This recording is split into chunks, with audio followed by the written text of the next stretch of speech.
Next thing, we can go ahead and I won't take too long on these things, I don't think. So we can line up the calls if you want at 877-753-3341. We're only going to the top of the hour, so 877-753-3341. On Saturday, I read through most of this book. Didn't get through all of it on my ride, but I got through enough of it to get a real clear idea of where it's going. And lo and behold, I come in today and someone had been kind of semi one. I started seeing this from the provisionist camp, formerly the traditional Southern Baptist camp, whatever they call themselves.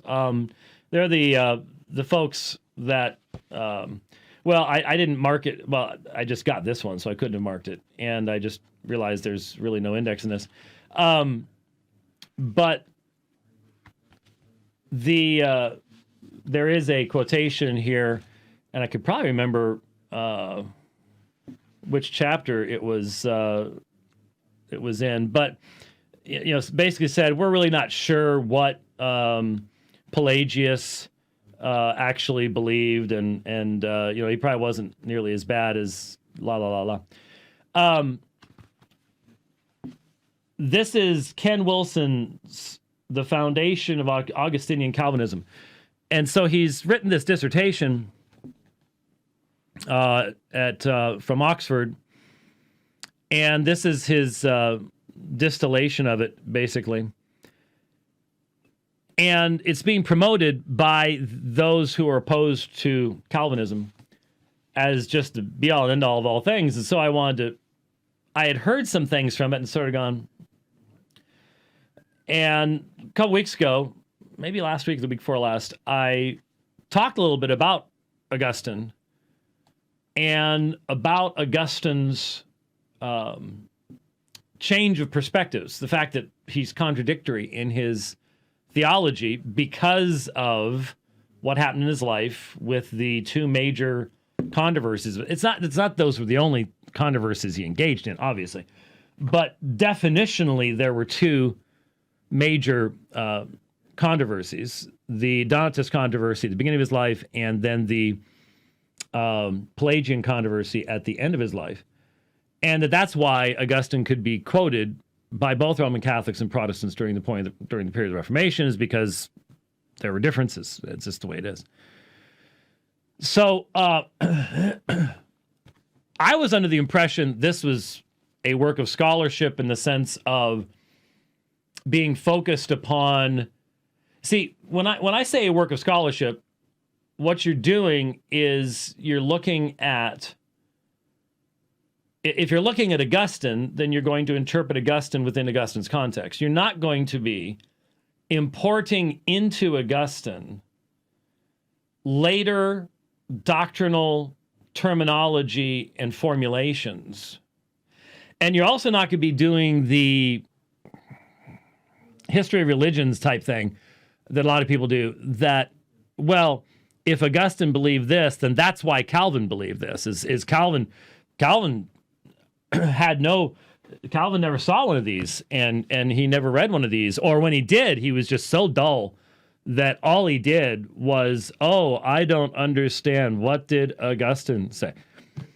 I can't read Greek. I can't read Hebrew. Well, actually, Calvin could read both, and Augustine could read neither. Well, a little bit of Greek, but not much.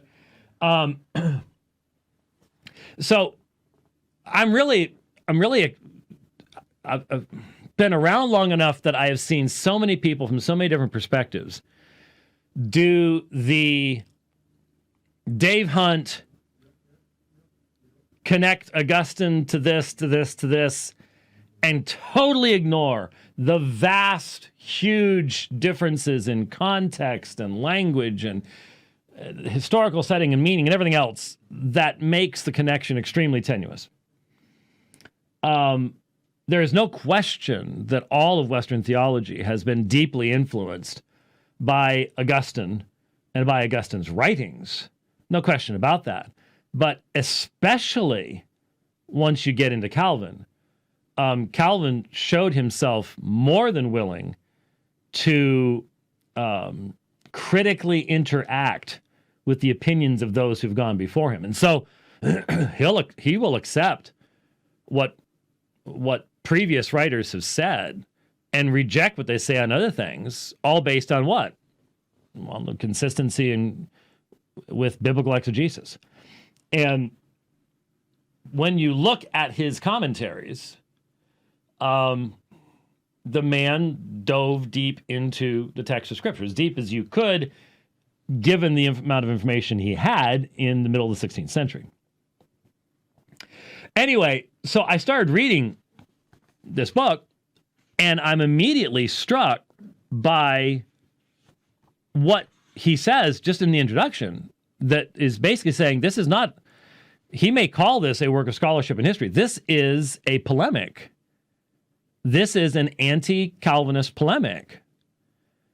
And from a historical perspective, make a long story short, when he says that basically if you're Reformed and you believe in the sovereign decree of God, well, that came to you through Calvin, through Augustine, through Manichaeanism and Gnosticism. And I just go, time out.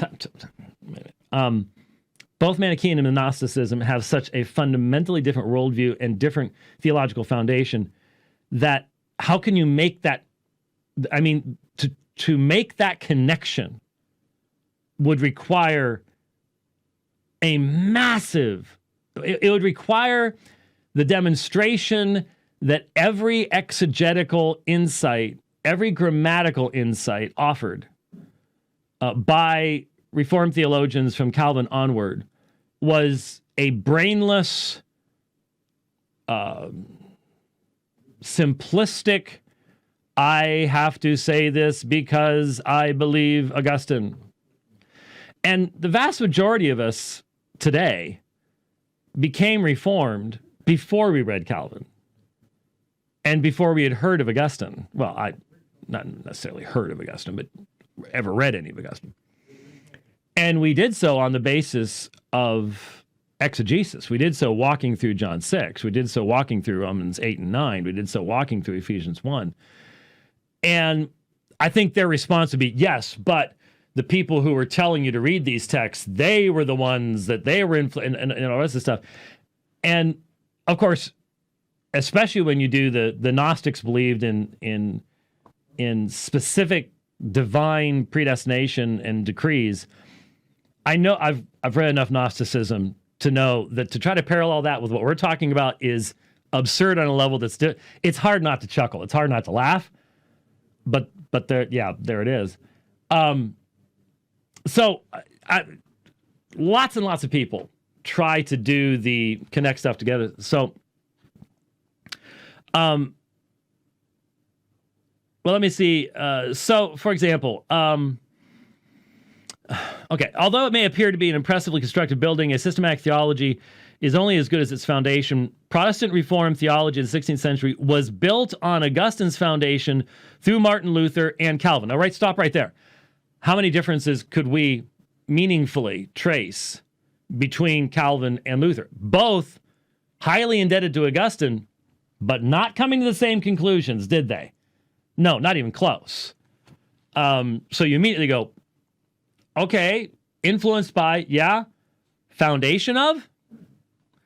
The prestige of Augustine as a theologian and philosopher may be unsurpassed in Western Christianity, yet Eastern Christianity does not revere him. That's true. He is not a father of the Eastern Orthodox Church, as he is in the Roman Catholic Church. That's true. Nor does Eastern Christianity quote him as an important authority as occurs in Protestant writings. That's true, too. And what that says to me, in light of the imbalances of Eastern anthropology especially, says a lot. Because it was Augustine's emphasis upon the deadness of man's sin. And where are the provisionists going? Toward Augustine's greatest enemy, Pelagius. Okay, so that, all right, I get it. This book explores Augustine's conversion. Now listen to this. Conversion from the traditional Christian view of free choice in salvation, battling Stoic and Gnostic determinism. Major differences even between those two. back to his prior Manichaean view of divine unilateral determinism of eternal destinies, heaven or hell. There's a lot packed in there, and there's a lot of assumptions packed in there, and there's a lot of assumptions that I don't know of almost any serious historian who's going to want to carry that freight. Within Christianity, theological truth is not primarily measured by its antiquity, but by its conformity to Scripture, logic, and then with a consideration of tradition. That's an interesting Scripture, logic, and then tradition. Interesting methodology of interpretation there. The 500-year-old theology of John Calvin was directly derived from Augustine. So there, he agreed with Augustine on everything, right? Well, except on justification and anyway. Who strayed from the foundation of traditional patristic theology over 1,000 years prior to Calvin. So immediately I'm like, whoa, wait a minute. Okay. Let's remember that there is a primary focus of the attention of the early church, and it's not on soteriology. It's on theology proper, Christology, Trinity, fighting modalism, subordinationism, etc., etc. You don't even have a full treatise on the doctrine of the atonement until the middle of the 4th century, until only 50 years before Augustine. So the very, and then given the fragmentary nature of what we have, to assume a absolutely universal perspective on this, I think is wildly out of there. But we need to explore the novel foundation on which Augustine laid his later Christian theology. In other words, once he began battling Pelagius. This will expose the fact that Augustinian Calvinism's impressively logical skyscraper has been built upon an unstable foundation of pagan syncretism, sand. Pagan syncretistic, parentheses, mixing pagan and Christian ideas, parentheses, sand. So this is an anti-tulip book masquerading as a work of history. Lots and lots of quotes, but it has a goal in mind. And so what it does is it takes the later controversies, takes their terminology and reads, it's massively anachronistic, horribly anachronistic, in trying to draw parallels and connections that just simply aren't there. And so I was going to use the Kindle version. When I came in, this was here, so I wanted to read that portion. I'm going to be spending some time on that in the future. I mentioned that I was going to be listening to it, but I was really disappointed to find out that it's a polemic. It's not what it was being misrepresented. It's here's a novel polemic against Calvinism. That's not what was represented to me. It was, here's this scholarly work that demonstrates that Calvin did this, that, and the other thing. Well, okay, so Calvin or that Augustine did this, that, or the other thing. And so this is about Augustine and his changes in theology and dealing with Pelagius. Yeah, I've been talking about that for a couple of decades, and so is everybody else I know. I mean, Warfield, there, nothing new there, but okay, fine, whatever. So there you go. We got that on Amazon, didn't we? Yeah, I think we got it on Amazon. Huh? No, not this. This. Yeah, that was something I asked you to get. So I'm not sure exactly when I'm going to get to this, but we'll try to throw it all in there together. I was going to be doing more on the foundation of Augustinian Calvinism by Ken Wilson, and then somebody sent me a video. But I still need to get back to, if I can find time, to the foundations of Augustinian Calvinism too, with Ken Wilson. So we'll see what we can do about that as well. Years later, 1139 AD, Pope Innocent II called another of these councils, especially condemned two groups of very devout Christians known as Petrobrucians and Arnoldists. How much do we know about these? How do you know that they're very devout Christians? What do you really know about them?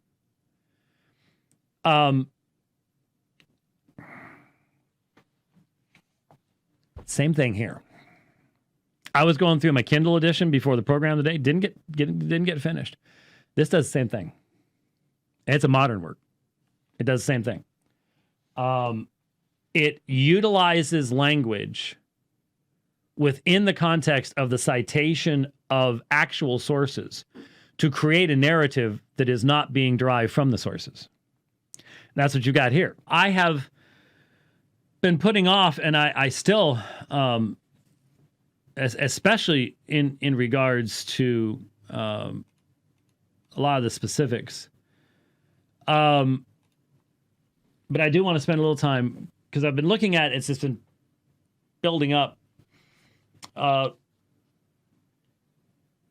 Kenneth Wilston is a medical doctor. He practices medicine as a board-certified orthopedic hand surgeon in the United States. And he holds a doctorate from the University of Oxford in philosophy. And evidently, this book is the popularized form of his dissertation. You don't see any markings in this because I've been doing the markings in Kindle. I must seek to be as gracious as I possibly can be. I am, however, stunned that this work was granted anything at Oxford at all. We have very, very, very, very different historiographies. We have a very, very, very different approach to church history, what you can and cannot know in church history, and how to do church history. So that's going to come out very, very clearly as we look at this. What you need, the reason that you might be interested in this book is that it is being used by the provisionists. In fact, the book makes reference to both David Allen and Leighton Flowers. So to give you an idea of where it's coming from, the author is zealously committed to a full-on, pretty much Pelagian view of free will. And he has a tremendous commitment to finding in history that which will substantiate his thesis. He is horrifically unguarded in his language. I went into the book expecting what you read when you read dissertations. I'm having to read a lot of dissertations right now, because the work that I'm doing in a different field. But there are certain things you avoid when doing a dissertation. You are supposed to be following the research. And so you're guarded in your language, in the analysis, in the research analysis, and all the way up to the conclusions, because your final argument has to be based upon a fair and impartial analysis of what's come before. There's none of that in this. None. Beginning to end, it is a diatribe. It is specifically, there is no possibility the other side has any merit whatsoever. And therefore, the language is used is incredibly unguarded. What was extremely strange is the anachronism from beginning to end of this book. What the book does is it takes Reformed theology, ignores any development from Calvin on, just sort of it's just whatever Calvin is, and reads the modern context of theological disputes and everything else back into the early church. Now, that's not uncommon in unscholarly work. That's what you expect. That's what you got from Dave Hunt. Okay, that's what Dave Hunt was all about. Dave Hunt was all about anachronistically transporting our issues today back into the early church. And so he turned Augustine into the first Roman Catholic. Not realizing that and not caring that his definition of Roman Catholic today, anyone in Augustine's day wouldn't have even had a clue what in the world he was talking about. It carries so much weight, development, and everything else that. And so when you do historical research, you have to be very, very careful about that. You have to be incredibly concerned about taking language that we use today and finding a parallel in the early church and not realizing there's been so much development in between that to just simply say, this person said this person, therefore, same thing. There is a lot of that kind of simplistic error throughout this book. It just shocked me. I went into this with high expectations. And that's why almost every page in Kindle is got color all over it. Can you believe this? What? Almost every page. It's amazing. It really, really is. But just to give you an idea, I mean, I could have started, I think once before, I actually read some of the introduction to give you an idea. But let me in the conclusion, inspecting the foundation of Augustinian Calvinism. Now, the assumption in the book is that Augustine and Calvin that Calvin slavishly followed Augustine. And there are a couple of quotes he gives from Calvin that out of context sounds like that's what Calvin's saying. In context, they don't. That's what's taken this so long, is that, there's a lot of resources cited. You have to track them all down. And especially right now, that's not always easy to do. A lot of like libraries are closed and stuff like that. But I've tracked a lot of them down, and I've again been stunned. If I have overseen other people's work in various seminaries, I don't know how this got past anybody. I really don't. Somebody was asleep at the switch. Augustinian Calvinists claim the only person to correctly interpret the Apostle Paul's deterministic scriptures for the first 4 centuries was Augustine. But of course, they omit the Stoics, Gnostics, and Manichaeans who previously interpreted these texts as teaching unilateral determinism. Now, one of the challenges here is that the vast majority of even our audience, and I say that to say that our audience is an unusually well-read audience, really is. But even the vast majority of our audience probably has next to no knowledge of Manichaeanism at all. Right, Rich? I mean, you've lectured on Manichaeanism, right? Manichaeism? Manichaeanism? Manichaeism. I've seen those in the grocery, in the department stores. Mannequins. Is that? That's pretty much where most of us are. I looked at the notes from my seminary, and remember, my church history class was awesome. Classes were awesome. My church history professor was awesome, but church history in a general seminary course is an elective. Sometimes it's required. Hopefully, has always been in the past, but isn't so much anymore. Can sometimes be done in a Jan term class, and Manichaeanism was not discussed to any deep length. I mean, I knew who Mani was. My notes did say that he was, born in the early 3rd century, so flourished in that time period. Gnostic influences, Eastern influences, that was about it. So, by the way, if you're really interested in a quick up to speed on it, I was really impressed. This isn't always the place to go, but somebody did their homework, or some group of people did their homework.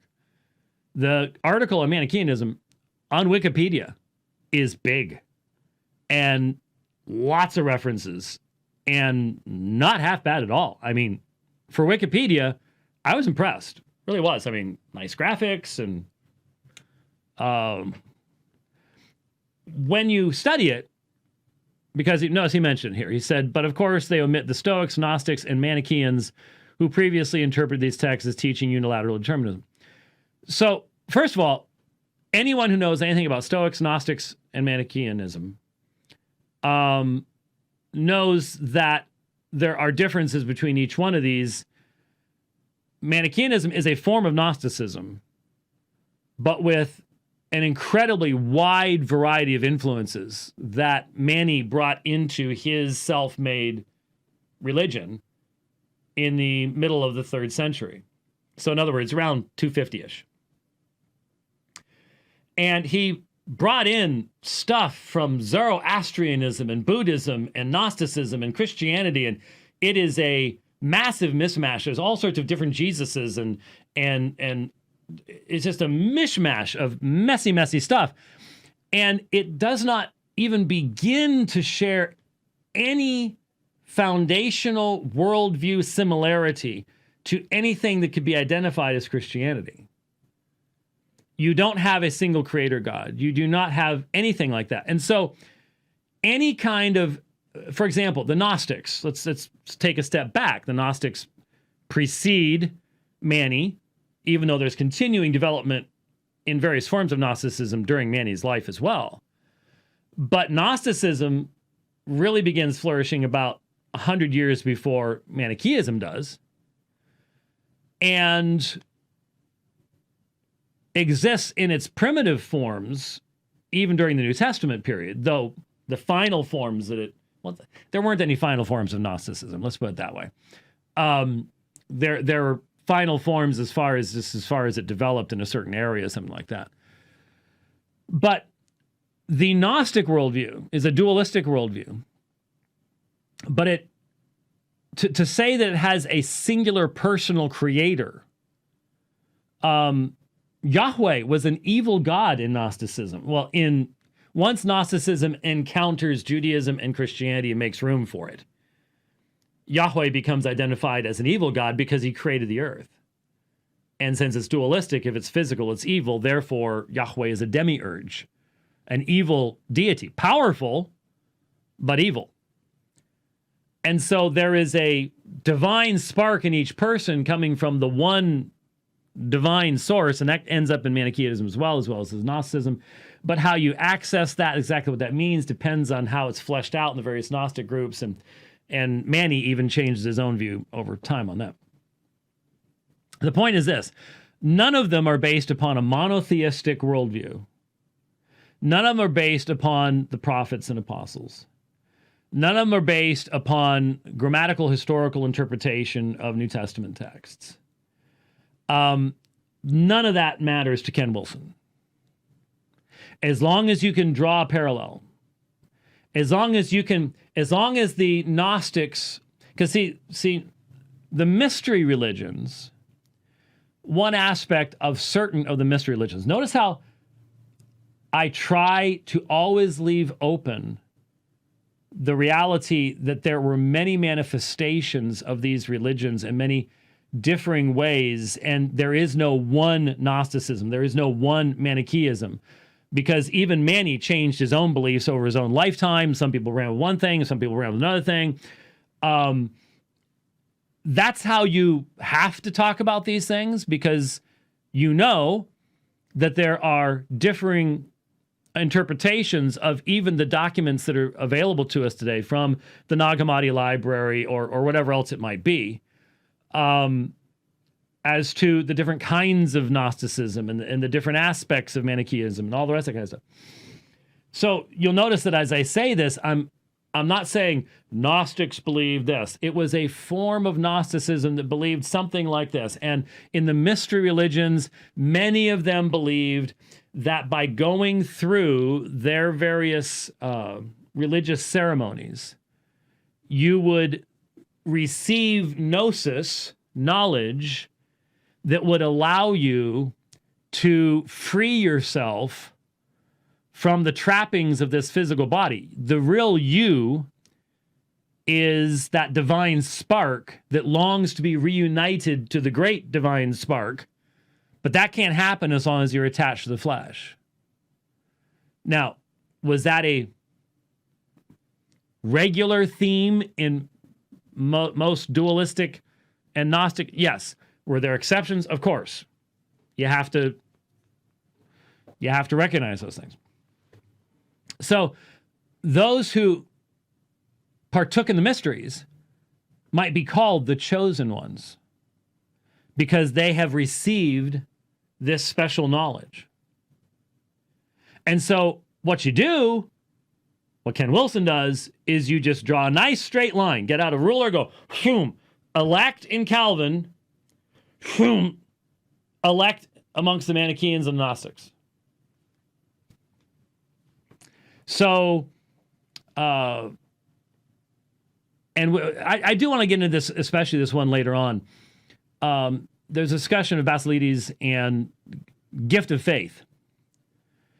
Completely different context, but he brings it up a number of times because it's one of his killer verses. I want to get into those. I want to read all the contexts. I have them in the early church fathers, Sarsling, Gregoreki, things like that, and just show you how this is being done, and how those who work in the field go, huh? But if you don't have access to this kind of stuff, and I don't remember when it was, 1995 or I forget when we got the TLG CD-ROM, but we could barely afford it back then. Turn all those things back in, but had it for years, had it for a long, long time. We were one of the first people that had it. Yeah, for doing my when I did my THD, we got that for me, and it was extremely, extremely useful. But if you can look up these sources, then you go, whoa, wait a minute. But see, a lot of people just can't look up these sources, and so you go, must be what it is. So the point is, going back to what I started reading, you can tell I'm not going to get very far with it. Look, background is the whole point here. Having the background in church history is the whole point here. Augustinian Calvinists claim the only person who correctly interpreted the Apostle Paul's deterministic scriptures for the first 4 centuries is Augustine. No, we don't. No, we don't. Calvin didn't say it. Augustine didn't say that. You're assuming that some of the assumptions here, and it's all through the book. Maybe in his dissertation he dealt with this, but he forgot it in here. We don't have a tremendous amount of the early church's writings. For many of the earliest fathers, what we have is because somebody quotes them partially at a later point in time. If we didn't have Eusebius's church history, we wouldn't even know some of these people existed. But the reality is we have only a small portion of the extant literature. And so one of the first things that caught me when I first started looking through this was how many times it was the universal view.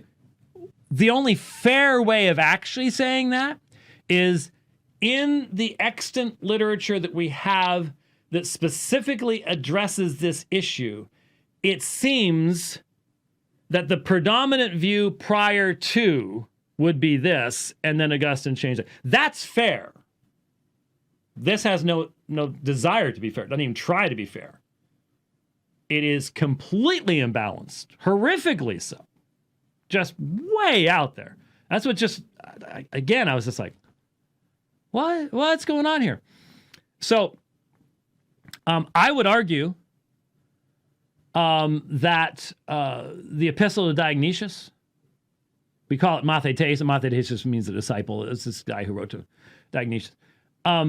There's good evidence, fragmentary. Seems to me that he has the same view of the elect. Clement of Rome talks about the elect all the time. Are you telling me Clement of Rome was a proto-Gnostic? No, I don't think so. His doctrine seems to go along those same lines. But these are not the primary topics that the early church writers were addressing either. They had other topics that they were addressing, other things that they were focused upon, primarily theological and Christological issues.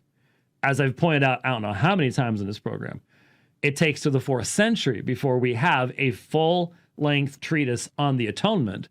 And there aren't too many people alive today that would actually agree with everything even that said, in light of all the different theories of the atonement that you can parse out of Tertullian and Irenaeus and the recapitulation theory and all the, all this type of stuff.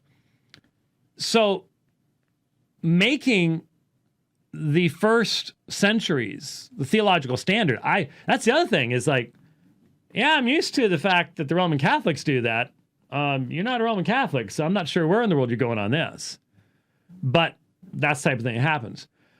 So Augustinian Calvinists claim that Augustine, in his dispute with Pelagius, provided important and insightful interpretations of key soteriological texts that have been demonstrated to be consistently true based upon the hermeneutics of the grammatical historical interpretation of the original languages of Scripture, even though Augustine had limited access to the original languages of Scripture. And when he was in error, it was primarily due to his reliance upon the Latin Vulgate. Well, not the Vulgate, but the Latin. The Vulgate is translated during his lifetime by Jerome, but the Latin tradition. See, that's a completely different statement. And that kind of careful, accurate statement that takes in consideration a wide amount of information is never found in here. There just aren't any of them there. Everything in here is just pedal to the metal, full, I have a thesis, and I'm going to cram it into history, and I'm going to put it out there, and that's just all there is to it. So, well, as far as its abuse of history, yes. Yeah, very much so. So when he argues that the Stoics, Gnostics, and Manichaeans had previously interpreted this text as teaching unilateral determinism, what they meant, what Augustine meant, are two different things. And to confuse them just means you are a very, very, very, very theologically confused person. Two different things. Two different contexts, two different meanings. And then to assume that there is a straight line that just simply goes Augustine, Calvin, and Calvin's just sitting there going, whatever you say. That's not what he did. You can pretend that. I know the quote. Go ahead. You guys repeat I read it. You go ahead and repeat the quote. I'll take it apart when I get to it. Just be ready. Already looked it up. Yeah, I know that Calvin said he could write his confession of faith out of what Augustine said. Look at the first few pages before that, little context thing. How many of you, I wonder, in that group, they're just going, oh, I know. How many of you read the pages before that? How many of you looked it up? How many of you found it online? How many of you did your homework? That's the question. I continue. Somehow, Calvinists purport only Augustine, baptized in highly deterministic Stoicism, Neoplatonism, and Gnostic Manichaeism, got it right. In their view, every one of over 50 early church fathers got it wrong on human freedom of choice. Again, I stop again. So what's he assuming? That he knows even though there are not 50 early church fathers that wrote a book on the subject, he is assuming, based upon what fragmentary material we have left, that he can come up with a universal perspective. So from fragmentary stuff, and many of these early church fathers did not address this in the fragments we have. How do you know what they believed? You don't know that. You don't know that. Please. This is not how you do. This is not how you respect church history. This is not how you do church history. Astonishing.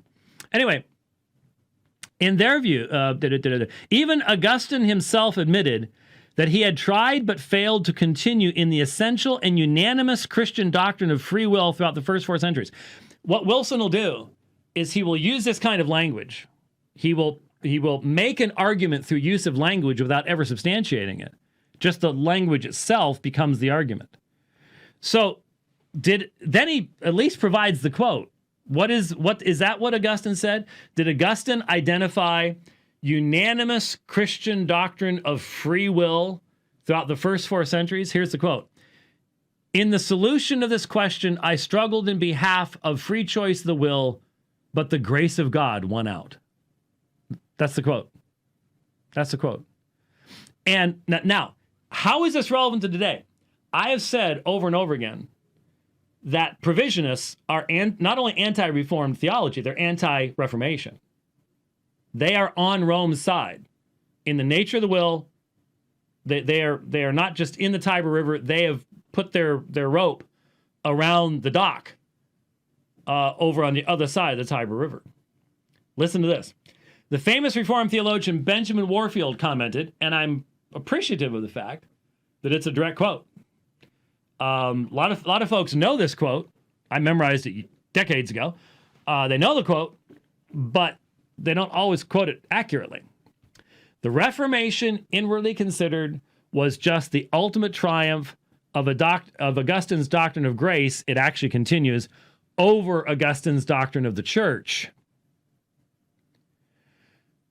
I don't know why that part wasn't quoted. And then notice the statement. Warfield's statement is pinpoint accurate. Remember a few weeks ago when I explained why this was? When I first started looking at this book, I spent the time to talk about why did Augustine contradict himself? Why could Augustine be used by both Roman Catholics and Protestants during the course of the battles of the Reformation, especially in the 16th century? And I pointed out that Augustine is a tremendous example to us of how the battles of your life determine what you see and what you don't see. And the 2 great battles that Augustine fought, first part of his ministry, the Donatist controversy, a schism and a division in the church, a schism over the concept of the sacraments, ex opera operato, ex opera operanti, the Donatist ex opera operanti, that the state of grace, the spiritual purity of the person performing the sacrament determined the sacrament's efficacy. Therefore, they didn't follow the Catholic chain of succession in the bishopric because they alleged that one of the people involved in the setting apart of a particular bishop was an apostate, a traitor, a traditor, had given up the scriptures under the Roman persecution. So Augustine develops ex opera operato. It is by the functioning of the sacrament, not the person performing it, which remains Roman Catholic theology to this day. That remains Roman Catholic theology to this day. And that was part and parcel of that. That's what defined the beginning of Augustine's ministry. And so that's what he's focused upon. The end of his ministry is focused upon his struggles with Pelagius and all the related political struggles. Remember the battle with Zosimus and the North African bishops standing firm against Pelagius, even when the Pope in Rome is sort of going, well, I'm not sure Pelagius is all that bad. And then the North African bishops are saying, yes, he is. And that's where the Rome has spoken, the case is closed error came from. Remember that? Came up in the debate with Peter Stravinskas. Oh, my goodness. You know what? 20-year anniversary for the Stravinskas debate next year. We got to do something about that. We got to do something. We're old. Are you just telling me we're not going to remember it next year? It's going to get right on by. Yeah, we need to look up the date of when that was because I can guarantee you to this very day, Peter Stravinskas really, really, really dislikes me. Look it up in your little gizmo. Yeah, look it up in your gizmo. That's right. Yeah. That was May 24th, 2001. May 24th, 2001. We need to put that on the calendar. That sometime the week before that, we need to have a Peter Stravinskas Memorial Day for that particular one. Anyway, the Warfield statement is exactly correct. This is why there was a contradiction in Augustine. That's what Warfield is saying, is Warfield's doctrine of the church and Warfield's doctrine of grace are contradictory to one another because of the two great battles that he fought. Augustine, what did I say? Oh. I said Warfield is right that Augustine's doctrine of the church is different than his doctrine of grace. And so notice what Wilson then says. Warfield's statement is pinpoint accurate, but unfortunately, due to Luther's and Calvin's reliance upon Augustine, the unmerited grace of the Christian God did not triumph. In Augustinian Calvinism, parenthesis, Reformed, parenthesis close, theology, it was the radicalized grace of the Manichaean God that triumphed. So the Reformation had a different God. That's not Ken Wilson's conclusion based upon his studies. That's where he started, and that is plainly seen here. Plainly seen here. I don't know how any dissertation advisor, any Dr. Votter, did not see that, because it's so obvious. It's so plain. And it has to be challenged right from the start. So, hear what's being said. The Reformation proclaimed a Gnostic God. That's Ken Wilson's conclusion. Now, we will discover he failed horrifically to substantiate that. And the forms of argumentation are stunningly bad, but that's what's being said. Augustine was the father of tulip. Now, I've had so many non-Reformed people argue that not even Calvin believed tulip in the fullest sense. Tulip is obviously us looking back and formulating Calvin's theology, or at least the theology of the next generation. But Augustine was the father of tulip. Total depravity, total inability to respond to God. That's not what Augustine said, and that's not what Calvinism says. And if you don't know that, then you're not even listening. You're not even doing the first bit of attempting to honestly deal with this issue. That's not what we believe. Total inability to respond positively in repentance and faith to God? Yes. But all mankind responds to God in many different ways. One of the most famous statements that Calvin ever made is a meme that is all over Facebook and Twitter. What do you say? What do you say about the human heart?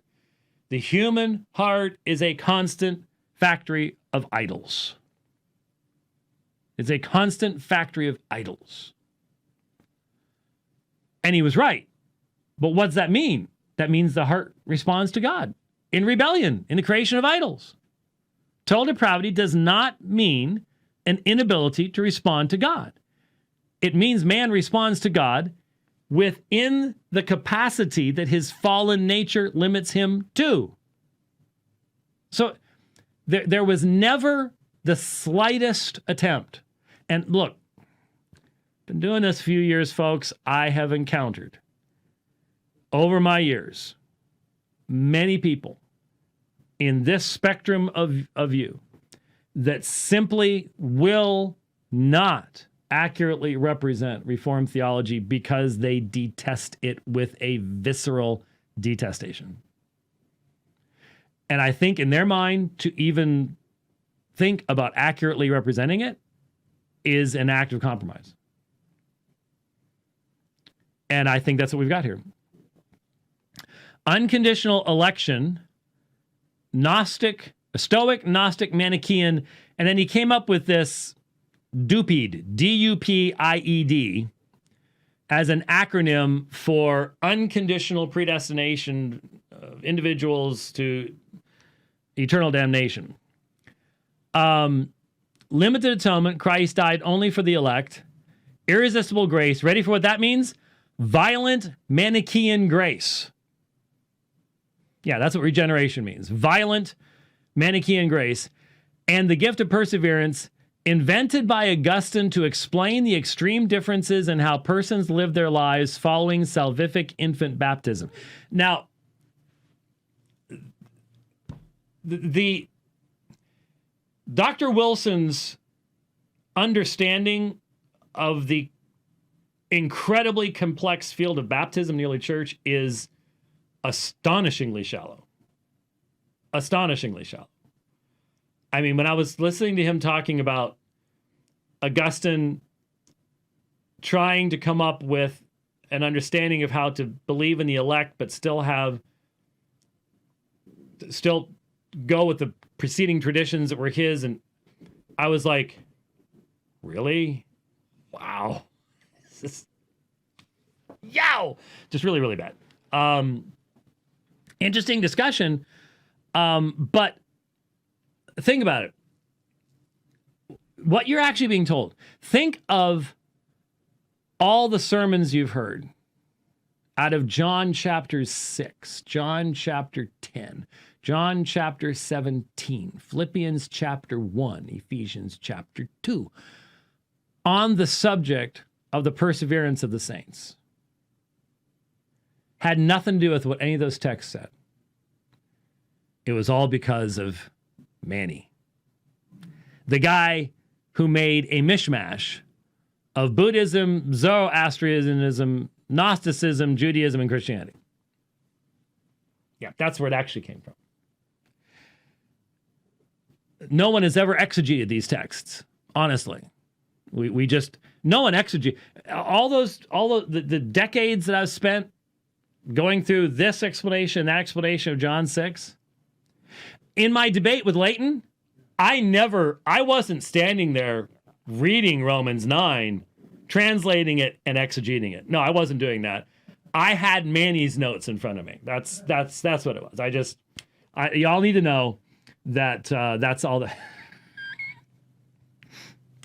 So, yeah, we just mindlessly follow what somebody else said, what Manny said, even though most of us have never read a single word that Manny ever said.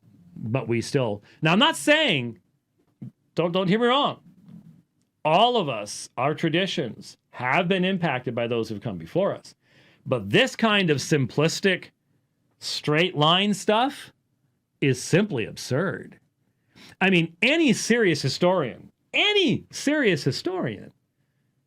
knows that after Augustine, even as soon as Gottschalk, you already have development. There's already a change in context. So no matter what, by the time you get post-Renaissance and you put Augustine's interpretations into the context of post-Erasmian, New Testament's available, Old Testament's available, Latin is being rejected as the primary source, you're now dealing with that makes a straight line laughably silly and simplistic and erroneous. That's why nobody believes it. No one should believe it. Therefore, modern Calvinism in these deterministic distinctives has more in common with ancient philosophies and religious heresies than with early Christianity. An objective evaluation of the facts cannot avoid this startling conclusion. Here's my assertion. That's the conclusion that Dr. Wilson started with, and not shockingly, therefore ended with. As we will see, as we have time in the midst of lots of important other stuff, to document this kind of stuff, to dig into the citations. This is what happens when you have a monomaniacal focus. I have a thesis, and that thesis is man's free will must be defended, and therefore, I'm going to find a way to do it. And we have encountered so many different ways in which that has been done down through the years.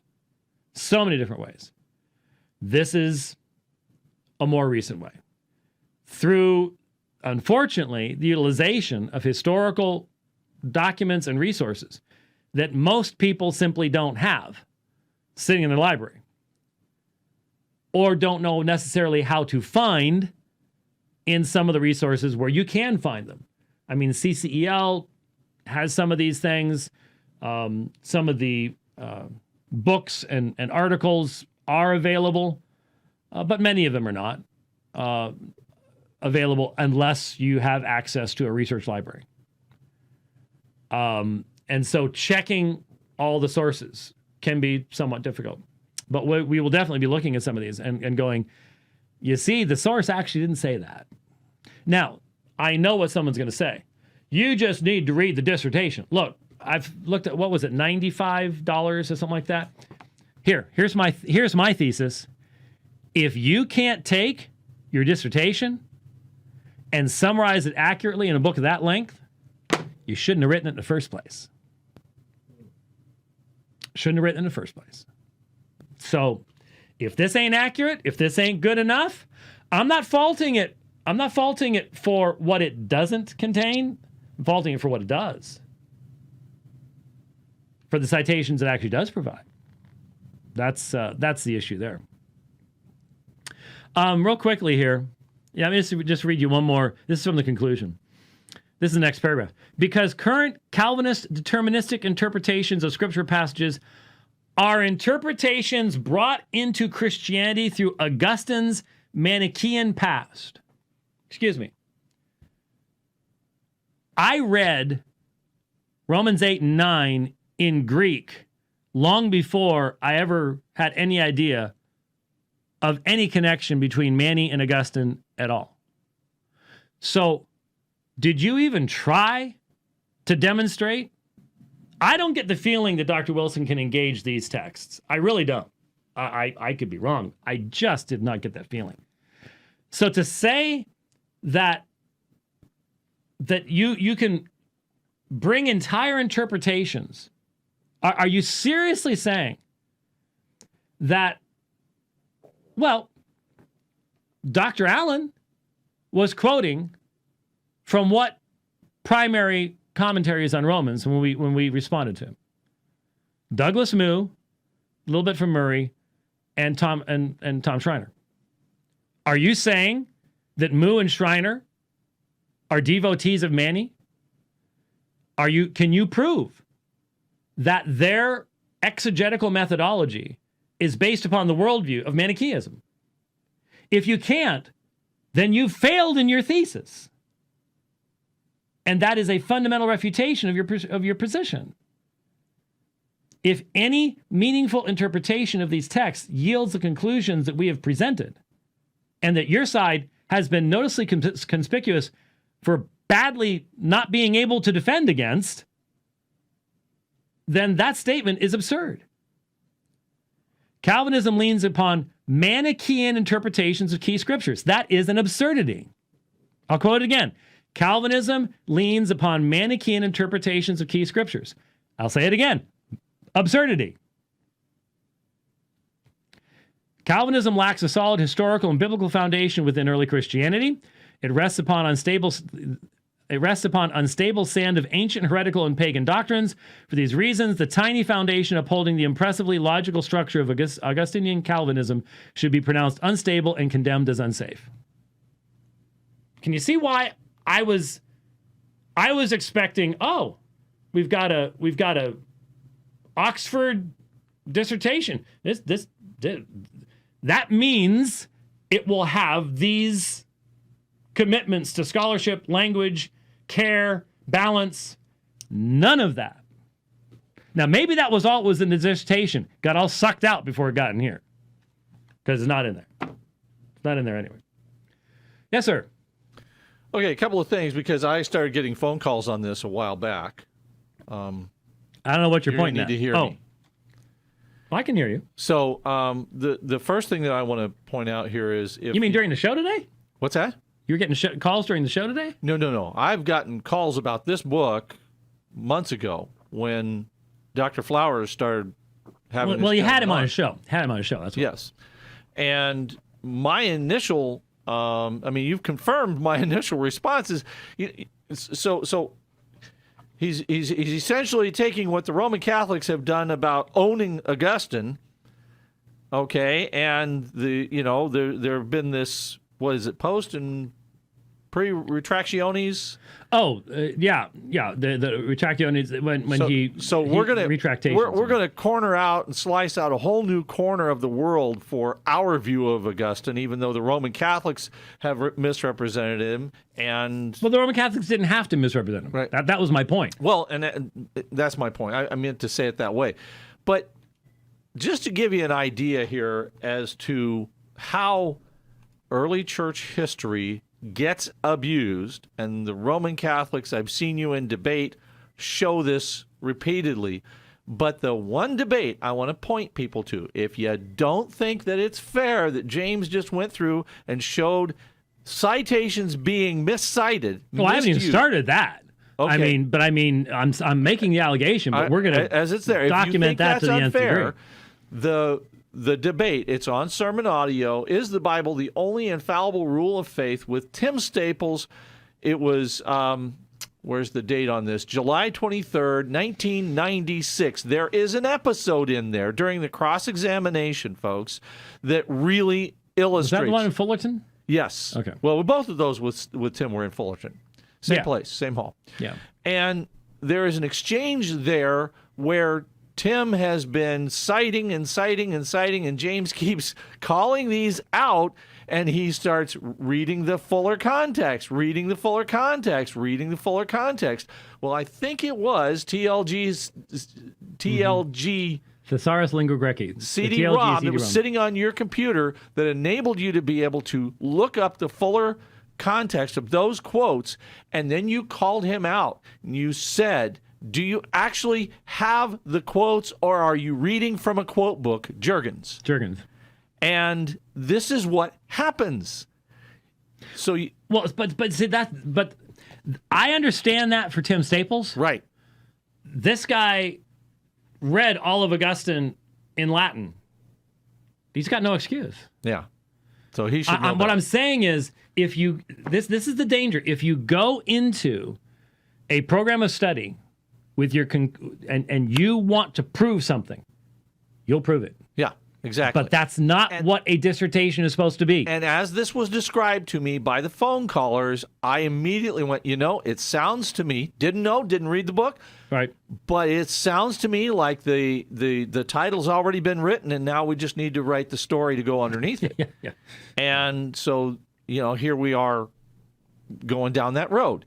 Now, the other thing, because I got a phone call about this morning. The guy wanted to know, are you going to actually address this today? And so this today? Yes. Oh. And so I'm like, hey, you get to it when he gets to it. There's a lot going on right now. Just slightly. And so the other thing, though, is the person that he's talking with is a big defender of Dr. Wilson. Okay, big defender of Dr. Staples. Flowers. Okay. Soteriologically, well, I'm having these anyway. There is a name that you used at the beginning of this program, and this fellow that he's exchanging with really objects to the fact that you're name calling. And I asked the gentleman, I said, let me ask you this. What name? Hang on, I'll get to it. If we were to refer to someone as a Thomist, would that offend them? Should that offend them if they're actually if you called me one, I'd be offended. A devotee of Thomas Aquinas? Yeah. But you see, the word means something. Yeah. It describes a worldview, a point of view. Right. Okay, a certain aspect of study. It is not a bad word. No. It describes something. And we have a situation where we are living in a society where words don't really matter by meaning anymore. Instead, it's, well, how dare you that insult me like that, or how dare you this, that, and the other thing. If you're going to argue from a Pelagian perspective, you need to expect to be called someone who's arguing from a Pelagian perspective. And this fellow that he's encountering is objecting to the fact that you're calling them Pelagians. But yet, My point to them is, just like if I were to call someone a Thomist, that means something. If I call you a Pelagian, I'm not saying that your mother wears combat boots. I am saying that you have a perspective that is Pelagian in nature. So I want you to address that. Well, I just noted, I just looked it up because I encountered this in the book. He says, when Rome fell to the Vandals in 410 CE, I wonder why you use CE, Pelagius and Celestius came to Augustine's home of North Africa, present-day Tunisia, instigating the infamous Pelagian controversy. These Pelagian Christians were reportedly teaching doctrines not accepted by other churches. For example, Adam's fall was merely a personal moral failure, so each human born remained in the same state as Adam when Adam was created. There was no traditional Christian original sin, a sin propensity, moral weakness, and mandatory physical death. That's how he's defining original sin here. But the Pelagians had no answer as to why infants were being baptized. Jerome, Augustine, and numerous other Christian leaders attacked these views so fiercely that the Pelagians were eventually excommunicated as heretics. Yet there remains doubt as to whether Pelagius himself actually taught what was attributed to him. In fact, the pejorative term Pelagian became the favorite accusation at that time, a theological death sentence against any person teaching a doctrine another Christian bishop might oppose. So it's interesting that, well, yeah, Pelagius might not have taught those things, and then you've got a reference to that to an author who argues Pelagius did not deserve a heretical status and a few things like that. So, look, the book, the theological content of the book is sparse. To put it kindly, and there's much assumption. So if you're going to have the assertion being made that, and which I already read, that Calvinist interpretations are Manichaean interpretations, but you don't have that then demonstrated. You don't have a demonstration that Mani actually used grammatical historical interpretation of the scriptures in the original languages. So you're not going to get that type of thing, but the idea that, well, we shouldn't use this term Pelagian, it is a reference to the fact that we now have provisionists who are saying that even what Rome came up with to maintain a semi-Pelagian perspective, which is what? Prevenient grace. Prevenient grace. The idea that there is this never mentioned in the Bible, but prevenient grace that brings everybody to a moral neutral point, so then they can make a free choice. The provisionists are saying that's not needed. That man, in and of himself, has the capacity without grace. Oh, they say, but the gospel is the grace. But in other words, there is no necessity of a supernatural power. Everybody believes that God had to create the world. So, duh. But the excuse that the provisionists are using is that, well, yes, we're affirming that the gospel comes about by graciousness. God didn't have to give us the gospel. But that you possess the power in and of yourself to embrace that gospel without prevenient grace, without any supernatural grace actually impacting you. That's the issue. That's where the issue lies. And what I've been saying now for about a year is just let them keep going. They're going to get bolder and bolder and clearer the farther they go down this path. As they are pushed, because they're promoting their views, they're putting their stuff out there. As they do that, they're going to be pushed to go farther and farther and farther down this road. All you got to do is compare them 3 years ago to where they are now. And you will see that that's exactly what's going on. That's exactly what's going on. So anyway, I just want people to understand where this is coming from. As far as the conclusions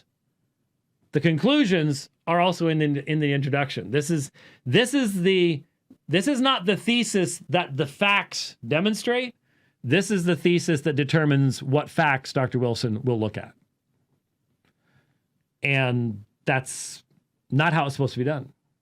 And I say that as a person who, working on CBGM and the papyri, I'm a little bit stalled right now because my data set could increase by 55% any day.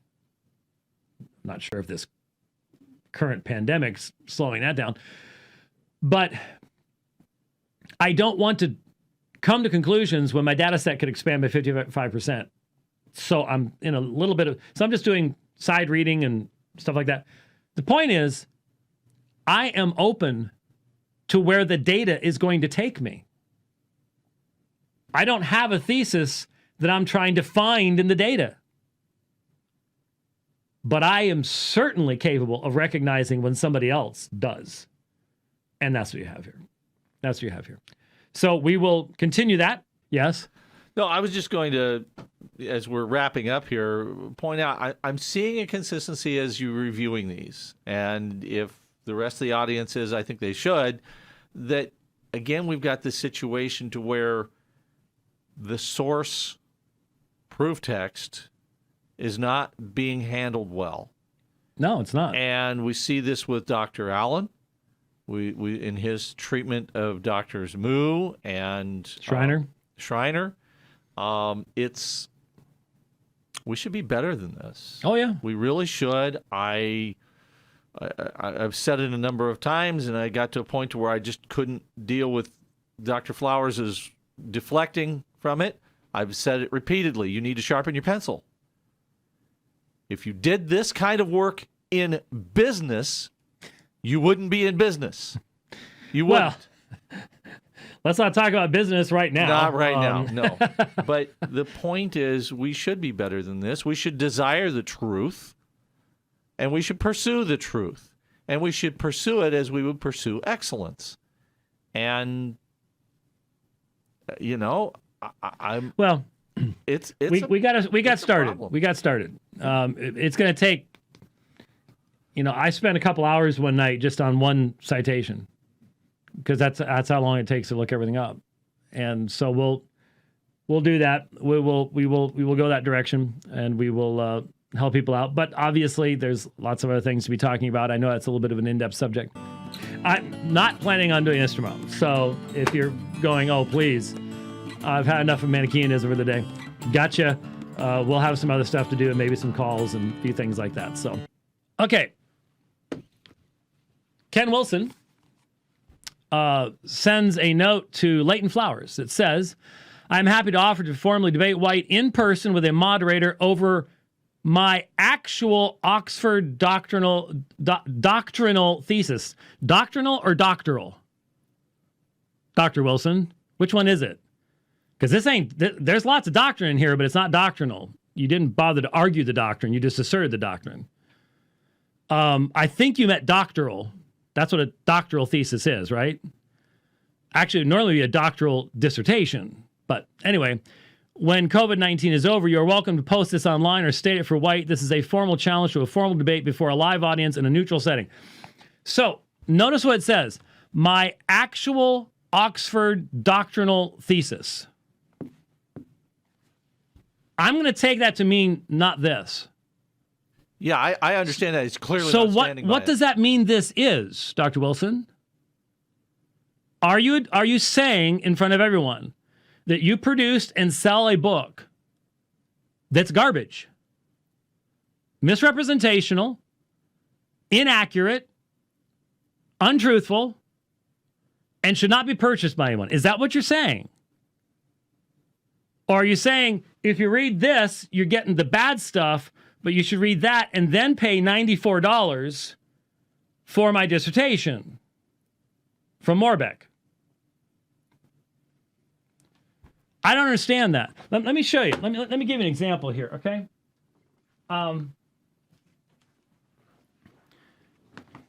The God Who Justifies, okay? Just a few pages longer than your dissertation. And it's practically longer than that because there's more on the page, knowing how dissertations are formatted. Okay? Little book, Justification by Faith, only 56 pages. They both say the same thing. This isn't garbage. It doesn't misrepresent this. It doesn't have a different message than this. They both have the same message. And if you're good at this part, you should be good at this part too. See? So I don't get this. I don't get this at all. So, Dr. Wilson, if you want to debate this, then send me your book. I'm going to demonstrate that this book is historiographically absurd. It's that bad. Okay? I was thinking about doing it today, but I thought, man, with everything that's going on with churches being threatened, with pastors being thrown in jail, and all the wild and wacky stuff, we did it on Tuesday. We went into the weeds a bit, and I just thought it would be better to wait till next week. And so right now, I will try to make the commitment to, on Tuesday, spend time documenting from the early church fathers, from the original languages of the early church fathers, when that's needed. It's not always needed. Where this book makes vacuous, inappropriate arguments. And all the extra citations wouldn't be changing any of that. It's the argument that's wrong. Okay? Then at least we'd have something that we could discuss outside of my simple statement that this book makes unwarranted and absurd connections, taking language and anachronistically reading it back into the ancient world, ignoring the contextual problems that produces. I'll demonstrate that. Okay? So if the idea here, Dr. Wilson, is that this book is a horrific misrepresentation of your dissertation, then two things. Pull this and apologize and send me your book. You're the one challenging me. I'm simply saying Ken Wilson has published a book that is horrifically bad in its argumentation and its materials. If you're saying, yeah, it is, but my dissertation is awesome. Okay, if you say so.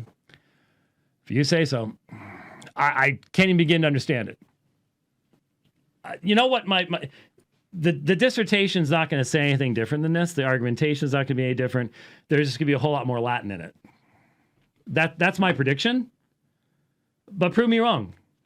But look, if someone bought this and then said, wow, I'd like to have more information, then they can go ahead and invest in the more expensive thing. But if they bought this and found it to be absolutely full of horrific argumentation, I'm not going to expect them to go out and spend the money on that. So if you're challenging me, send the book. I took the time. I bought this in paperback and Kindle. So send the book. Send the book. I listened to an interview that Leighton Flowers did with Ken Wilson in 2018, I believe it was. And I want to review the interview. The reason being that at the end of the interview, Leighton Flowers encouraged Ken Wilson to write this. This didn't exist yet. So it is interesting that Leighton Flowers and others are quoted, or at least referred to, in this particular book.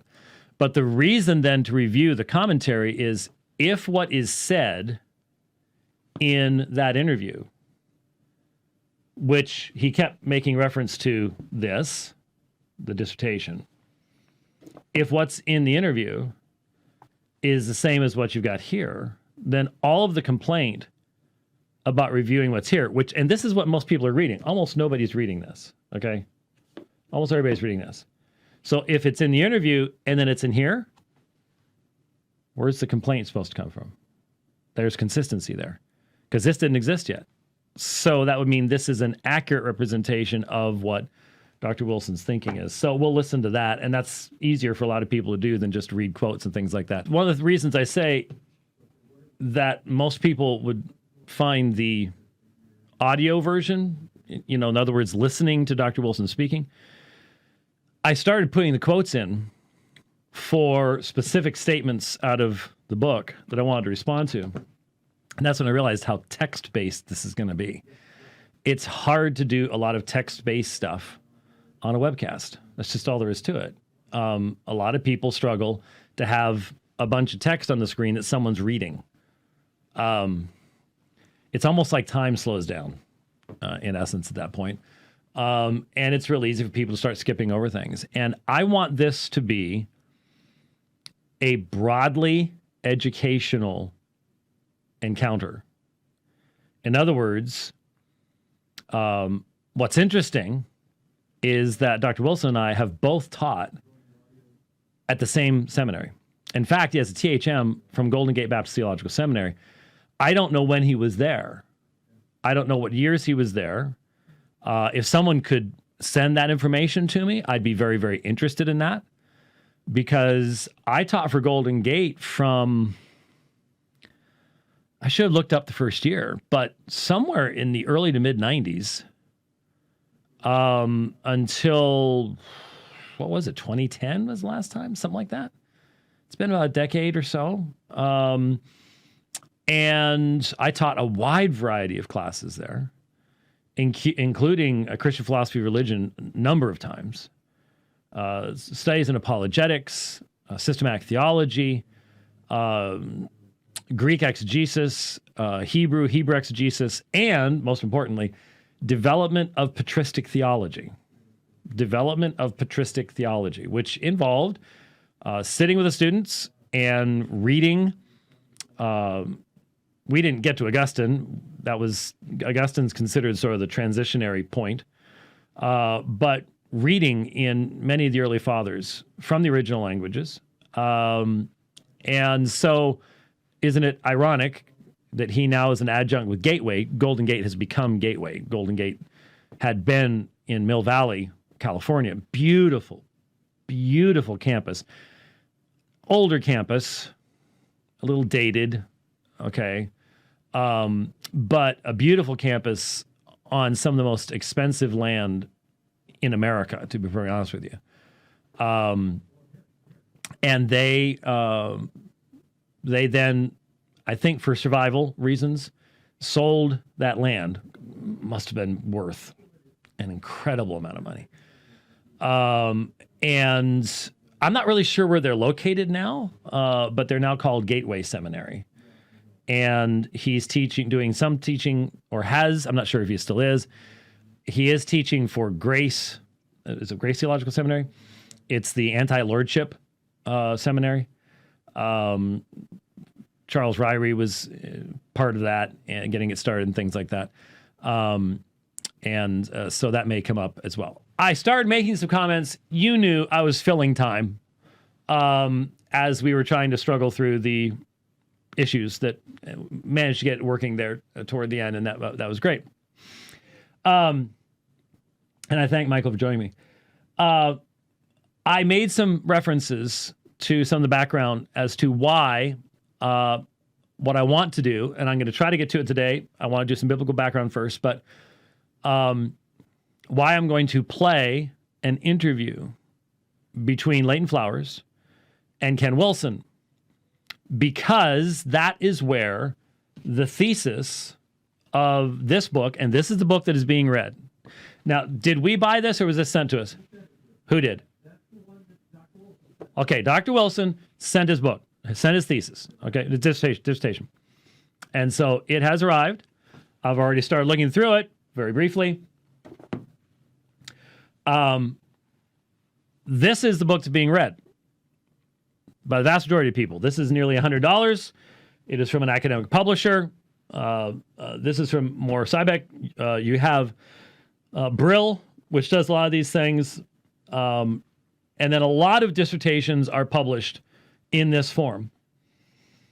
And as you know, I have, in looking at this, I'm in deep disagreement with the methodology, with the historical methodology that is being utilized to come to theological conclusions based upon what I believe are just unacceptable historical methodologies. It is, when I first started hearing about this book, I made comments on this program about the history of Augustine, influences, his background, what was going on at the time, the deep influence that Greek philosophy had upon many people in the early church. Now, Greek philosophy could take a lot of different forms. There's lots of different forms of Greek philosophy and different understandings. I've talked about the different kinds of Gnosticism, how Gnosticism was the Plato of theology, how it would morph and change, and how you have to be very careful not to say things like, well, all the Gnostics believe this, because Gnosticism had no systematic theology. Gnosticism did not believe in propositional revelation, in the idea of God says this, and there is a propositional truth that is revealed in such a way that it's supernatural. If you've got mystery religion where you experience ecstatic religious fervor to gain insight into the heavenly truths, that's different than having a propositional truth that is going to be the same in this generation as in that generation. It's going to be the same for this person in this language as that person in that language. And so I have discussed the historical backgrounds, why you have to be so careful not to just say, well, that's a Gnostic thing. What you have to do is go, well, certain Gnostics had this kind of belief that's represented in the Gospel of Peter, or can be seen a little bit in the Gospel of Thomas in this section, or whatever else. You have to be accurate and recognize the broad spectrum that would be represented within Gnosticism, or even amongst the Stoics, amongst Platonists, Neoplatonism, just a huge variety. And the fact that whether we're talking about Greek philosophy, whether we're talking about patristic sources, that is the early church fathers, we have fragmentary information. We have fragmentary information. So anyone who says, well, all the early church fathers said this, I am immediately extremely, extremely suspect of them. The only thing I've ever said about that for the early church is monotheism. They were monotheists. They believe there's one God. Okay? Outside of that, I think you can make a case for a variety of opinion on almost everything. There is that wide of a spectrum. And then for many early church fathers, we only have a portion of what they wrote. Or, and in many instances, what we know of what they wrote, we have through a secondary source. For example, if we didn't have Eusebius's church history, there would be a bunch of people who wouldn't even know they existed, let alone have anything they wrote. And so you have to trust that Eusebius got that right, and there are times when he didn't. So the point is, unlike Dr. Wilson, and I mentioned at the beginning of the program, we've both taught for the same school. We've both taught church history at the same school. Well, I'll take that back. I don't know what he taught at Golden Gate. I know he went to Golden Gate, got a THM, but I don't know what he has taught at Golden Gate. But I've taught such things as systematic theology and development of patristic theology for Golden Gate in the years past. So my concern is that what I am reading here are the words of someone who had specialty in one area and then jumped into this area. He even said in his initial interview with Leighton Flowers, I didn't know what these people believed until I started reading them. I'm not sure how you get a THM and not know what the early church. I certainly knew what they believed. I had to read the Book of Discipline from Qumran. That's how it's pronounced, by the way, Qumran. I had to read early church. I mean, I don't know how you get a THM at Golden Gate and not have the historical background and to know, for example, that Augustine had a period in Manichaeanism. And Manichaeism is a mishmash of all sorts of different religions with multiple Jesuses, and you've got Gnosticism, and you've got Zoroastrianism, and you've got Buddhism and Christianity in this stinking melting pot of mess coming around in the middle of the 2nd century, the 3rd century. And I knew that these movements influenced all sorts of people around Augustine or anybody else to whom he was writing. That was a part of a general education in seminary. And then made more fully important by my dealing with Islam, by my dealing with Roman Catholicism. Oneness Pentecostals very often will point to Greek philosophical inputs that they claim have to do with the Trinity, stuff like that. So I have raised strong objections to the incredible conclusions that I've read to you from this book, because what they involve is the drawing of a straight line from Manichaeism to Augustine through 1,100 years to Calvin. And what is completely missing here is any influence of Scripture. What you have is this amazing idea, and there's an appendix in here I was just looking at that I'm going to be really having some fun with, that you have Manichaean interpretations, Gnostic interpretations of certain passages. And we'll hear, it's actually in here, in the audio, you will hear Dr. Wilson saying, and if you look at the passages that the followers of Mani went to, or that the Gnostics went to talk about these things, they're the same ones the Calvinists use. As soon as I heard that, I realized we're dealing with someone here who has no experience taking this message outside of a very narrow confine. For example, oh, wow, it's been over 20 years now. Over 20 years ago, I debated one of the leading oneness scholars, Dr. Sabin, on the subject of Trinity. And what is one of the standard arguments that oneness scholars present? Well, you are interpreting that biblical passage the same way Rome does. And we know Rome's the whore of Babylon. Therefore,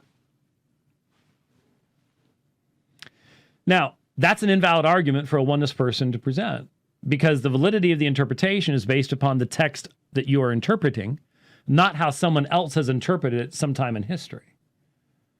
I mean, the Mormons interpret certain verses of the Bible correctly, despite the fact they're polytheists. And only the most fundamentalist of a mindset could ever give you a basis for thinking that my interpretation of every verse of the Bible has to be completely different than every false teacher's interpretation of every verse in the Bible. Because the assumption is that a false teacher will misinterpret every verse of the Bible. But that's just the opposite of what they do.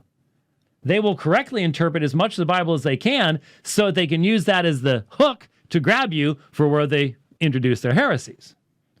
If you're not familiar with dealing with false religions, things like that, you might not be aware of that, but that's the reality.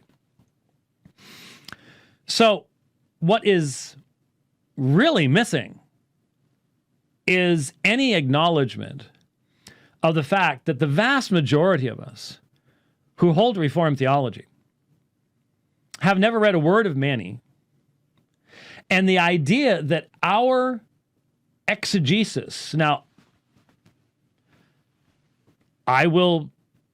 you can go and compare myself and Leighton Flowers on the subject of exegesis. You can do that in our debate. You can do that by looking at his book that he put out based upon the title of my book, The Potter's Freedom, The Potter's Promise, I think it's called. Compare the exegesis. Everyone that I know of that's done so honestly can see the fundamental difference that exists there. And we have gone over numerous times. We've gone over the choice meats. We've gone over numerous things where when we delve into the text of Scripture, well, there's a reason why in Radio Free Geneva we start off with one of the quotes in the theme song is my asking, because this came up in the debate, my asking Leighton Flowers, are you using the same methodology of interpretation to drive your answers here that you drive in looking at the resurrection of Jesus or the deity of Christ, something like that? And he goes, no. I use the same method of exegesis for everything. And that's the key. That's the point. So there's no recognition that the vast majority of Reformed exegetes, the idea here is we just all go to Augustine and go, what should I believe? Vast majority of us who don't do church history have only read portions of Augustine. City of God, Confessions, something along those lines. Have not read all of Augustine, and hence cannot be influenced by him. The thesis is, well, he takes Manichaean interpretations, Gnostic interpretations, whatever that means. Whatever that means. I have yet to find interpretation. I now have his own book, so maybe there's a whole section on the exegetical methodology of the Manichaeans. I'll look for that.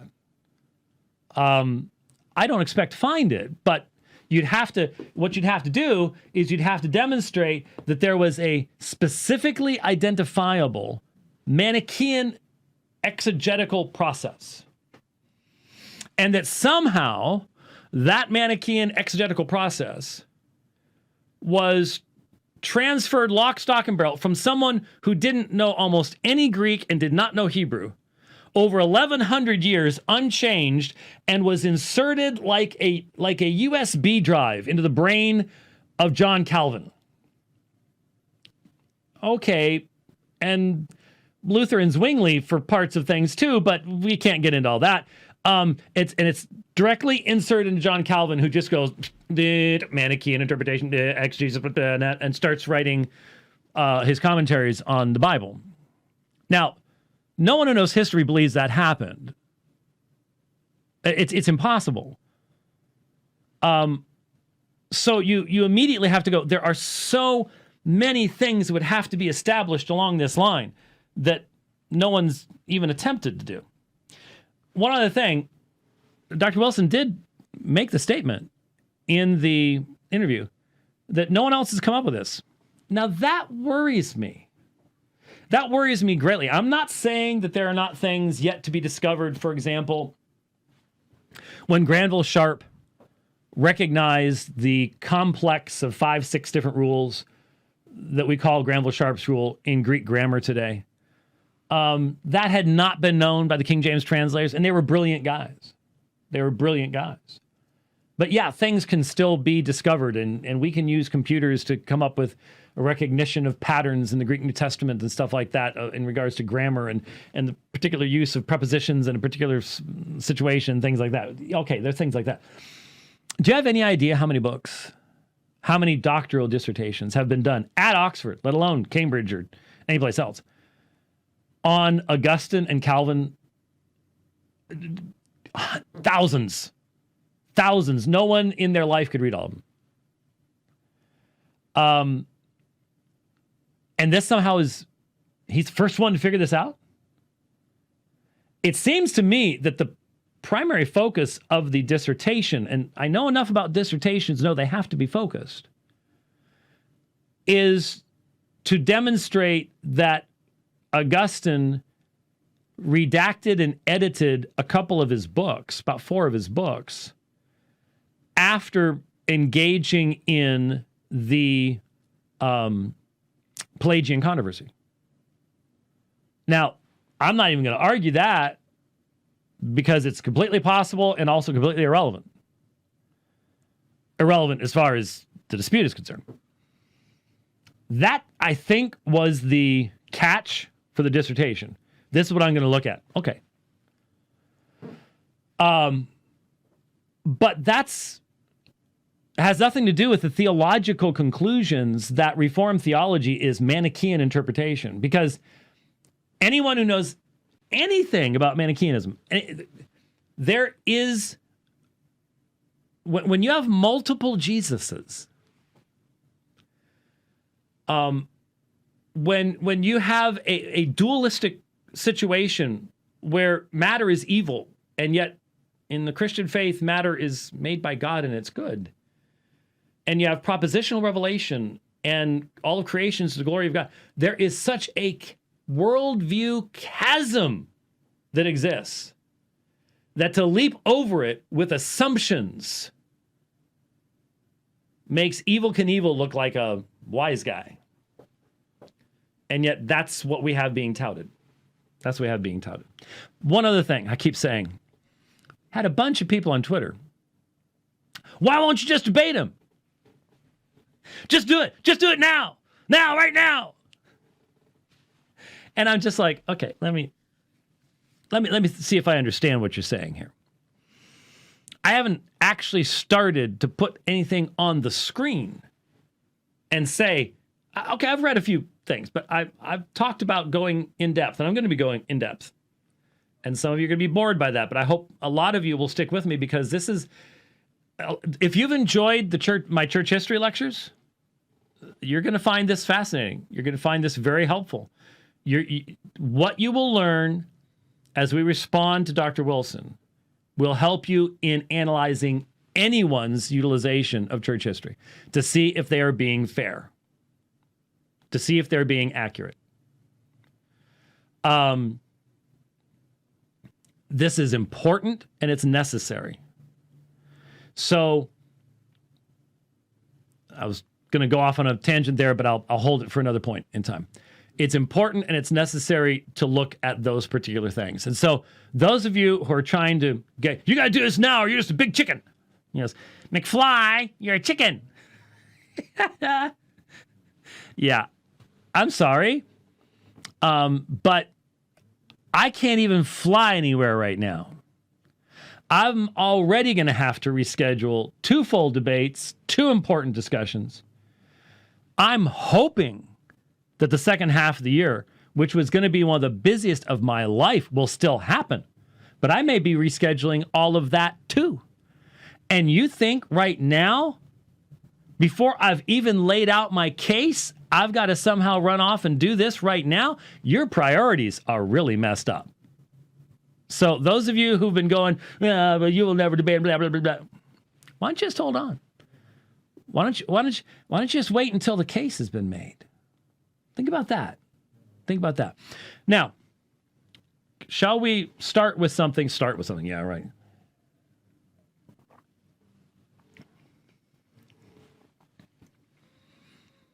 One thing we need to understand is that when we go into the scriptures, we are faced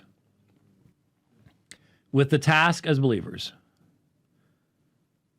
of dealing with a corpus of literature called the Bible. It's a corpus of literature. It's not just one book.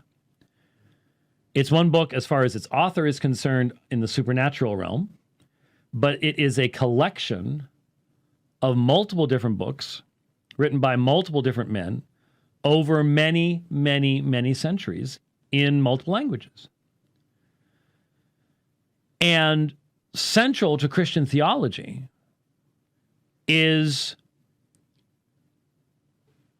presenting a coherent view of the God who speaks in these books that takes into consideration how he was acting in time and space, the people of Israel, conquest of the land, the kings, the prophets, the great nations to its north and south that were constantly marching armies through its borders, and the prophecies of the coming one.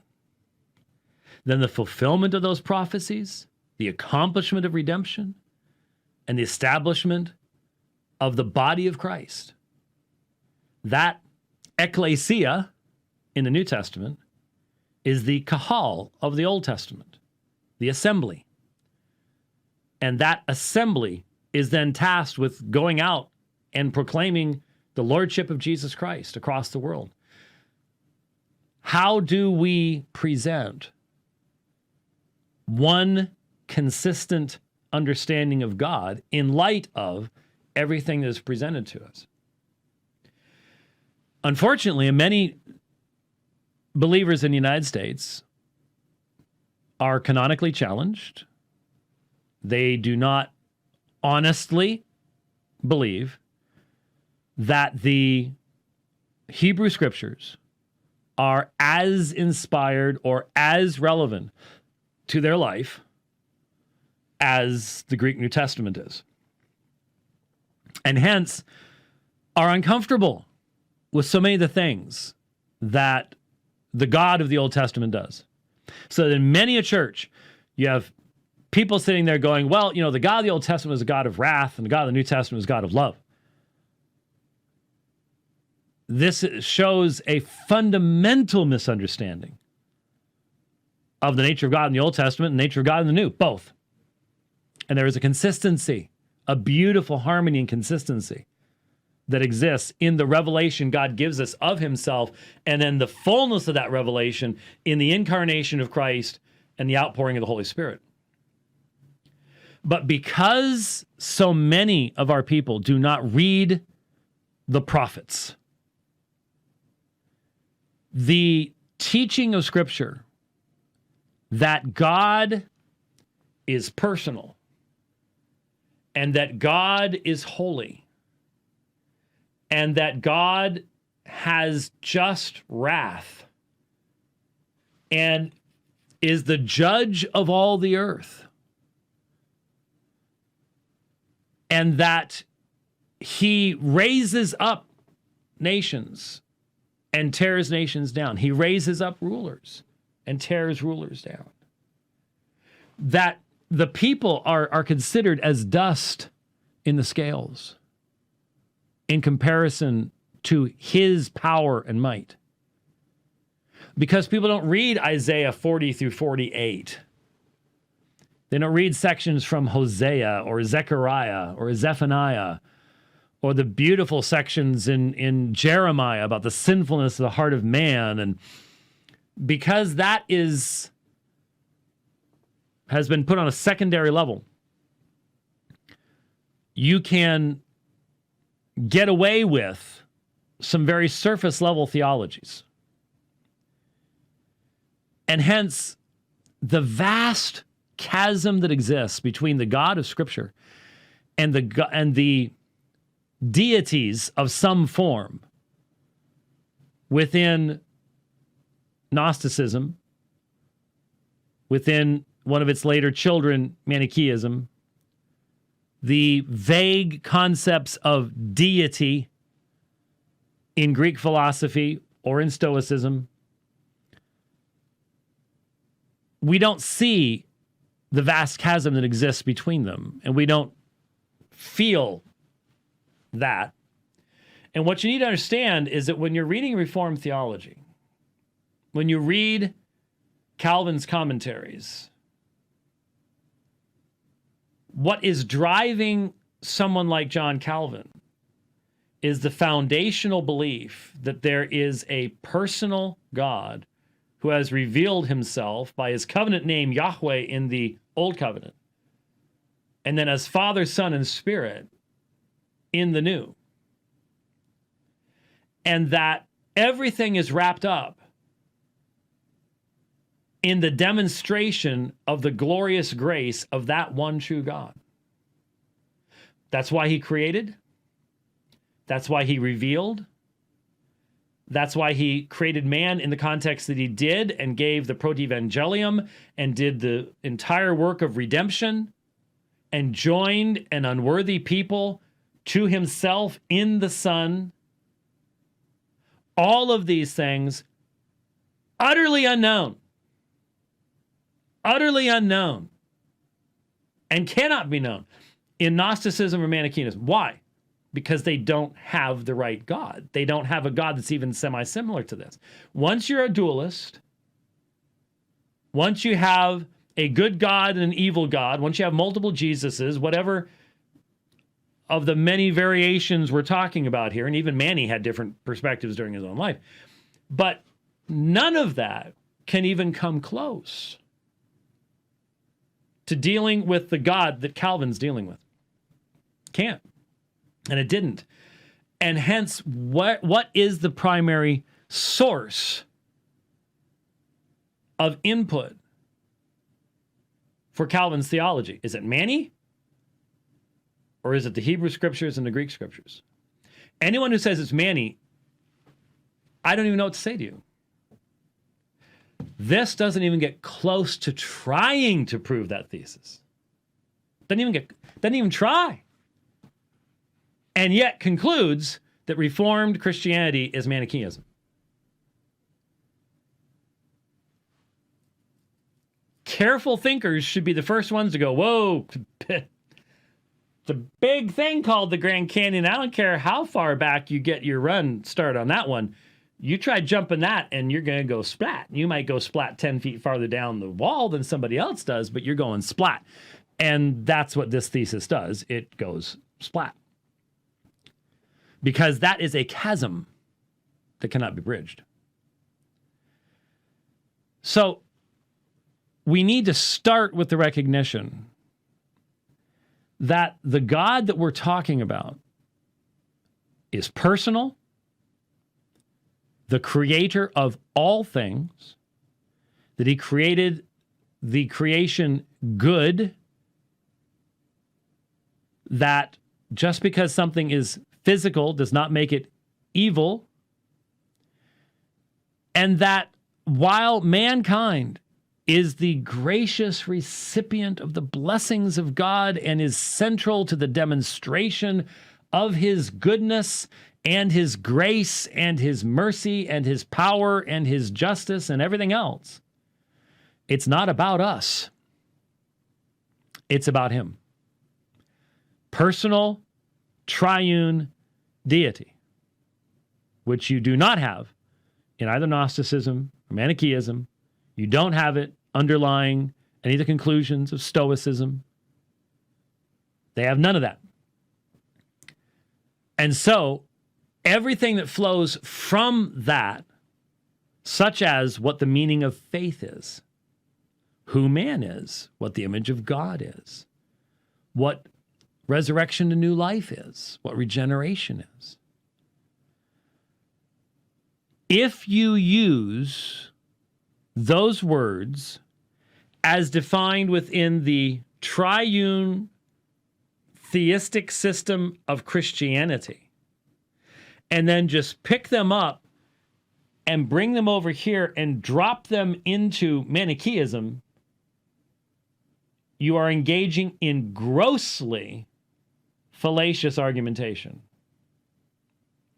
So, if you say Manichaeism believed in the sovereignty of God and the necessity of regeneration before faith, and that faith is a gift from God,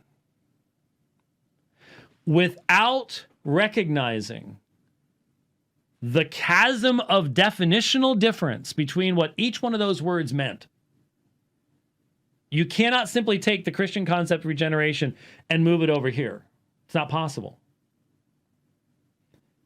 Manichaean interpretation of Scripture makes, apologies to some of you in the audience, makes Mormon interpretation of the Bible look solid. Okay? But if you're not familiar with Manichaeism, then think about Mormonism for a second. When we talk about Joseph Smith interpreting a particular passage of the Bible, and you wonder, how did he, what? Celestial and telestial and terrestrial levels of glory and what? How does he get any of that? Okay, you see, it's because he has a different starting point. He's not using meaningful exegesis of the scriptures. Well, Manichaeism is even beyond that. So we see how between Mormonism and Christianity, words change meaning. That's one of the we've been teaching this for decades, that you have to understand the difference in the meaning of the words, or you will never communicate with a Mormon person. Well, even more so, if you take words that have a meaning over here and pretend you can just simply move them over here and go, oh, look, they're the same thing. That is naive on a level that is stunning to me and should be stunning to everybody. Should be stunning to everybody. Will we see that happen in this book? Yes, we will. Yes, we will. We'll document it. We are going to be listening to the interview that I mentioned on the last program between Ken Wilson and Leighton Flowers. And so we got a note here, and it's dated the 26th. This was way back when I first started just talking about some general issues and had not gotten into the specifics of the book yet. March 26th. And today's 31st. Yeah, so 6 plus 5 is 1. Yeah, 11. There you go. 6. So anyway, here's the letter. Just to give you an idea of, why invest this time? Well, first of all, it gets your mind off of everything else. I don't want to be talking about that stuff all day long. It does give us a real good opportunity to delve into church history and theology. And I, again, taught church history many times. In fact, first class I taught after graduating from seminary was church history at Grand Canyon University. Taught a number of times, love teaching church history. And I've always connected church history to theology, to what we believe today. I've emphasized the need for understanding the influences that have helped to shape the vocabulary that we use, the terminology that we use. Very, very important stuff, especially in apologetics. And as everybody knows, when people ask me, what are the classes that meant the most to you in Bible college and seminary in doing apologetics? Real easy. Greek and church history. Greek and church history. Those were the two classes or series of classes that did the most for me. So with that, we have a letter from Susan.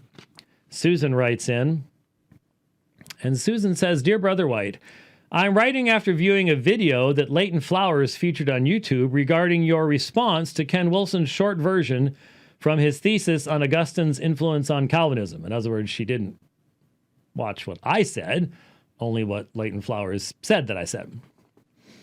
I'm continuing to wonder why you persist in this false gospel of Calvinism, or as it goes incognito with the title Reformed Theology. I'm surprised that you challenge such a scholarly synthesis of Ken Wilson's work. It should be clear by now that all who embrace Calvinism are partakers of a false gospel. Brother Wilson's work, in my estimation, puts the final nail in the coffin. Brother White, the debate is over. It was over years ago with the first protests of Arminius. Unfortunately, the enemy continues to revive it century by century, only to be once again debunked.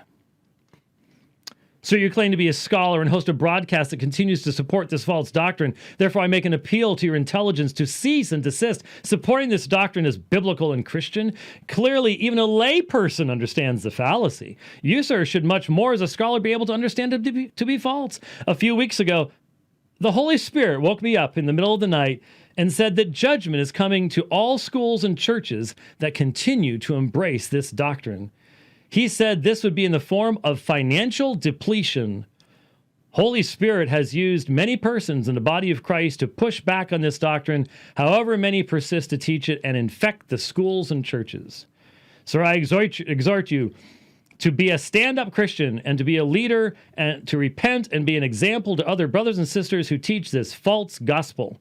We can therefore go forward and teach the true gospel, which is God's provision for anyone who chooses Jesus as his or her Savior to thus be saved and inherit eternal life.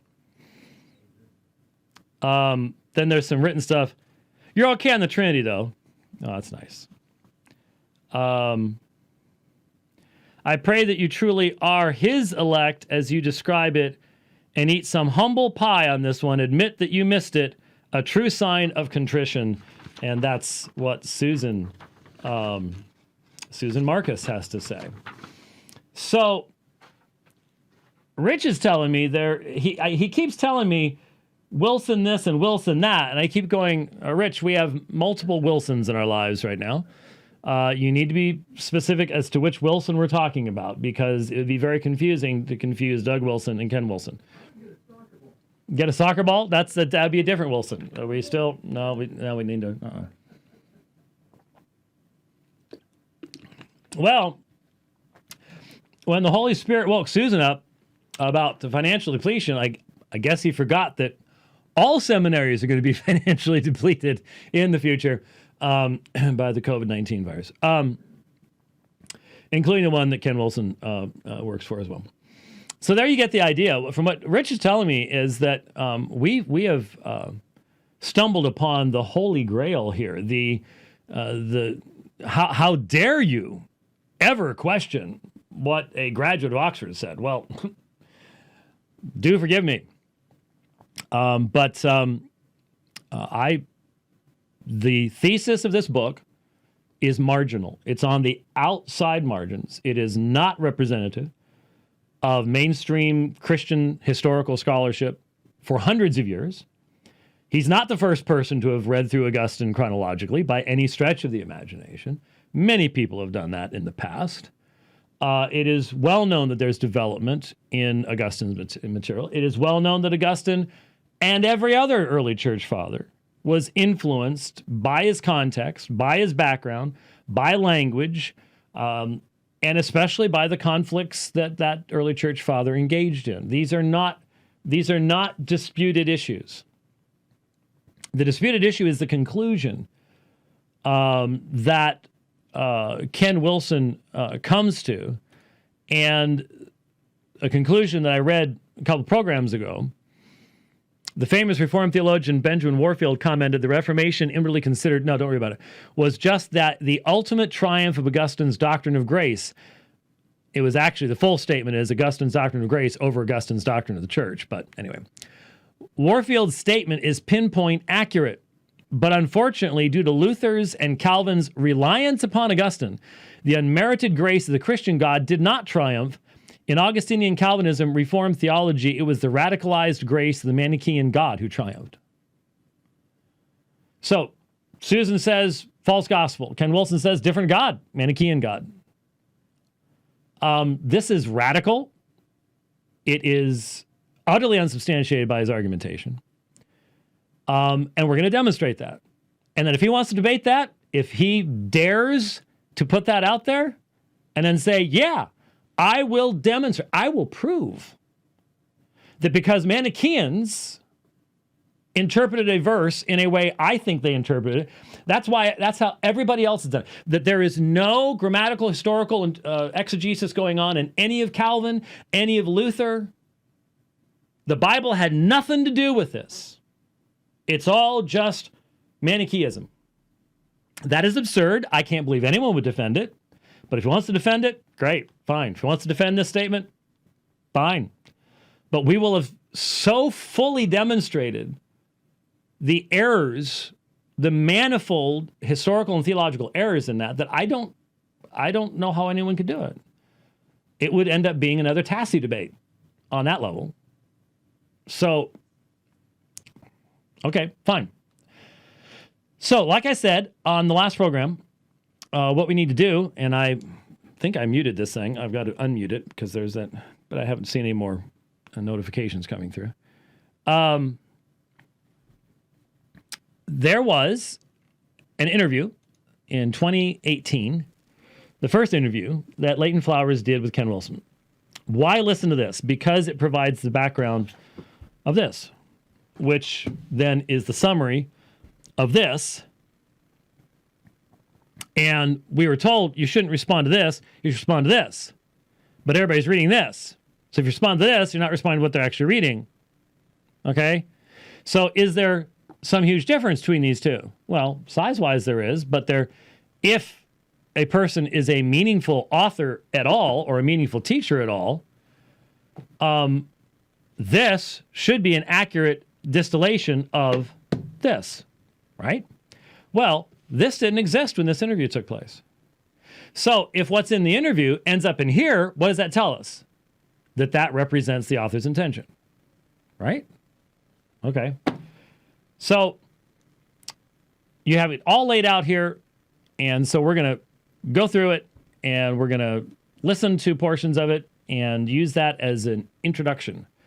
And I just figured people find listening a little bit easier than just reading large chunks of text on keynote slides, which we'll have to do some of. But anyway.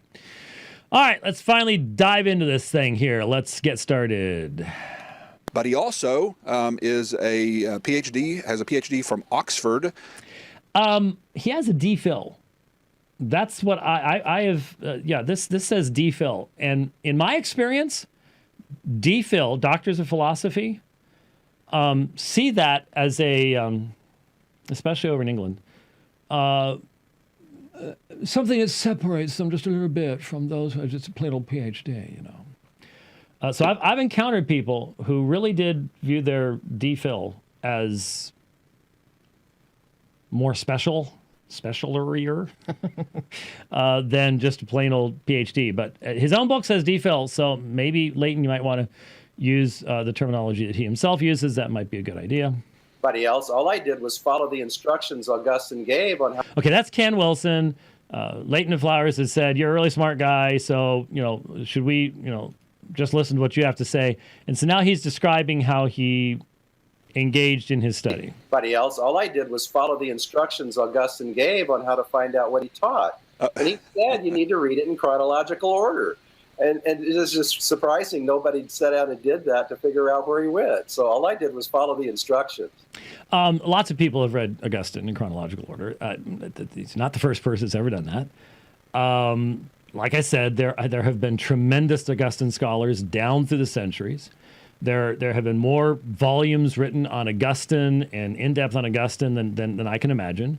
And it's actually basic fundamental knowledge amongst church historians, people who work in that field, have taught in that field, that there's development in Augustine, there are influences in Augustine, and especially, like I said, I remember a conference 93-ish, somewhere around there, here in the Valley, where my whole presentation at this conference was what we can learn from the blind spots in Augustine. Because if someone as brilliant as Augustine could have blind spots and inconsistencies and contradictions in his theology, we can too. And that the primary reason for those contradictions and blind spots were the conflicts that he had in his life. So, in other words, the Donatist controversy at the beginning of his ministry, the Pelagian controversy at the end of his ministry, those are the two major ones. He engaged in all sorts of minor ones too, but those are the ones that really took a great deal of his time and effort. And so that's why the Roman Catholics can quote from his anti-Donatist writings, and the Reformed can quote from his anti-Pelagian writings during the course of the Reformation.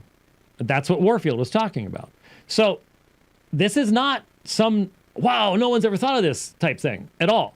What no one ever thought of before is the idea that you can just simply transfer, quote unquote, Manichaean interpretations, as if there is such thing as a Manichaean interpretive hermeneutical principle.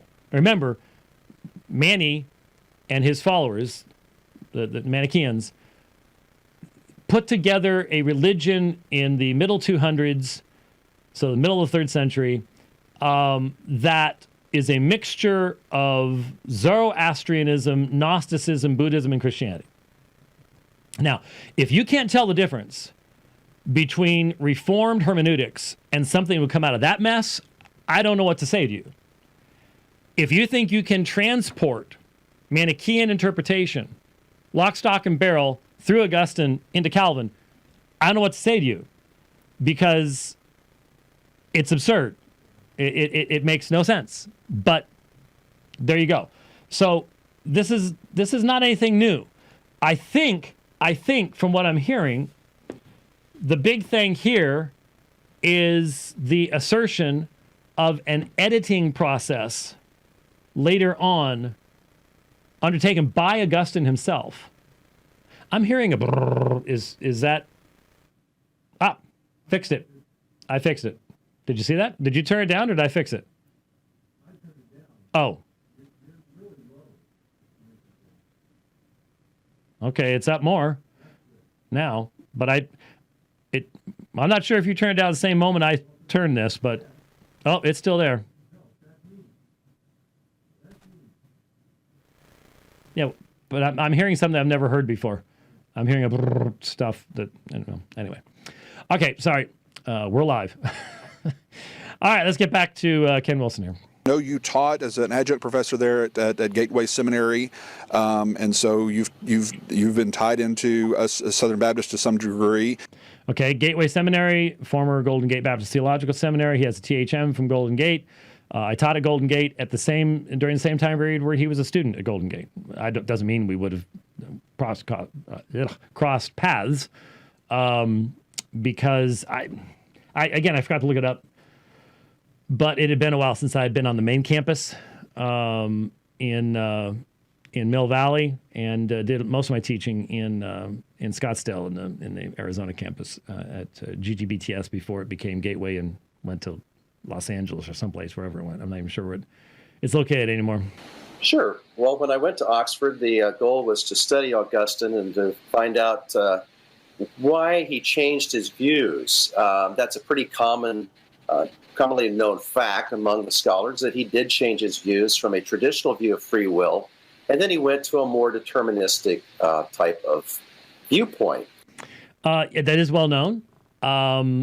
And the standard answer is dealing with Pelagius and arguing the issues with Pelagius. Now, one thing that is going to come up is the issue of baptism, and an understanding. What you need to understand, again, huge tomes on the subject of baptism have been written, massive tomes. And to be honest with you, in my experience, if you're an Orthodox guy writing on baptism, a Roman Catholic guy writing on baptism, a Lutheran guy writing on baptism, a non-Lutheran Protestant Presbyterian writing on baptism, a Baptist writing on baptism, you're going to end up finding what you want to find. It's hard to find works on baptism that are unbiased in their final conclusions. What you end up hearing very often ends up reflecting where you started. But part of the reason for that is that there are a lot of different perspectives on baptism in the early church. There really are. I mean, you can go into archaeology. You can demonstrate that there were full-size baptistries into the 3rd and 4th centuries in certain churches. You can, all sorts of stuff like that. Baptism, its subjects, who is to receive it. Really, it's objects. Its purpose, when, how, 3 times forward, facing east, 1 time backwards, delayed until the end of life. I mean, in the 4th century, one of the common arguments that was going on was, do you baptize a convert upon their conversion or wait until they're about to die, which is dangerous because if you don't get to them until they're dead, now they're in real trouble. But infants were being baptized, but there were different understandings as to why the infants were being baptized. And there were people who were promoting infant baptism, and others were saying, no, you should delay it until later in life. And there was a tremendous amount of discussion and a lot of tradition. A lot of it had to do with where you grew up and what the tradition was in your area. Because remember, you didn't have the internet, you didn't have nearly as much communication of ideas and things like that. So you'd get more localized flavoring, shall we say, on subjects along those lines. That issue is going to come up as well here a little bit later as to what the alleged almost universal view of the early church was, which was not a universal view. And then what Augustine allegedly came up with. The interesting thing was that almost every scholar will tell you that Augustine changed his mind about 386, writing to Bishop Simplicianus in Milan. And the reason is he starts off with a traditional view, and in the middle of the book, he switches to a more serious view of God's sovereignty. Now, just notice that Wilson will all the time anachronistically read modern categories into ancient categories that don't actually fit.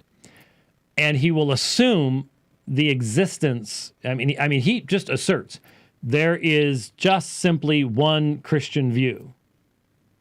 And in fact, in the back of the book, there's an appendix where he says, okay, here are the verses, and here are the individuals. Here are the individuals, and here's what's going to come out of that. Anyways, he's got a list of individuals, and then a little symbol as to whether they were specifically express the traditional free will view, or, and I was appreciative of this in the dissertation, anyways, or whether there's not enough data. And there really should be a whole lot more not enough datas, because almost any statement is interpreted as being, well, what we believe today when it comes to the issue of free will. But once again, let me point out, soteriological issues were not the primary focus of, for example, the early councils. What were the early councils arguing about? Were they arguing about the time of baptism? Were they arguing about the nature of the will? Were they arguing about predestination and election? No, they were arguing about Christology and theology proper. Were these things being discussed? Yes, but again, if you don't even have a full treatise on the atonement until toward the middle end of 4th century, that tells you where the emphasis is. And so trying to create a unanimous thought through, we've dealt with all this and come to this conclusion, then Augustine goes, I don't care all you say, I'm going to go someplace else, is one of the things that Wilson's trying to present, part of his argumentation. Right.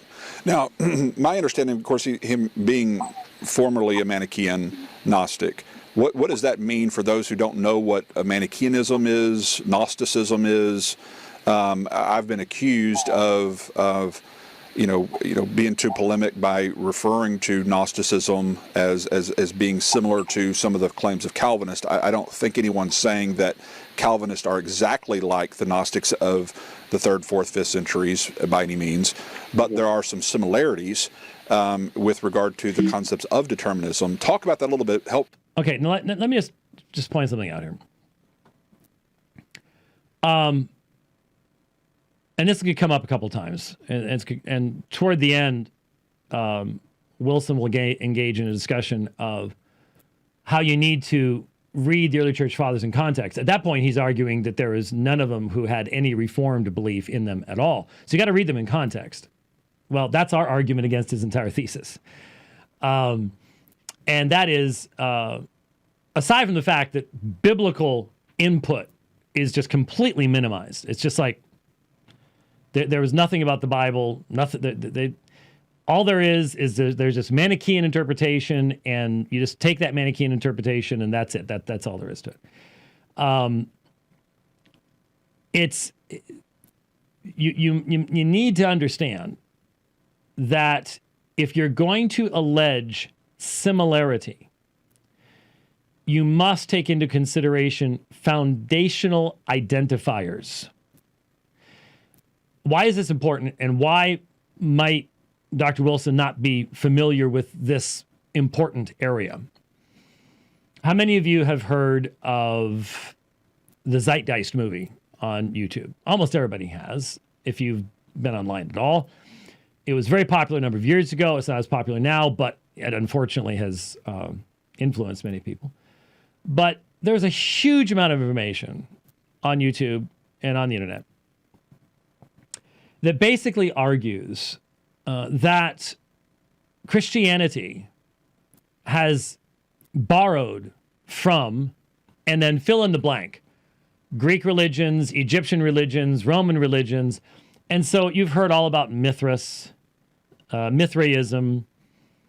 You've heard all about Osiris and Isis, and, you know, these ancient gods were allegedly virgin born and had 12 disciples and la-da-da-da-da-da-da. And there are hundreds, millions of people. There are millions of people on this planet that believe the story of Jesus was cobbled together from various pagan myths. And this is the history of religions school, that no one ever really comes up with anything new. They just borrow from stuff that came before and cobble it together in their day for something unique that they can sell. And so if you have to deal with that, if you have to, as I've had to for years, go see my debate with Dan Barker on this subject, because that was one of Dan Barker's things. That Jesus didn't really exist, and here's the reasons why. And you've got Mithraism, and you've got the Osiris and Isis, and getting chopped up into 14 parts, and one part gets lost, and all that silliness. And the idea of Dionysus and virgin birth, because he's sewn into God's thigh and comes out with that's a virgin birth. Is it that you have to demonstrate that a mere similarity, if it is based upon fundamentally different worldviews, is not a similarity at all. So, in the ancient world, in ancient religion, you have dying and rising motifs tied to what? Agriculture. Agriculture. Until recent times, everybody lived on farms. And even people who lived in cities were still so small that once you walked outside the city gate, you were surrounded by farms. You had to have farms real close by because you didn't have trucks to get your food there. That was one of the things that kept the size of cities limited, was transportation of foodstuffs. So up until recent times, up until industrialization and transport, everybody understood the agricultural cycle. Everybody understood the spring festivals, the rising of the sun and the heat and the planting of the crops, and the summer festivals, and then the harvest time festivals, and then the sun getting lower and lower in the sky until it is reborn around December 21st, 22nd. And the days start getting longer, and it starts all over again, and you have to put seeds in the ground, and this has to happen all the time. And so what we're told is dying and rising, dying and rising. That's where Jesus' stuff comes from. Is Jesus' resurrection ever likened to an agricultural cycle so that it happens over and over again? No, the emphasis is upon the once-for-allness, and when you place the resurrection within the context of monotheism and incarnation, a real incarnation, not being sown in the thigh of a god, not as in Egyptian magic religion, where you take a god who's been cut up into 14 pieces, you lose a piece, and you revivify this god as a zombie god of the underworld. That's not a resurrection. And that's not incarnation. Not either incarnation or resurrection. The uniqueness of the Christian message flowing from monotheism, a real incarnation, a real resurrection, as in the body being raised from the dead, that which died coming to life again, anastasis. When you recognize the unique worldview elements of the Christian proclamation, then you see that trying to simply say that what the Christians did is they borrowed this from paganism and tried to cram it into a monotheistic system is absurd. Absolutely absurd.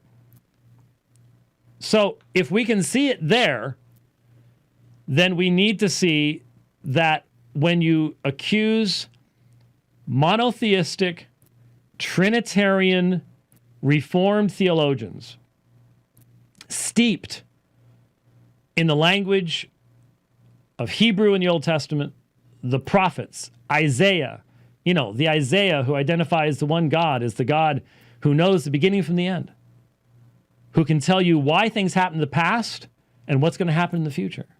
This is how he differentiates himself from the false gods. When you recognize those Reformed theologians are steeped in the language of the New Testament and provide in-depth, consistent exegesis of key texts based upon a belief that they are inspired and inerrant, not that you get to mix them with Zoroastrianism or Buddhism or Gnosticism. Once you recognize that that's the source of Reformed theology, the idea that that is actually some kind of Gnostic interpretation, where the Gnostic doesn't have a personal God, or if it does, it's a demiurge, an evil God that created the physical universe, in complete and total contradiction to what the Reformed believe, to try to connect those things together is infantile. It's infantile. It is so irrational, it is hard to even know how to describe it. Okay? So, when you hear someone saying, well, I've been accused of being too polemic because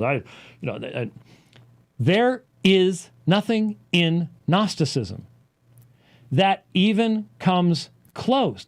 The Gnostic concepts, plural, because there is no one Gnostic concept, but the Gnostic concepts of God cannot ground the decree of the triune God of Scripture.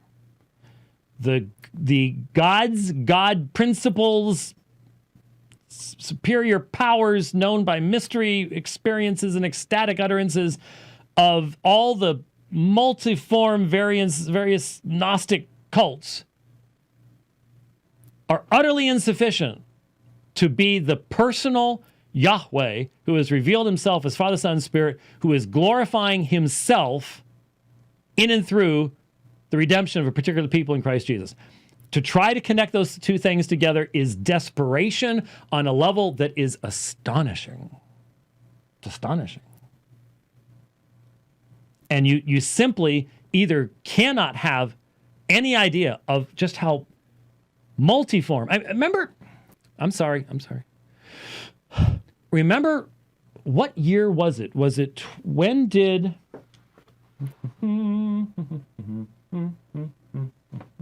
That's the musical interlude. That actually sounded like Superman there for a second. Okay, 2007. Oh my goodness, this was 13 years ago. Nobody knows this book because it was a book written for a particular movement at a particular time. I get that. From Toronto to Emmaus, The Empty Tomb and the Journey from Skepticism to Faith. 2007. A lot of you don't remember this, but it was on ABC, and they claimed they had found, first they found the bone box of James, and then Jesus. Found the tomb of Jesus. And this is where Jesus' bones had been, it's called an ossuary.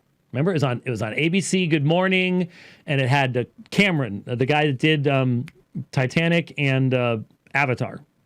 James Cameron had put money into it and stuff like that. Huh? The Talpiot Tomb. I wrote this book in about 2 weeks. Put everything else aside, because as soon as I heard what they were saying, I knew what they were doing. They were relying completely upon Gnostic Gospels for the connective tissue that held this whole theory together. And I don't have them here.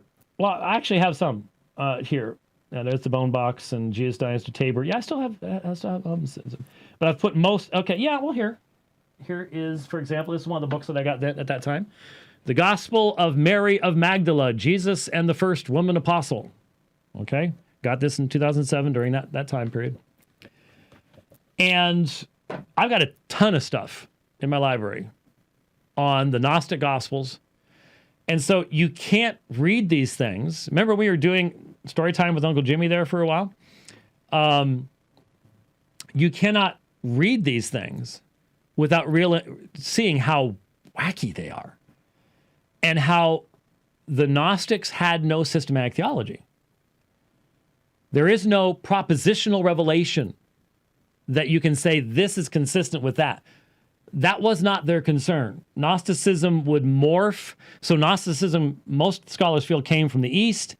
And when it encounters Christianity, it morphs to find a place for Jesus. But in the process, creates different Jesuses. Manny takes that even farther and has multiple Jesuses.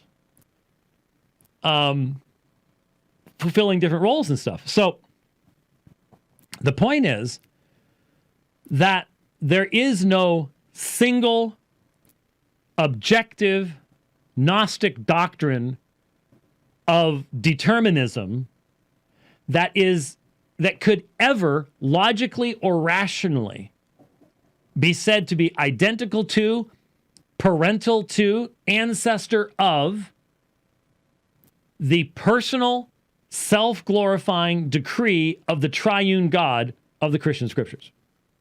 That's the assertion that's being made. That's why it's impossible. And the more you know about Gnosticism, the more you've read books like this, the more you know about Reformed theology. And I'm sorry, but Leighton Flowers has never understood Reformed theology. The people who knew him back when he claimed to be Reformed have confirmed to me he didn't know Reformed theology then. I don't think he does now. And I don't think he can hear it any longer, to be perfectly honest with you.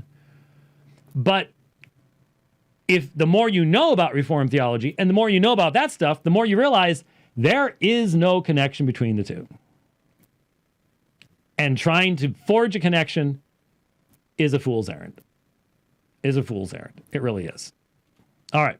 The 3rd, 4th, 5th centuries by any means, but there are some similarities with regard to the concepts of determinism. Talk about that a little bit. Help our listener to understand what Gnosticism was in that day, and how maybe Augustine was influenced by his former roots in Gnosticism. Now, by the way, Gnosticism in that day, what day? There was a form of proto-Gnosticism at the time of the New Testament. You have 2nd century, the Marcionites, Valentinian Gnosticism, and again, major variations in understanding, mystery religions, Jewish forms. Then that becomes background to out of the context out of which Manichaeism comes, but you're now 150 years down the road from that. And when you don't have a propositional revelation, can you imagine all the morphing and changing that takes place? So, in what day? Because 20 years could make a huge difference. Sure, Leighton. The interesting part of that is that my very first chapter in the thesis goes through all the ancient philosophies and religions on their views on determinism. You could not do that in a chapter, not meaningfully, not to any depth, not in recognizing the nuances and applications. One chapter? No, okay. Versus free will. And the Gnostics were famous because they believed that things were already set, that they were dualists, that everything physical is good, everything that is spiritual, everything that's spiritual is good, everything that is physical is bad. Okay, so immediately, if they're dualists, whatever they believe about determinism cannot have anything to do with what Reformed Christians believe about the decree of God. Why? Because in many forms of Gnosticism, the creator of the physical creation is called a demiurge. In fact, there were Gnostics who identified Yahweh as a demiurge because it was very plain when you read the Hebrew scriptures that Yahweh made the heavens and the earth. Therefore, he was evil, and we had to avoid him. And that's where Marcion gets into the canon issues, and that's a whole other topic to get into. But the point is, a dualistic deity of whatever type could not have a personally self-glorifying decree in the creation of the universe. By definition, just provided, right? This is a fundamentally definitional reality, is it not? It is. And people were predetermined to heaven or hell, the elect versus the non-elect. Okay. Here's where we start hearing, and this is one of the constant issues.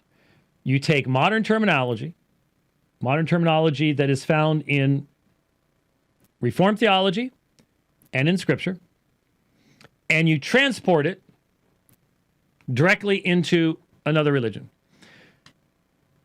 Given that in most forms of Gnosticism, and it really flourished in the 2nd century, so we get Marcion, let's get Valentinian Gnosticism and some of the other major schools. Going to continue on. I mean, I've said, Rich, I don't know how many times you've heard me say this, but if you wanted to write a book in the early church, you wrote it against the Gnostics. People for centuries did that. Everybody wrote a book against Gnostics. So in most forms of Gnosticism, the idea of salvation is, as it was in most forms of dualism, escape from the physical body rather than resurrection. So you are a spark of the divine. You're not made in the imago Dei. It would be fraudulent to try to draw a parallel between imago Dei and the idea of being a spark of... it's like the divine is a pool of energy, and you are a spark that has been separated from the pool of energy, trapped in this evil body, and your spark wants to get back to be reabsorbed into the pool of energy. Okay, that's a common Gnostic concept. Okay? That's why they mock the idea of a physical resurrection, because you're still trapped in the bad stuff if you resurrect the bad stuff. So you get rid of the bad stuff, physical body, and then your spark can be reabsorbed. And hence, in essence, your personality ends in this reabsorption back into the one. There were, monism, the one. And so what does that have to do with heaven and hell? What does that have to do with a biblical usage of heaven and hell? If you do not differentiate, if you take Christian words and then just transport them into Gnosticism, Paul would rebuke you. Why? Read Colossians. What does he do there? You have the proto-Gnostics. They're trying to find a place for Jesus, and they're calling him an eon. And the eons made up what's called the pleroma. And so what does Paul do? He slaps the Gnostics in the face in the 1st chapter when he says that Jesus, all the pleroma, fullness, dwells in him in bodily form. Bodily? Sarkikos? That's evil. And he is the creator of all things, all the eons. So he knows where they're coming from. And he uses their language against them. And he says, no, Jesus will not, you can't take truth and then just transfer that terminology over. You've got a different Jesus. You got a different Jesus. And so when you just take words that have a meaning to your audience, heaven and hell, the elect, and then transfer that into a completely different religion and say, well, you had the enlightened ones. And the enlightened ones were those who know that they are the spark and that they need to be reabsorbed into the one. That's not the same thing as the elect. So to use the term elect of the enlightened ones is to create a connection that, again, the honest student of history is going to go, no, wait a minute. We have to define each religion in its own categories. And when you've got something as wide a category as Gnosticism, you need to say certain Gnostic groups at this period in history said such and so, and that may take you an extra sentence to say all the time, but it's the only way to do it accurately. And what historians try to do is to avoid this very error because it creates so much misunderstanding. To just take these words and then plop them all over as if this means the same thing in Manichaeism, that it means in Gnosticism, that it means the Stoics, that it means to the Reformed. No, it doesn't. And we even have to be careful of that when studying the Reformed scholastics. In comparison to Calvin, there's been development. There's been development to this day. That's what scholarship does, is tries to be careful not to make those errant connections based upon utilization of terminology rather than an accurate representation of what was meant by someone at a particular point in time in history. You're abusing history when you do that. Same thing with the Manichaeans. Now, the Manichaeans have been known as the pinnacle of Gnosticism. They're the greatest group that came out of Gnosticism. And remember, so you've got Gnosticism, you have Zoroastrianism, Buddhism, and Christianity, all having influence in this mishmash. Now, that makes sense in Gnosticism because Gnosticism does not have a specific revelation that has content to it. And so it can morph and, hey, let's morph and bring in insights from all these things. The resultant perspective is a mishmash of self-contradiction, obviously. But that's what Gnosticism was all about. That was its appeal. I can see a lot of people today being attracted by something like that. Well, it's got a little bit of this, a little bit of that. Why not? It's great. That's sort of how it works. And the Manichaeans taught the similar thing, that God, there were a good God and an evil God. The evil God created the world. You can have all the sex you want with anybody you want and it not be a sin. But if you conceive a child in the womb and bear a child, that's a sin because you've brought evil into the world, becomes something physical happen. And that child at birth is damned because he is physical. Okay, now damned is something totally different in a worldview of Gnosticism than it would be in a worldview of Christianity. Damned is a juridical decision based upon the law of God, not damned as in I am a divine spark separated from the great pool of energy in a physical body and I need to get out. Those are two different things. Those are very, very different things. Massively different things. So to compare them creates confusion, right? Yeah, it does. By the way, there is no question. I don't know anybody who questions, I don't know anybody who questions, but I could see how some Roman Catholic folks would question. But it's certainly been a consistent part of my education in church history that this is an area where Augustine's view was influenced by Manichaeism, sexuality. Because very plainly, the view of sexuality of many in the early church, whether it be Augustine, Jerome, basically anyone influenced after the period of time of the Desert Fathers and the rise of monasticism, you're going to see an unhealthy, unbiblical, un-Hebrew understanding of sexuality and really the nature of man in the sense of the Greeks divided man up into parts. The Hebrews never did that. The Hebrews saw, that's why resurrection is so important, is it's unnatural for the spiritual element of man to be separated from the physical element of man. But Augustine is plainly influenced by that. And you can see it in his exegesis. But see, we can look at Augustine. We're not slavishly following him. We have a standard. It is the standard of having a consistent hermeneutic in the interpretation of the inspired word of God. And so you can look at many in the early church and go, where did they get this weird stuff about sexuality? And they got it from Manichaeism and various of the other religious concepts of the ancient world.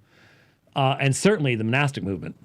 When you're living on a pillar or living in a cave, you end up with some strange views on sexuality. Because that's why God said, don't forbid marriage. God knew what he was doing. And people messed that up pretty badly. I'm sort of watching you a little bit. So when if you start doing this number, then I need to wrap up. I'm shooting for 3:30 here. So no. And so the good God has to awaken the dead sinner and then infuse faith into the sinner in order to resurrect them and have them believe, infusing faith into them.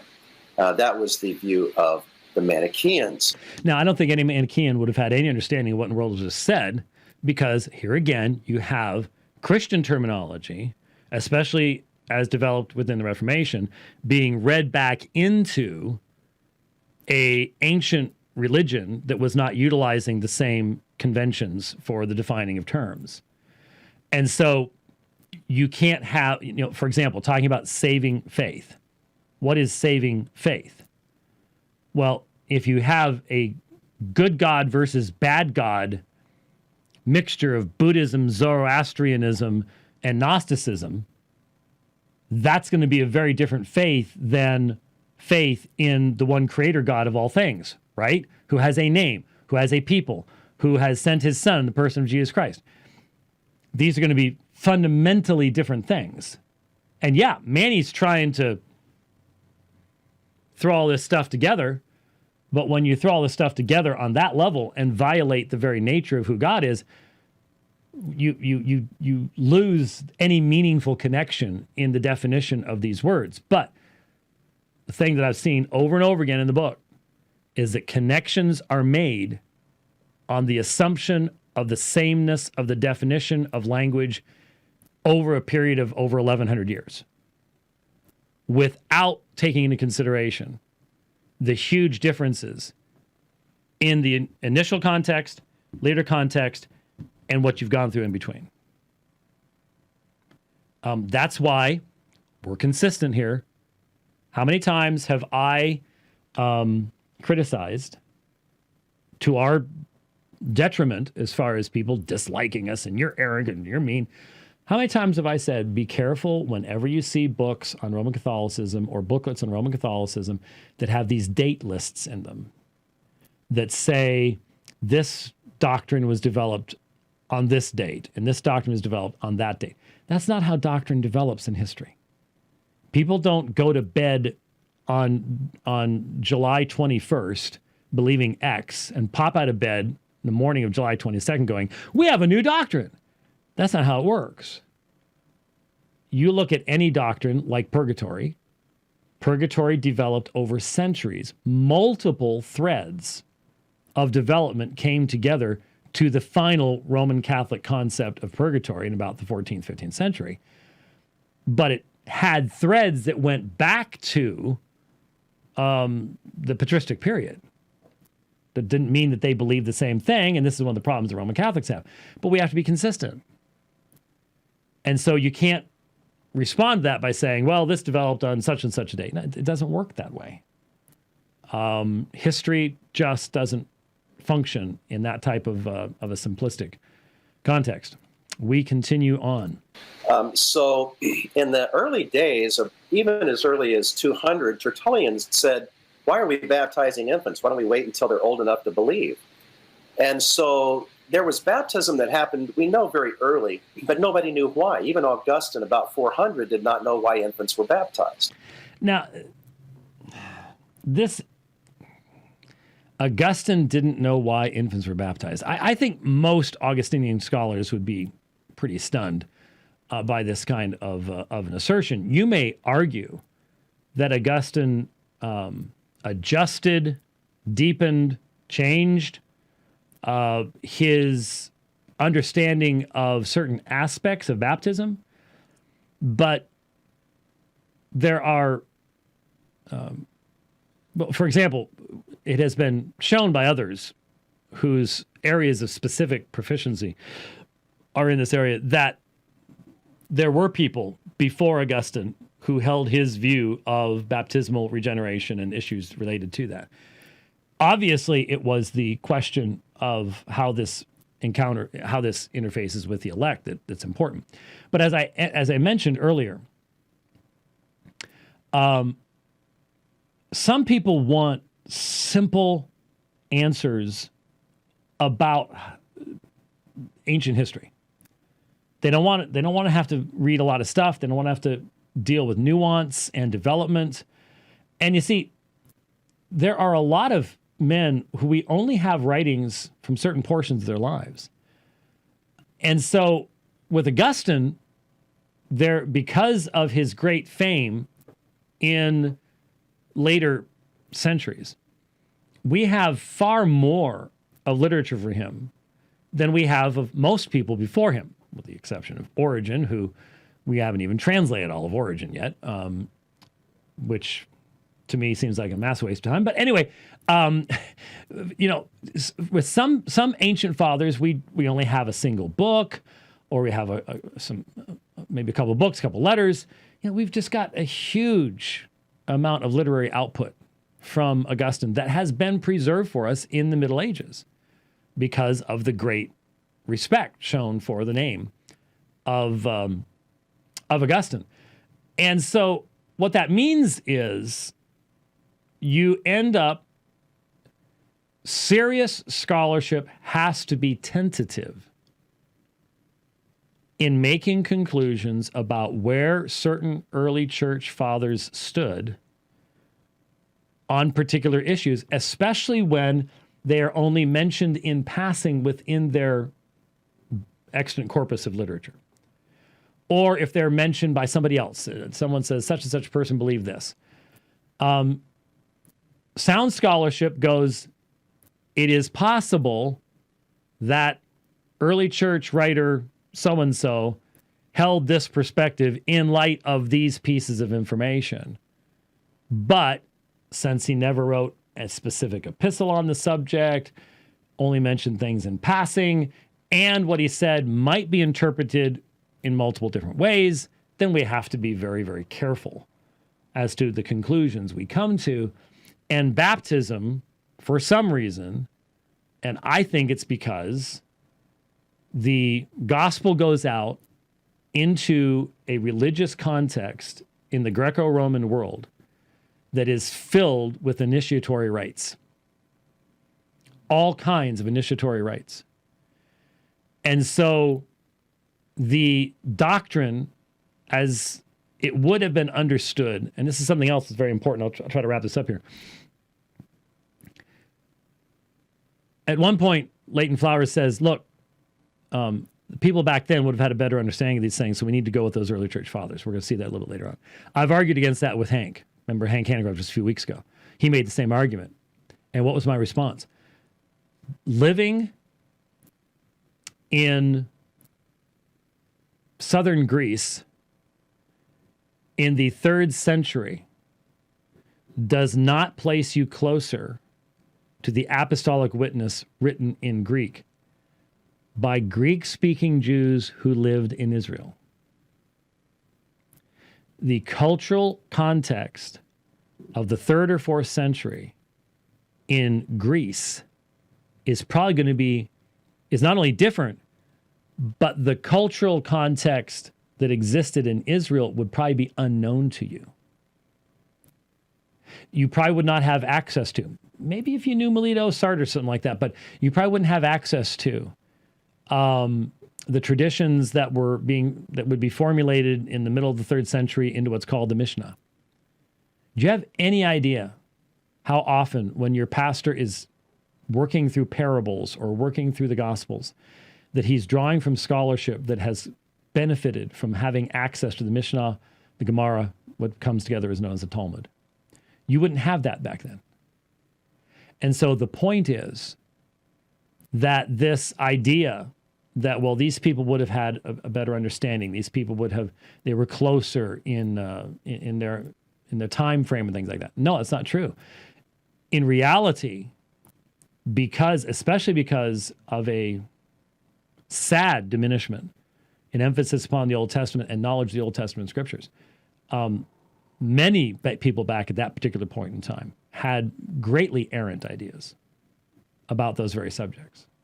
And that's something to keep in mind. So I'm going to mark a spot here and try to start here. That is really small print. Probably wasn't back when I had better eyes, but we'll start at that point as we continue.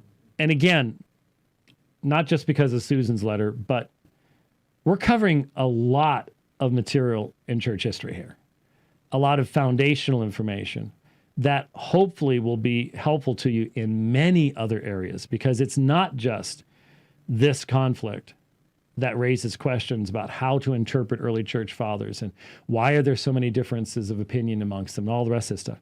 This comes up in dealing with anything in Roman Catholicism. The Muslims go after these types of things. The anti-Trinitarians go after these types of things. It is important to know this background information so you can recognize errant utilization of these resources, and they are great resources, and we are thankful for the people who lived back then, but we need to let them be who they were and also recognize the influences that they had upon themselves means we have influences upon us too. And that's a good thing to be cognizant of and aware of. And so I am cognizant of and aware of the fact that we are going to be back even yet again tomorrow. And so we look forward to that. I'm not sure exactly. Look, the world is a fluid place right now. So I'm not exactly sure where we'll be or what we'll be talking about, but probably pick up on some of this as well as other things. Thanks for watching. We'll see you next time. God bless. Let's get back to our audio here. I had somebody tell me yesterday, and he'll know who he is. Excuse me. That I froze their brain yesterday. Look, I understand that sometimes the discussion of church history can get rather deep, and I understand that if you are just trying to keep house and home together, and especially if you are wasting away in Panicsville, that was, wasting away in Margaritaville and Panicsville.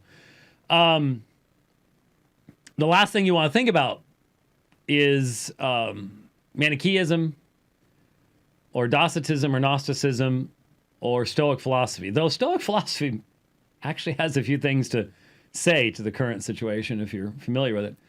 I get that. At the same time, there are other people that are sort of like, man, it's nice to have something to think about that has some eternal value and isn't all about the same stinking thing. Sometime over the past number of days, maybe all the way back on Monday, maybe it was last week, I forget, Rich was telling me that the Lutherans were all mad at Wilson. Now, which Wilson? I'm like, okay, what did Doug do now to get the Lutherans mad at him? And it wasn't Doug Wilson, it was Ken Wilson. And the Lutherans are mad at the Wilsonans. And so I'm like, what are you talking about? And so he sent me this thing over, and there were some Lutherans, one in particular, who were really going after the stuff that has been said in this particular book right here. And I got in touch with the fellow, and he set me up with hours worth of stuff to read, just in what he sent me yesterday afternoon into this morning, which I haven't had time to do so because of everything else going on, and won't have time to for a while. But he's been working on this subject for months, and he's sending me pages of Ambrose and Origen and Jerome, and saying, hey, look, now his focus is much more narrow than mine is. His focus is in what we're sort of hearing Wilson saying right now, Ken Wilson saying right now, in regards to Augustine's doctrine of baptism and how novel and new it ended up being.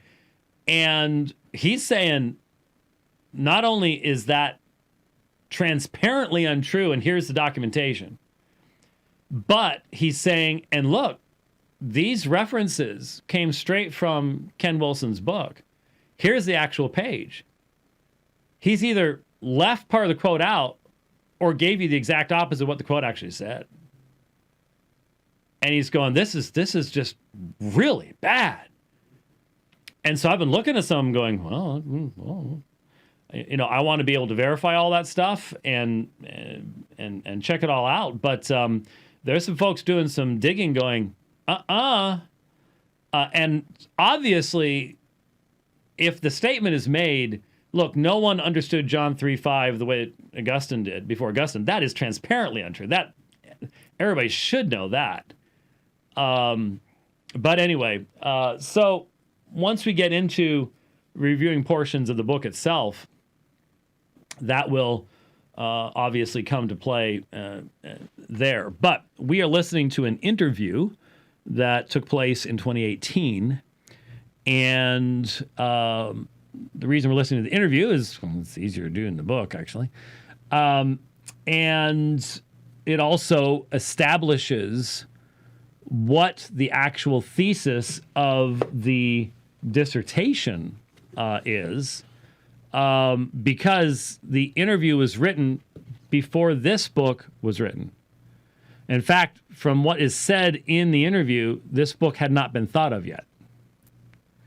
So if Ken Wilson says X in this interview and X is here, then there is a direct connection established, and you can't go, well, you can't review that book. That doesn't really represent the other book. Well, actually, it does. So that's what we're listening to. So let's get back into where we left off, listening to the 2018 interview, Leighton Flowers and Ken Wilson. And so he said, what's the difference between the two? It can only be the providence of God. Okay, I'm sorry. So he's talking about two children in Augustine's teaching. One dies before baptism. The other is baptized before death. One goes to heaven, one goes to hell. That's what he's saying is Augustine's context of his argument. And so he said, what's the difference between the two? It can only be the providence of God. That God decides whether a baby is saved or not saved based on whether that baby gets to the font, and he's the one who controls the circumstances. Therefore, it's not the human will that can save you. It only appeals for good or only appeals for evil. So God is the one who decides, and it has nothing to do with the human person. And that's the way he justified his argument, was through infant baptism.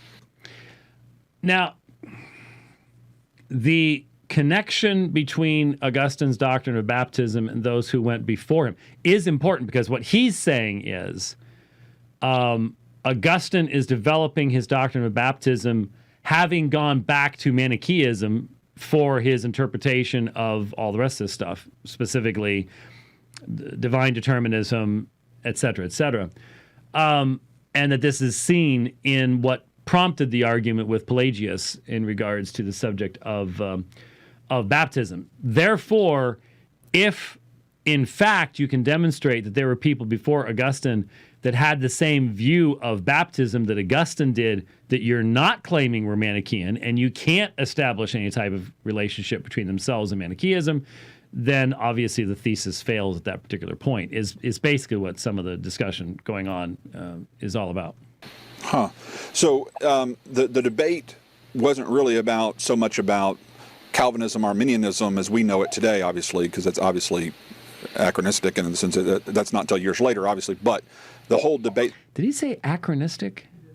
Okay, all right. It's anachronistic, but huh? Oh, okay. All right. Well, we have with Tulip, soteriology, that's not really what Pelagius and Augustine originally were debating. They were really dealing with the issue of corruption of the nature of the child from birth, and what to do with the corrupt nature and whether you baptize them or not. So it seems to me Pelagius, therefore, regardless of what we think about Pelagius today or what we believed, he was actually siding with many of us who hold to credo baptism today or to baptism of believers today. No. No, he wasn't. I again have not read too much on the subject of Pelagius's doctrine of baptism, but it was not Baptist in the modern sense of Baptist, and in fact, there's a fair amount of discussion concerning Pelagians and their perspectives, and the fact that after the days of Pelagius, they were forced to agree, because they believed in infant baptism, but they were forced to agree after Pelagius's death with the idea that baptism was for regeneration.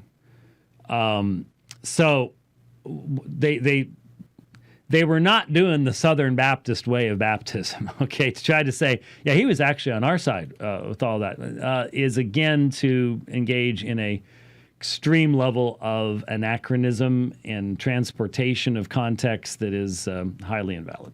You're exactly right, Lane. So Augustine's the one that came up with baptismal regeneration, that is salvific for them. Nobody else before then really articulated that way. Okay, that's what the Lutherans are taking apart. I've already read enough to realize, knew this already, especially when you look at John 3:5, that's just simply, I don't even know where you get that. I don't.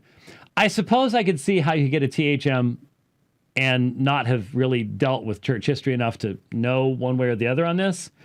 But there are so many references that once we get into it in the book, if we get that far in the book, can be provided that demonstrate that that's just simply not the case. Not even close. But Dr. Wilson is very, very, very confident about his statement. And so you're right. Pelagius didn't understand the baby being born as damned. He thought that they went to heaven because they had not sinned. And so everybody else believed that too. He had some other issues, but at least he was right on that aspect.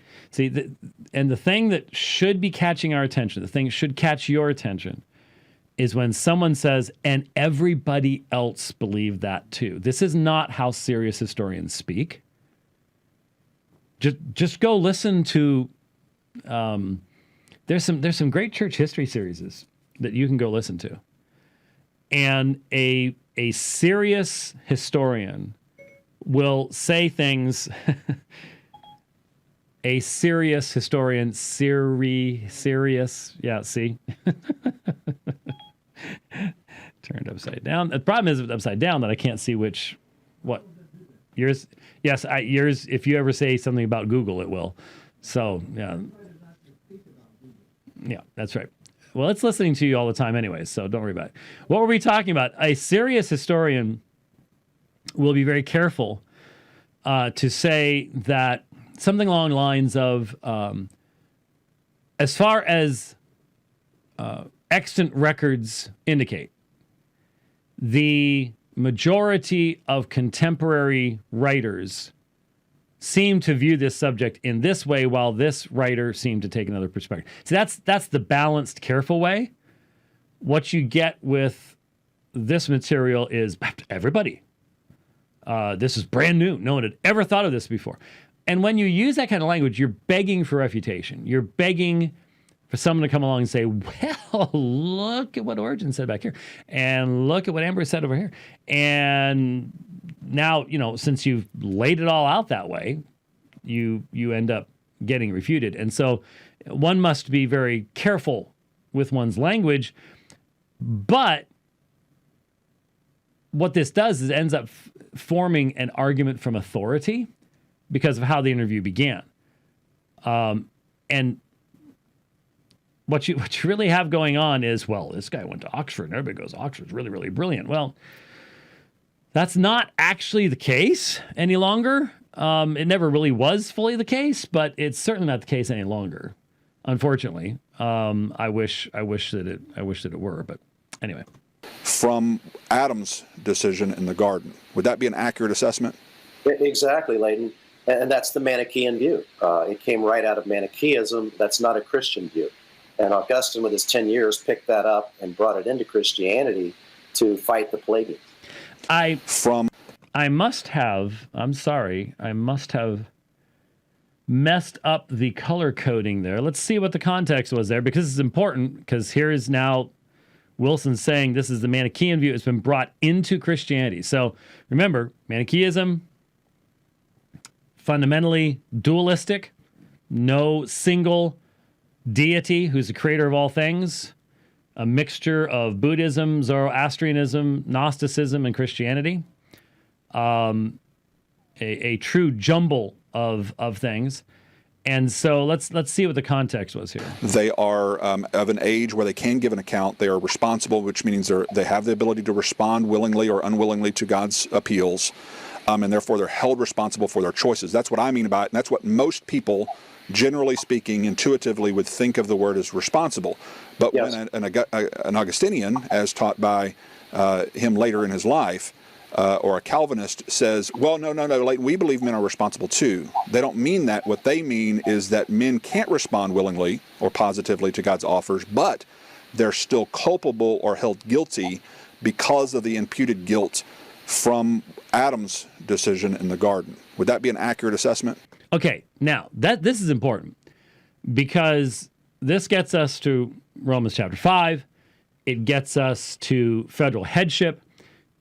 And this is a discussion of Christian theology. This is talking about how God deals with his creation. There is no way to address that particular subject within Manichaeism because you don't have a single God.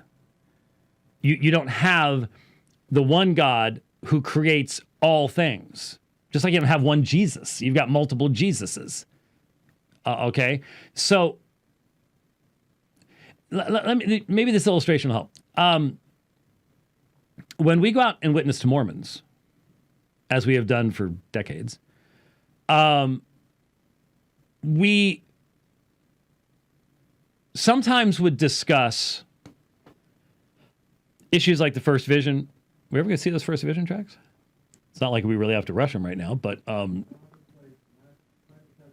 Touch is good. We would have tracks on false prophecies of Joseph Smith or the First Vision or things like that. But we recognize that those were issues that we're trying to use to get back to the key foundational issues. And when you talk with Mormons, you want to talk about who God is, who Christ is, and what the gospel is. But even then, what we realized was when you try to get around to the gospel with Mormons and they have a God who is an exalted man from another planet, the biblical gospel is too big for a God who's exalted from another planet. That's an insufficient basis for grace. You can't talk about grace if you've got a God who himself had to be the recipient of grace at some point in the past. And so there was even a hierarchy there. You've got to talk to the Mormon about who God is. You've got to present them with the God who created all things.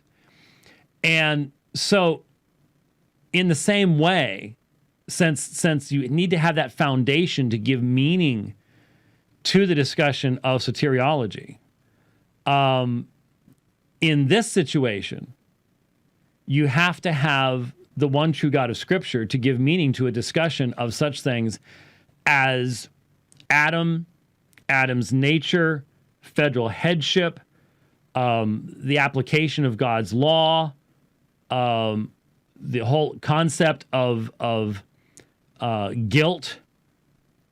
All of these things are being used in a Christian context, a monotheistic Trinitarian Christian context. You cannot transfer that to Manichaeism because everything ends up becoming redefined. Just as in Mormonism, all the language that we use is redefined by the polytheism of Mormonism and the fact that God's an exalted man, that we're all the same nature as God. That results in a redefinition of what eternal life means, what exaltation means, what glorification means. It changes everything because the foundations are different. Well, the foundation of Manichaeism and Christianity are completely different. So if you just pick up the terms out of a Christian context and then try to map them over to Manichaeism without changing the language, you're going to be twisting everything.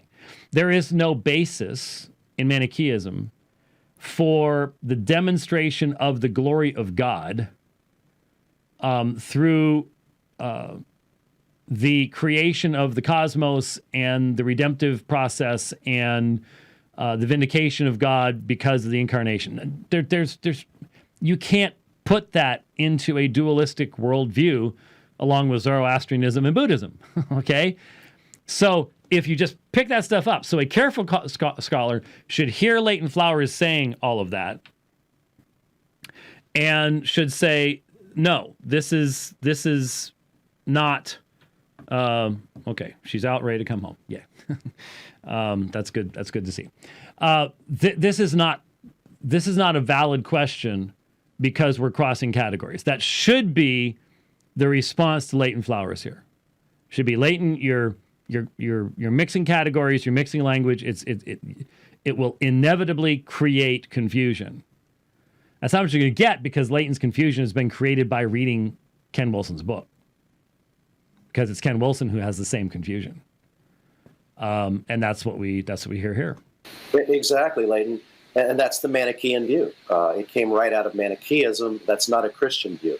And Augustine, with his 10 years, picked that up and brought it into Christianity to fight the Pelagians. So, there's your assertion. This is the only gentleman that I know of who has this theory, this thesis.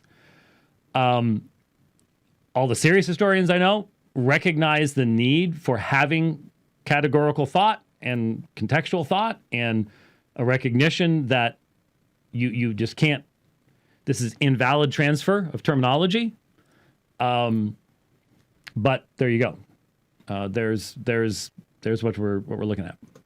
Now, I've often argued that Pelagius is kind of become the boogeyman of the deterministic, line of Christian thought. In other words, those who have kind of lined up with Augustine have done a really good job at painting all of us in the really bad light, maybe even maligning a little bit of what Pelagius himself taught. Based upon some of the readings I have from him, he does say that we need divine aid, that we need help of God. And so this is a whole long section of seeking to rehabilitate Pelagius. I'll just leave that out there and let you go. Now, let's be consistent.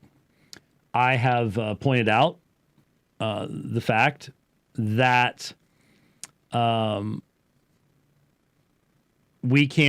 there is serious discussion about Nestorius in church history.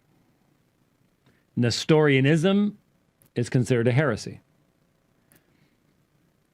And once something is attached to someone's name,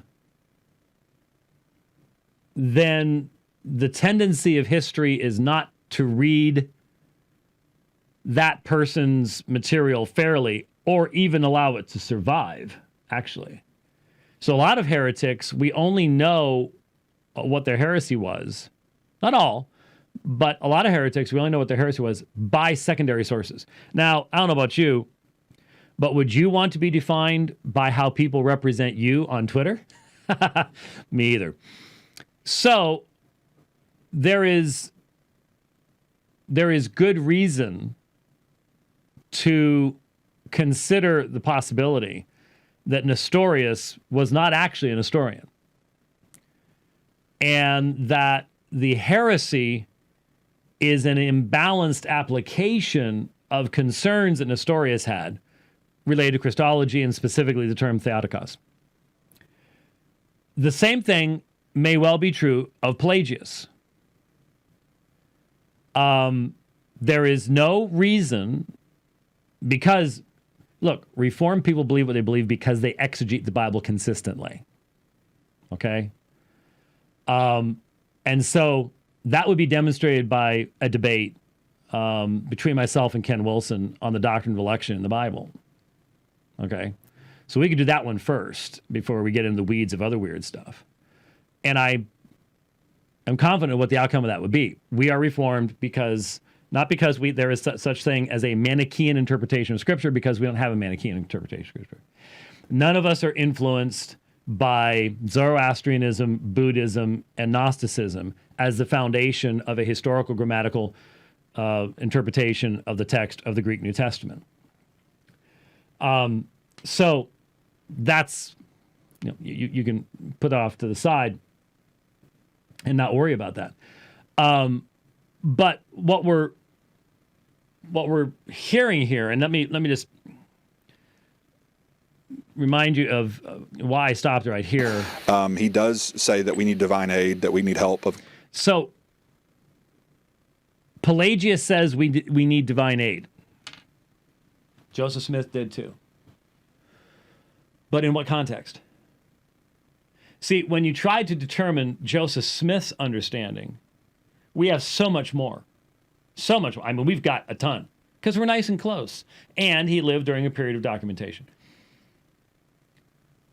What we know about Pelagius really depends upon epistles and letters, and you might say, well, those are helpful. They are, but one thing is for certain, most of the time when we are reading epistles and letters from people, they're brief,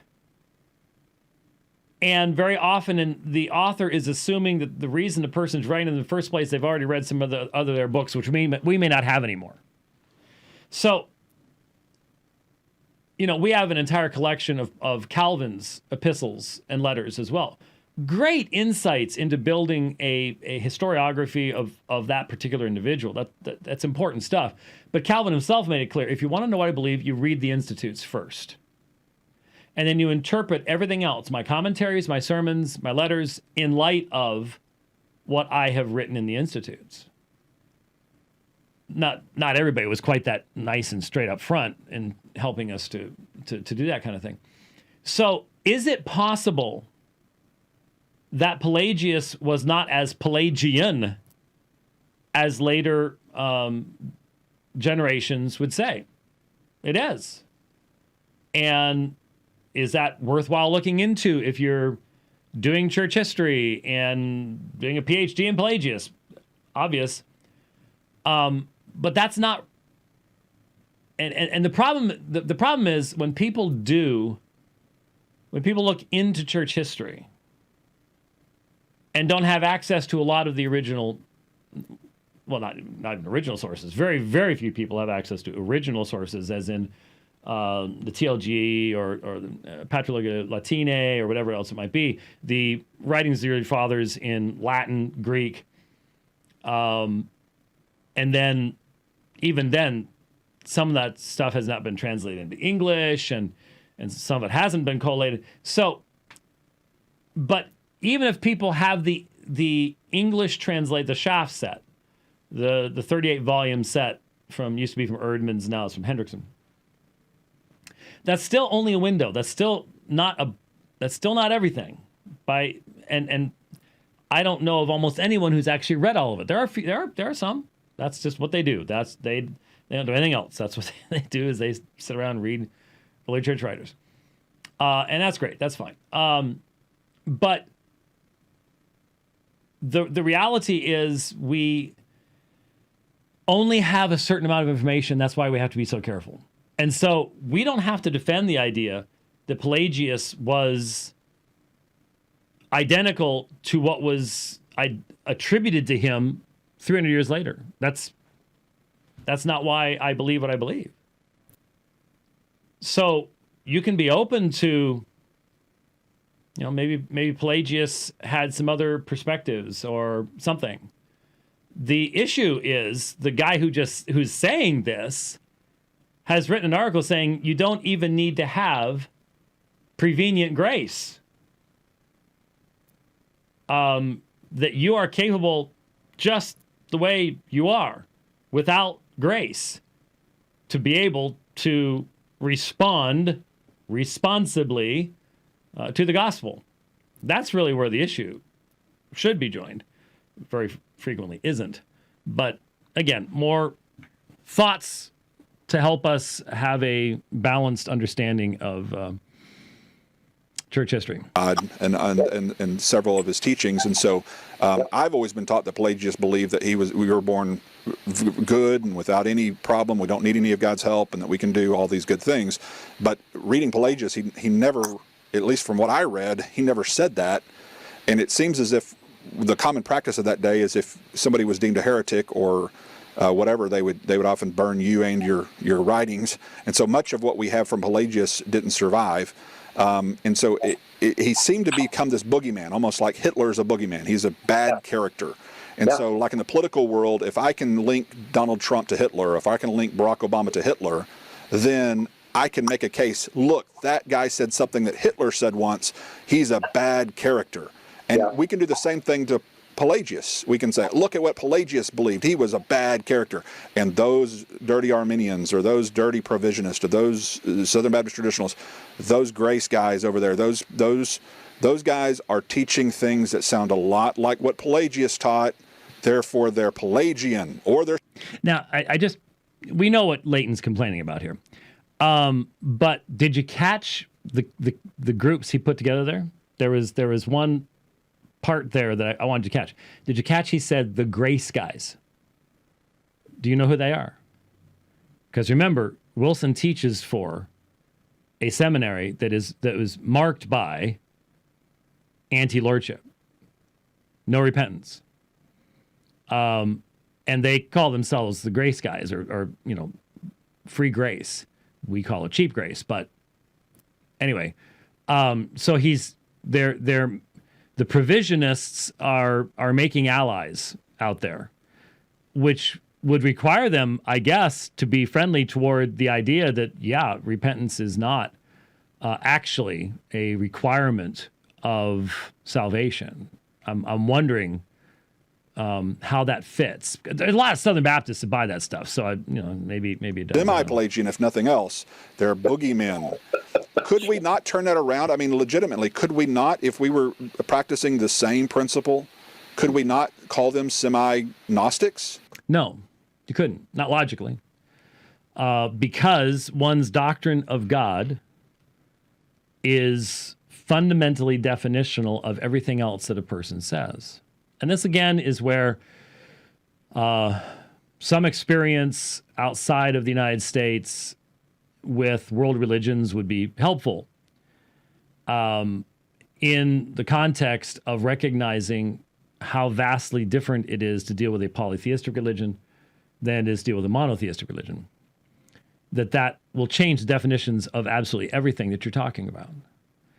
And so to take a form, and again, Gnostics, wide variety of beliefs, no systematic theology. If you can even meaningfully discuss the idea of determinism as a Gnostic idea, well, for example, part of the argument of Wilson's book is the Stoics, the Gnostics, the Manichaeans were all determinists. What does that mean? The problem is, while the Gnostic and Manichaean concepts will be at least somewhat related because Mani is plainly drawing from Gnosticism, but then modifying that with other stuff. The Stoic understanding of determinism and the Gnostic understanding are not the same.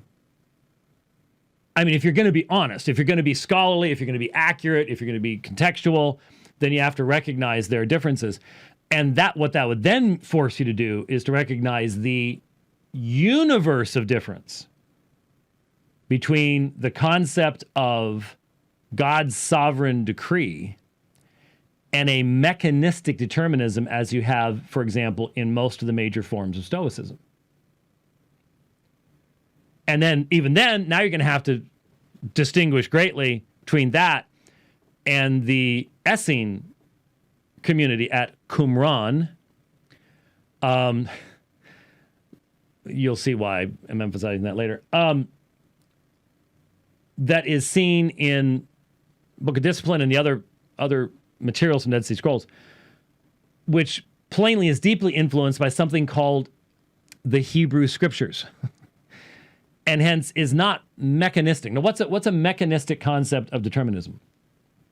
Well, it would be something along the lines like that there are laws of cause and effect that rule the physical universe. And that since everything is cause and effect, and these laws determine which way things are going to go, then it's not that there is an external mind that is revealing itself and ordering things. It is the nature of the created universe itself that contains within itself immutable laws that make it deterministic. So there are scientists today who are deterministic in that sense. They may be atheists, but they're determinists because they believe that what we're going to do, what we're going to be, is completely determined by our material surroundings, because there's nothing else to determine it by anyways. Okay? That is, again, a universe removed from the Christian doctrine, the biblical doctrine, that God works all things after the counsel of his will. The God who works all things after the counsel of his will. That's personal. That is self-revelatory. That is self-glorifying. That involves the incarnation. That involves the outpouring of the Spirit. That involves the demonstration of the attributes of that personal triune God to the creation, none of which has any correspondence to either the Stoic system or to Gnosticism, because you don't have a God who can do any of those things in Gnosticism. So if you're trying to make a connection that is meaningful, you're not going to be building it here. It's just simply not possible. But that's exactly what we're encountering. That's exactly what we're dealing with in this kind of assertion being made by Ken Wilson, repeated by Leighton Flowers, and becoming evidently an essential part of the definition of provisionism, whatever in the world that is. The current form of, we can't argue Reformed theology on the text, and so we'll introduce this kind of stuff. So hopefully you're starting to see, hopefully I'm communicating to you the importance of being able to see context and to keep proper categories and to be accurate in your representation as best you possibly can be, even with people you disagree with, and not make these types of invalid connections. Believe me, apologetics books, this is one of the greatest problems with apologetics books. Quick illustration, we'll go a minute or two over. Illustration of this. We have, for decades, unfortunately, been separated from other ministries, some other ministries, not all, some other ministries, because we have insisted upon this concept of being accurate in your representation and accurate in your use of language. And so when the second Godmakers film came out, we were a tiny little ministry. I mean, we couldn't really even stand on our own 2 feet. But we were committed in principle to accurately representing what Mormonism says. And there was stuff in the second film that just wasn't accurate. And we came out and said it and made ourselves pariahs for so doing. Because you can't provide a truthful critique of Mormonism when you're being untruthful in the arguments that you're using.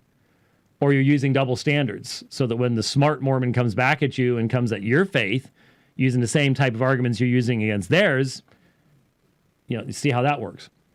And so we've attempted to be very, very consistent about this all along.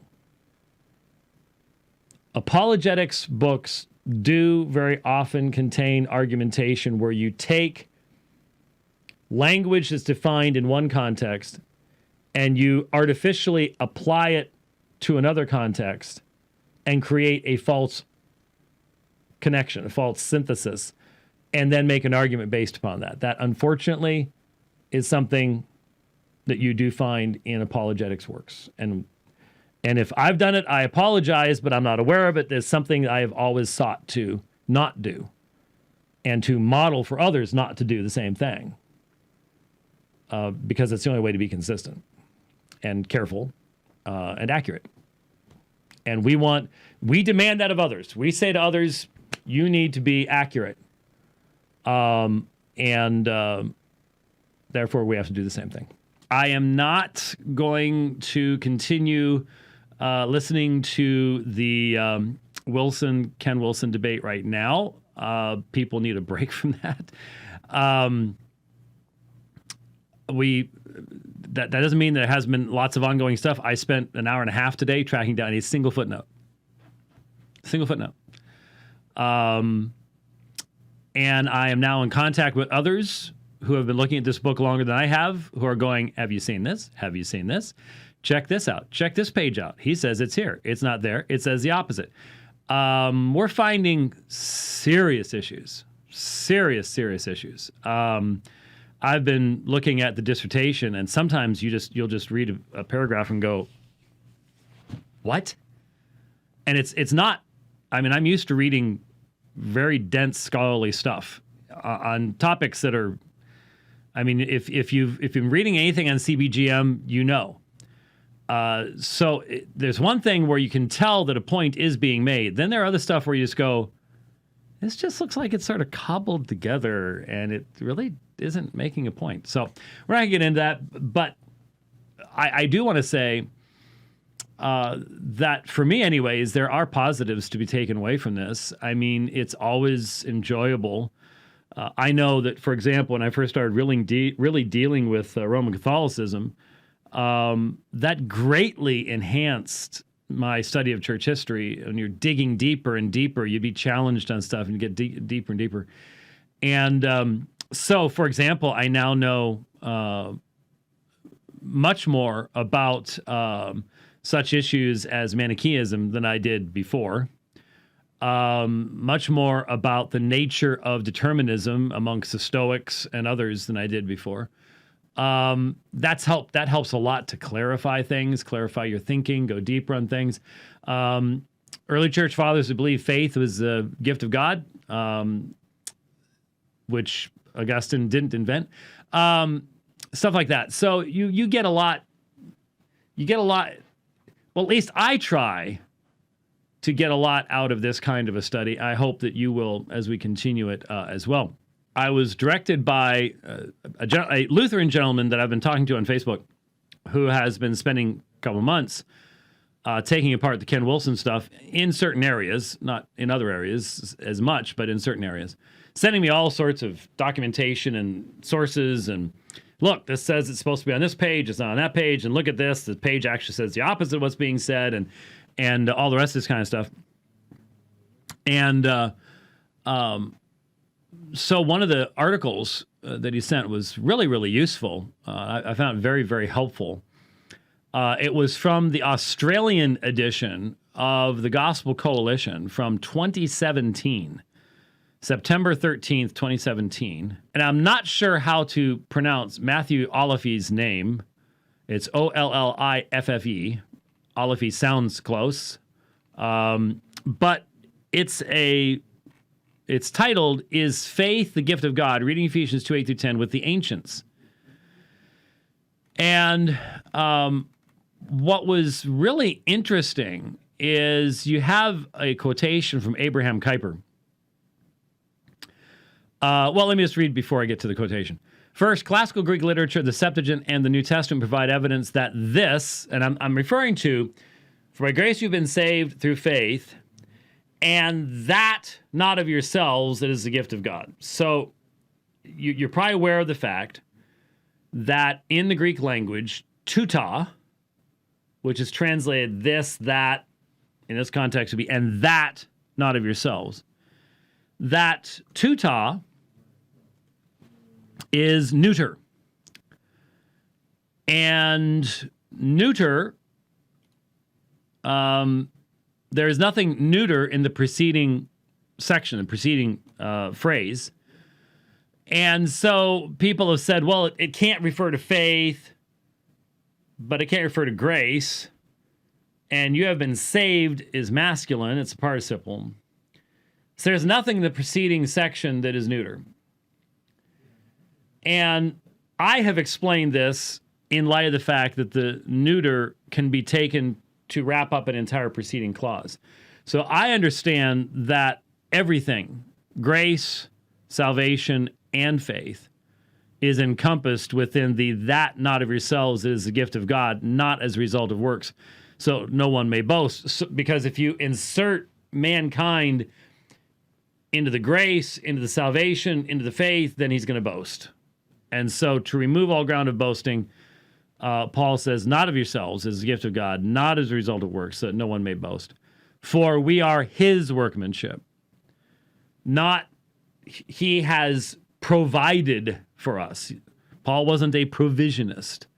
It says, I say, he has provided the possibility that we then can synergistically cooperate with him to bring about our salvation. We are his workmanship created in Christ Jesus for good works, which God prepared beforehand so that we would walk in them. And so probably one of the most balanced sections of Scripture on this particular subject. And what was interesting is this article says, first, classical Greek literature, the Septuagint, and the New Testament provide evidence that this can indeed refer to faith. There are 15 certain or highly probable examples of this rule, 10 in the classical literature, 4 in the Septuagint, and 1 in the Greek New Testament. Second, many ancient exegetes take it that way. As Abraham Kuyper observes, nearly all the church fathers judged that the words, it is the gift of God, refer to faith. This was the exegesis of those that spoke the Greek language and were familiar with the peculiar Greek construction. Now, isn't it interesting that as we're listening to the interview between Leighton Flowers and Ken Wilson, maybe we haven't gotten to this point yet. I've listened to it a couple times. One of the arguments that Flowers makes is that, well, the people that were the closest and spoke the Greek language, they agree with us. Well, not here, they don't. And I'm skeptical and hesitant of these types of arguments. But the numbers are interesting. Because the author goes on to say, I can confirm Kuyper's assertion. Only a minority of ancient commentators associate this exclusively with salvation. 8 ancient exegetes specifically assert that this refers back to a feminine noun in Ephesians 2:8-9, 7 taking tuta to refer to faith. That would be Chrysostom, Jerome, Augustine, Theodoret, Fulgentius, Ecumenius, Theophylact, and I hate green font, and 1 taking it to refer to grace. That's John of Damascus. And references are given to each one. And of course, we have in the Wilson dissertation the assertion that Augustine made this up, and it goes back to Manichaeanism. So evidently, all these guys are actually secret Manichaeans. One name there you may have, well, a couple names you may not have known, but Fulgentius, Bishop of Rusp. Wish we had more from him. He's very, very important on many grounds. Not only solid in his theology on key issues, but on the sufficiency of Scripture as well. Important stuff. But the point is that when you look at Ephesians 2, how many people have memorized Ephesians chapter 2, verse 8 and 9? I've always said you need to memorize. If you've memorized verses 8 and 9, you need to memorize verse 10. It's sort of necessary.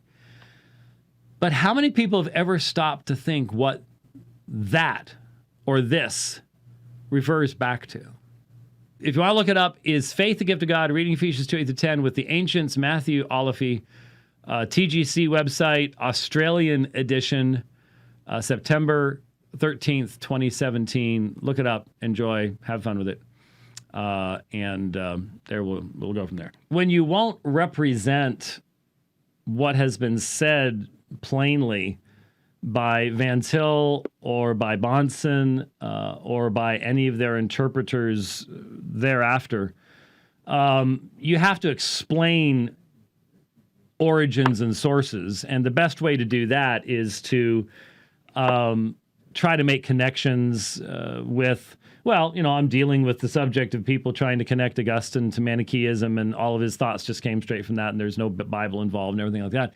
So we're going to spend a few more minutes. I've got a few clips prepared here. I didn't get as far in my preparation as I wanted. By the way, if what I need to do, what I want to do, is find enough time to put together a keynote presentation, I don't think I could really explain Manichaeism, Mani's theology, without some graphics. Minimally a flannel board. Oh, never mind. Far too few of you old folks in the audience to get the flannel board joke, but a few of you will find it entertaining. It's complicated, and it's so different. And one of the problems is, if you've been raised in the church, here's one of the challenges that we face. If you've been raised in the church, then when you encounter something that is very, very, very different from what you are accustomed to, it's easy to just simply dismiss it because that's weird.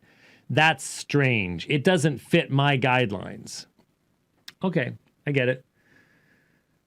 But Manichaeism, starting in the middle of the 3rd century, so around 250, 240, 250-ish area, ends up spreading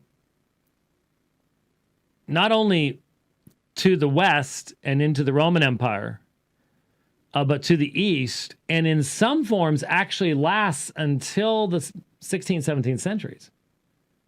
That's a long time. Much longer than, for example, Mormonism has existed, which is only officially coming up on, well, 190 years. Officially April 6, 1830. So we've got 10 more years to go for that particular aspect of things. And look how big it's become and how fast it's changed too, which I don't think would be possible in the ancient world without printing and the mechanism of spreading that change, to be honest with you. Anyway, Manichaeism obviously underwent tremendous amount of change and evolution, and there are lots and lots and lots of different perspectives. But I've found some material that would help me to at least explain to you what Augustine would have experienced as Manichaeism in his day. What Manichaeism looked like in the 15th century in China is not all that relevant to our inquiry. And I'm speaking, of course, in regards to the issue of Ken Wilson's dissertation and the assertion on his part that, in essence, what we have in Christianity and what we have in Reformed Christianity, what we have in Calvinism is, well, let me read it to you again. I've read it before, but you got to hear this. It will explain why we're spending so much time on it. The famous Reformed theologian Benjamin Warfield commented, "The Reformation, inwardly considered, was just the ultimate triumph of Augustine's doctrine of grace, and I will continue that, over Augustine's doctrine of the church." I think leaving that part out changes the balance of what Dr. Warfield said.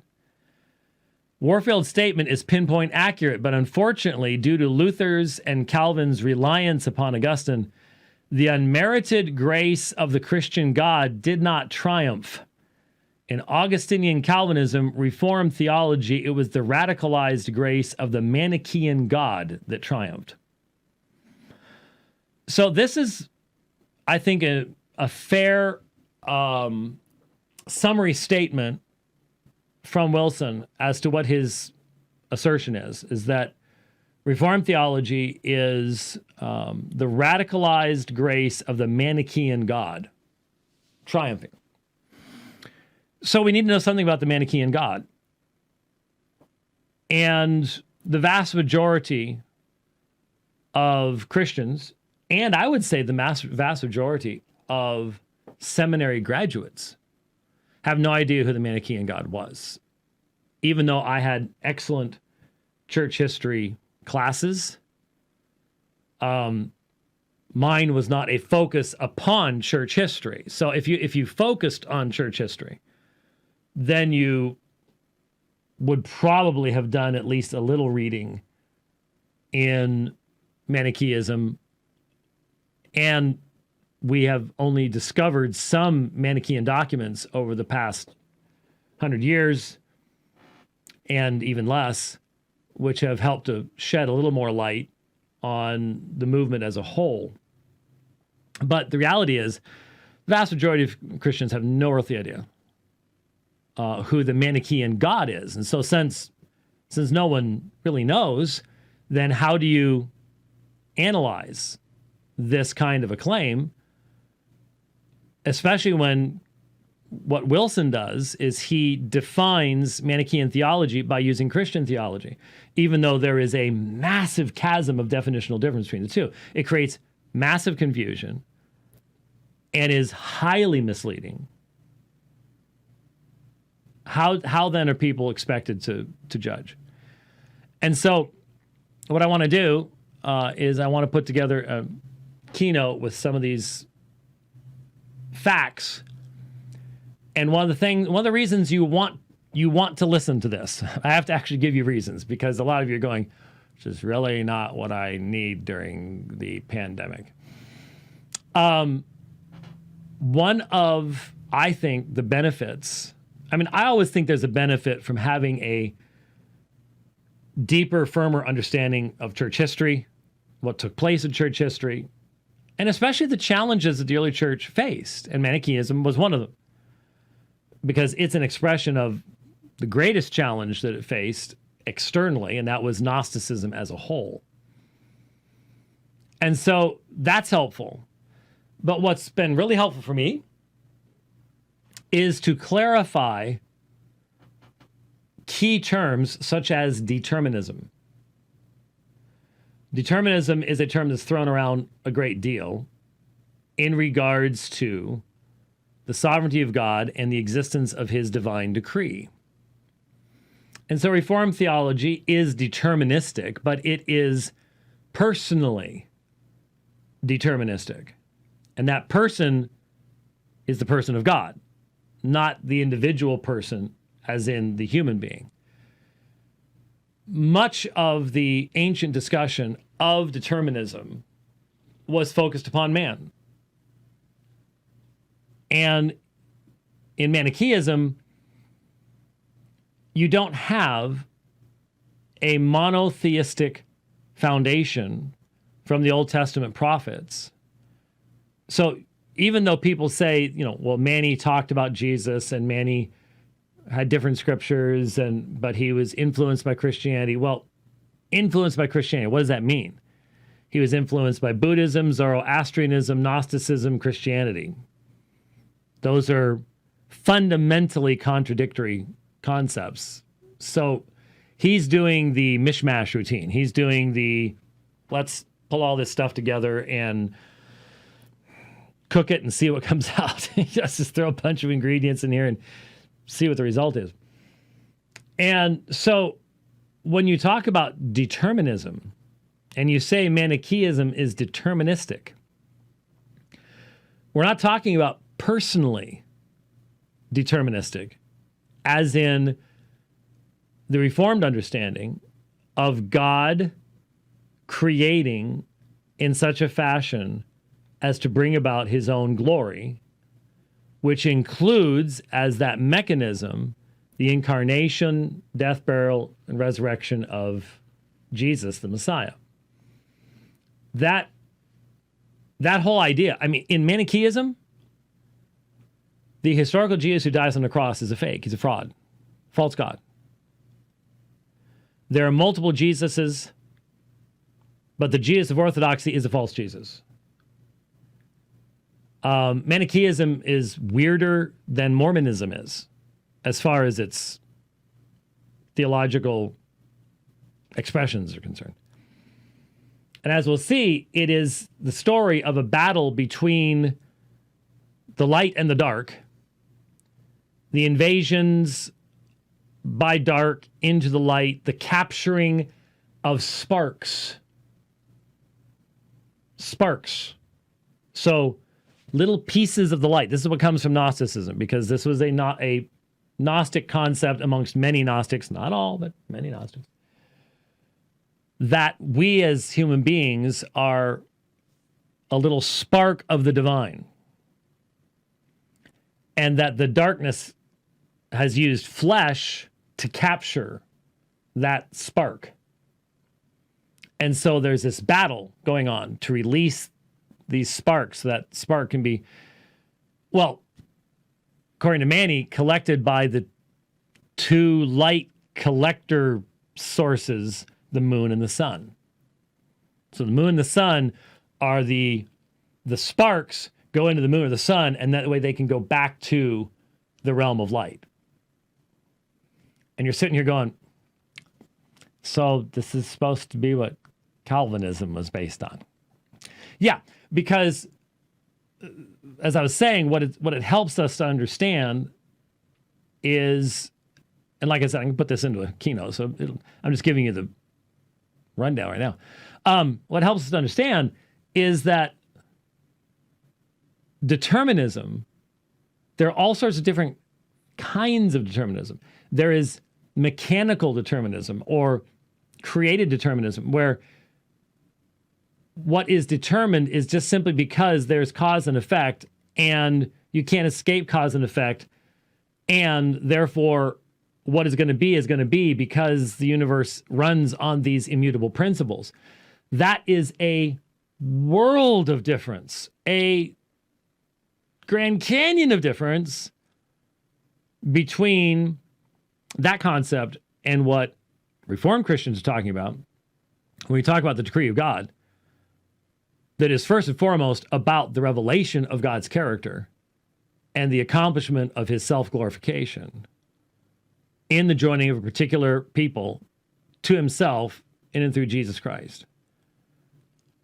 If you can just sit back and say, see, Manichaean determinism, Calvinist determinism, same thing. No, not even close. That's the point. That's the point. But we need to understand a little bit more about the different Jesuses in Manichaeism, and the various stages of battle between light and darkness, and the fact that there simply isn't any personal God. There really isn't a personal God. There's much more of a, well, it was influenced by Buddhism, right? Zoroastrianism. It's a little bit more like the Force. It's a little bit more like the Force than anything close to the decree. Or Ephesians 1:11. So can you imagine how Manichaees interpret Christian scriptures when you don't have the monotheistic personal God of the Old Testament as the foundation of your interpretation? Yeah. To say that they interpreted it in the same way Reformed people interpret it is absurd on a level that's pretty difficult to conceive that this wasn't caught and someone said, that's really mixing up categories. That's really bad. But anyway, we'll be illustrating all of this in time. But I did mark exactly where we finished last time, even though it looks differently now, but I'm going to assume this is where it was. So we'll get just a few little quotes in here before we run out of time. But we are listening to a 2018 interview between Leighton Flowers and Ken Wilson on the subject of Wilson's dissertation. This was before the popular level book was written, and so that's why it's important. So let's get back to it. He was a polemicist and a rhetorician more than a student of Scripture. He admitted that himself to Jerome.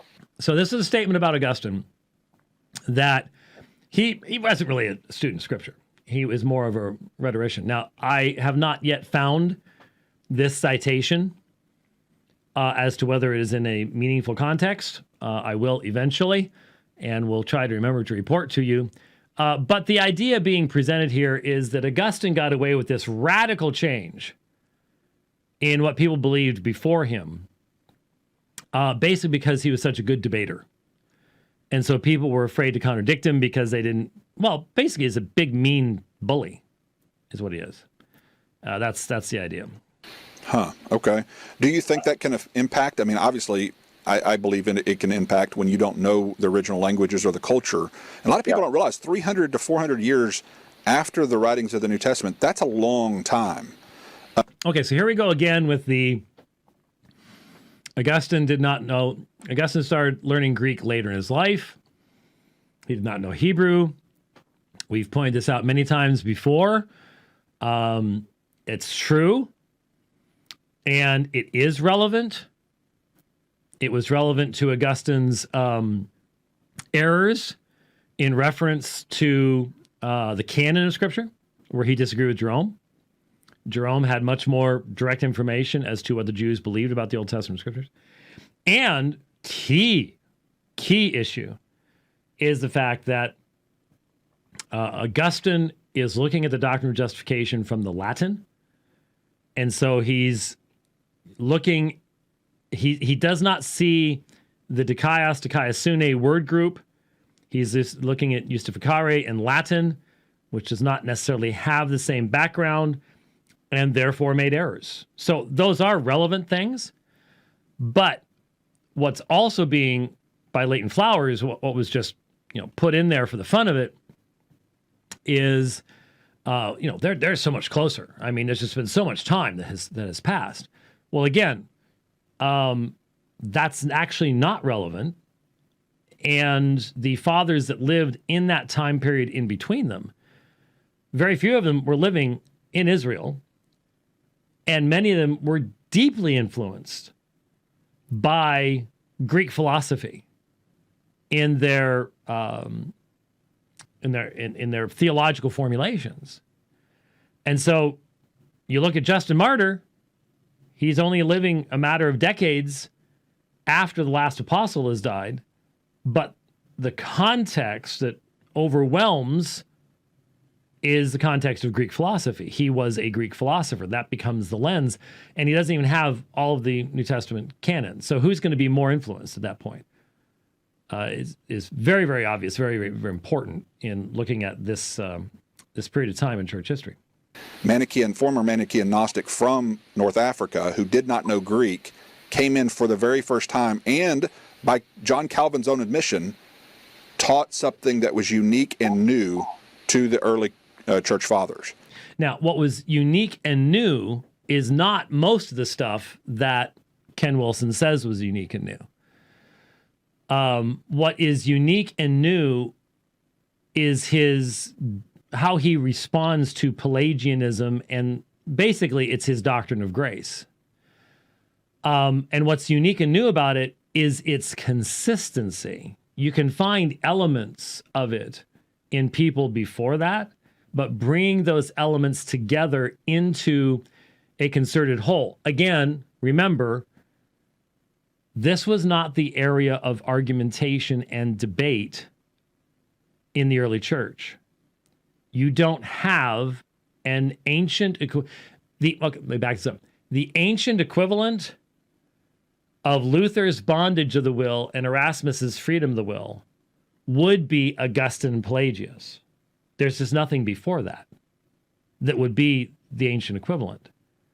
If you don't have a full-length treatise, even on the atonement until the 4th century, then this is an area where, in essence, what you have to do, and this is what everybody has to do, Wilson included, you have to look at early church fathers and look at who they were arguing against, and then say, okay, they saw the Gnostics saying this, and they responded with this argument, which would mean if we applied this over here to our modern arguments, that they would have believed this. So you have to make a chain of implied arguments from what the actual debate was, and then make application to where we are today. And as a result, there's a lot of disagreement among scholars as to exactly where a particular person might have landed had they been faced with modern conflicts. But none of that's fair, because that's assuming they would have had read whom, how much background information would they have, how much they know about the original languages, how much they know about the completed canon of Scripture. It's all speculation. It's the best you can possibly do with it. You just can't do anything more than that. So, the idea that, well, once you're 300, 400 years off, what can you do? Apply that to Christology. Apply that to what they did debate. So you're saying, well, Nicaea is 300 years after the birth of Jesus, so that can't be right. And the Chalcedonian definition of the hypostatic union is another 125 years after that. So that can't be right. That's too long a period of time, right? Well, I actually have seen people end up right off into heresy because they went ahead and followed that line of reasoning and said, yeah, you know what? We need to start rethinking everything. We need to get rid of all that tradition that accrued over time. And there you go. That's, like I said, wouldn't be the first time that's happened. Yes, and not just Calvin, but most modern Reformed theologians who are academic understand that. They understand that Augustine is the one who introduced that into Christianity. It's very interesting that if you look at patristics, there's a book on... Okay, that Augustine was the one to introduce this into Christianity. Well, no, I don't know of anybody who believes that, because I don't know of anybody who believes that Augustine was more powerful, more definitional, more authoritative than Scripture itself. A Reformed theologian is going to say, yes, Augustine's response to the challenges of Pelagius caused him to pull together pre-existing threads. Much of what Wilson says he invented, he did not. And there is strong documented evidence from patristics that either Wilson didn't read or didn't understand what he was reading that demonstrate this to be the case. But, and there's going to be publications documenting these things in the future. But he pulled things together into a form because of the challenge of Pelagianism on the subject of grace that had not been enunciated before. Yes, that's true. In church history. The question is it consistent with a meaningful interpretation of Scripture itself? Was this an apostolic belief? And you might say, well, why don't you find books in the immediate time period afterwards on this subject? That's not how history works. First of all, there might have been one. We don't know. We don't possess it. There are lots of books that were lost. But most importantly, what prompts the writing of most books? It's conflict. And this is not what the conflict was focused upon. And we go, how could it not be? Because that's what our conflict is. If that's our argument and that's what's important to us, then what's important to us needs to be equally important to everybody else. When the reality is that what was important in the 4th century from, I'd say, 310 to 390, for about 80 years, about 2 generations, you know what they were absolutely consumed with? Was the deity of Christ, relationship between the Father and the Son. I mean, that's what the debates were about. And we just sit here today, and unless you've debated a bunch of the Unitarians or oneness people or whatever, for most people in the church, there's a huge disconnect there. How could the church have spent 80 years talking about something that, honestly, I've never talked about? It's never even interested me. Well, that says more about us than it does about the church. In my opinion, it says more about us than it does about the church. So I'm going to do the little, just sort of marking this thing and then go and start here. Has worked pretty well. So hopefully it will keep working that way. Greetings and welcome to the Dividing Line, folks. I'm in the middle of downloading PDFs. Sorry. It's just, I'm chasing stuff through. I enjoy doing this. Wish I had more time to do this. It's there. Some of us like doing this kind of stuff, but I'm chasing all sorts of references in regards to forms of determinism and the Essenes and the Qumran community, which is how you pronounce it. Just arrived in the mail. We have the myth of Pelagianism. We have culture and philosophy in the age of Plotinus. This one that came from the St. Louis University library, actually. This come yesterday, day before yesterday, because I brought it home. Yesterday? Okay. This is Mani and Manichaeism by Geo Widengren. Translation by Charles Kessler, revised by the author. I was sitting up till way too late last night with this one. And likewise, I was just listening to Leighton Flowers. I had missed this, and I know exactly why I missed it. I missed this when I first listened to it because there is a dog at the corner of, remember Camino that goes out to 43rd? Right at the corner there, there's a real nice Mormon lady and her husband. I'm not sure if I assume he's Mormon too, but I've only met her. And their dog is named Raider. And so whenever Raider's out in the lawn, then I either stop my bike or stop my run or whatever and go over. And I've actually gone to Target and bought Raider Christmas goodies in the past, you know. So Raider started barking at me as I was running past while listening to the Leighton Flowers Ken Wilson thing. And it was right at this point. That's why I missed this. The whole world did not need to know that, but it knows it now. Point is, just overwhelmed with the amount of different directions and material that you can go with in dealing with these assertions. So I was right in the middle of downloading that PDF, and I have no idea where it went. I hate when that happens. Download PDF, okay, and okay, you download it. Where'd it go? Is what I want to know. But that's okay. I'll find it eventually somewhere on, it could end up in Dropbox, and so it's in the cloud someplace. I don't know. Anyways, welcome to the program.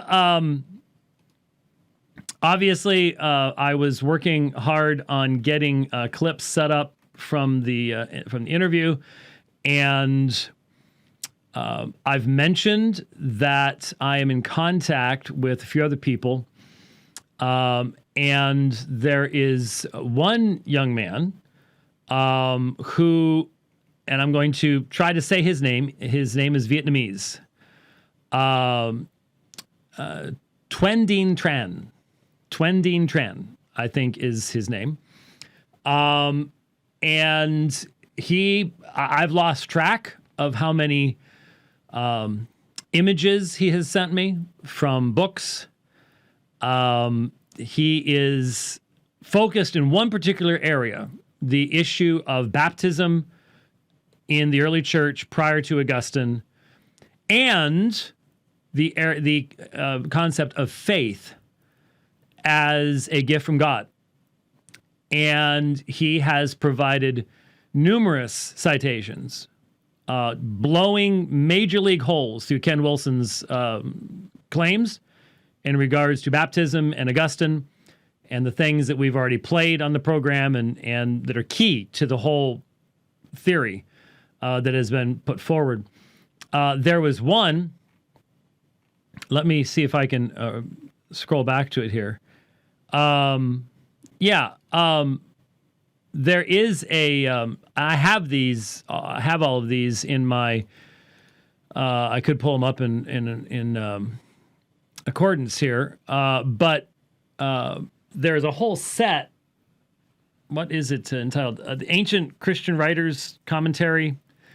Basically, you can, and I have all of it in accordance, you can look up texts, and these editors will provide, obviously it's not exhaustive, it couldn't be exhaustive, but representative samples and commentary from various early church writers. And one of those individuals, which we spent way too much money getting, but I'm glad to have it because it's going to be useful in all sorts of things.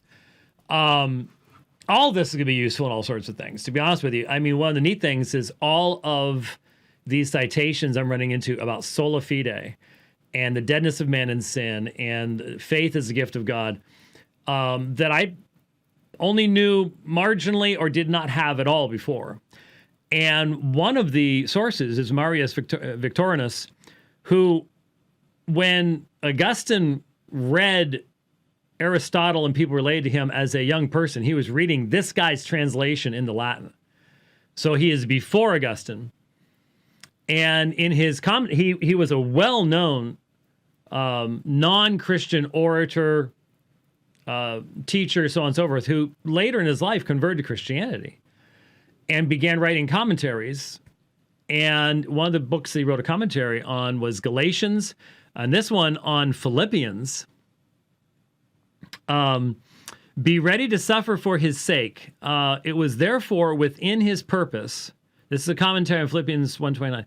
It was therefore within his purpose that he gave to us the gift of trusting in him. This was an incomparable gift. It is only by faith in him that we are blessed with so great a reward. We are to believe in such a way as to be ready to suffer for him. So notice, he gave to us the gift of trusting in him. What's Philippians 1:29? Philippians 1:29 is one of the texts that we Reformed people point to when it says, it has not only been granted you to believe in him, but also to suffer for his sake. And so here you have someone prior to, and I want to bring up, I wish, to be honest with you, I do have Marius Victorinus's commentary on Galatians here. The one thing I wish the Kindle reader would allow you to do is to have more than one book up at a time, because you have to jump between books. Maybe that's something that's coming, or maybe they just don't want you to be able to do that. I don't know. But anyways, there's just so much stuff, and I want to acknowledge where a lot of the baptism stuff and stuff like that is coming from that source, and I believe that Twen is going to. I've encouraged him to be looking at a book. He's got that much material, and it'd be well worth doing. And so he is a Lutheran, he still believes what Luther wrote in The Bondage of the Will. I like Lutherans like that. It's the really synergistic ones that give the Lutherans a bad name, or the liberals. He's neither a liberal, and he's a good guy. So what? Oh, I was just going to pop in here real quick and point out to folks that, some of these books that we've been getting here have got a price tag that is mind-boggling. You would be the one that. And I would like to point out that while the travel fund, folks, it's a little full right now. We're not traveling anywhere. We can't do that. And I'm still hoping we'll get to yes, indeed. empty it out by the end of the year. But folks need to recognize that when they donate to those specific ones, we have to use those funds for that purpose. Right. We can't use them for anything else. So they're segregated out. But when you've been donating to the material resources list, that's what allows us to do it. first of all these books, any of those kind of books, this research, okay, all gets paid for out of that fund. Yep. Any special equipment that we have to get along the way or anything like that, that's a revolving fund and it's off budget. So given the fact that this is in my wheelhouse, really present tense in my brain right now, right. It's important to mention this. So when you've been donating to the MRL fund, you're making that possible for books with great big fat price tags to be acquired for this kind of research. So yep. I just wanted to mention that. Well, thank you for doing what I never do. By the way, there's nothing on the screen, just in case you're not aware of that. So yes, that's how we can do all that kind of stuff. And someone certainly is going to write to you and go, yeah, well, you couldn't buy the dissertation. You had to send it to them, and now you're spending all this other stuff on other stuff. Well, no, because I will refute that. This is solid material. I already looked at this and went, this is bad. Okay. So I'm not going to, I have to say, just for the sake of clarification, it was not about the price tag so much as, no, it wasn't. As this is the process. It is customary that you do it this way. If you're going to come out and challenge somebody to debate or interact with your work, it's customary that you send them your work. Provide it, yeah. So that's what that was about. Yeah. All right, with that, let's get back to what we've been doing. Well, we've sort of been doing it on and off, obviously, because I realize this is a technical area of study, but I think it's a very important area of study. If you love church history and theology, this is your stuff. This is your thing. But if you go, well, yeah, but this isn't my real interest in this area or this particular perspective. Yeah, but one of the things I was mentioning to Rich right before he came on the air is, yeah, I've got all sorts of stuff sitting here going all sorts of different directions, but I love doing this kind of stuff. And at the very least, I feel like my knowledge is expanding, and I'm shoring up areas of study in church history and seeing connections and stuff. It's great.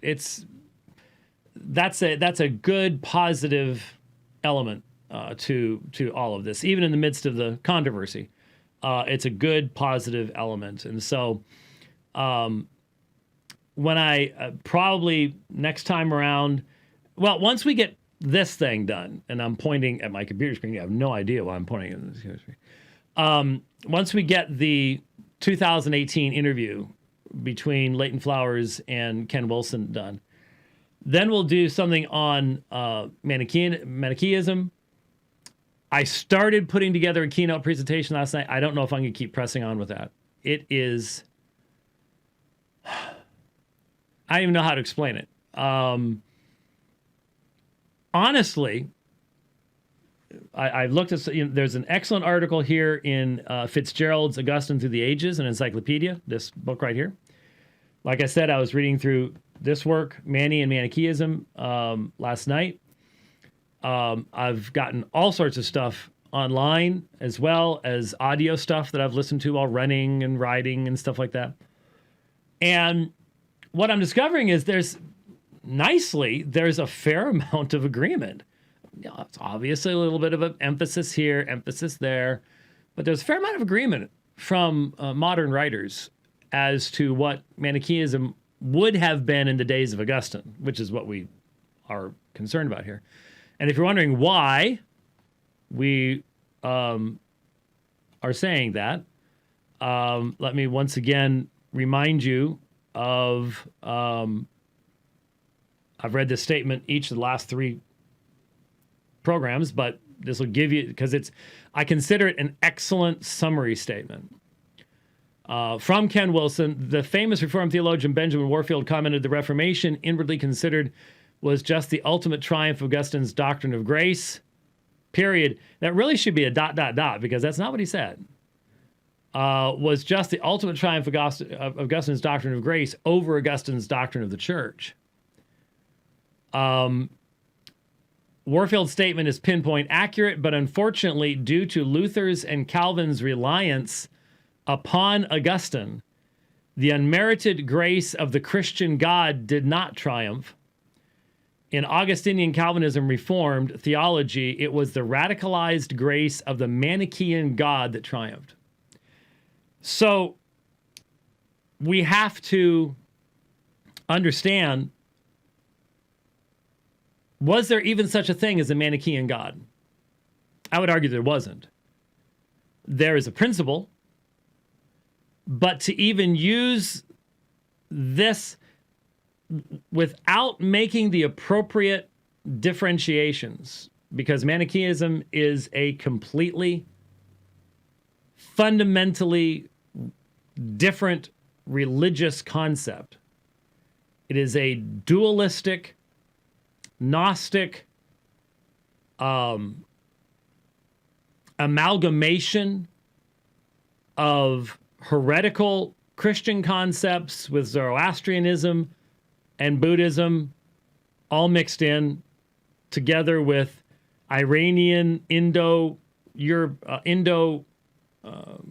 religious concepts, just all sorts of stuff. Almost no seminary graduate really knows what Manichaeism is. Therefore, you can make that kind of a claim. And who's going to catch you on it? There's almost only, well, the people who read this, the dissertation, should have caught this. Evidently didn't.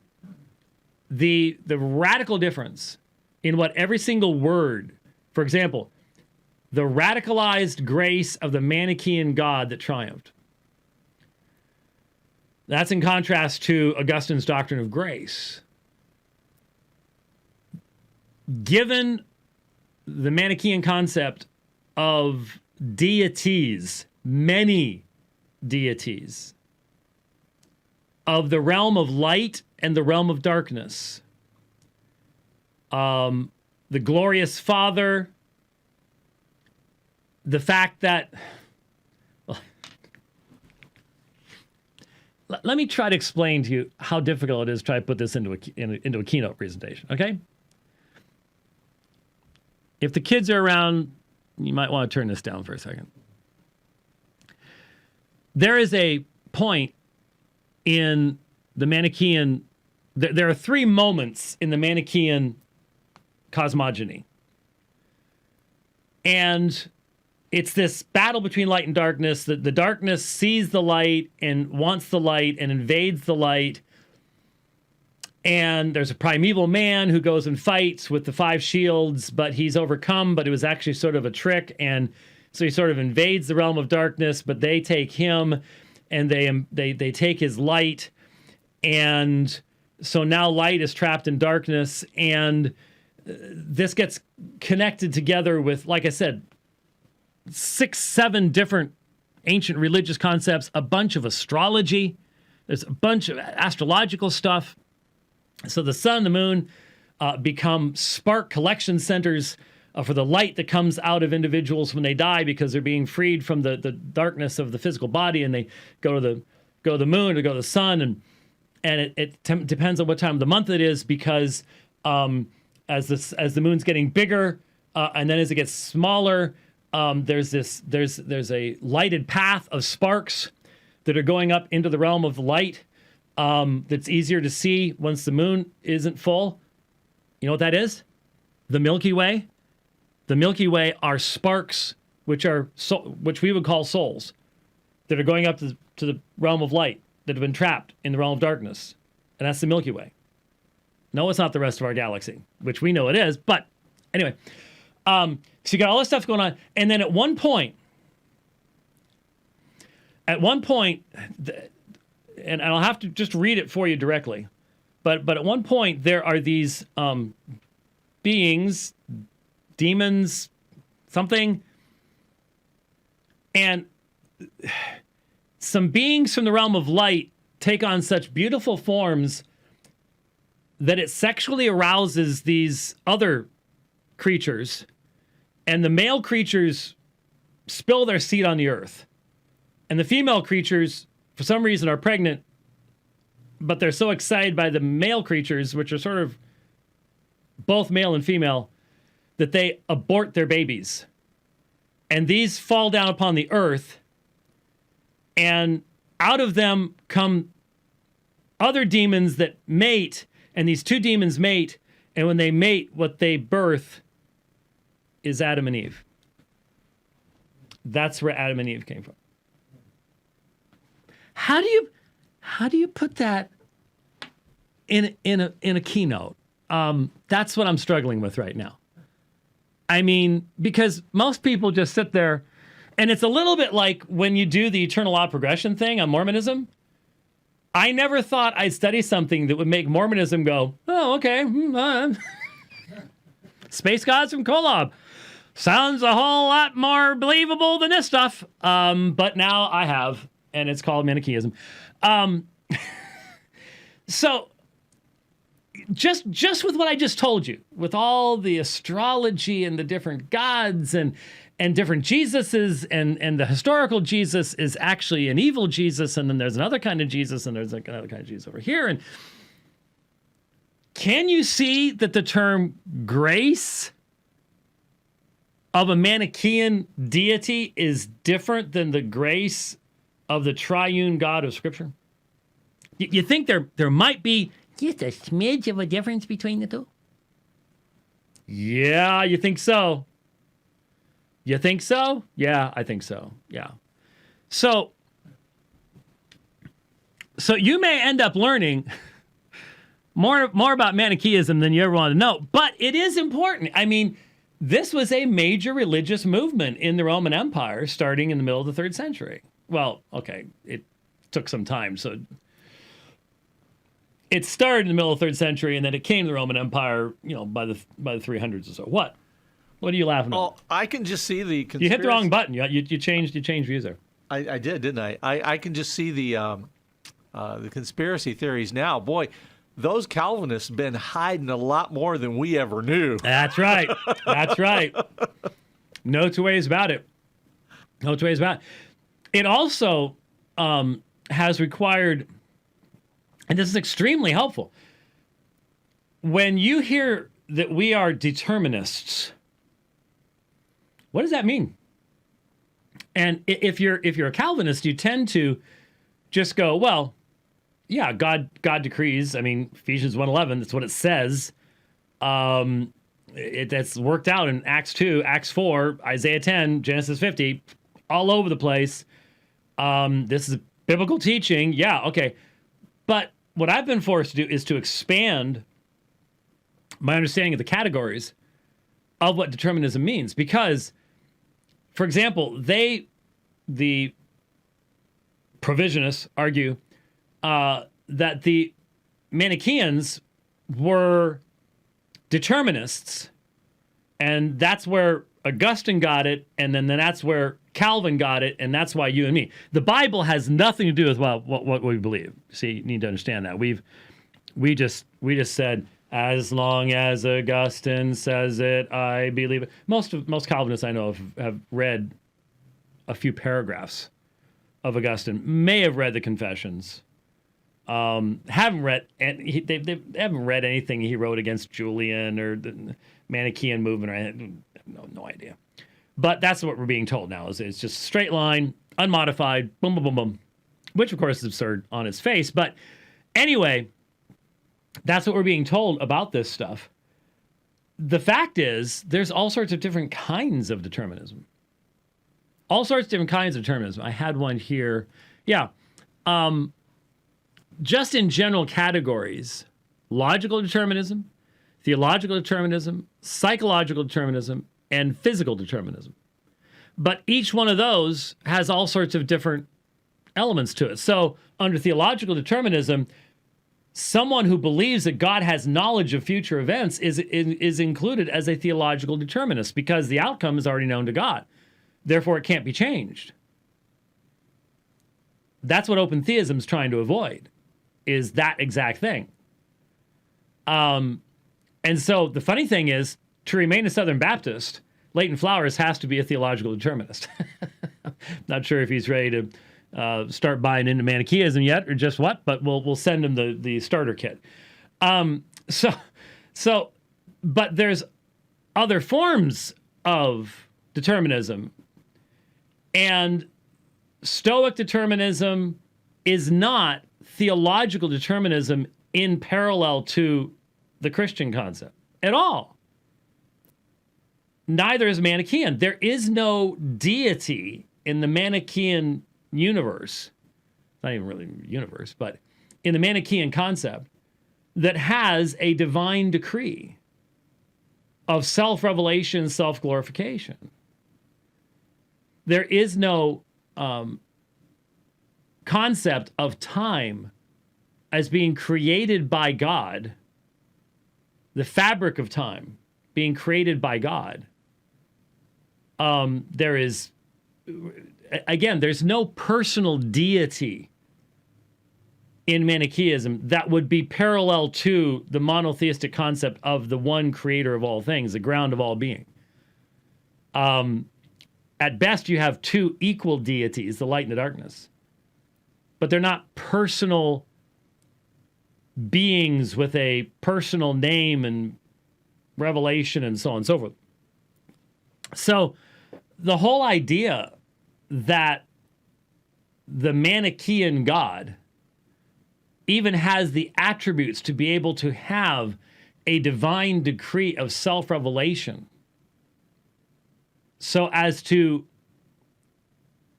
accomplish without failure the redemption of a particular people in Christ, just not there. It's ridiculous. To draw that kind of parallel and say that Calvin's God and Luther's God is the Manichaean God. That's what you're being told. That is so radical that it's astonishing.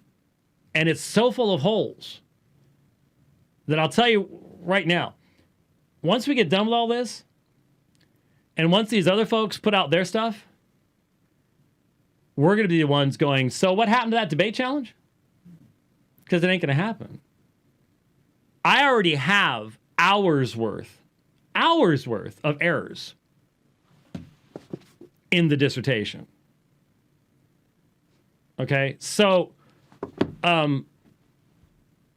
something tells me once we put that all out there, and you can go check these sources, and you can look these things up and go, yeah, that is what that says. Wonder why it says differently in there. Then all of a sudden there's going to be a reason why, we don't want to. Yeah, look at the time. I got to go. Got to floss my cat. That's just not going to happen. But it would be interesting. So anyway, what in the world are we doing here?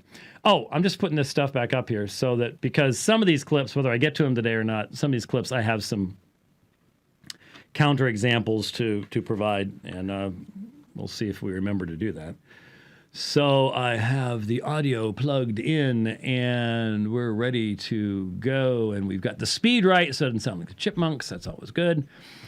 Okay, we're picking up where we left off in the 2018 interview, Leighton Flowers and Ken Wilson. Did you, in your preparations, did you read through many of these other early church fathers as well? I did. I have many chapters in my dissertation discussing their views, all talking about original sin, about freedom of will.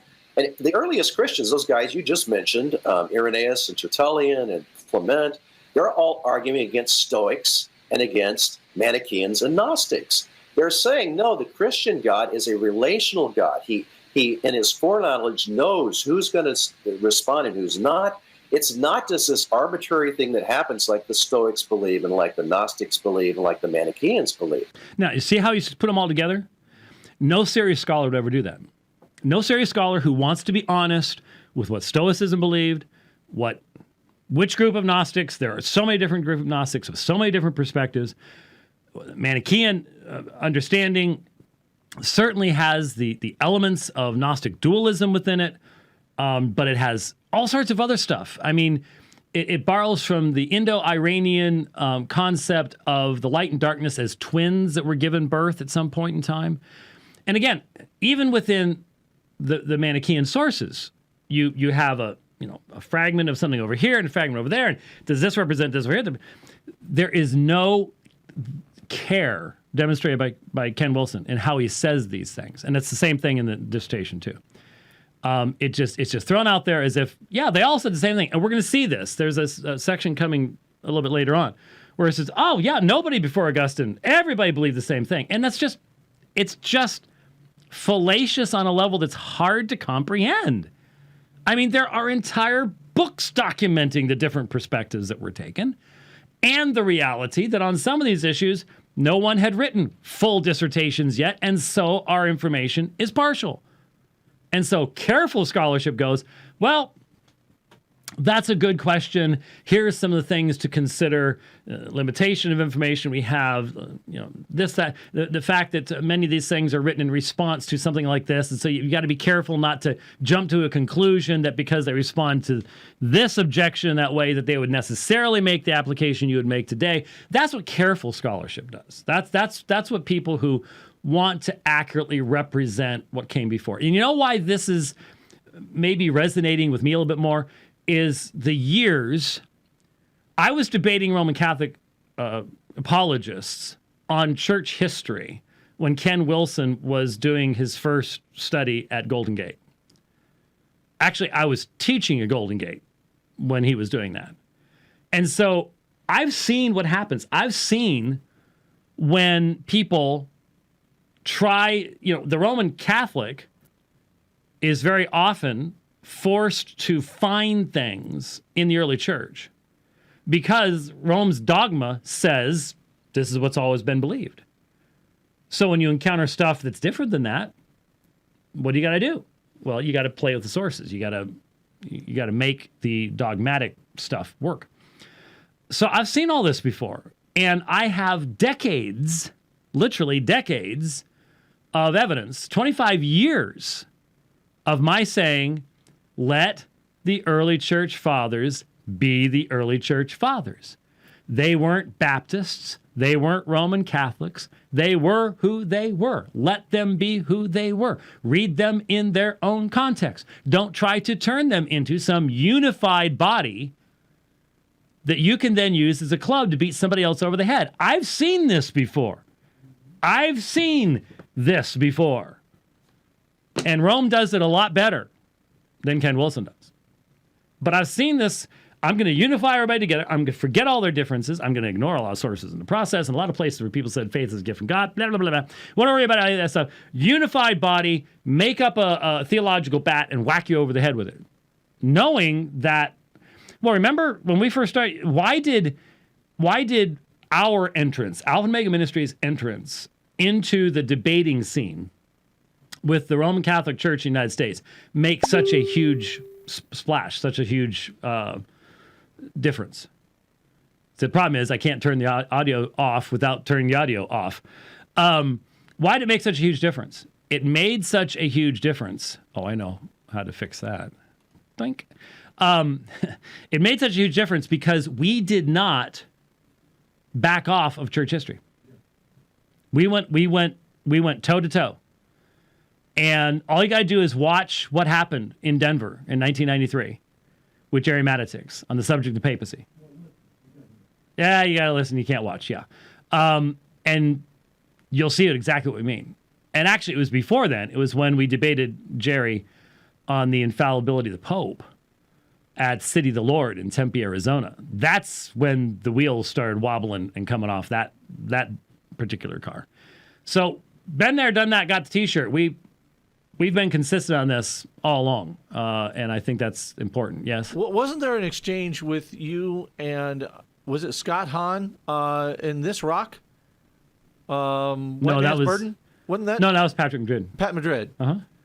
So wasn't What am I remembering here? White man's burden was the thing about trying to a single quote from Athanasius that I pointed out that Athanasius did not function as a modern Roman Catholic would, and that he stood against councils and bishops of Rome and was proved to be true, to be accurate. And so, yeah, that ended up in a very lengthy exchange between the two of us, yes. And I remember you making in the response, which is on our website, Yep. That very point that you just made, what?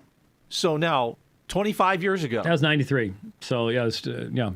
27 years ago. Yep. Yeah, we've been consistent on this for a long time. Okay, back to the quote. It's not just this arbitrary thing that happens like the Stoics believe and like the Gnostics believe and like the Manichaeans believe. So they're fighting the very thing that Augustine ended up putting out there as the truth. Okay, that's not what Augustine taught. I'm sorry. This is just there is a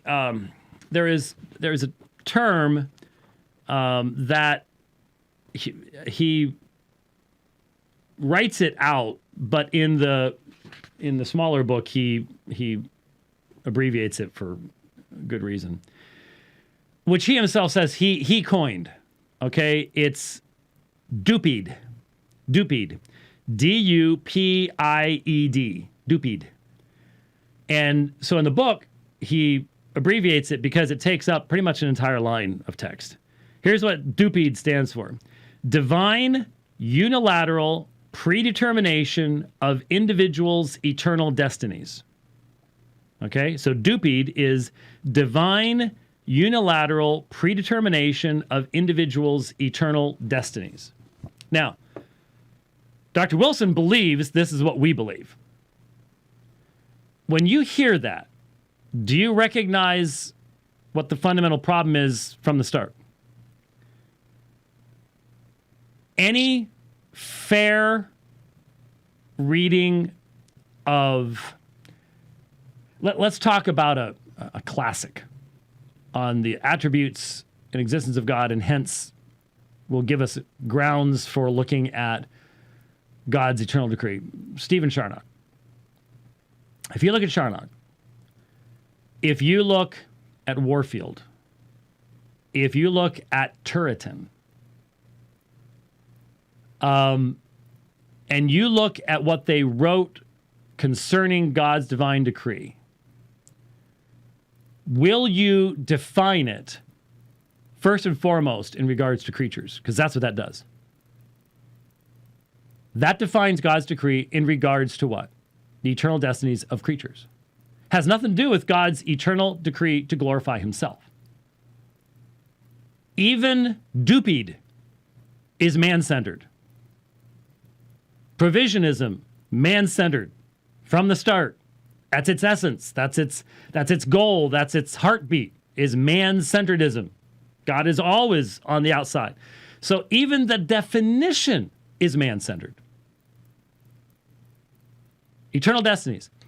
But why would eternal destinies be determined? Well, are you saying that the Reformed understanding of that is the same as a Stoic, a non-Manichaean Gnostic, a Manichaean? You will find differences between each one of those, because the Stoic doesn't have an all-encompassing God. He has a naturalistic determinism.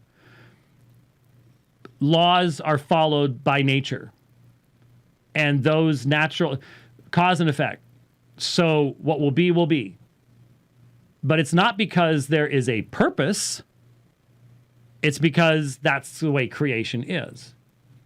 Neither the Gnostic nor the Manichaean system has an overarching deity who is eternal, self-existing, creator and sustainer of all things. So immediately on a basic, this is what's so shocking to me, is that this is a man who's teaching in a seminary.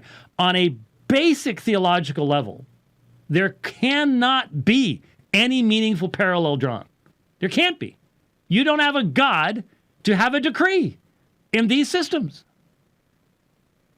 So the decree that you will find in Reformed writers, the theology of God, is rooted in the monotheistic creator of all things and his desire to self-glorify himself in and through creation itself and the redemption of a particular people through the incarnation, through the person of Christ Jesus. As it turns out in Christianity, obviously. That's his intention. That is completely different than naturalistic determinism that says cause and effect, just the way it's going to be. Amongst the Manichees, you have differing groups. Many had the elect, and immediately, of course, that becomes, see, there you go. There's the elect. But the elect amongst the Manichaeans were a particular group who made a particular commitment to live by certain ascetic values.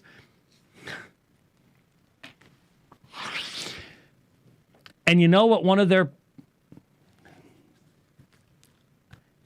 primary religious duties and accomplishments as the elect was, due to the Manichaean worldview? Producing excrement. Yeah. So they had very strict dietary laws, and there were certain aspects of food that by eating certain things, they were purifying the world by going poo-poo. And this is paralleled with the elect.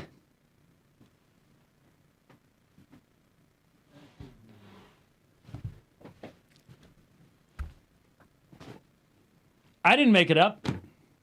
The seat just collapsed. Bye-bye. Even the seat was embarrassed by what I just had to say. If you can't tell the difference between people who are made in the image of God, who are justly condemned by God for their sin, who suppress the knowledge of God, who are chosen not because of anything in themselves. The elect in Manichaeanism contain the spark, you see. That spark wants to go back to the realm of light. The realm of light wants it. There's something about the elect that draws them. They are special. There's nothing about the elect in Scripture that draws God's love. It is unconditional. It is based upon what? What's the repeated statement? His grace, not anything in and of themselves. His grace alone. You're going to compare that with the Manichaean elect, who help purify the earth by digestion.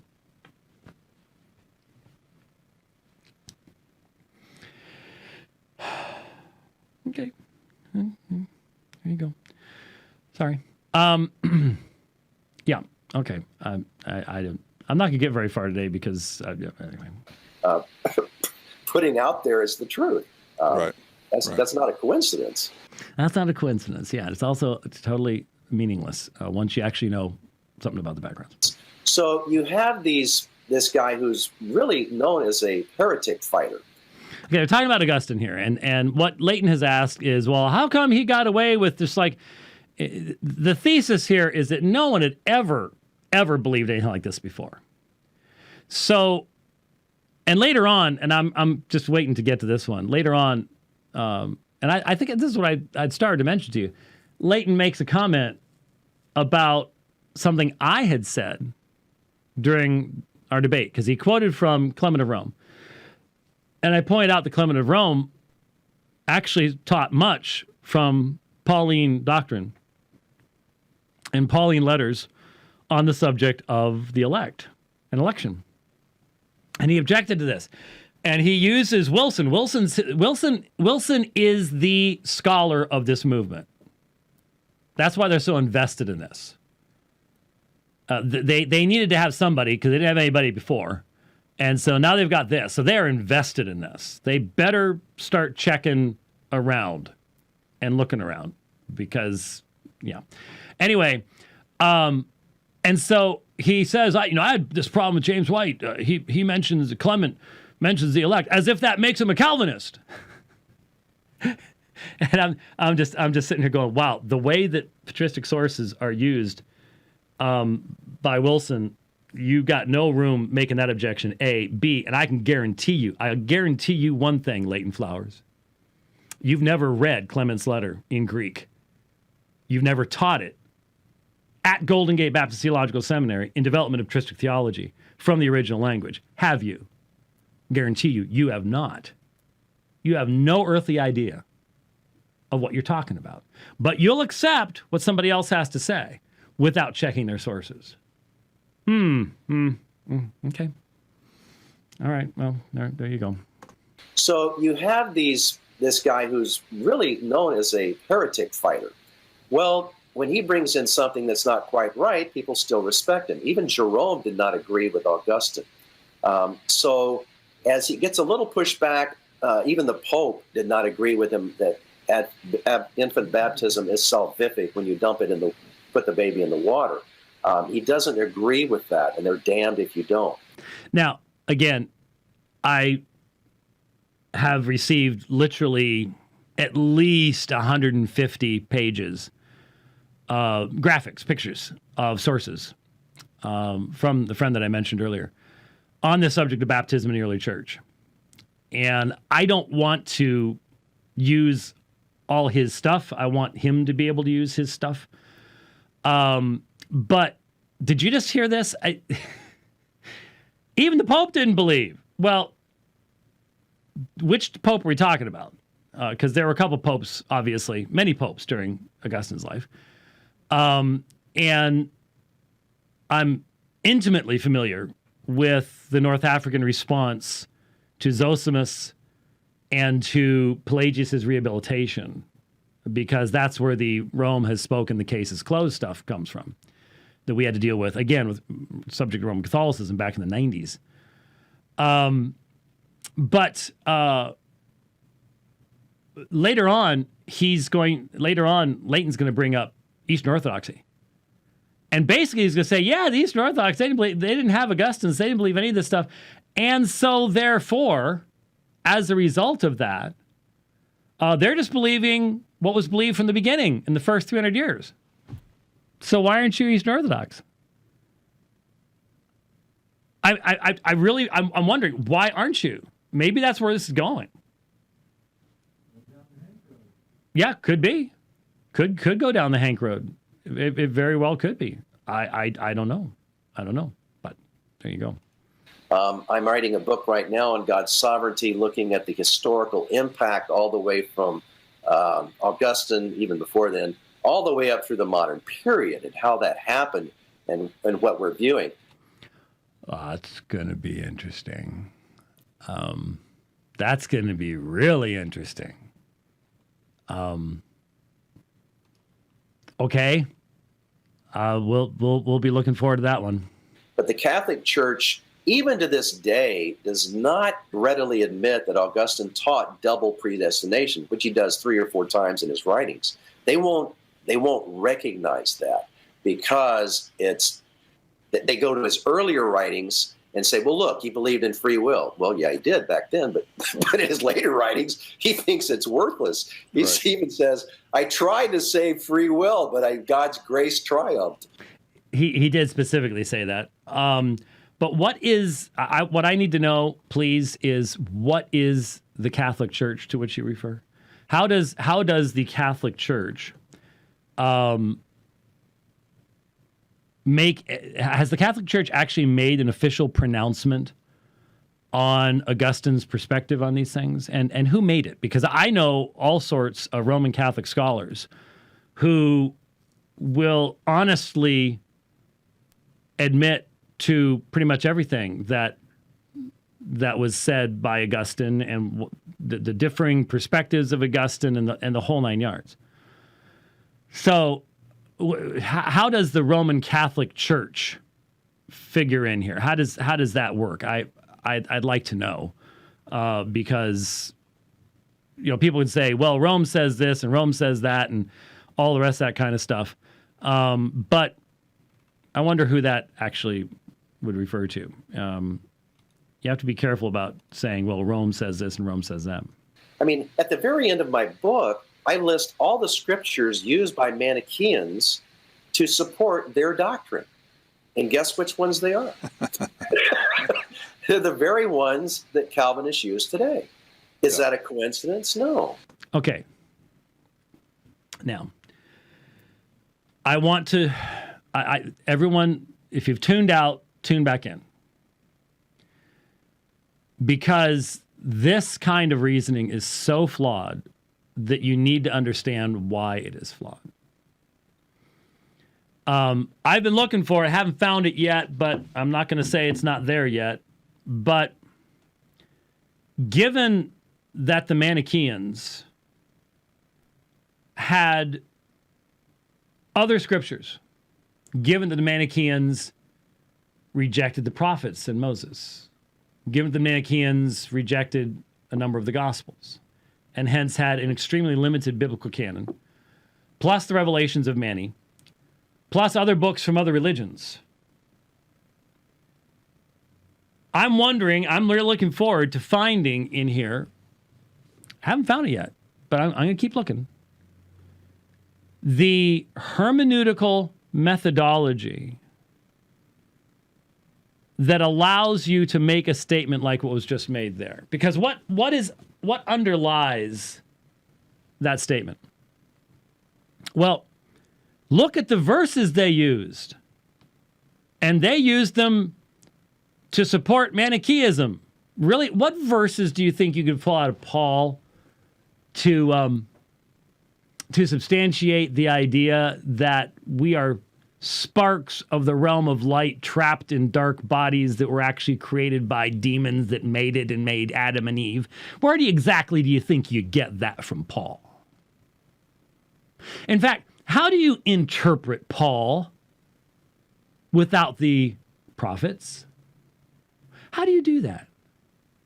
He's constantly quoting from the Old Testament. He's constantly quoting from the Psalter, from Moses, from the prophets. And if you've rejected those as revelations of an evil God, then could you please tell me how any person who is trying to deal honestly with the historical context of these writings could come up with the idea that, well, hey, the Manichaeans use these verses and the Calvinists use these verses, so must be the same thing. They used the same exegetical methodology. They used a grammatical, historical perspective, pan-canonical. They took the entire canon of Scripture. No, they rejected the vast majority of the canon of Scripture. They limited it to just tota scriptura, just the Christian canon. No, they didn't. In fact, they had a completely different canon of Scripture. They believed that Scriptures were inspired. No, actually, they didn't. Mani's stuff was, but the Christian Scriptures had obviously been manipulated and changed, and you got to pick and choose what you want, even in Paul, because Paul says things about the Jews and things like that, and about the Creator God, and we know that the Creator God's evil, so that can't be. So why have a list like that? What is that supposed to communicate? It sounds good to someone who has zero understanding of logic or history. If that's what you're trying to do is impress that kind of person, okay. But to anyone who does any meaningful study of interreligious studies, interfaith encounters, any type of missionary work, apologetics, studies any church history, you're just left going, did you just say that in public? Did you just say to everybody that if you use the same verses? I was reminded the first time I heard this while I was running and listening to this, I was reminded of the argument that was used 21 years ago, when I had one of my few opportunities to engage a well-known leading figure in the Oneness Pentecostal movement, Dr. Saban. You may call that in 1999. I was only 2 years away at that point from finally just giving up. So I still had stuff up here, but it was pathetic. Anyway, we did a debate on the Trinity. And if you've watched that debate or listened to that debate, you are aware of the fact that one of the arguments that Dr. Saban used was that the verses that James White has used to prove the Trinity are the verses Roman Catholicism uses to prove the Trinity. We know that Roman Catholicism is the whore of Babylon. Roman Catholicism murdered all these people. But this man's using the same verses. Now, why do you think he was doing that? Well, I would argue it's because he did not have a meaningful exegetical response to what I presented, and he didn't.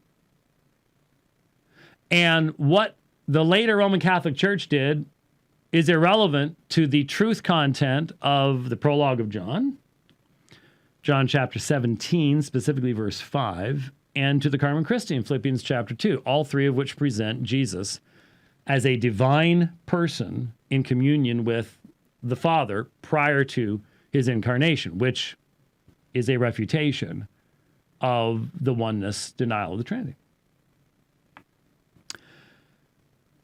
Why was he doing that? And who would be impacted by that kind of argumentation? It is a false form of argumentation. It's irrelevant to the substance of the argument. But what you're saying is somebody else makes an argument like that and they're bad. So he's bad. So ignore the argument.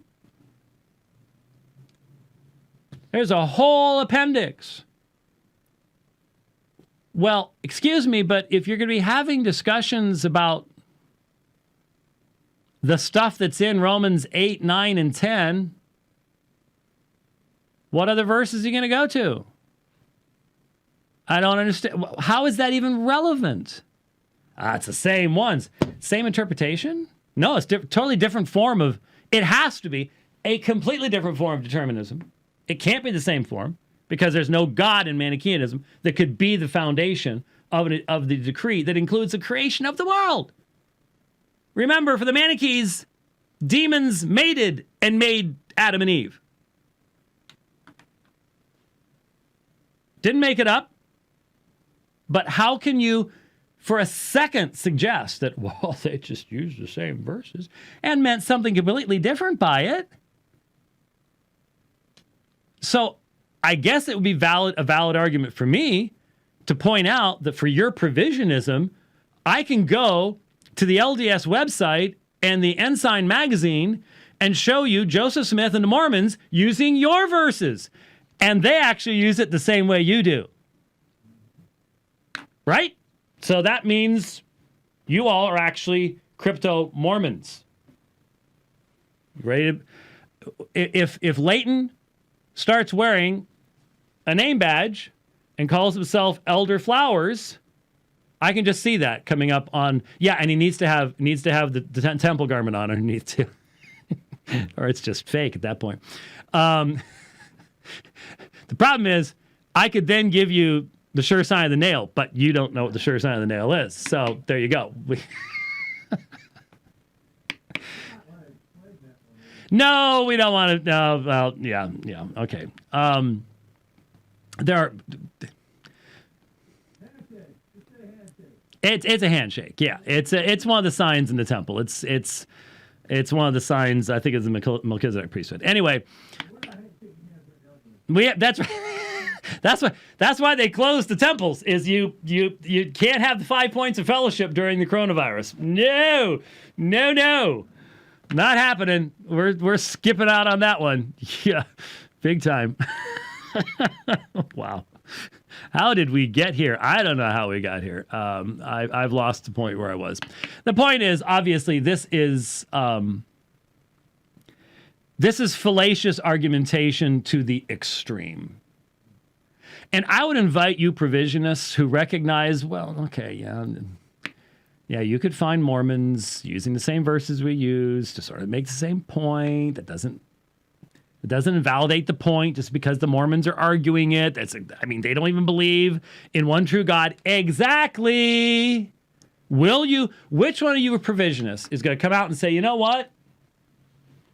I'm not sure about all the rest of this stuff, but yeah, that's a bad argument. Because it is. It's just a bad argument. It's indefensible. And if you'll defend it, then you'll defend anything this man says. It doesn't matter. You don't care. There's no standard here. There's no standard here. So, yeah. All right. Okay. Mm-hmm. Yeah. 13 minutes. Okay. And every person who is a determinist quotes Augustine, right? They all get it from Augustine. Okay. So we have no definition of determinism. We do not have a distinction between mechanical determinism, logical determinism, psychological determinism, physical determinism, theological determinism. We have no distinctions, no recognition. And I'm not going to say this based upon extensive reading of Augustine, but I'm quite certain that the clarity of formulation in regards to the divine decree in Calvin is greater than that in Augustine. And then I think that even gets greater in the next century, so that you have tremendous clarity within Turton. And by the time you get to that point, anybody who can confuse the dualistic, naturalistic, non-decretal, no monotheistic God determinism of Manichaeism without a Reformed theology is just not functioning with the full deck. That's just dishonest. It's just dishonest in its extreme. That's just as clear as you could possibly make it. And so, and all through this, I'm just sitting back going, so not one of us has ever read a verse of the Bible, huh? It's just all that stuff, not just in Ephesians and Romans, but man, I mean, Isaiah 40 through 48, the certainty of the coming of Cyrus. How do you make that work? I mean, Cyrus was the result of literally hundreds of thousands of free choices of creatures. How did God know without a decree?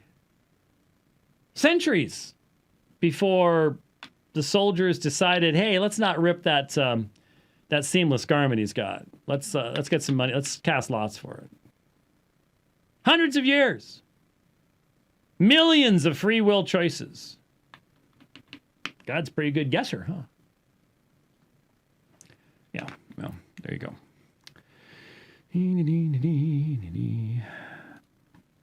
And Dr. Wilson, you correct me if this is not correct, but it seems to me that what compatibilists are saying is that men are free as long as they do what they want, but what they want is determined by their nature, which is determined from birth by God's decree. Yeah. And that's what Augustine, in your estimation, taught. In other words, they're born with this fallen nature. That's what you have the babies, corrupted. Okay, now let's make sure we see what the connection here is. In Manichaeism, you are born with a corrupted nature because you're born. Period. There's no federal headship.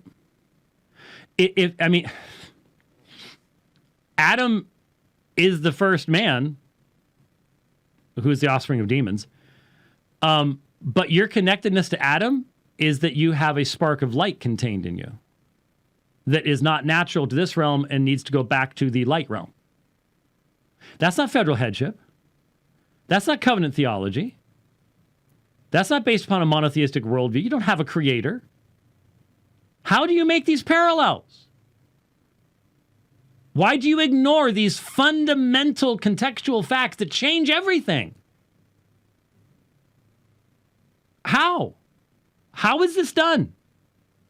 I am stunned when I listen to this stuff. How can you ignore this stuff? Are you really going to sit there and say it doesn't matter? Doesn't matter. That doesn't. Nope. We're using the same terminology, but Yeah. And that's what Augustine, in your estimation, taught. In other words, they're born with this fallen nature. That's what you have the babies, corrupted with this guilt, and they are going to be God haters from birth because that's their nature, unless God steps in and changes their nature to make them want God. Yes. Is that oversimplifying it? No, I think that's exactly right. That's a very easy, simple way to explain it. That's true. Exactly. So when Gottschalk in 800 taught it, though, because he wasn't the famous, Augustine, the fighter, he was deemed a heretic. I'm not sure how much about Gottschalk Leighton Flowers actually knows. Leighton, honestly, without Googling, do you know who Robertus and Retrandus were? If you don't, stop talking about Gottschalk, because you don't know what you're talking about. You're just... Yeah. And so when you appeal to history as an authority, then it's really depending on which council you want to appeal to. You appeal to the Council of Orange or the Council of Dort or the Council of Nicaea or this council, that council, which is one of the reasons that we do want to appeal, obviously, to Scripture as our first and foremost authority. You guys get to do that? We don't? So you didn't challenge him when he said that every determinist just gets it from Augustine. But now we want to appeal to you want to get to appeal to Scripture? Like we don't? You and I should debate Romans. Oh, never mind. We already did. Because no matter what view you hold to, you can find some council somewhere that probably supported whatever weird view you want to support. Exactly. Yeah, they're both chuckling, but that's exactly what this is all about. You decide you're going to come up with a way of cramming Southern Baptist traditionalism into the early church. And so, yeah, you can find a quote here, a quote there, interpret it in your context, and boom, boom, boom, you got it. Yep. Especially the early church is liable to a tremendous amount of that kind of let's cram our thinking into these guys. Yeah, you're right, Leighton. That's exactly what y'all are up to. The early church fathers, prior to Augustine, were confused about this issue and didn't know what they were talking about, and obviously didn't get it right. So Augustine was kind of the first, I think it's Lorraine Bottner or Bettner, however you pronounce that, who's also a Calvinistic historian who admits that Augustine is the first to introduce these things. Lorraine Bottner. Okay. Yeah, it's Bettner. At least Dr. Wilson knew that. I think that's what he was saying in the background. But again, this is a super simplified, simplistic way of approaching it. What has been said was the early centuries up to this point in time were focused upon what? Doctrine of God and Christology. Doctrine of God and Christology. What were the councils about? What was Nicaea about? What was Ephesus about? Why was there the Arian resurgence? Why do you have Athanasius kicked out of his... Why was Athanasius kicked out of his church 5 times while the Roman soldiers were running in the front door and he's running out the back? Did it have to do with soteriology? No, it didn't. It had to do with the doctrine of God, the doctrine of Christ, the doctrine of the Trinity. What about Chalcedon? What about Ephesus? Why were the monks beating the snot out of each other at Ephesus? It wasn't about this. So there was a shift at this point in time to a new discussion. And you can pretend that, well, when they were arguing with the pagans, they said this, and therefore I'm going to assume that meant this. You can do that if you want, but again, you're just not accurately representing what was going on in history. Was there any other debating among the church fathers, like between Polycarp and Irenaeus or Ignatius? And we have almost nothing Polycarp ever said, Leighton. It's all secondary sources. And other notable, recognized church fathers that may have said, okay, hey, wait, well, look at Romans 9, guys. This is obviously teaching something about God, sovereignty over our choices. Is there any evidence of any of those types of people prior to Augustine that you're aware of? Okay, now, what should a meaningful scholar say at this point? A meaningful, fair, balanced scholar is going to say, well, there is a lot we don't have.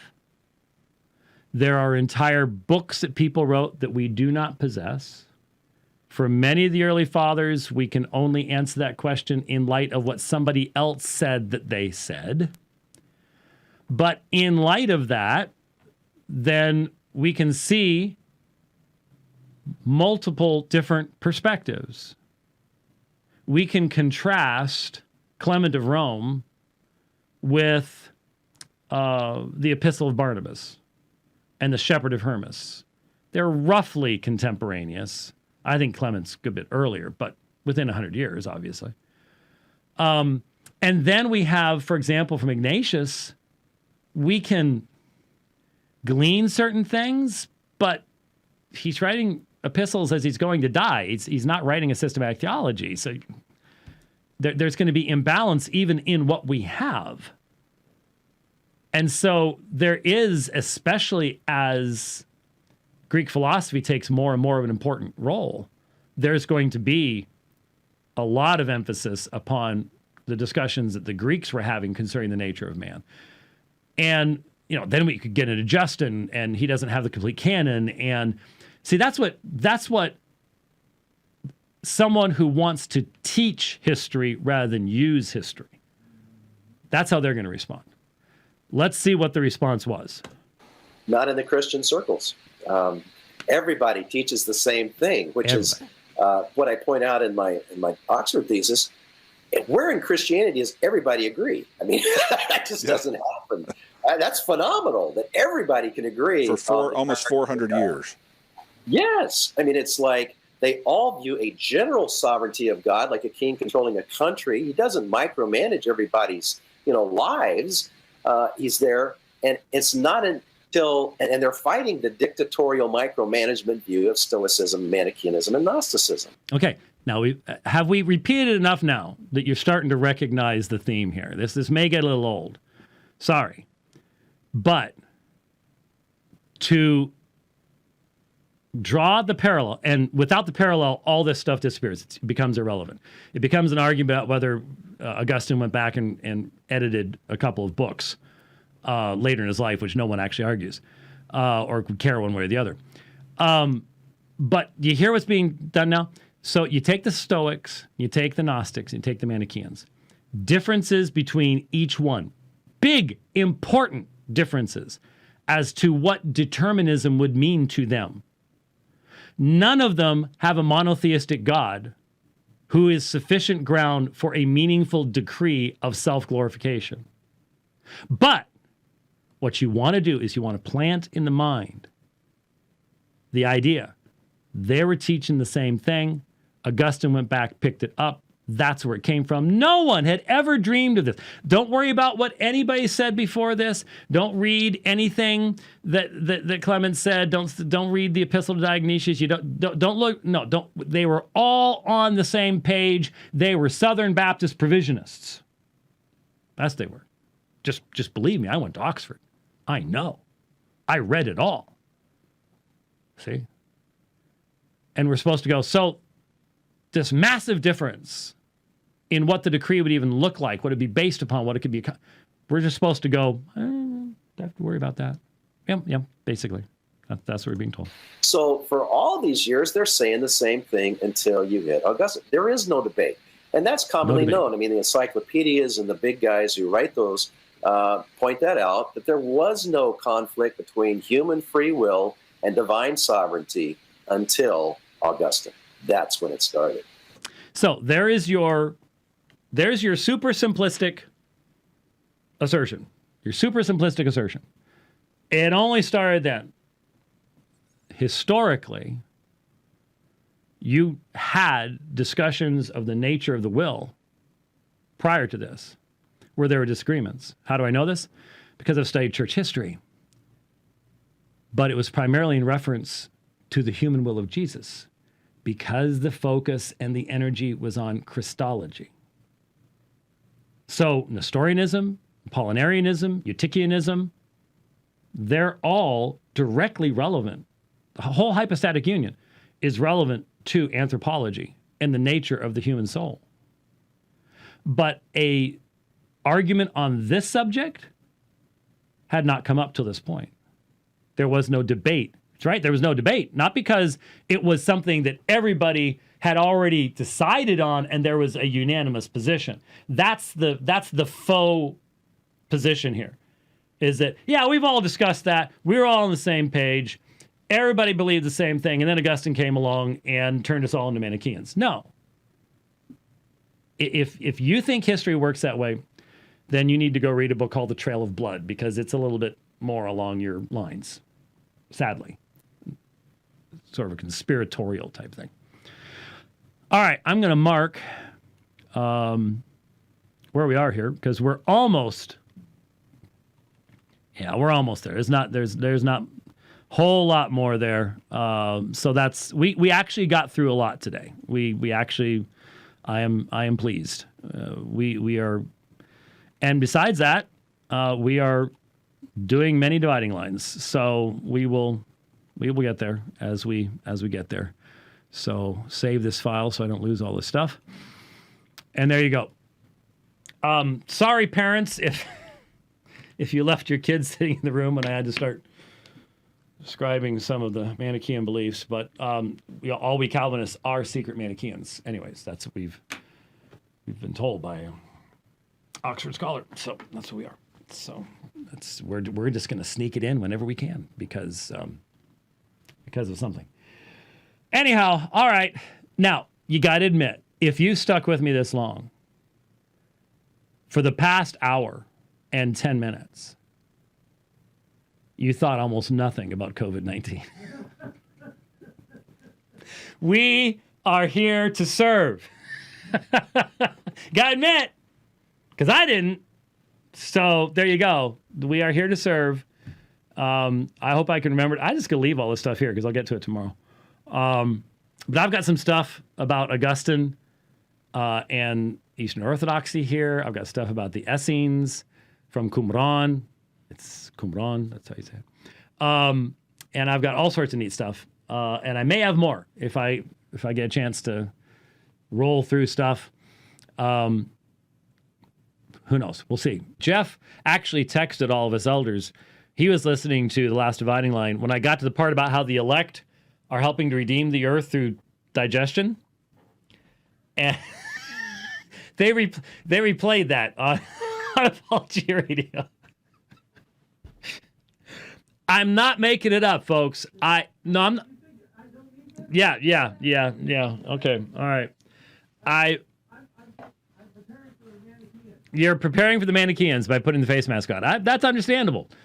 I am not making this up. When we get into it, the Manichaean idea was that the elect, and remember, there's supposed to be this parallel between the Manichaean elect and the elect in Augustine, and hence Calvin never saw a Bible, never translated from Latin or Greek, Hebrew, anything like that. He just, whatever Augustine says, I believe. And so you can't have any influences other than the Manichaeans. And so you've got this connection.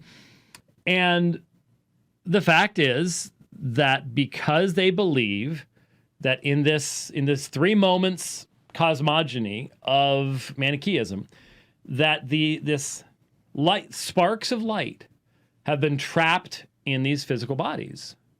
It's a very Gnostic idea, but it's actually, the battle between light and darkness is pretty universal in all religions. This is just a weird way of putting it. And so it's also found in anything that's alive.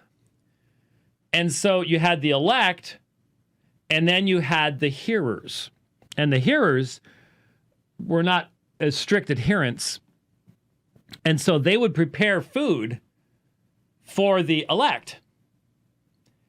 And the elect, to prepare food, obviously totally vegetarian, and obviously just a very limited vegetarian range of things could be prepared.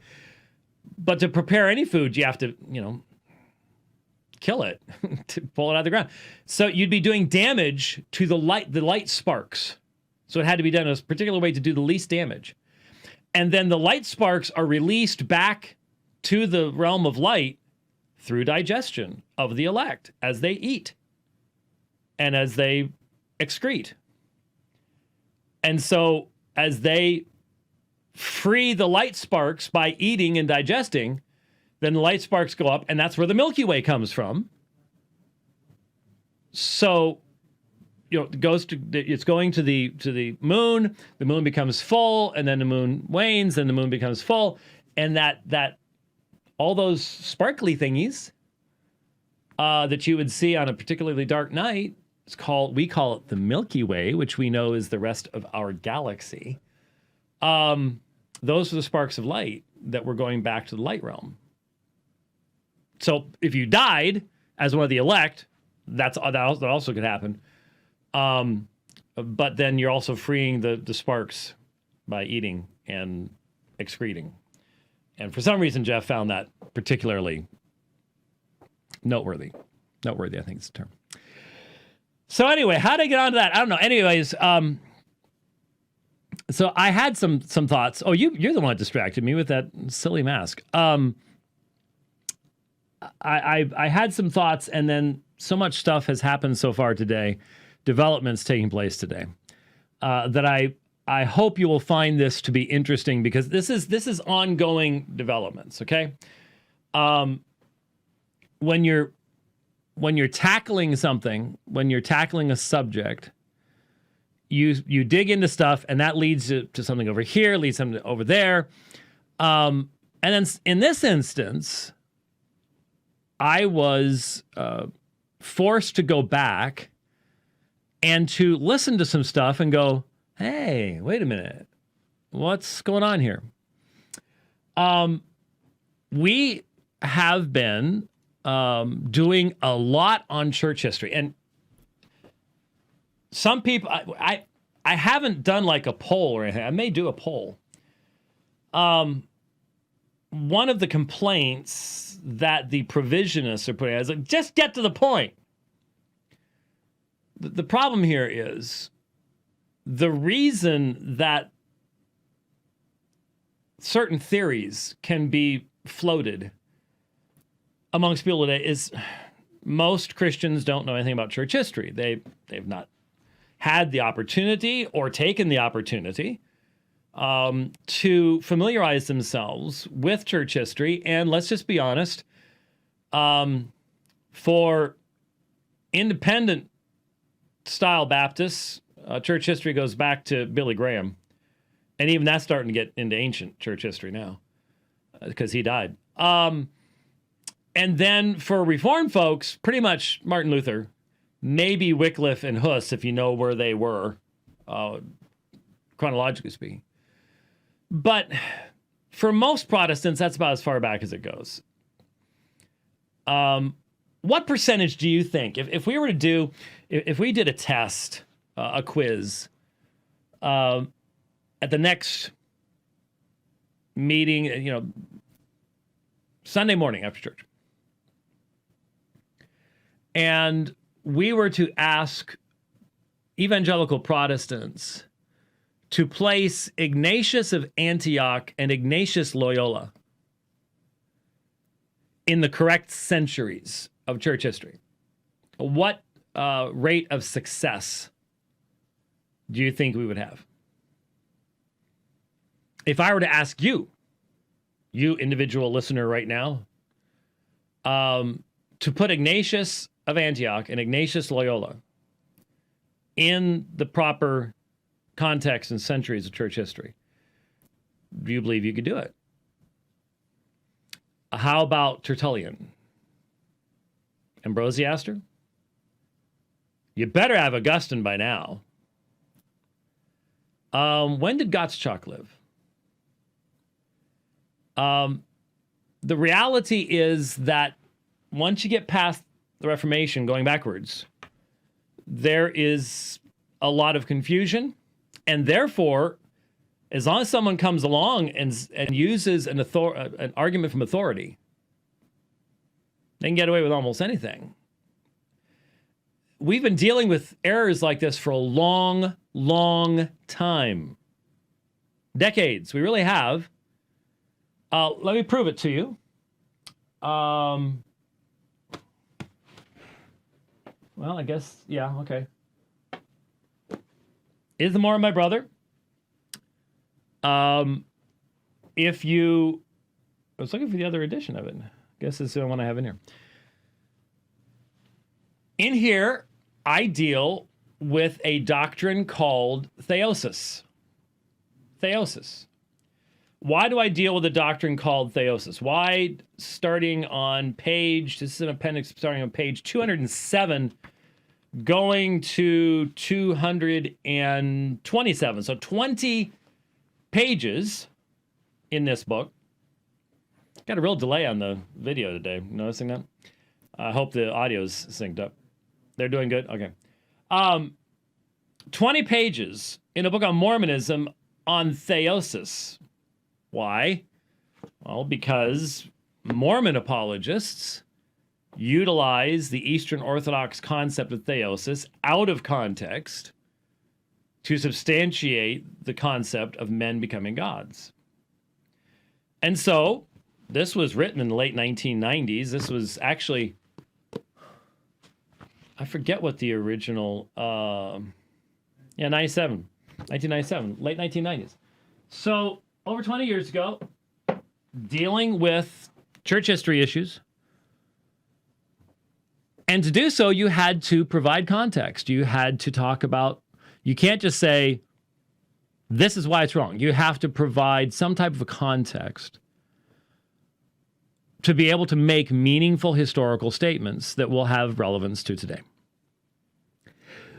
So, we enjoy teaching church history, but in this instance, what we're doing is teaching church history not in the sense that you would in a class, but how to do historiography, how to recognize bad arguments and abuse of history, because there's so much of that out there. The less we know about it, the more that area can be abused.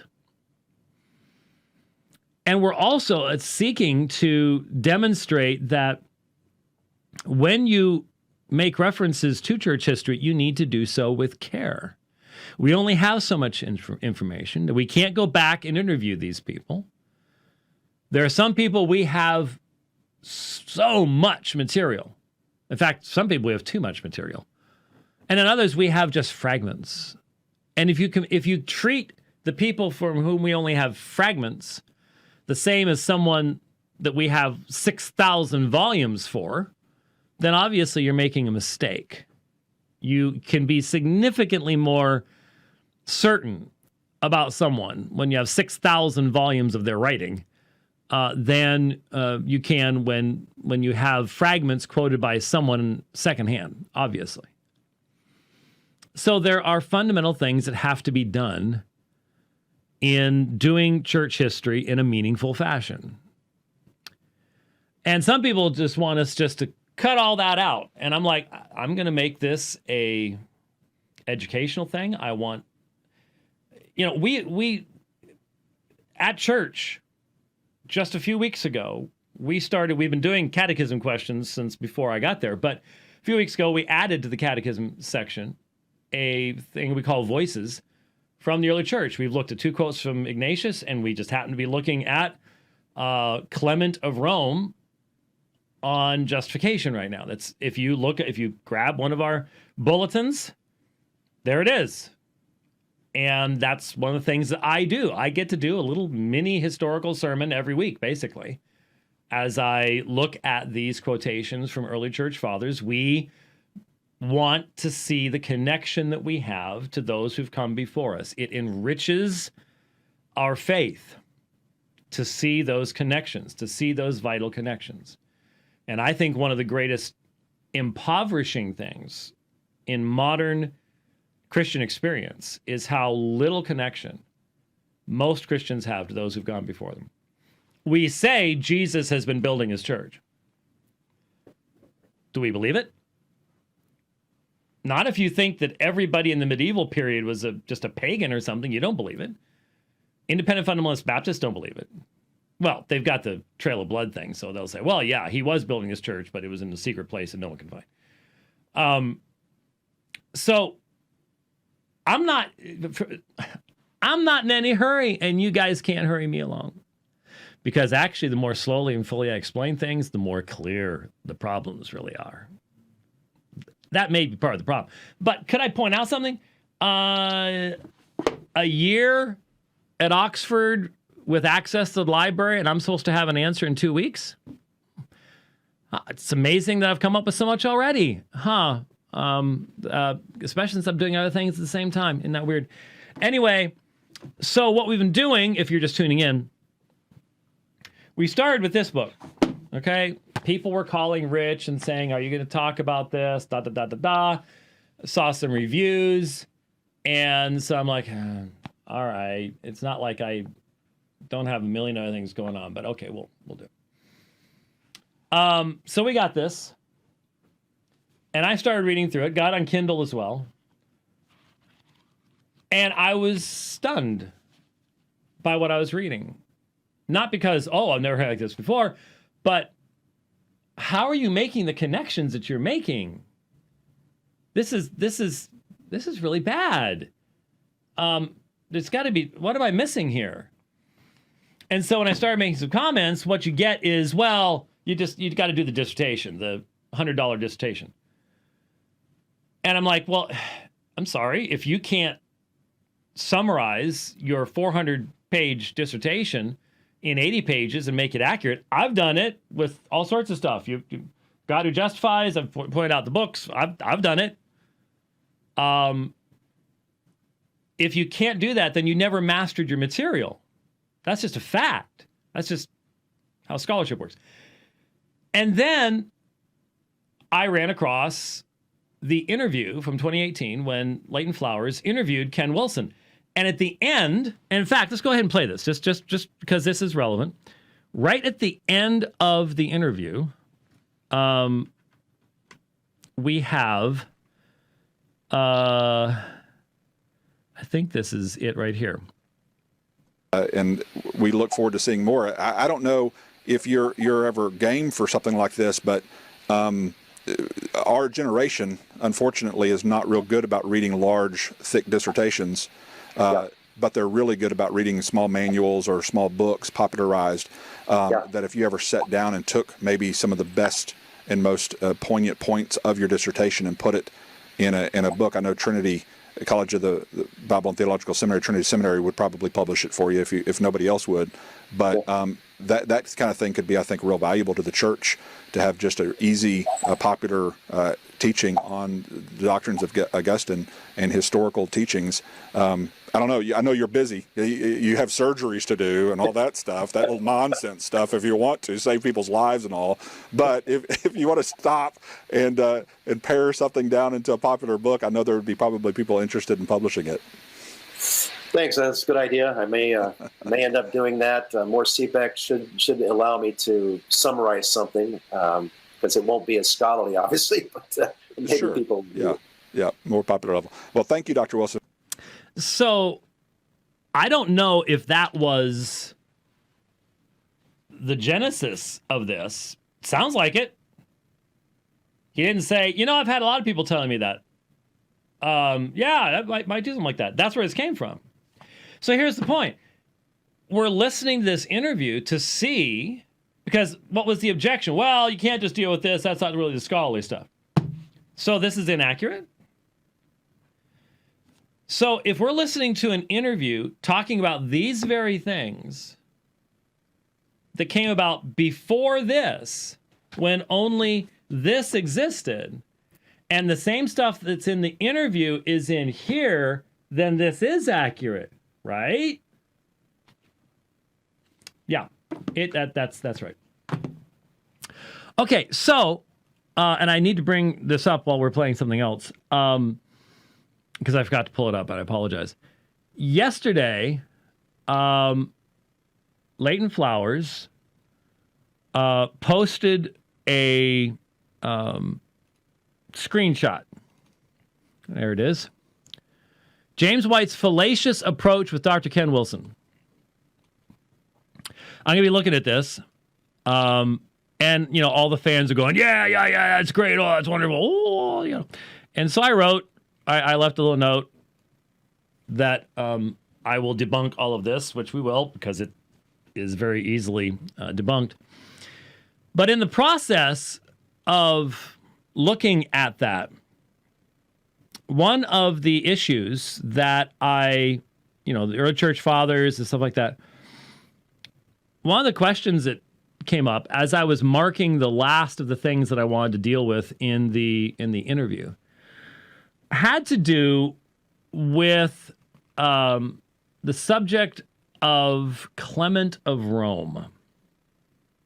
Now, I think it's the next one. So could you bear with me here for a moment? Let me see if this is what this one is. I'm even going to pick up the pace a little bit, the speed of the recording, so we can listen to this a little faster. Let me see if this is the one. Prior, even during the time of Jesus, and you got Pharisaism, you got the Sadducees, and you got that is not it. The debate between foreknowledge and free will. I'm looking forward here. I've got stuff more. Very important to distinguish that omniscience. I'd like to point out that God is it doesn't even exist hardly, which is also it's like that first 300 years or 400 years of church history. This debate can't be found really. Yes. And in Eastern Orthodoxy, it's almost the exact same way. You don't find this parsing of Romans 9 and back and forth and determinism, all that. But in Western Christianity, you find it all over the place. Why is that? Why is Eastern Orthodoxy, though it has its other issues, obviously every stream of Christian thought, because it's made up of human beings and sinful human beings, that's going to have its problems. But why is it that Eastern Orthodoxy, it's just like this debate or this issue almost virtually doesn't exist? Good question, Leighton. So it's okay. It was the section, and I actually need to pull up something else before I deal with that one too. It was the section where. So if you do that, if you're really honest about it, actually read the whole. Did you find yourself having a bias to say, I'm looking for the free will stuff, I'm just going to skip over anything that doesn't sound like it supports my view, or were you objective in really studying both sides from both perspectives to try to find the true meaning and intention of the author? Sure, Leighton. I mean, I didn't know. When I started this, I had no clue what these guys were saying and what was going on. So it's very simple. All I did was categorize them and say, okay, I've read the whole thing. Here's what this person says. Here's what this person says and why. And so it was not a search for, hey, I got to prove free will against Augustine. It's, what did these people say? And how do I know? Say that Augustine was the first to clearly. I don't know why I'm missing it. Sorry, because I don't believe I've played it yet. Sorry about that. Anyway, let me just summarize it. During the interview, we'll probably run into it in one of these other ones. During the interview,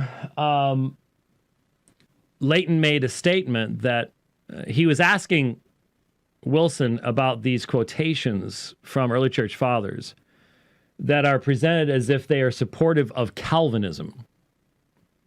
And he made the statement that he struggled with me in our debate on Romans 9 because he gave a quote from Clement of Rome supporting free will.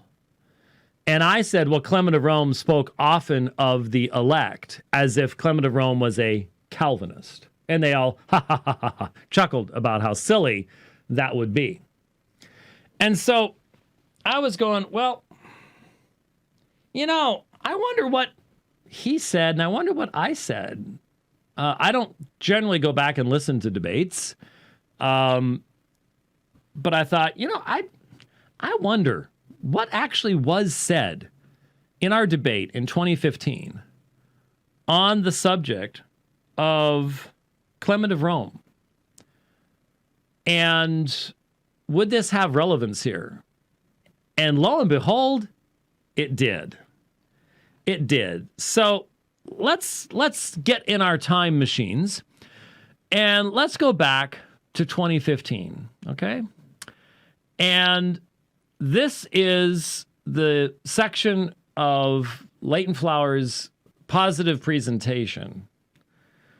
And see if he hasn't already been in touch with Ken Wilson. Let's see what we can hear here. Okay, ready? Here we go. teach that this wasn't clearly taught until Augustine, who doesn't even teach this view of election until the 5th century. In other words, the way many people understand election today is not the way it was understood throughout Old Testament times, the New Testament times, or any time until a former Gnostic Manichaean philosopher from Africa who did not know Greek came along 300 years after the time of Christ to systematize it for us. The earliest church fathers, men like Irenaeus or Ignatius, who Ignatius was actually taught by the Apostle John himself, and we have some of their writings, they never taught an individualistic Calvinistic view of election. In fact, they repudiated this kind of interpretation in much of their writings. For instance, I want us to look at one early church father, the Clement of Rome. We're talking about a letter written to Rome, and he was likely in Rome and would have been very familiar with this letter. Clement is actually referenced in Philippians chapter 4, verse 3. We're told that the Apostle Peter himself likely commissioned Clement, and he followed Peter probably sometime as a bishop there in Rome. So it would be good to know what a first century person of the first church, an early church father, thought on this subject. Well, we don't have to guess. We have a lot of his writings. I picked a short quote just for time's sake. He wrote this: "It is therefore in the power of everyone, since man has been made possessed of free will, whether he shall hear us to life or hear the demons to destruction." You see, very few students, in my experience, are even aware of how the church understood the nature of man or the doctrine of election for the first 400 years of the church's existence. Okay, so that was not a extemporaneous statement. I can tell you, I was sitting on the stage, all of Dr. Leighton Flower's presentation was written out beforehand. All the questions, all the rebuttals, closing statement, not only written out beforehand, but encased in plastic.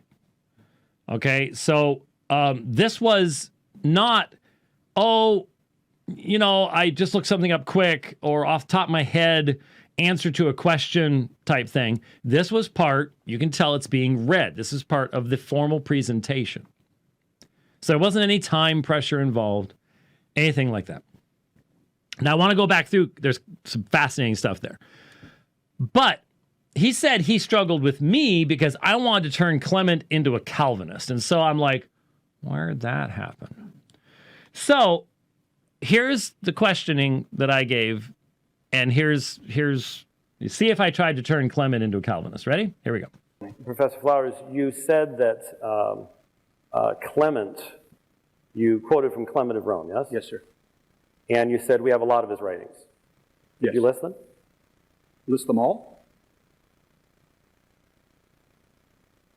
Isn't the fact that we have one epistle of Clement to the Corinthians, and the rest are pseudo-Clements. Thus, right? although we are born neither good nor bad, we become one or the other, and having formed habits, we are with difficulty drawn from them. Yeah, that's the quote. But you said we have lots of his writings. I've got 5 more.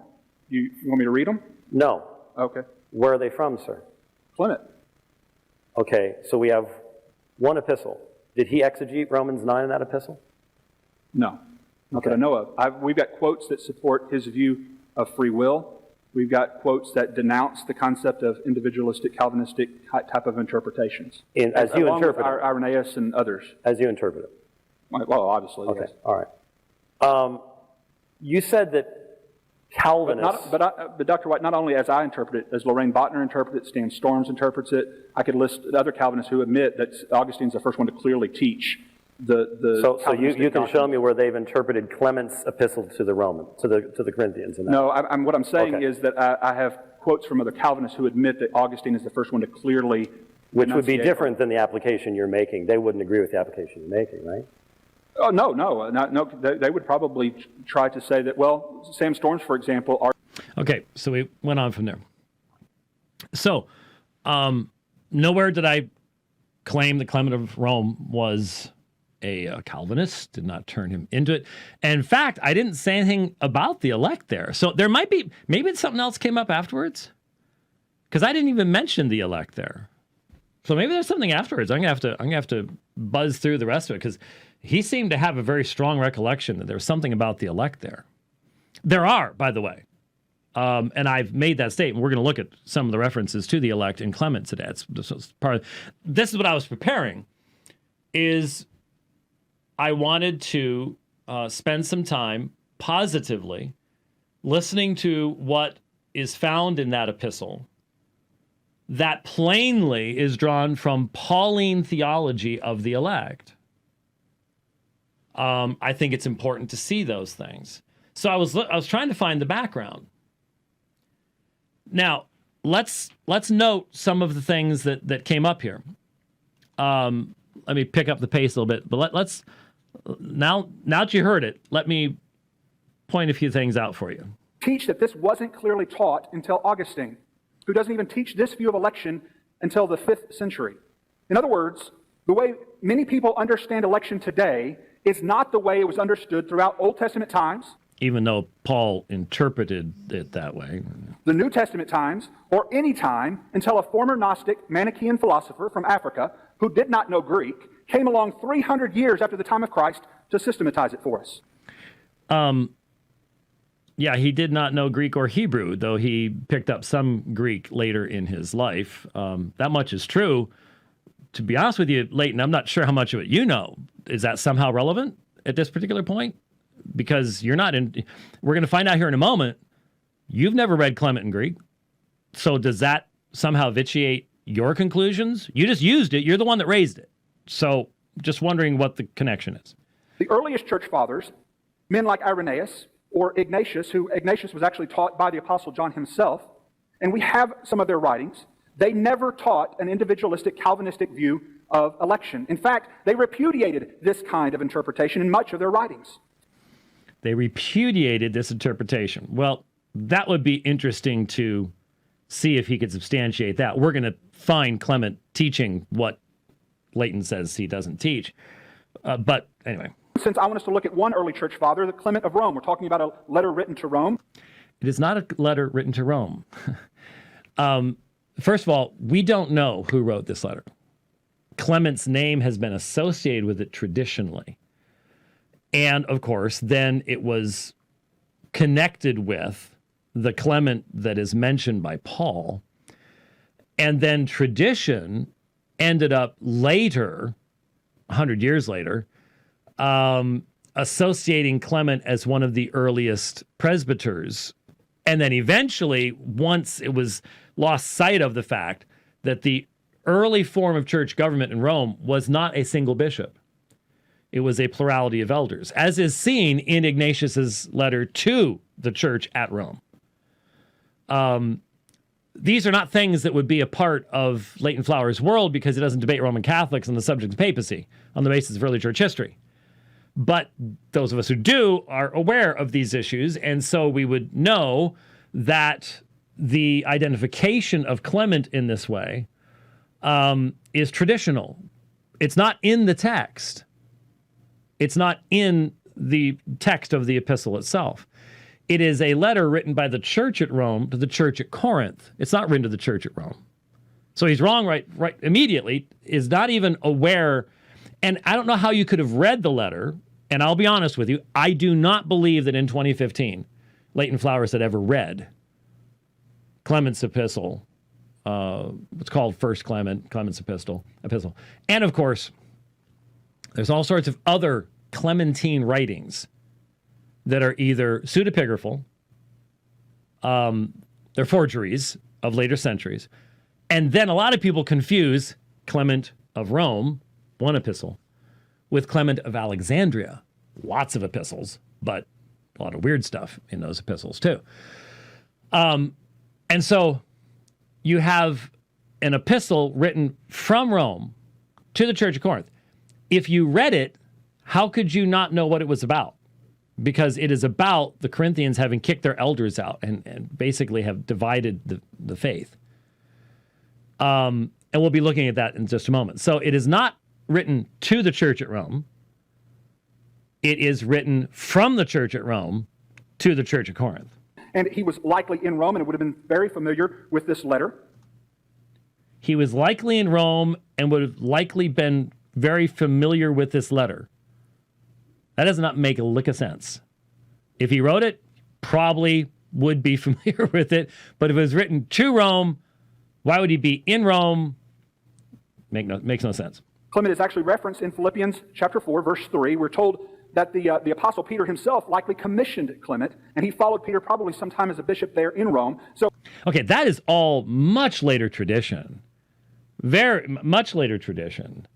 And in fact, what's strange is how many things that both Leighton and Wilson will say that are fundamentally Roman Catholic in their orientation. I don't think either one of them knows that.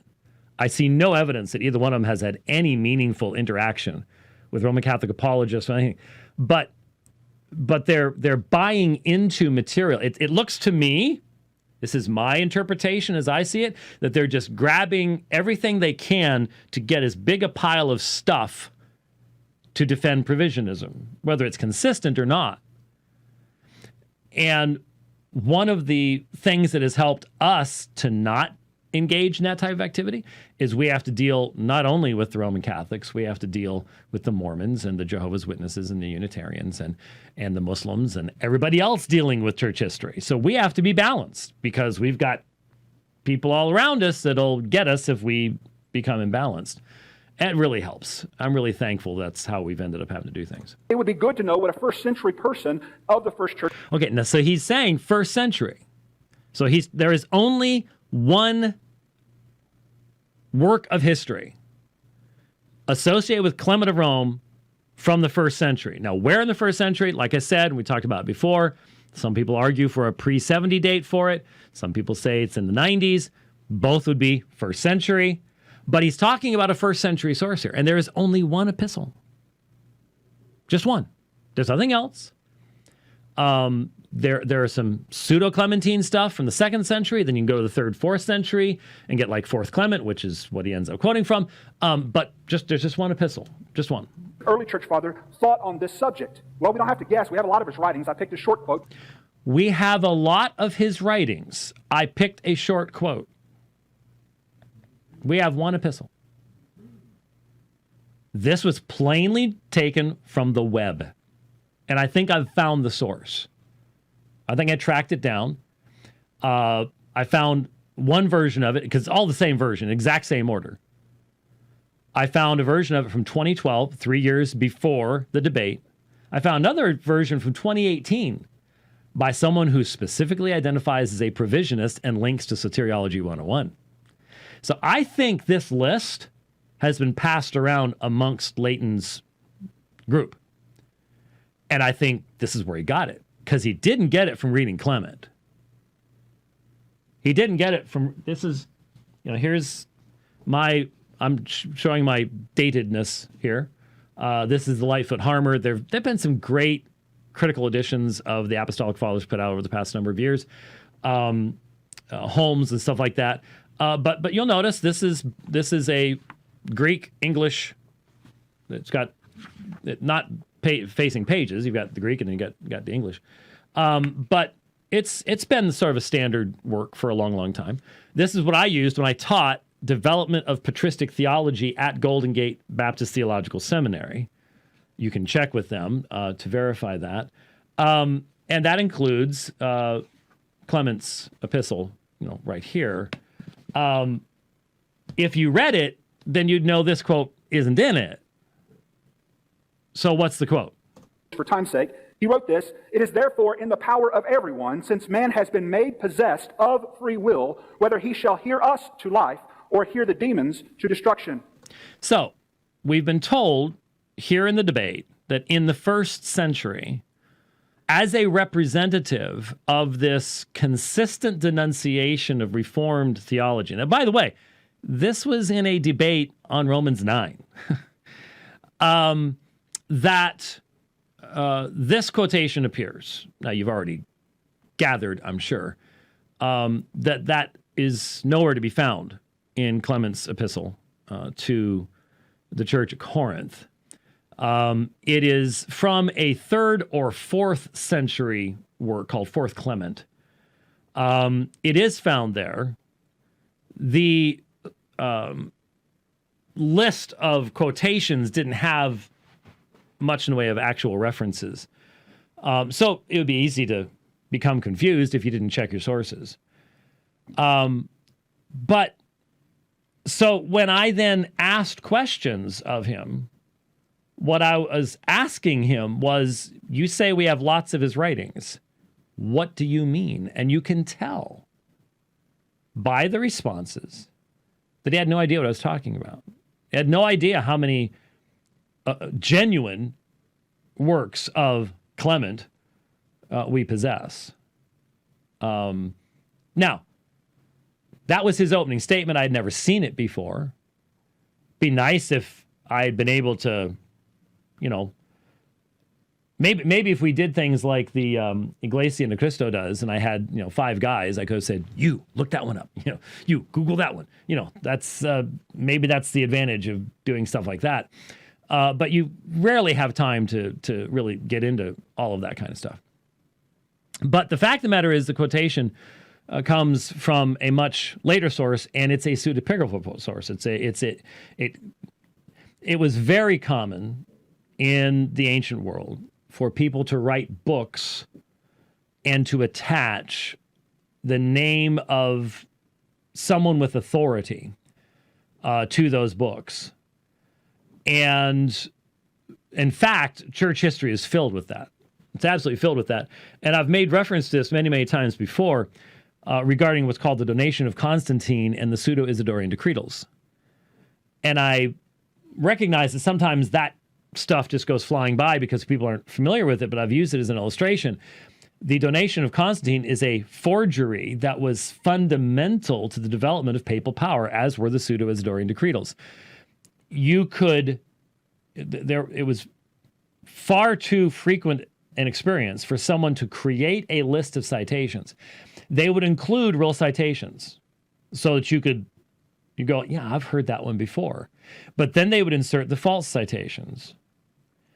And most people just, if you think it's tough enough to look things up on the internet, try before then. Try before even the organization of universities. It was next to impossible to do critical analysis of literary sources in years past, the way that we can today. And so, as a result, the pseudo-Isidorian decretals, vitally important in the medieval period in the development of the high water mark of the authority of the papacy under Innocent III and people like that, especially in the struggles that they're having with the emperor and that kind of thing. And so, all sorts of quotations in there that were just completely bogus. And I mentioned on Iron Sharpens Iron yesterday, Chris Arnzen set up a debate with Chris Ferrara, a Roman Catholic attorney on Long Island a few years ago. And during that debate, he used a fraudulent quote in regards to Augustine's view of Mary and the Immaculate Conception. It's a fake quote. You'll find it in various books. You'll find it on websites. But then when you dig into it, you find that scholars recognize it's a forgery. It was made up much later. And remember, up until the time of the Reformation, really the Renaissance, people suffered from something called anachronism. They thought things had always been the way they were now. And Erasmus was one of the people who, reading the works of Lorenzo Valla had come to recognize the reality of anachronism. And he started going, a lot of this stuff that we accept, there's really good reason to think that it's fraudulent. And he was right about almost everything that he had identified as being fraudulent. It was very dangerous to say those types of things in those days with the Inquisition running around. It could tie you to a stake and burn you for doing that. But Valla and others were extremely important in breaking Western society out of the anachronism that had taken it over. Okay, so that section there's just basic background. This is important stuff to know to be able to recognize these things. And what happened was Leighton Flowers used a internet-based secondary source, is my guess. Now, I've been told, and I just looked it up right before the program, that he live streamed about 2 hours ago, a 45-minute discussion of this. And this is the tweet. It says, "Here is my confession that Dr. James White and scholars," I guess I'm not in that group, may be right. If you may be right, you may be wrong. May be right about my quote from the Recognitions of Clement, Book 4. That's not what you said. What you said in the debate is the Epistle of Clement. You said to the church at Rome, but you were wrong. It was the church at Corinth. In the first century, the Recognitions of Clement is 3rd or 4th at best. And remember, you're the one saying, Augustine was hundreds of years later. How could he know? You're quoting from something that's hundreds of years later, right? The Recognition of Clement before, and a call for compromise regarding the scholar's claims. Now, scholar is singular. What scholar? Because above it's plural. But here it's singular with a possessive. The scholar's claims about the ECF's extolling the ability of the will. Now, I haven't had a chance to listen to this yet. I have a whole list of things to listen to. I may end up having to listen to it. I don't know. I'll be honest with you. I don't want to. But for completeness, I might. But what's funny in all of this is that in Kenneth Wilson's dissertation, or would you like me to show you the PDF? Yeah, we bought the PDF. Much easier to search. It's available in PDF format. It's still $106, but it's available in PDF format. We can show this to you, but let me just read it. Chapter 2, Traditional Free Choice. Talk about importing your conclusions into your language. It's all through this. I don't know how this survived critical review. You're not supposed to do this, but Christian authors from 95 to 215. So he puts Clement 95. That's traditional. First Clement, the author of First Clement, believed humanity's creation in God's image provided current opportunity for moral behavior. The Imago Dei allows the Corinthian rebels to utilize their own desires to conform to God's desires. This rhetorical strategy could only be effective if the author and readers shared a commonality of God's icona and or homoiosin retained within humans as free choice. That's image or likeness. This appears in numerous passages as the author appeals to Scripture. And so he quotes from 1 Clement 30, 2 through 3. In Clement's interpretation of James 4:6, God's grace does not choose its recipients unconditionally. It only comes to those who humble themselves and fear God. He simultaneously emphasizes God's sovereignty, 1 Clement 27. Now, that's all he says.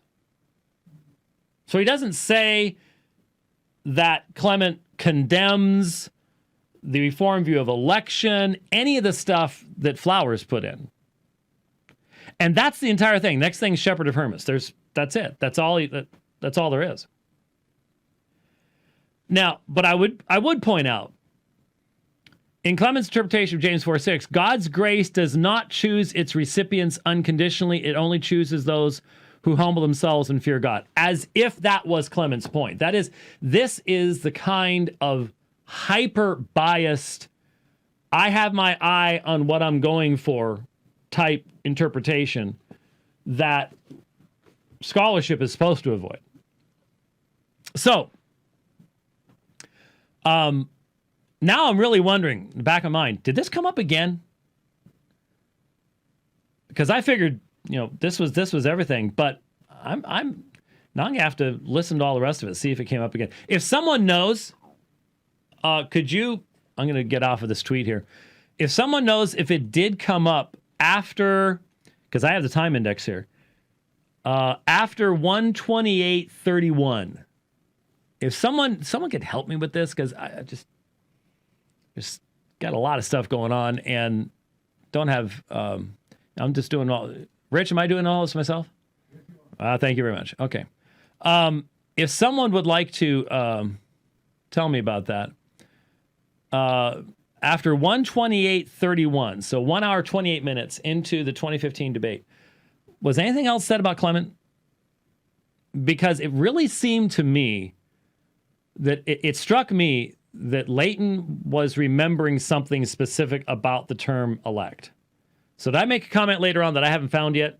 Because I was going through it at 1.8, so sometimes you, at that speed, you miss stuff or an email comes in or something and distracts you. So tell me if there's something more there. I'd be really, really interested in knowing. Okay, so with that, all of that said, I do want to get to Clement before we go back to the recording. And before the recording, I've got the James White's fallacious approaches I need to look at briefly as well. Let me just give you a section from the beginning of the epistle to the Corinthians. Again, remember, this is the church at Rome writing to the church at Corinth. What is fascinating is there is no name of a bishop given. This is one local body remonstrating as equals with another. That is extremely important in the analysis of Rome's claim that Peter establishes Petrine primacy in the bishops of Rome. It's very important. That's part of the background to the epistle. Moreover, you were all distinguished by humility and were in no respect puffed up with pride, but yielded obedience rather than extorted it, and were more willing... well, if you're going to do that, of course you're going to do that. It's a little bit easier to read there. There you go. And were more willing to give than to receive. Content with the provision which God had made for you, and carefully attending to his words, you were inwardly filled with his doctrine, and his sufferings were before your eyes. Thus a profound and abundant peace was given to you all, and you had an insatiable desire for doing good, while a full outpouring of the Holy Spirit was upon you all. Full of holy designs, you did, with true earnestness of mind and great godly confidence, stretch forth your hands to God Almighty, beseeching him to be merciful to you, if you had been guilty of any involuntary transgression.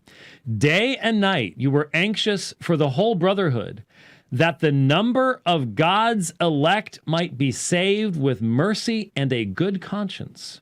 You were sincere and uncorrupted, and forgetful of injuries between one another. Every kind of faction and schism was abominable in your sight. You mourned over the transgressions of your neighbors. Their deficiencies you deemed your own. You never grudged any act of kindness, being ready to every good work. Adorned by a thoroughly virtuous and religious life, you did all things in the fear of God. The commandments and ordinances of the Lord were written upon the tablets of your hearts. So here is a description, and this is in the context of saying to the Corinthians, you were doing well. Now you've had this rebellion. You've kicked out your elders.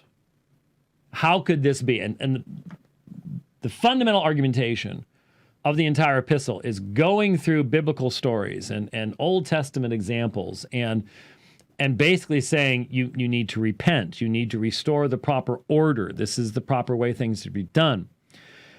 But please note how, in passing, you have the utilization of language that is very similar to, for example, Acts 13:48. Remember Acts 13:48? After Paul preaches, as many as were ordained unto eternal life believed. Luke doesn't stop. He doesn't give a sermon on the subject of election and predestination. He just mentions it in passing and moves on. This is similar to the many references to the doctrine of the Trinity as being the common possession and understanding of both writer and recipient of writing in the New Testament. There doesn't need to be an explanation of it because it's already the common possession of the people. So notice what is said here. Day and night you were anxious for the whole brotherhood, that the number of God's elect might be saved with mercy and a good conscience. So let's look over and see. This is what I was doing, is I was looking at Clement in the original language And that's what got me wondering. So I mentioned elect. What was that in the? And so I downloaded had to download the debate, convert it to MP3, put it in audio note taker.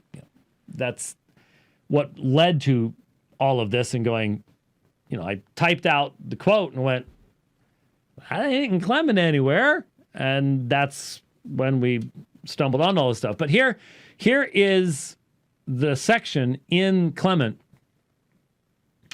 And so here you have ton, arithmon, tone, eklekton, autou. I'll blow it up here. So the number of his elect, and so you eista sodzesai. So that's sozo, to save, so that the number of God's elect together with mercy, and some people feel like there might be a textual issue here in regards to sunaideseos. But again, if you think textual variants are difficult in the New Testament, wait till you start trying to do stuff with the early church fathers, where you have very, very, very, very, very different textual flavor as far as the number of manuscripts and how old they are and things like that. Anyway, the point is, in passing, Clement can make reference to the doctrine of election, to the number of the elect, that the number of the elect might be saved. The terminology is used throughout the book. It is not uncommon whatsoever to read of the elect. For example, in the previous chapter, and especially to that shameful and detestable sedition, utterly abhorrent to the elect of God, which a few rash and self-confident persons have kindled to such a pitch of frenzy. Talking about the sedition that had taken place in the church there in Corinth. And so you do have regular references to the elect. Now, this can't be the Manichaean elect, because Mani hasn't been born yet. So you can't have that as your source. So let's think you're at Rome and you're writing shortly after the apostolic period. The New Testament may not even be completed while you're writing. What would be the greatest source for you using terminology such as the elect of God? Maybe Romans 8? Maybe Paul, that epistle he wrote to your church, which I'm sure has been well read many times already, having arrived what? Well, if you take a pre-70 date, less than 20 years earlier. 95 date, 40 years earlier. But Paul's epistles. That's where this is coming from. That the number of the elect might be saved. Not that they might save themselves, but that the number of the elect would be saved. Is that a denunciation of Reformed theology, as we were led to believe by Leighton Flowers in the debate? Doesn't seem to be. What? I'm sorry, what is that supposed to mean?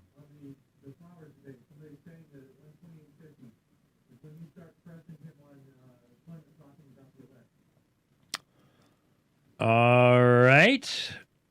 Get that out of the way. This is a live program, folks.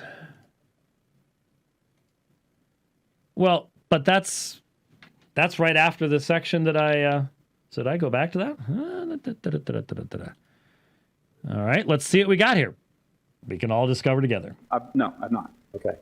Would you be surprised to discover he speaks off that time, and that we're continually learning. At least the Okay. podcast. Boy, the quality of the audio is not... Is it all right on that end? Because maybe it's just the small earpiece or something like that, but I just didn't keep listening far enough. I thought we transitioned on, so let's go. Oh, no.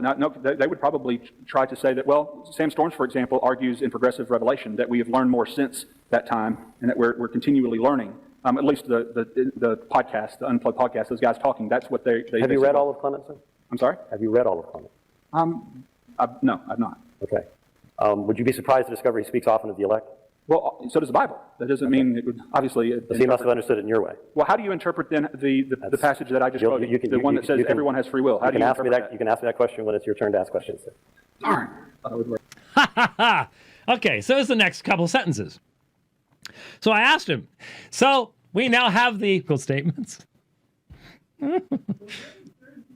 But wait, there's more. Yeah, okay. All right. I don't know why, but Twitter just refuses to update for me here. I don't know why it is, but anyhow. All right, so let me just run through these quickly. James White's fallacious approach with Dr. Ken Wilson. I've listened to the last 5 or 6 Dividing Line programs where White addresses Ken Wilson's thesis on Augustine. Here is what I've witnessed thus far. Please give you own feedback as well. 1, focus on all the ways Stoics, Gnostics, and Manichaeans are distinct from Calvinistic Christianity instead of addressing the one thing they hold in common, i.e. introduction of deterministic philosophy and denial of LFW, libertarian free will. Stop right there. Leighton, are you listening? Rich just said no. You're not listening to what I'm saying. Maybe you can't hear. Maybe you are so invested in this theory. And I've talked about this with other people, that there are going to be people who are not going to hear a word that I'm saying. I get it. I understand it. When this is your big scholar guy and someone starts going, that doesn't work, you're gonna double down. Instead of the one thing they hold in common, Leighton, the Reformed understanding of God's decree flows from the Trinitarian understanding of God as the creator of all things, who through creation is glorifying himself. The Stoics, the Gnostics, and the Manichaeans, each of which have major differences between them as to the nature of time, cosmogony, the nature of creation, and man. None of them have a personal triune deity that can produce a divine decree that is self-glorifying. 2 of them don't even believe that the God who creates the universe is truly good, but is in fact an evil demiurge. 1 of them thinks that beings who sprang out of semen and aborted fetuses falling on the earth mated and made Adam and Eve. If you are unwilling to recognize how that fundamentally vitiates the assertion that there is a similarity in the nature of the decree with some form of naturalistic determinism, I can't help you, but rational people will make that distinction. Okay? So, there are multiple forms of determinism. There is natural determinism, that certain laws are going to be followed, and cause and effect. That's something completely different than the idea of a divine decree forming the very fabric of time on the basis of the omnipotent power of a God who is working out his will in creation. Naturalistic determinism is not the same thing.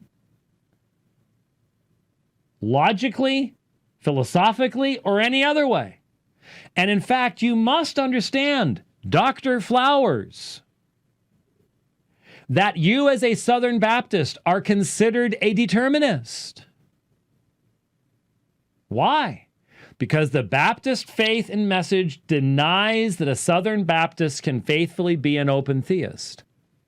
Hence, the Baptist faith and message asserts that the future is fully known to God.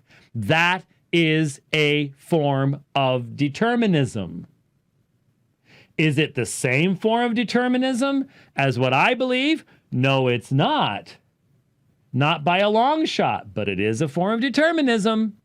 And if you make the distinction between a determinism based upon mere foreknowledge over against what I believe the Bible teaches of God's sovereign decree, then you have to make a distinction between the forms of determinism in Stoicism, Gnosticism, and Manichaeism, and that within Augustine. That's called being fair. That's called being logical. And if you're not willing to do it, case closed. Debate over. Especially play up the really strange views held by these differing systems of thought so as to keep the audience's attention on those strange, unrelated views. Red herring.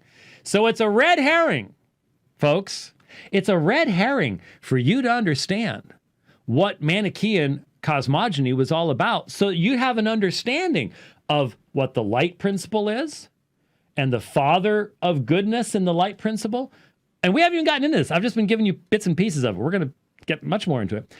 And the three moments of creation and the different Jesuses, that's all red herrings. Because what you should do is you should ignore all that background stuff. And you should just be focused upon the fact that you're a Manichaean. Don't want to know what a Manichaean actually was. I was stunned. I can't believe that you're doing this. Do you have any idea, once we lay all this out, how bad you all are going to look? This is going to be coronavirus, COVID-19, and the collapse of Soteriology 1.1, the big issues in 2020. Because are you going to go down swinging? Or are you willing to go, I've never even read Clement. Sorry. Yeah. You sound like you're going down swinging. You don't see how it's relevant? That in one system, you don't even have a God that can create? And yet you're going to insist that that's the system that gives us our understanding of the decrees when we say God's the creator of all things, including time itself? And you're going to go, red herring, red herring. Okay, Leighton, did you take a class on logic? Because you're using red herring, straw man, ad hominem, chest thumping. You're using all these argument stuff. What classes did you take on that? I'm just going to start asking. Because right now you're giving me a lot of reason to go, sounds like you're just going with whatever people tell you that fits your system. You're not doing any checking of your sources here.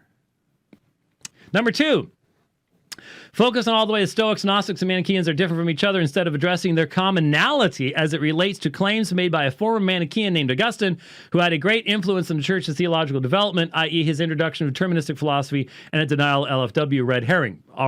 That's a repetition of what was just mentioned before, already been refuted. Number 3, focus on Dr. Wilson's simplified generalizations and summaries in an interview and booklet geared for laymen while ignoring actual scholarly citations from his Oxford thesis. We haven't gotten to it yet.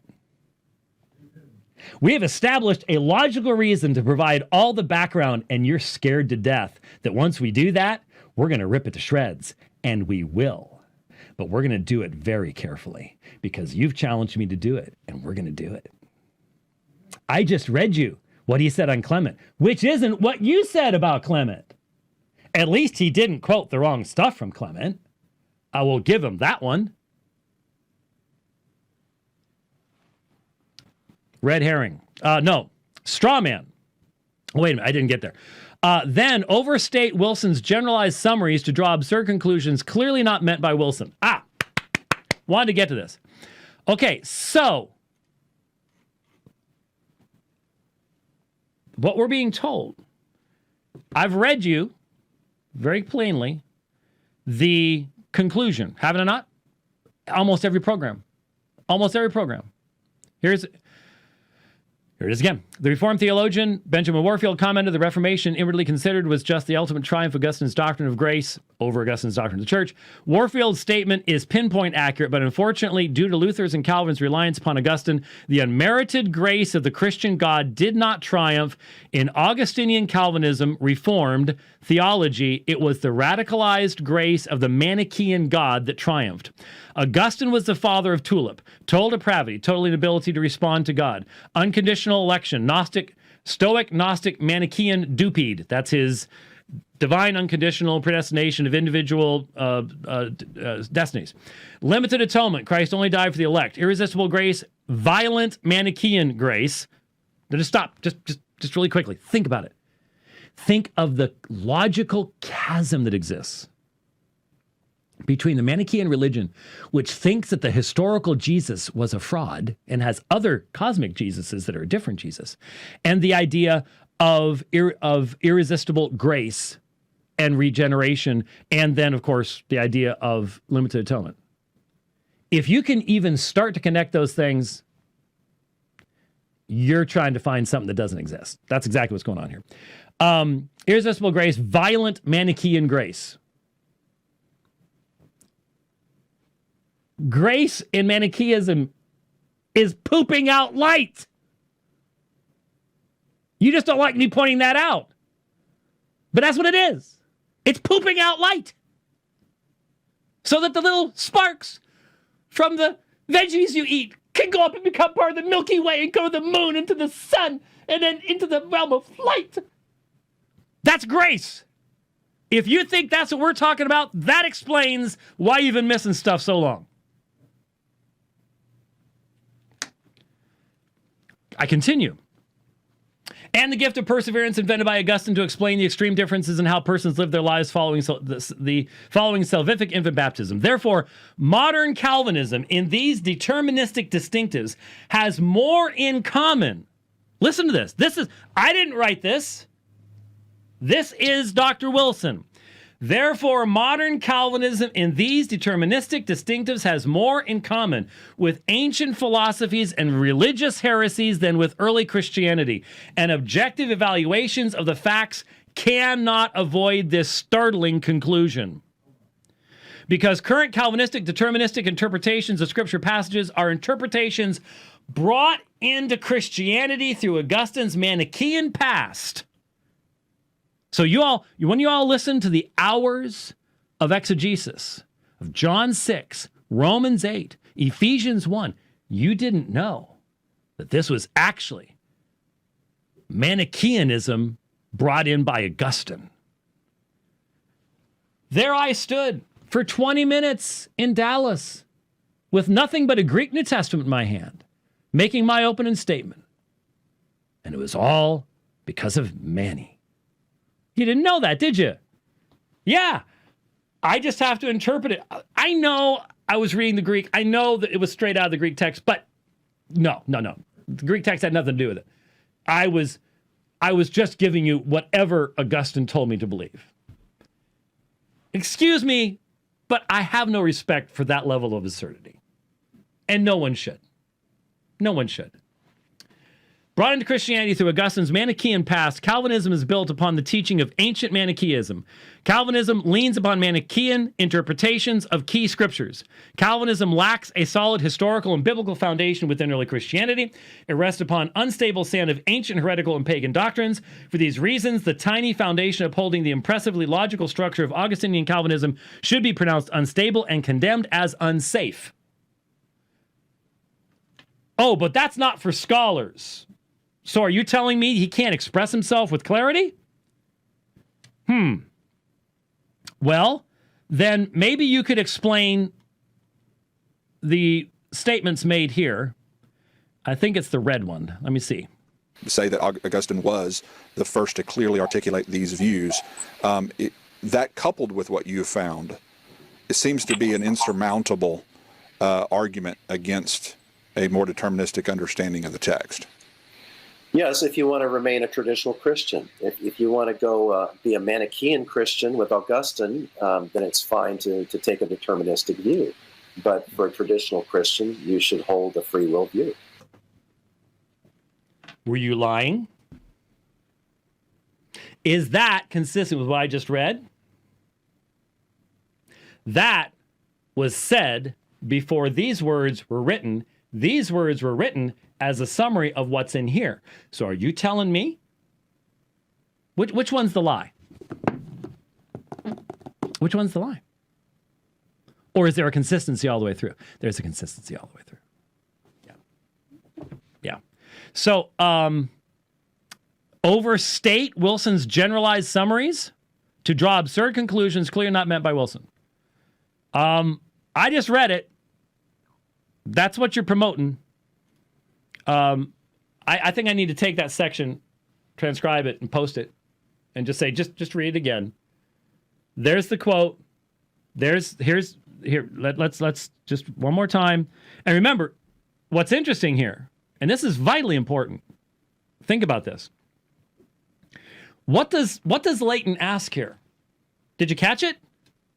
Leighton doesn't ask about interpretation of early church fathers. Did you catch the shift? Let's listen to it again at regular speed. Say that Augustine was the first to clearly articulate these views. That coupled with what you have found, it seems to be an insurmountable argument against a more deterministic understanding of the text. A more deterministic understanding of the text. The text of what? The text of Augustine, Ambrose, Ambrosiaster, Tertullian, Justin Martyr. No. Of the Bible. Of the Bible. Do these non-Roman Catholics realize they're arguing as Roman Catholics? That it's the teaching of the church that determines the lens through which you read this text of Scripture? Do they not realize? I think they should. They should realize they reject the Reformation. They reject the Reformation. They're popeless Catholics. Because at the very point that Luther identified as the hinge upon which it all turns, they are saying Luther and Calvin were Manichaean. They're Manichaeans. That's their argument. They're on Rome's side, and now they're on Rome's side epistemologically, saying that the interpretation of the early writers needs to be the lens, an insurmountable lens in the interpretation of the text of Scripture itself. That's what you just heard. Which then resulted in... Yes, if you want to remain a traditional Christian. If you want to go be a Manichaean Christian with Augustine, then it's fine to take a deterministic view. But for a traditional Christian, you should hold a free will view. I didn't make this up. This is exactly what they're saying. I'm not overemphasizing anything. I'm letting them speak for themselves. For example, pretend Dr. Wilson is attempting to argue that Calvin and all Calvinists completely ignore the Bible and get all their theological views only from Augustine and the Manichaeans. Straw man. What did you just say? What did he just say right here? What did you just ask him? Is this not an insurmountable argument that you cannot interpret the Bible this way? Well, yeah, if you want to be a Manichaean Christian. That's what he just said. I mean, the thesis here is that the interpretations that we give, remember he said, oh yeah, on the back, I've got a whole thing about the verses that were used by the Manichaeans and how they were used by Augustine. Whole appendix does. So, without the demonstration, not only of what Manichaean exegesis would even look like. What is a Manichaean hermeneutic?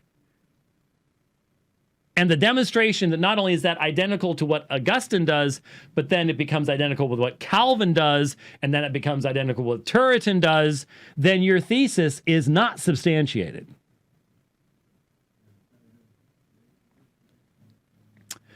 reference an unknown Lutheran. No, he's not unknown. You've actually been having conversations with him, who supposedly provided over 150 pages of apparent contradictions about Augustine's view on baptism as it relates to the early church fathers, which has little to do with White's actual point of contention with Wilson regarding the introduction of deterministic philosophy within the early church writings. Red herring. It's central to his own argument. It's central to his own argument. He's the one that brought it up. He's the one that said this is what started the argument with Pelagius. Leighton, have you even read it? Leighton, you have this? Yes or no? Because you're complaining. I only got this a little while ago. I now have the PDF of it. I'll bet you dollars to donuts I've read more of this than Leighton Flowers has. Let alone this. What are you talking about, man?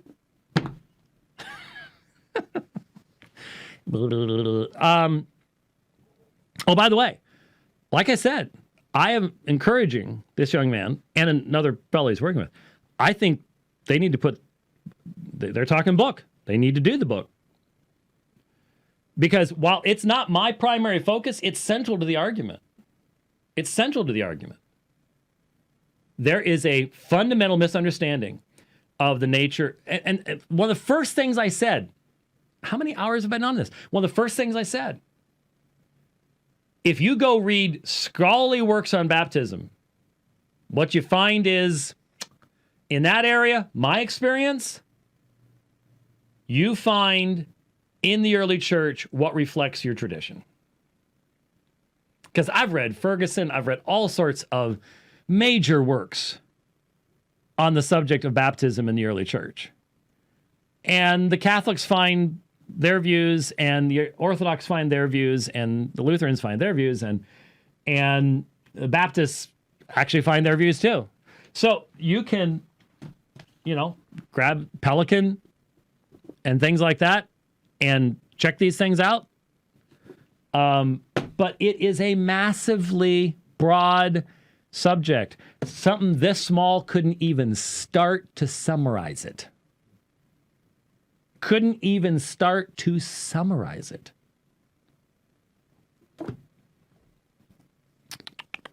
Tell your audience you're not going to provide the material because you want to let the Lutheran provide himself. I didn't make it an argument. I'm just telling you the facts. We'll get into it when we get into the dissertation. Provide quotations with Pelican. There's especially stuff about the idea of faith as a gift. That we will definitely get into, because that's not even a question. He says Augustine's first one to come up with this. Go all the way back to Origen. Not difficult to do. Yeah, we'll get to it. But you're assuming that we're done. We ain't done, son. We ain't done.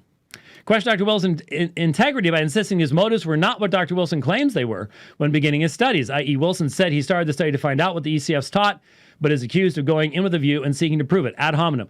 If I said you are to reject his conclusions because of that, that's fine. I'm saying this is just bad scholarship. It is obvious to me, in light of the utilization of language in the dissertation itself, that instead of having no conclusion and allowing the material to drive that, the conclusion is what's driving the material. That is not an ad hominem. That is my conclusion upon looking at what the argumentation itself is. Question to mock Dr. Wilson's credentials and scholarship by making hyperbolic, audacious, sweeping criticisms without a single refuted citation from his actual Oxford thesis. Not there yet. Give me time. You'll have to back every one of these things. You won't, but you should have to back. Keep promising your audience that you're going to get to the scholarly citations. Tell them there are hundreds of mistakes without actually citing a single one. They include Dr. Wilson won't even want to debate after these refutations finally come to light. Chest thumping. If you want to call it chest thumping, that's fine. You are just simply being premature. You are acting like a person who is desperately afraid. You are afraid that the man you have put forward as the proponent, the scholarly proponent of your particular unique new view, provisionism, didn't get it right.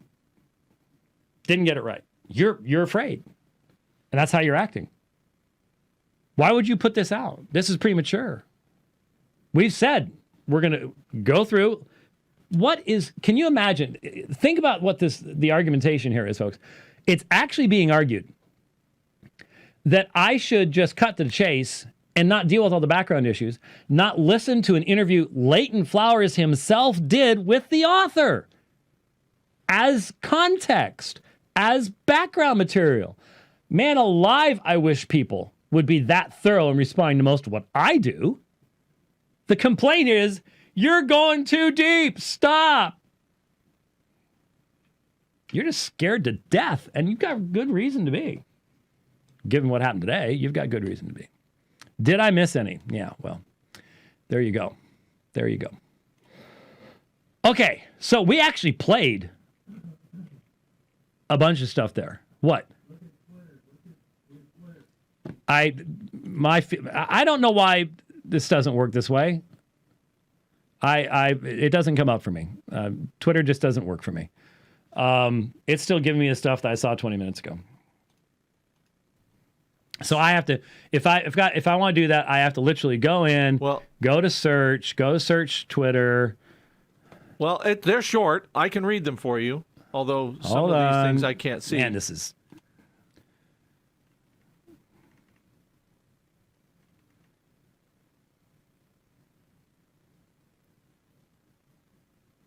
So Augustine believed grace was pooping out light for a decade, according to Dr. Oakley 16. I learned something new today. Congratulations, I'm glad you did. You also learned what Clement actually did and didn't say. There's 3 more there.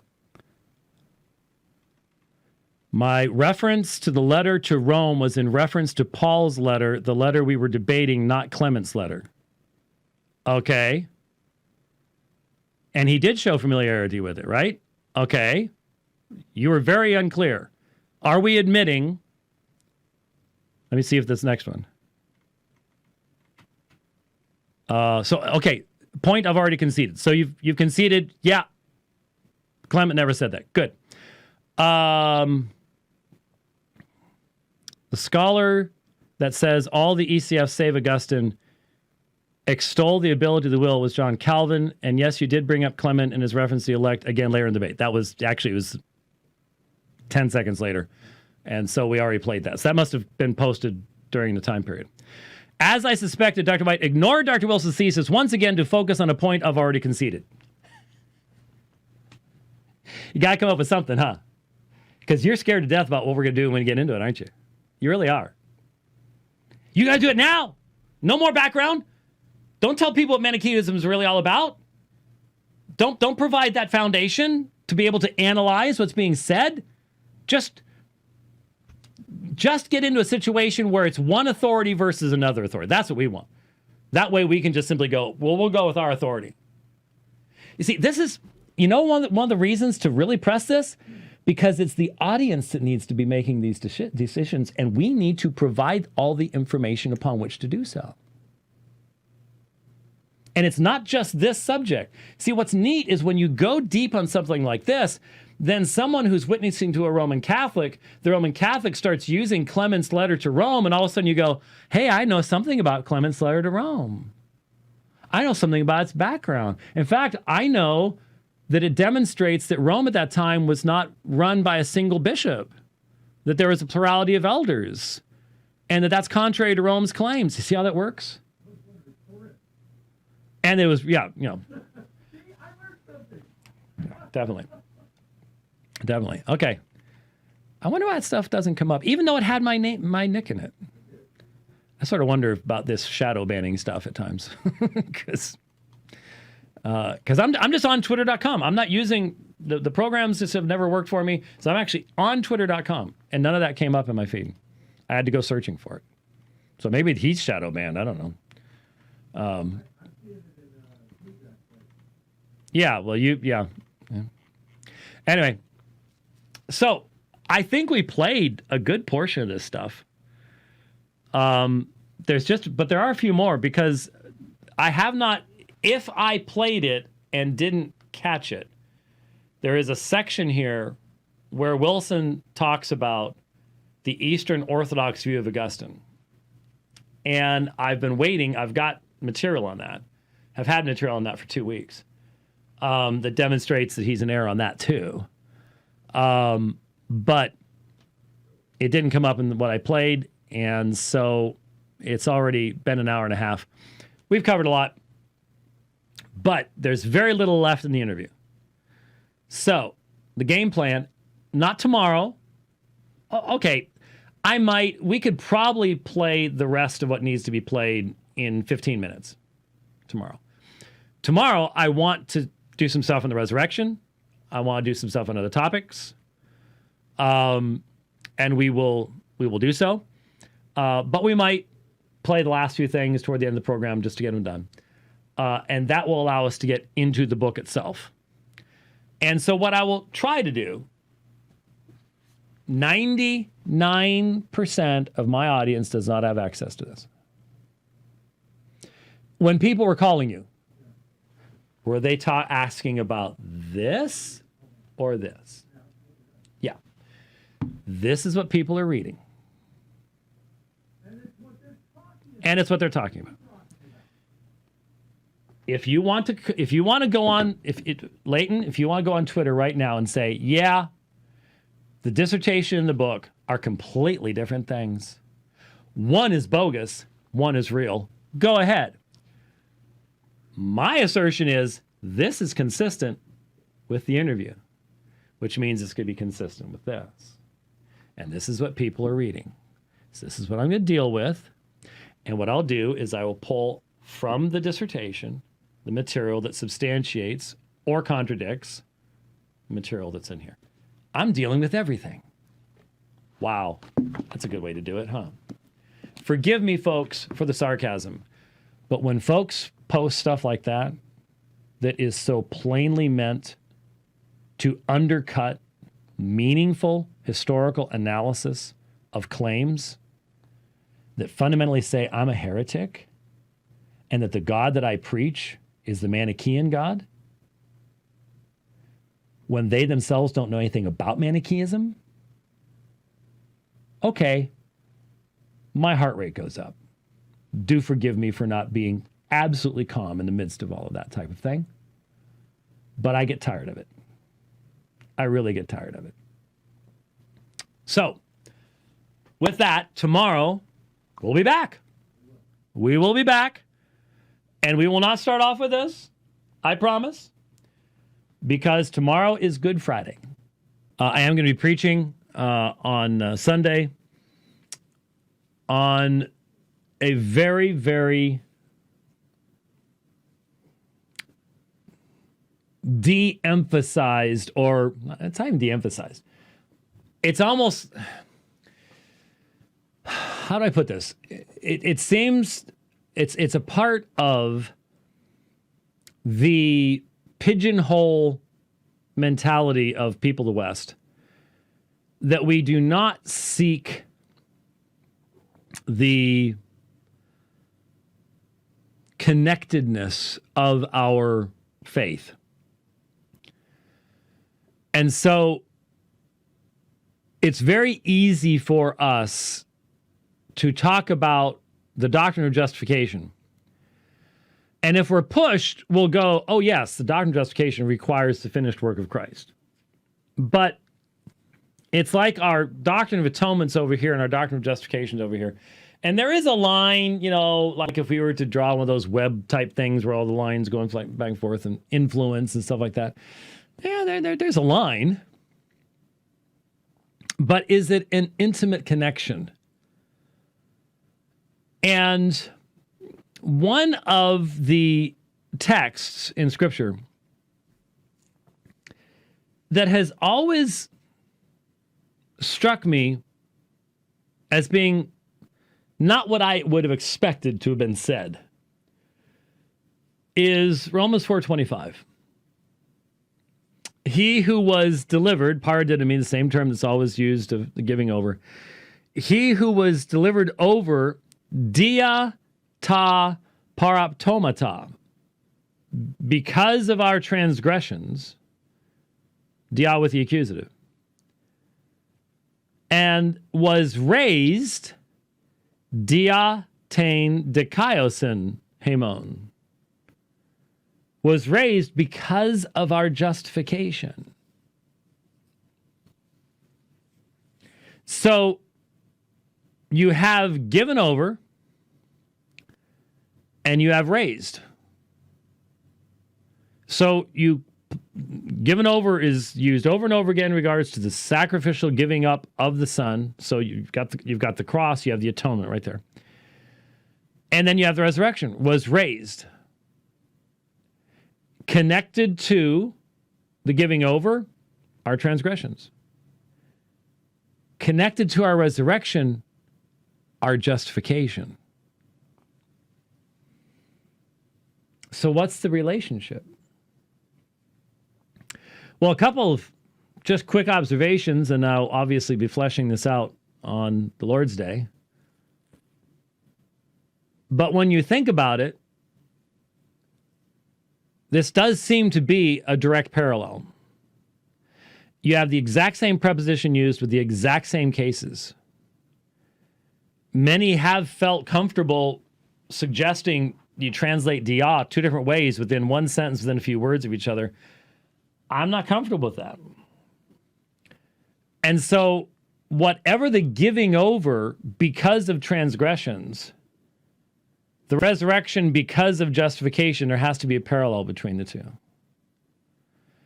And I think when you think it through,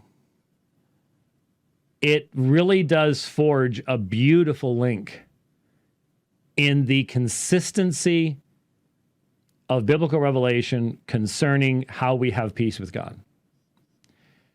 And I think Romans 4:25 connects very, very seamlessly with Romans 8:30 through 34. I think here you have the same consistency in the accomplishment of what the Father, Son, and Spirit intended to do in the cross and resurrection, resulting in the redemption of a particular people in Christ Jesus. So in other words, our sins of Romans 4:25, our justification. Justification is part of the golden chain. Who is the our? The elect of God.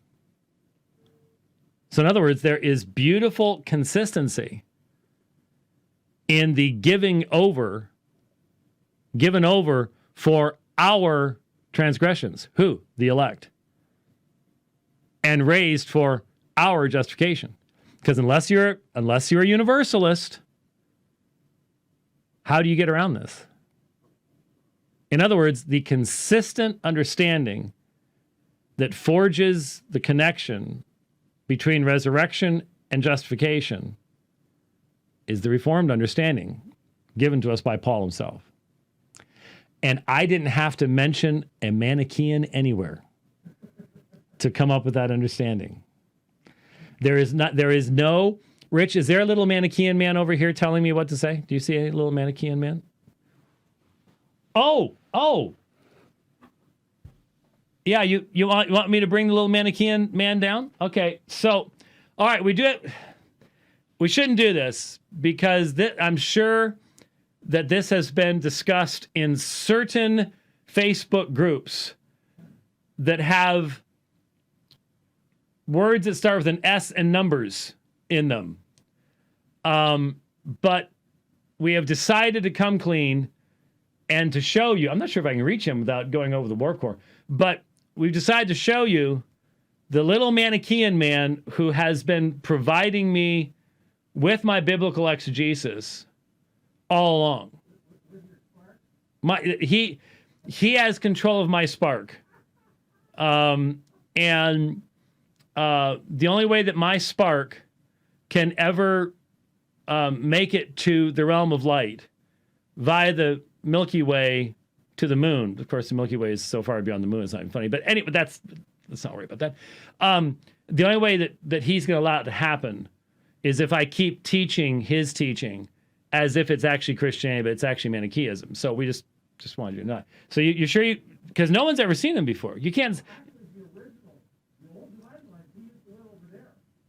But he's been elevated. He's been raised up. He got a higher. He's exalted, and he's one of the, because there's different levels amongst the elect, amongst the Manichaeans, and so he got a higher level. So all right. So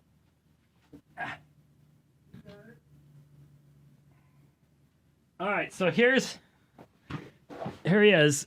Here's the little Manichaean man who has been giving me.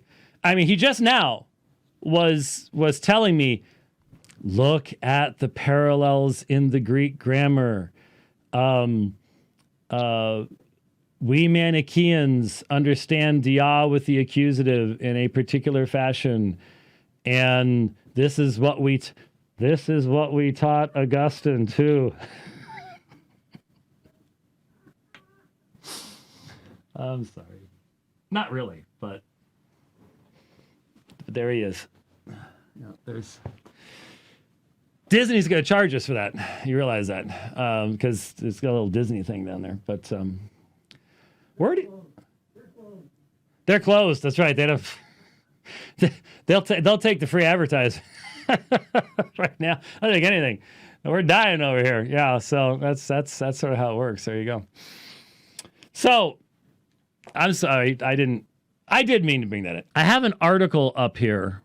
This is from the Scottish Journal of Theology, Manifold Grace and John Cassian and Prosper of Aquitaine, and it includes the references. And this is reference 3. Now, wait a minute, you just lost us all. Hold on a second.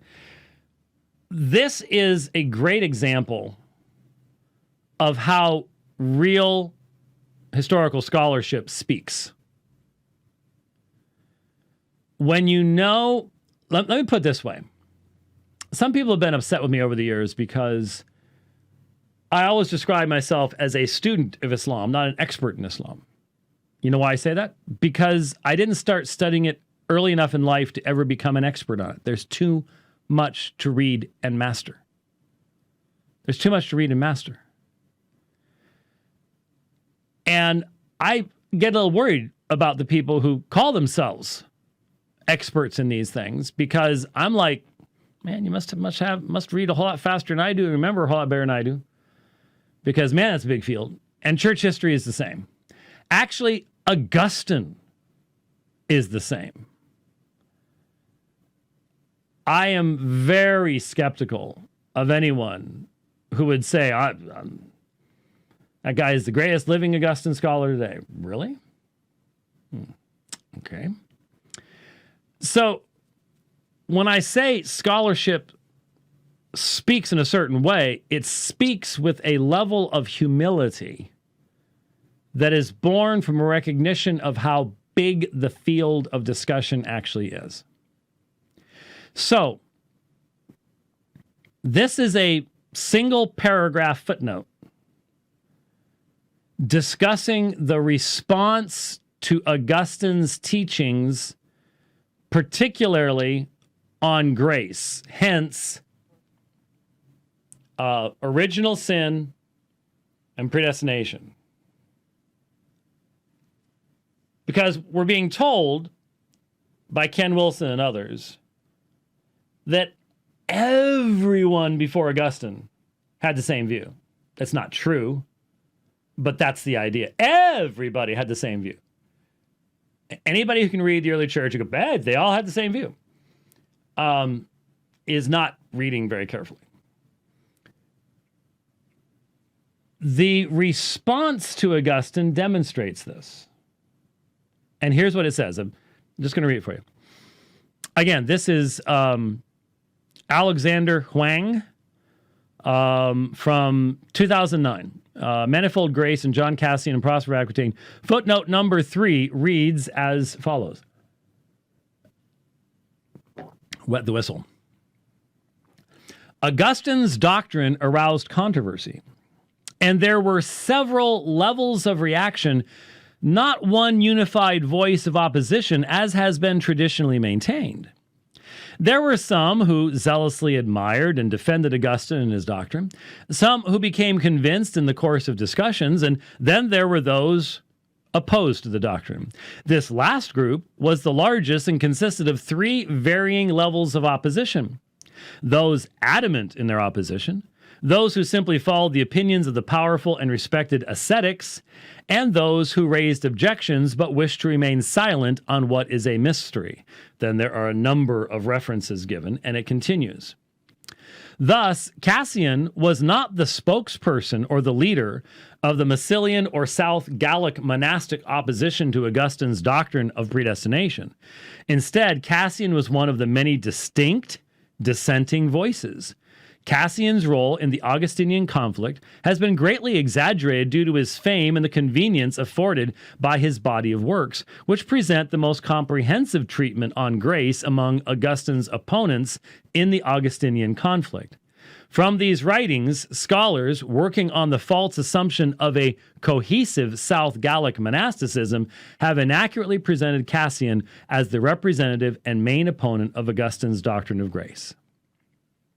Now, there you have the recognition of differing kinds of responses, even differing levels of support for those who agreed, differing levels of those who then disagreed, why they disagreed, what their relationship to one another was, etc., etc. I appreciated that kind of careful historical inquiry. Now contrast that with the quotation that we gave while listening to the interview. The quotation we gave listening to the interview, where who before held any... Nobody. Everybody had the exact same view. There you go. That's where the issue is for me most seen, and I think that's extremely important. That's also seen. Excuse me, Mr. I'm trying to remember, which level of the. They can see you over here. I need to hide you. Here, you can still send me the interpretations that way. Okay, all right. I'm sorry? He's right next to the microphone, but he's on this side of the microphone, so you shouldn't be able to. Don't turn that on. Your spark will go out if you do. Will go out. Saying your spark will go out to a Manichaean is a little bit of a dangerous thing to say when you think about it. So this was actually relevant to something that I read yesterday. Chapter 2, and by the way, this is the dissertation. Okay, we're not talking about this book here. We're talking dissertation now. Chapter 2, Traditional Free Choice, Christian Authors from 95 to 215 CE. Now, this is a single chapter. How many? Okay, so it is just over 20 pages long. Grand total. Covering 120 years. So you have Clement, Shepherd of Hermas, Didache, Polycarp, Ignatius. Why would you have... That's weird. Okay, so all the apostolic fathers are covered in 1, 2, 3.5 pages. I could come up with a whole lot more in the apostolic fathers, something like that, but this is a survey of 120 years worth. Now, it's not like there's a huge amount of writing here, but we talked about Clement yesterday and his one epistle from the patristic sources and stuff like that. And I've been doing some.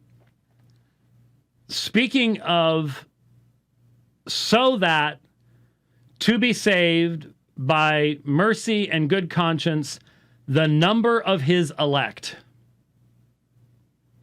The number, arithmon, from which we get arithmetic. Arithmon, the number of his elect. Now, who speaks of the number of the elect? Well, Reformed people do. Don't go with the Manichaeans. This was written before Mani was born. Okay? Can't go there. And you don't have an elect amongst the Stoics because you don't have a God who would make a choice. And if you want to try to come up with some type, because there was a specific term elect amongst the Manichaeans, but it obviously has a completely different referent and understanding. The background to this is going to be Paul. It's going to be Romans. It's going to be who will bring a charge against God's elect. All right. So what's the number? And let me just ask a simple question. If you are surveying patristic sources as to their understanding of the relationship of God's decree and will and man's will and the freedom or whatever of that will, shouldn't you at least note that Clement seemed to believe that there was a specific number of the elect? Because if the elect is just a group that we fill up by our choices, then, which is what the quote-unquote traditionalist position, and reading, even using that term and reading it back into patristics is just horrible. But this clearly is based upon the idea that there is a number. And it's not saying so that that number can be increased. There is a fixed number that is being saved, and that's what the reference is to. Wouldn't that be relevant to this? There's only 3 paragraphs about 1 Clement, and 1 paragraph is a Greek citation from Clement. So there's only 2 sections. Why isn't this included? Or all the other references to the elect? And then just looking at it, and I just happened to turn the page and saw this, and I went, let's just go ahead and read this. Okay, we've got enough time. We've got a couple more minutes before it's over. Page 42, the Didache, Polycarp, and Ignatius. The Didache and Polycarp are non-contributory. So, what the Didache says, and of course Polycarp, which I don't have time to do this, but if someone's like really bored in isolation, you are in a leftist state and like you can't even look out your window without getting reported by the old lady across the street if you're not wearing a mask inside and gloves, and you've got time to do it, somewhere in the back of my mind, either during the debate or during that interview, Leighton Flowers mentioned Polycarp. He mentioned Polycarp. But according to this, Polycarp's non-contributory. Can't tell us anything about it. So, in other words, here you have some of our earliest sources. They don't tell us anything about what people believe at this point in time. For Ignatius, circa 110 CE, each person bears either a stamp of God or the world, from Magnesians 5. The charactera, character, could possibly be interpreted as God's unilateral mark upon the faithful elect versus unbelievers, but his emphasis upon voluntary martyrdom suggests otherwise. Why? Why? Do you see that there are assumptions working here? The assumption is if you can make the voluntary choice for martyrdom, then you can't believe in God's unilateral mark upon the faithful elect. Why?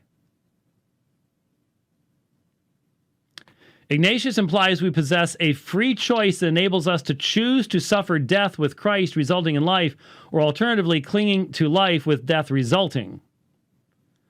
Persons decide between the two ways. Do you see a system in operation here? Do you see a interpretive grid that is being placed in these things? Boy, I want to here.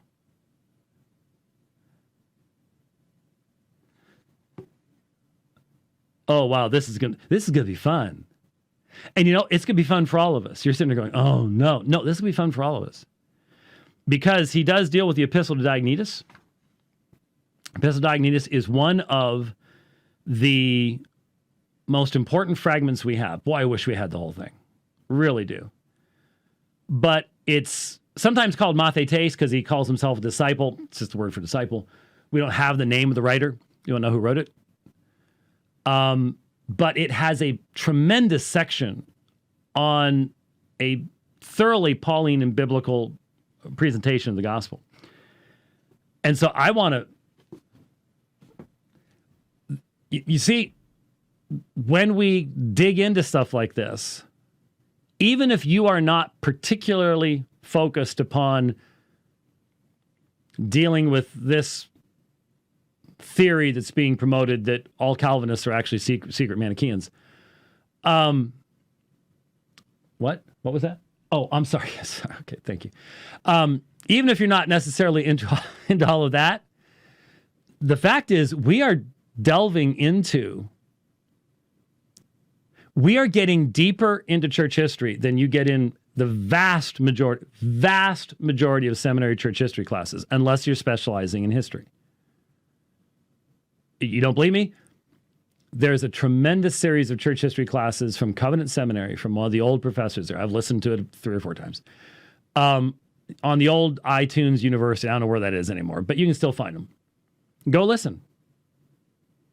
And tell me if we are not going much more in depth, far more citations, far more of the theology than you would get, and that would be considered a standard fulfilling the requirements for a master's degree in seminary type stuff. We have to, given the nature of the claims that are being made. But what's vital is that's important in dealing with Roman Catholicism. That's important in dealing with Islam. That's important in dealing with oneness Pentecostalism. Because remember, I'm repeating myself, but people always ask me, what are the 2 classes you took that were most important to you? Greek, church history. Why? Because church history is so liable to be twisted and abused and misused. And we are in a bad place to respond if we don't know who these people were, when they wrote, what they believed, and especially if we don't allow them to be who they were. Simply to be who they were, not to force them into the service of some modern controversy. Very, very important stuff. Right now, we have story time with Uncle Jimmy. Remember that? It seems like another lifetime. Seems like it's another lifetime. It's been a couple of years. What we did a couple of years ago is we did what nobody else will do. We read through, I don't know how many Alpha and Omega is rich. Gnostic writings. Hello. We did, Hello. The Gospel of Peter, and we did the Gospel of Thomas, and the Protevangelium of James. We read the whole things. I mean, sometimes it took like the whole program. And we called it Story Time with Uncle Jimmy, I think. I don't know. Something along those lines. Yes. And, just as a part of our desire to make sure that our audience is as well educated as possibly could be, and simply due to the fact that the vast majority of believers have never read any of those works, and so they keep hearing them referred to as if they were supposed to be part of the New Testament and something like that. And we just figure exposure to this stuff is probably the best way to let people know, no, very different. Not even close to the same worldview as what you find in the scriptures. So I thought I would bring Story Time with Uncle Jimmy back so that we could take a look at a very, very, very important early writing of the church. This is Orthodox stuff rather than Gnostic weirdness. And we don't know exactly when this was written or exactly what to call it. It's called the Epistle to Diognetus. We don't know a date. Sometimes it's called Mathetes because it's just simply written by an disciple. Some people have associated it with Alexandria. Some people have taken guesses. I saw one guess that it was written by whoever trained Clement of Alexandria. That seems like a real reach for me. Having had to read some of Clement of Alexandria, this seems very different in spirit, in my personal opinion. We don't know who wrote it, and we don't know when it was written. So, could it be first century? Who knows? Most people put it in the second century. Most people would say if you push it into the 3rd century, then there are now discussions going on in the 3rd century that you would think would have impacted some of the things that are being said. So a common date's about 135. But for, we know when Justin lived. We know when Justin Martyr lived. We know when Ignatius lived, or Irenaeus, and things like that. This is the only thing we have from this person. And we don't have it. It wasn't found in a context that would allow us to really have any idea exactly who it was. But it still remains a very, very important writing from the early church. And I appreciate the call. To be honest with you, at Apologia, we do, I've mentioned to you that we're doing this Voices feature in our bulletin each week. And I think it is very healthy and appropriate to help our people to understand that they live and serve Christ in a long line of people who have been sanctified by the Holy Spirit, who have been empowered to live lives of service, empowered to undergo martyrdom and imprisonment. And so imagine this is an evangelistic letter. That's one of the reasons that it's placed where it is historically.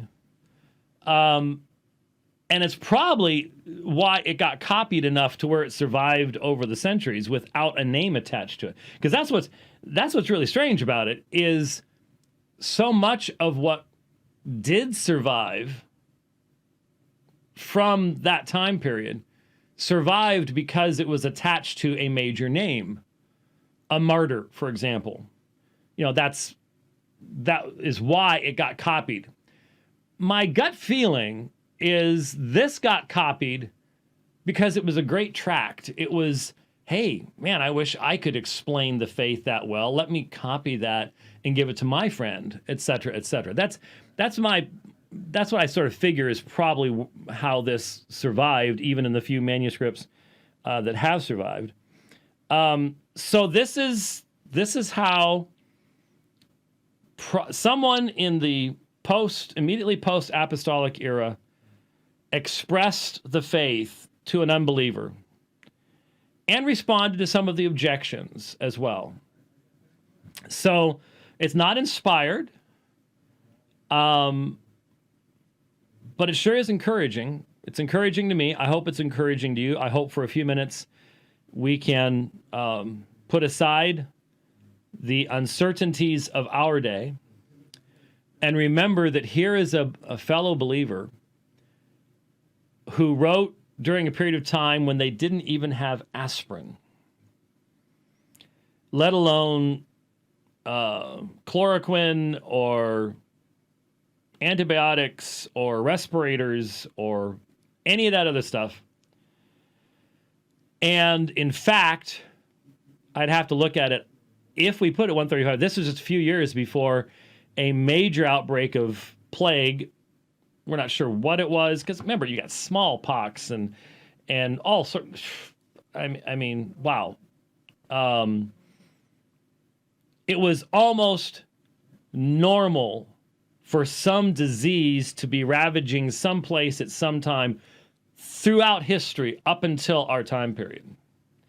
That's why I say most generations before the 1800s would look at us and go, what? What did you do? Wow.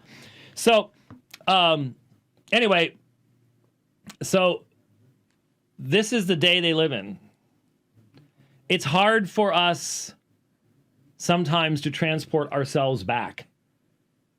But one thing I mentioned when I was preaching yesterday is, in talking about the doctrine of justification, we see people of the past more serious about mortality and death than we are in our day, at least up till recently, because they saw it much more clearly. We hide from it. We don't talk about it. We've sanitized it. You consider mortality and your relationship to God seriously when you realize it could happen to you tomorrow or today. So, with all of that as a background, the Epistle to Diognetus. And I'm not reading a modern translation. I don't know, when you've taught out of the same textbook for years and years and years, I've got Holmes and all the others. Yeah. Nothing wrong with them. I'm just a rebel. Since I see, most excellent Diognetus, that you are exceedingly anxious to understand the religion of the Christians. Now, I am taking the thou arts out as best I can and using modern English, so, because it says that thou art exceedingly anxious, but I'm just not going to do the King James thing all the way, but though that might help some of the King James folks to actually enjoy it. But since I see, most excellent Diognetus, that you are exceedingly anxious to understand the religion of the Christians, and that your inquiries respecting them are distinctly and carefully made as to what God they trust and how they worship him, that they all disregard the world and despise death and take no account of those who are regarded as gods by the Greeks, neither observe the superstition of the Jews, and as to the nature of the affection which they entertain one to another, and of this new development or interest which has entered into men's lives now and not before, I gladly welcome this zeal in you, and I ask of God, who supplies both the speaking and the hearing to us, that it may be granted to myself to speak in such a way that you may be made better by the hearing, and to you that you mayest so listen that I, the speaker, may not be disappointed. Come then, I guess I should give you the references, paragraph 2. It's not all that long, so you can look. It's available online. In numerous different translations. Come then, clear yourself of all the prepossessions which occupy your mind, and throw off the habit which leads thee astray, and become a new man, as it were, from the beginning, as one who would listen to a new story, even as you yourself did confess.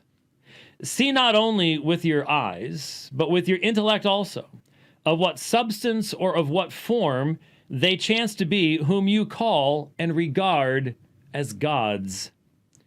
Is not one of them stone, like that which we tread underfoot, and another bronze, no better than the vessels which we forged for our use, and another wood, which has already become rotten, and another silver, which needs a man to guard it, lest it be stolen, and another iron, which is corroded with rust, and another earthenware, not a bit more comely than that which is supplied for the most dishonorable service? Are not all of these perishable matter? Are they not forged by iron and fire? Did not the sculptor make one, and the brass founder another, and the silversmith another, and the potter another? Before they were molded into this shape by the crafts of these several artificers, was it not possible for each one of them to have been changed in form and made to resemble these several utensils? Might not the vessels, which are now made out of the same material, if they met with the same artificers, been made like unto such as these? Could not these things which are now worshipped by you, by human hands again be made vessels like the rest? Are not they all deaf and blind? Are they not soulless, senseless, motionless? Do they not rot and decay? These things you call gods. To these you are slaves. These you worship. And you end by becoming altogether like unto them.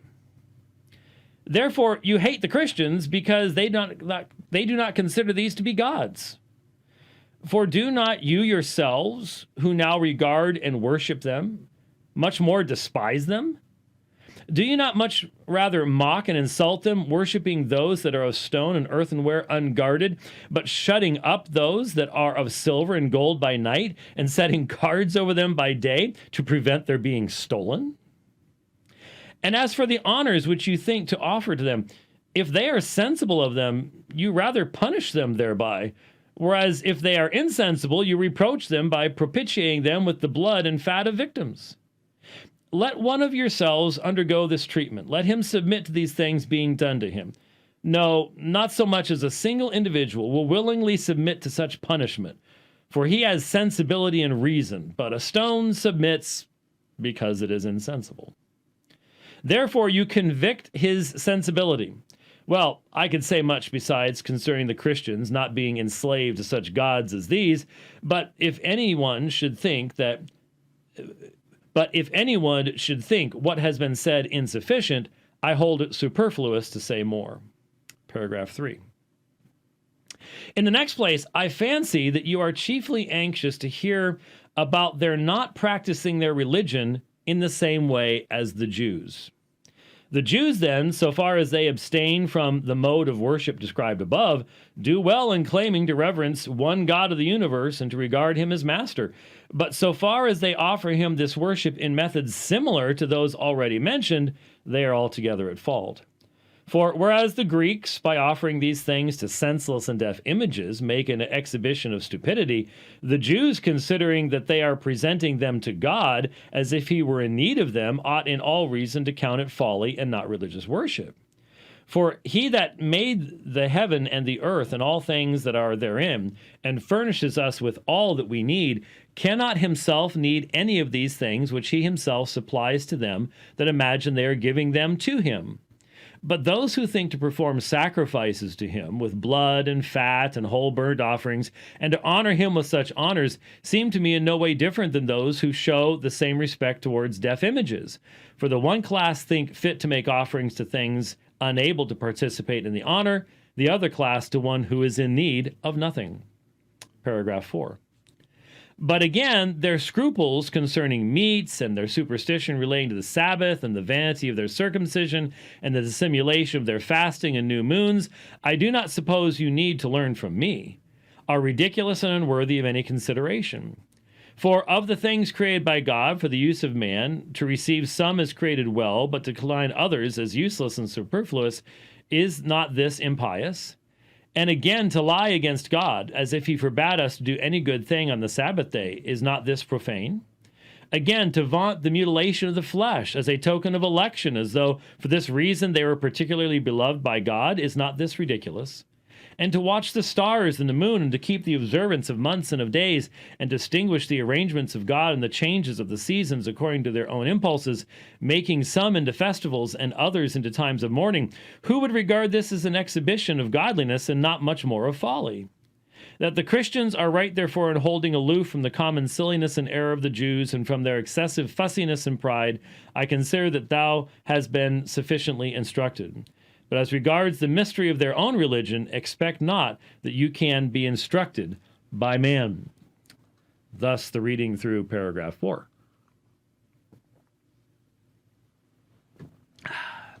Paragraph 5. For Christians are not distinguished from the rest of mankind either in locality, or in speech, or in customs. For they dwell not somewhere in cities of their own, neither do they use some different language, nor practice an extraordinary kind of life. Nor again do they possess any invention discovered by any intelligence or study of ingenious men, nor are they masters of any human dogma as some are. But while they dwell in cities of Greeks and barbarians, as the lot of each is cast, and follow the native customs in dress and food and the other arrangements of life, yet the constitution of our own citizenship, which they set forth, is marvelous, and confessedly contradicts expectation. They dwell in their own countries, but only as sojourners. They bear their share in all things as citizens, and they endure all hardships as strangers. Every foreign country is a fatherland to them, and every fatherland is foreign. They marry like all other men, and they beget children, but they do not cast away their offspring. Catch that. They have their meals in common, but not their wives. They find themselves in the flesh, and yet they live not after the flesh. Their existence is on earth, but their citizenship is in heaven. They obey the established laws, and they surpass the laws in their own lives. They love all men, and they are persecuted by all. They are ignored, and yet they are condemned. They are put to death, and yet they are endued with life. They are in beggary, and yet they make many rich. They are in want of all things, and yet they abound in all things. They are dishonored, and yet they are glorified in their dishonor. They are evil spoken of, and yet they are vindicated. They are reviled, and they bless. They are insulted, and they respect. Doing good, they are punished as evildoers. Being punished, they rejoice, and if they were thereby quickened by life. War is waged against them as aliens by the Jews, and persecution is carried on against them by the Greeks, and yet those that hate them cannot tell the reason of their hostility. Paragraph 6. In a word, what the soul is in a body, this the Christians are in the world. The soul is spread through all the members of the body, and Christians through the diverse cities of the world. The soul has its abode in the body, yet it is not of the body. So Christians have their abode in the world, yet they are not of the world. The soul, which is invisible, is guarded in the body, which is visible. So Christians are recognized as being in the world, and yet their religion remains invisible. The flesh hates the soul and wages war with it, though it receives no wrong, because it is forbidden to indulge in pleasures. So the world hates Christians, though it receives no wrong from them, because they set themselves against its pleasures. The soul loves the flesh, which hates it, and the members. So Christians love those that hate them. The soul is enclosed in the body, and yet itself holds the body together. So Christians are kept in the world as in a prison house, and yet they themselves hold the world together. The soul, though itself immortal, dwells in a mortal tabernacle.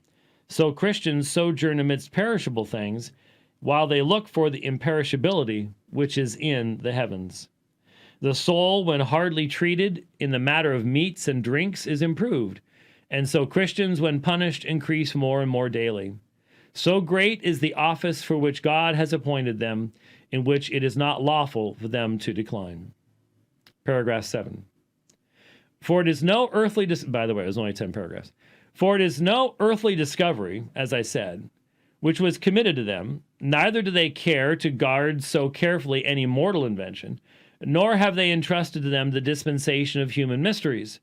But truly, the almighty creator of the universe, the invisible God himself, from heaven planted among men the truth and the holy teaching which surpasses the wit of men, and fixed it firmly in their hearts, not as any man might imagine, by sending to mankind a subaltern, or angel, or ruler, or one of those that direct the affairs of men, or one of those who have been entrusted with the dispensations in heaven, but the very artificer and creator of the universe himself, by whom he made the heavens, by whom he enclosed the sea in its proper bounds, whose mysteries all the elements faithfully observe, from whom the sun has received even the measure of the courses of the day to keep them, whom the moon obeys as he bids her shine by night, whom the stars obey as they follow the course of the moon, by whom all things are ordered and bounded and placed in subjection,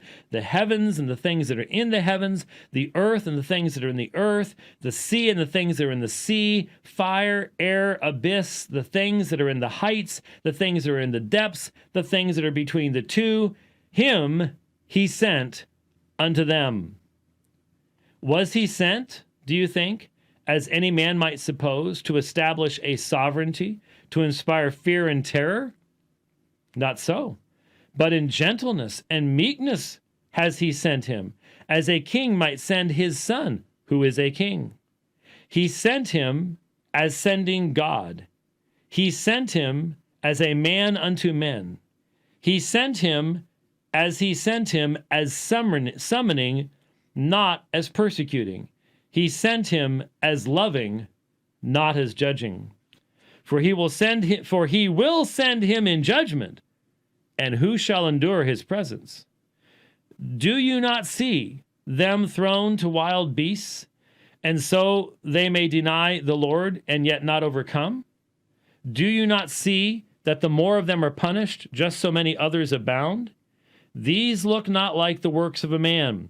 They are the power of God. They are the proofs of his presence. Paragraph 8. For what man at all had any knowledge what God was before he came? Or do you accept the empty and nonsensical statements of those pretentious philosophers, of whom some said that God was fire? They call that God whereunto they themselves shall go, and others water, and others some other of the elements which were created by God? And yet, if any of these statements is worthy of acceptance, any one other created thing might just as well be made out to be God. No, all this is the quackery and deceit of the magicians, and no man has either seen or recognized him, but he revealed himself. And he revealed himself by faith, whereby alone it is given to see God. For God, the master and creator of the universe, who made all things and arranged them in order, was found to be not only friendly to men, but also long-suffering. And such indeed he was always, and is, and will be, kindly and good and dispassionate and true, and he alone is good. And having conceived a great and unutterable scheme, he communicated it to his Son alone. For so long as he kept and guarded his wise design as a mystery, he seemed to neglect us and to be careless about us.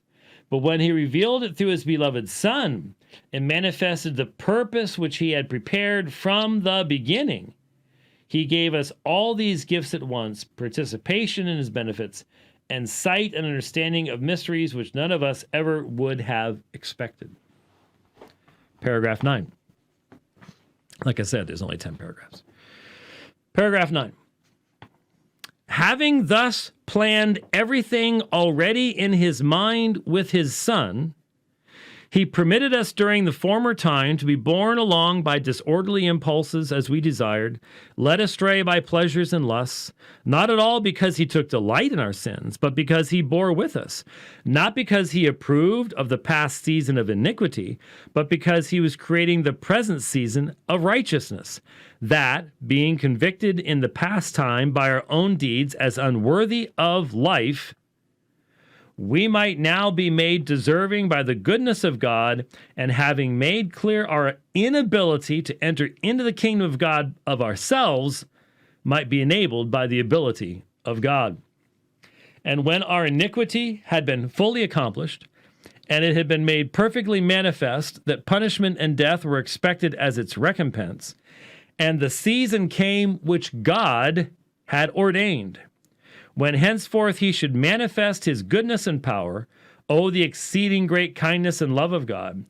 He hated us not, neither rejected us, nor bore us malice, but was longsuffering and patient, and in pity for us took upon himself our sins, and himself parted with his Son as a ransom for us, the holy for the lawless, the guileless for the evil, the just for the unjust, the incorruptible for the corruptible, the immortal for the mortal. For what else but his righteousness would have covered our sins? In whom was it possible for us lawless and ungodly men to have been justified, save only in the Son of God? Oh, the sweet exchange! Oh, the inscrutable creation! Oh, the unexpected benefits! That the iniquity of many should be concealed in one righteous man, and the righteousness of one should justify many that are iniquitous. Having then in the former time demonstrated the inability of our nature to obtain life, and having now revealed a Savior able to save even creatures which have no ability, He willed that for both reasons we should believe in his goodness and should regard him as nurse, father, teacher, counselor, physician, mind, light, honor, glory, strength, and life. That was paragraph 9, in case you missed the counting, but that's the key paragraph. We'll be looking at it again in a moment. Final paragraph, because it breaks off suddenly, and paragraphs 11 and 12 are plainly written by someone else at another time. So it just breaks off. It's amazing we have as much of it as we have. This faith, if you also desire, apprehends first full knowledge of the Father. For God loved men, for whose sake he made the world, to whom he subjected all things that are in the earth, to whom he gave reason and mind, whom alone he permitted to look up to the heavens, whom he created after his own image, to whom he sent his only begotten Son, to whom he promised the kingdom which is in heaven, and will give it to those that have loved him. And when you have attained this full knowledge, with what joy do you think that you will be filled? Or how will you love him that so loved you before? And loving him, you will be an imitator of his goodness. And marvel not that a man can be an imitator of God. He can, if God wills it. For happiness consists not in lordship over one's neighbors, nor in desiring to have more than weaker men, nor in possessing wealth and using force to inferiors. Neither can anyone imitate God in these matters. Nay, these lie outside his greatness. But whoever takes upon himself the burden of his neighbor, whoever desires to benefit one that is worse off in that in which he himself is superior, whoever by supplying to those that are in want possessions which he received from God, becomes a God to those who receive them from him, he is an imitator of God. Then, though you art placed on earth, you shall behold the God that lives in heaven. Then shall you begin to declare the mysteries of God. Then shall you both love and admire those that are punished because they will not deny God. Then you shall condemn the deceit and error of the world.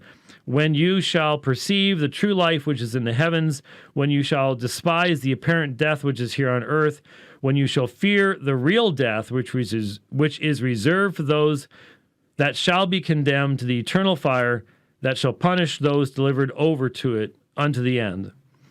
Then you shall admire those who endure for righteousness' sake the fire that is for a season, and shall count them blessed when you perceive that fire breaks off at that point. So, there is the epistle to Diognetus. Aren't you blessed? But I wanted you to catch, and I slowed down a few times, catch a few things.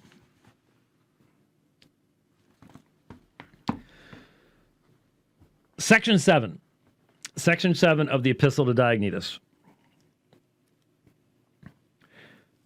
Who is sent according to... No, I got to keep these things on. Man, once you leave them on for a while, now I can't see nothing. But truly the Almighty Creator of the universe, the invisible God himself from heaven, planted among men the truth and the holy teaching which surpasses the wit of man, and fixed it firmly in their hearts, not as any man might imagine. By saying to mankind, and then he lists what he didn't send, and then he says, who did God send? This is one of the strongest affirmations of the deity of Christ in the early church. He sent the very artificer and creator of the universe himself, by whom he made the heavens, by whom he enclosed the sea in its proper bounds, whose mysteries all the elements faithfully observe, for whom the sun has received in the measure of the course of the day to keep them, whom the moon obeys as he bids her shine by night, whom the stars obey as they follow the course of the moon, by whom all things are ordered and bounded and placed in subjection, the heavens and the things that are in the heavens, the earth and the things that are in the earth, the sea and the things that are in the sea, fire, air, abyss, the things that are in the heights, the things that are in the depths, the things that are between the two, him he sent unto them. Wow. I think of Ignatius's 10 to 14 times of referring to Jesus as God. I think of Ephesians 7 and 9 in Ignatius's epistles, super high Christology. You've got Melito's Sardis at the end of the 2nd century. I provided that quotation in the Forgotten Trinity. Should add this one in the future. If I do another edition, I should add that quotation to that chapter in, though we just did a new edition, so it could be 20 years. But, I mean, this is incredible. Then you have, he sent him as sending God. He sent him as a man unto men. He sent him as a savior, as using persuasion, not force. For force is no attribute of God. He sent him as summoning, not as persecuting. He sent him as loving, not judging. Now you might go, it sounds pretty, wimpy about who Jesus is. No, because it says, for he will send him in judgment. So it's recognizing the difference between the first coming of Christ, where he is giving himself as sacrifice, and then the second coming of Christ, where he will come as judge. And he says, who shall endure his presence? I mean, that's just drawing directly from Old Testament language concerning God's judgment. These look not like the works of a man. They are the power of God. They are proofs of his presence. Now, before I get into sections 8 and 9, most of you recognize that the primary reason for my reading this is that we have been dealing with a particular promotion of a highly dubious, not shared by the vast majority of Christian historians, theory put forth by Dr. Kenneth Wilson in his dissertation published by Moore Seebeck, Augustine's Conversion from Traditional Free Choice to Non-Free Free Will. And, of course, the popularized version thereof, the foundation of Augustinian Calvinism. And it has been said to us for a few weeks as we have been listening to an interview, laying foundational issues, talking about how to do meaningful historical study, how to honor those who came before us by first seeking to understand what they believed in the context in which they lived, rather than transporting them out of their context into our own. Something we have been doing on this program for literally decades. If you go back 20 years to when I was responding to Dave Hunt and what Dave Hunt said about early church fathers in regards to Roman Catholicism, I criticized Dave Hunt because Dave Hunt was anachronistic. He took writers back then, ignored their context, knew nothing about what their context was, read them as if they were modern writers, and then judged them on the basis of what we know today, not what they would have known, the context that they would have been in, or even how they used language at that time. So we have been consistent for a lengthy period of time. Part of the presentation of the dissertation, and of course we were, as we provided this background information,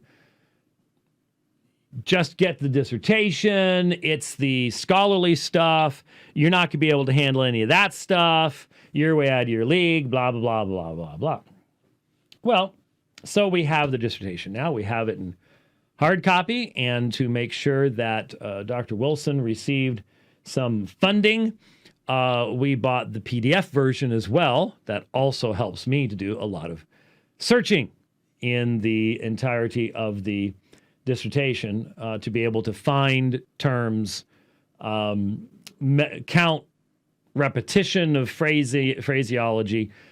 If you're going to dig into something, as we have been challenged to do, then it's really helpful to have that. And there are lots of works that I have, both in hard copy, as well as Kindle or Logos or Concordance, or so on and so forth.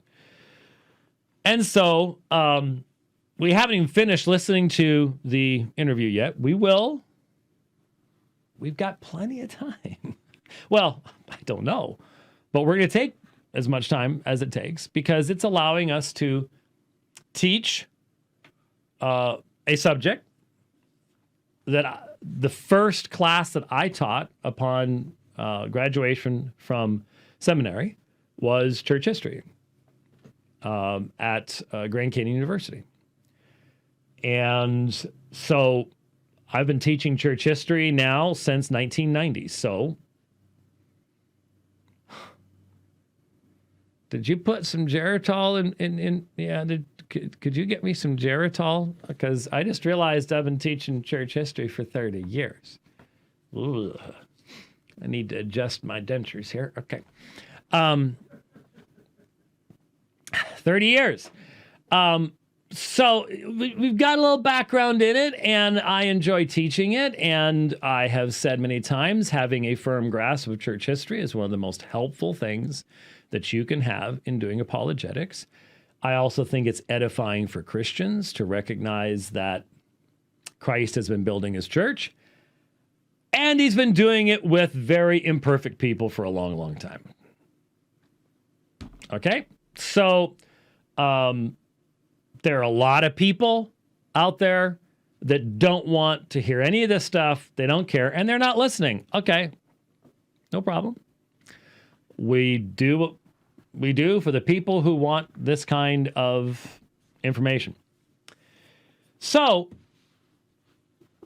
as most of you know, the presentation that is given to us in these materials actually makes the assertion that everyone before Augustine had the same view. Everybody before Augustine believed that God's election of people was based upon his foreknowledge of future events. Everybody believed that. Now, in the dissertation, he's already mentioned that there are certain sources that are really not relevant and we can't say because they don't address the subject, which is what must be said. That has to be said. We don't know what a lot of people believed, but he does deal with the Epistle to Diognetus. And if you were listening carefully, you heard some stuff. You heard some things that may have made you go, really? That's interesting. So, I forgot to open the PDF, but we have it sitting right here. So, when you look at chapter 2, and if you have the hard copy or the PDF, begins on page 43. This is what we read from Dr. Wilson. And by the way, I posted, if you want the hard copy of this material, I don't have it up in front of me. I'm going back over it again. But I put together Saturday night an article that I posted on our website and Facebook and Twitter. So it is on the website, isn't it? Yeah, it is. It's up on the website at aomin.org on the blog. It's on the Facebook page. It's the second of the interactions with the dissertation, which I was told repeatedly I would not be able to engage. I'm not sure why, but we're engaging with it. So page 43 of the actual dissertation says the following. Epistle to Diognetus, one paragraph in this epistle, Diognetus 9, 5 through 6, could represent, and then we have one of the 89 times, see what having a PDF does? 89 times you have not all capitalized, but each first letter capitalized. This phrase, divine unilateral predetermination of individuals' eternal destinies. In here, thankfully, it is turned into an acronym, DUPID. D-U-P-I-E-D, DUPID, which he admits in here he coined. This is his phrase. No one else has ever used it. There's a reason for that. It's inaccurate. It is absurd to apply it to the breadth of the number of people it's applied to. And no serious historian would ever do that. I know those are strong words. But we will substantiate over and over and over again that concept, as he understands it, is he does not derive that understanding from the individuals that he's studying. That is an externally derived idea that is then shoved into the context of each of these individuals rather than deriving their beliefs from their materials. This is why I say I don't know how this got past committee. Because your Dr. Votter, I know I could not get away with that, and I wouldn't let anybody else get away with it. This is where your advisor, your Dr. Votter, your committee, before your defense, is supposed to go, oh, wait a minute.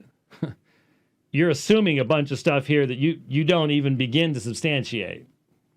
That's when it's supposed to happen. I don't know why it didn't happen. Maybe we'll find out someday. I don't know. But, so you've got dupied. So once again, one paragraph in this epistle could represent divine unilateral predetermination of individuals' eternal destinies. Then you have this sentence. However, other paragraphs do not allow this interpretation. You then have a disjointed, barely coherent set of citations that you have to try to interpret to figure out how is this meant to be substantiation. Because you see, in a dissertation, let me just say, I'm a PhD student. I've already done 2 doctorates, one's DMin, one's a THD. I'm doing a PhD in a historical field. When you do a PhD in historical, my Dr. Votter did his PhD under Metzger at Princeton. Okay? That means I cannot make unsubstantiated assertions in what I'm writing. And I know that. If I make an assertion, I must substantiate it from the material itself. So if I state, let me just come up with something here. If I state that the CBGM analysis of the singular readings of P45 in Acts results in P45 being separated from any meaningful genealogical transmission line, then I need to substantiate that. I need to be able to back that up from the data that I've presented. And by the way, that's true. That's one of the issues I'm dealing with is the singular readings of P45 fundamentally fog the relationship that P45 should bear to the manuscripts that are written contemporaneously with it, which is why we need in the CBGM tools to be able to filter singular readings. Okay? That's what I'm supposed to be thinking about these days, not this. I know something about dissertations. Been there, done that. I know what I've read many a dissertation. Before I debated Bart Ehrman, I'd probably be willing to bet. I could be wrong about this, but I bet I'm the only person that's ever debated Bart Ehrman that read his dissertation more than once. It was a great dissertation. It's now completely dated, by the way. Completely dated. It was on the rise of the Proto-Alexandrian text type. And CBGM has pretty well blown a hole through that. So anyway, has nothing to do with his scholarship at all. It's just time has passed. New information has come into existence. Anyway, so this is an assertion. However, other paragraphs do not allow this interpretation. So, if you're going to put this into a dissertation, what is incumbent upon you? Two things. And if I had been a reader, I would have gone after this like anything. I don't know who the readers were, but they should be ashamed of themselves. They really should. And I honestly believe if you would get any serious historian to look at these things, I am half tempted to go ahead and buy another hard copy of this and send it to a particular serious historian of my close acquaintance. But I'm concerned about what it would do to his blood pressure. So, anyway. Why'd you just give me that look? You know exactly what I'm talking about.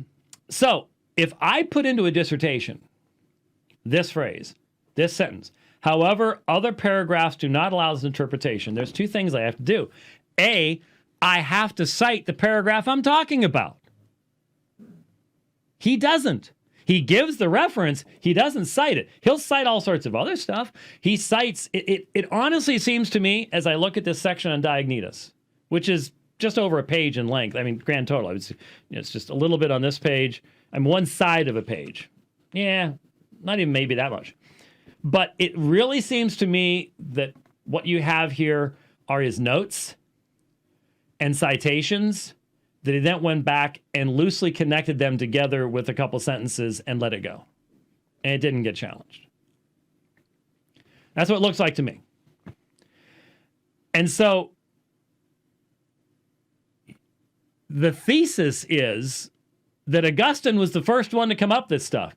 So when you say that someone writing in 135, approximately, though there is no discussion of the dating of Diognetus at all, it's not even mentioned. It's just put in with the earliest authors, but it's like, who knows when. So there's no citation, no interaction with the phraseology, but there's all sorts of other citations from the epistle in Greek, but without almost any meaningful argumentation provided at all. Read the article on the website. I provided all of it. Interacted with every shred of it. Remember all of you in the provisionist camp who just a few weeks ago were saying, well, he's never going to deal with it. He can't. Haven't seen a one of you interact with that article. Not a one. Because the only way you can is if you can read Greek.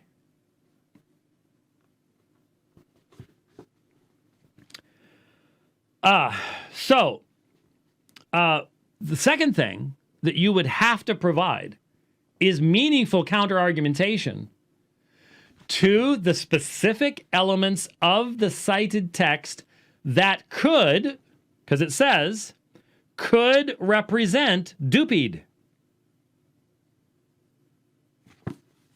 So, what in this text could represent Dupid? Well, you heard it. There were a lot of things in here. So, in paragraph 8, in paragraph 8, toward the end, and I forgot to mark this one in my Greek text. I have the Greek text of Diognetus in front of me.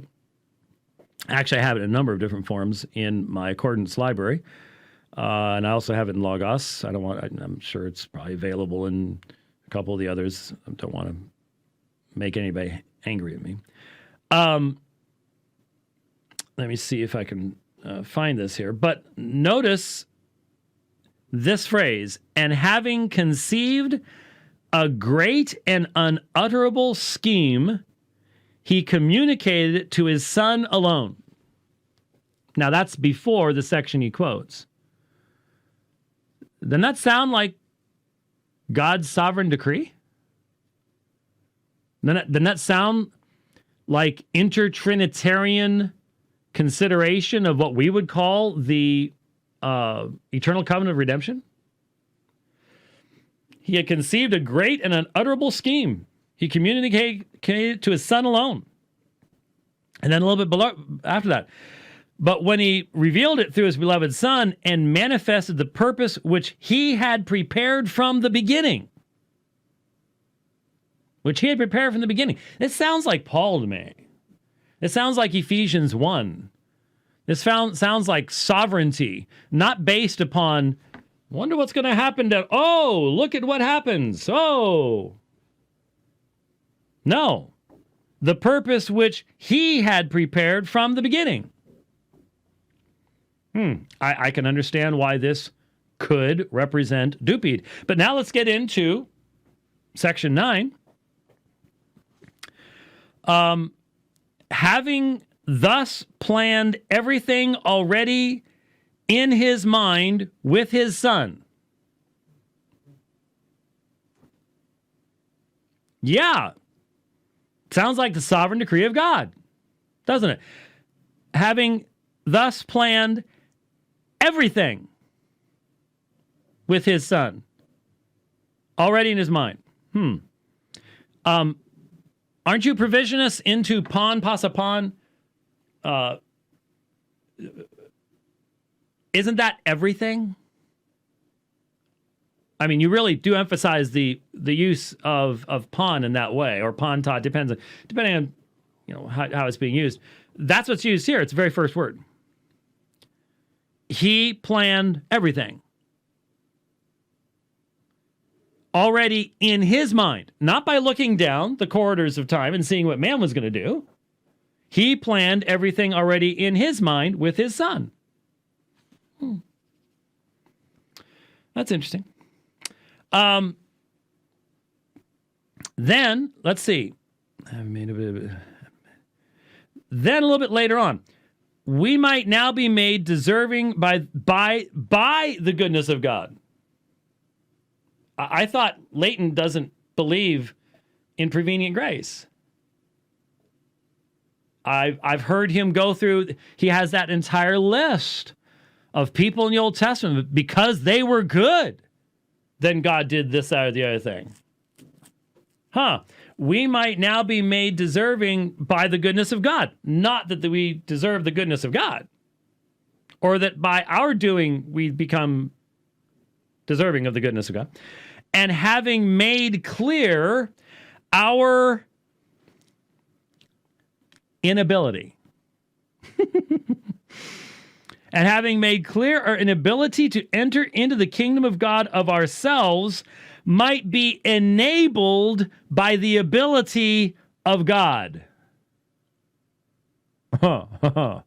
So, we have adunaton, inability. Who uses that phrase, inability? Well, it's not the provisionists, and it's not the Arminians. It's not the open theists, or even the Pelagians or the semi-Pelagians. Inability. That's a term you hear from them there monergists. Them monergists. Yeah.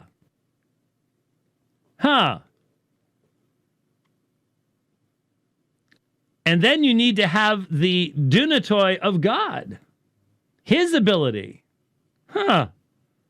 That's interesting. Here you've got somebody talking about man's inability and God's ability in the context of salvation to enter into life. I wonder why that got skipped by Dr. Wilson in his dissertation.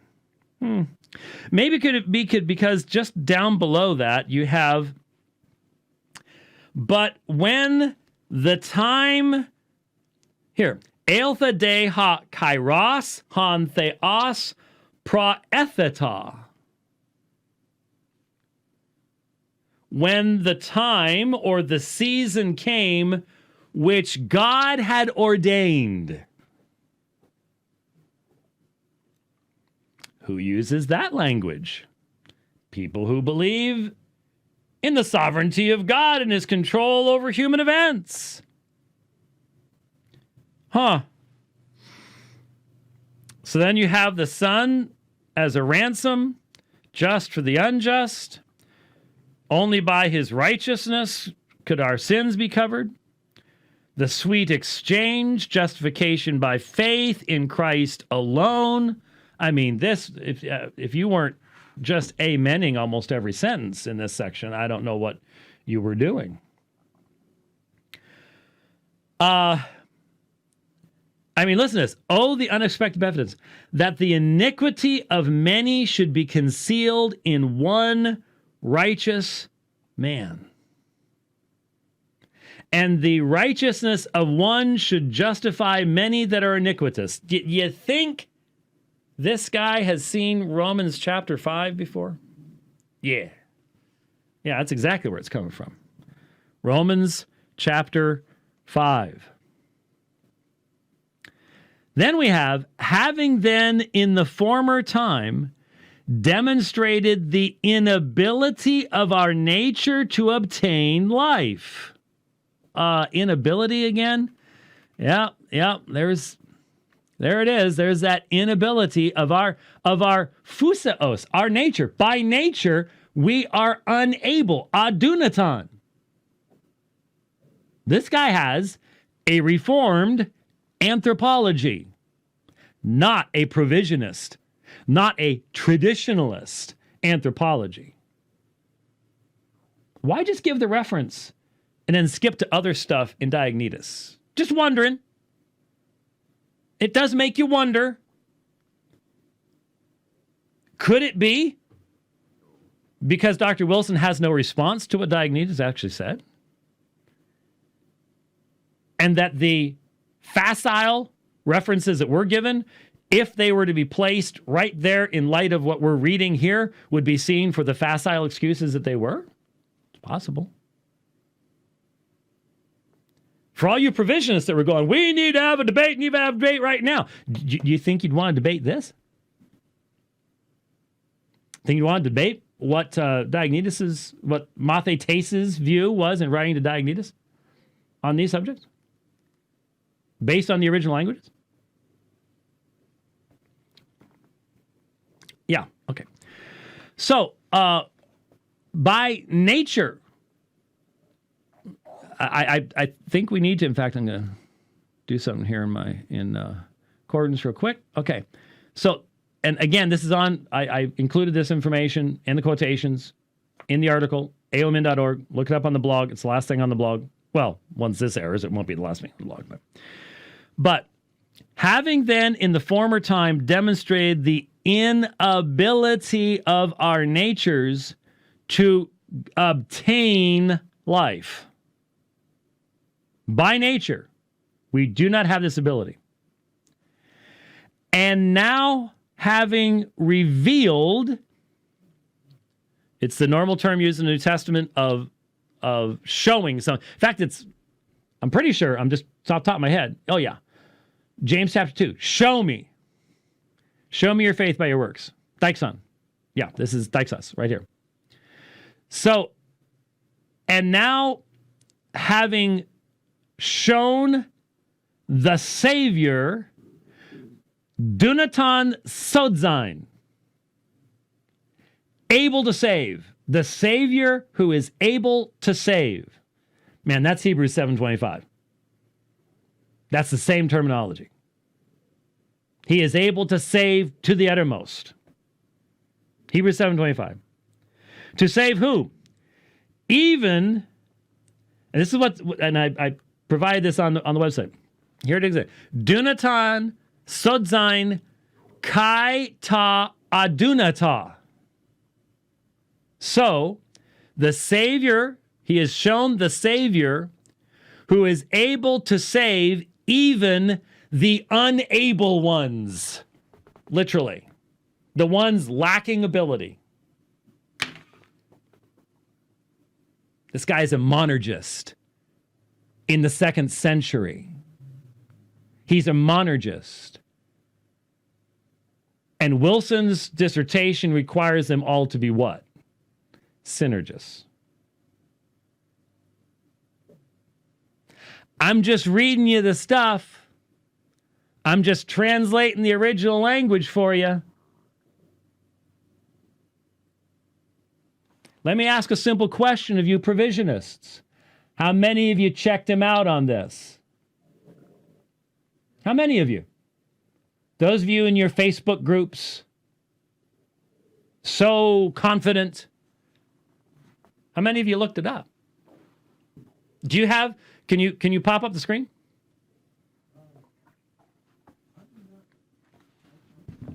You're not seeing it? Oh, that's not what you're supposed to see. Oh, you know why? Here. How about now? Ha ha ha! I don't know why that happened. But you fired it up after I already had everything on my screens. I think that's probably what happened. Because remember I said, hey, everything went black. Here's... now I'm trying to do this long distance. There it is. Boy, this is hard to do from this distance. Ding, ding, ding, ding, ding, ding. Okay. There.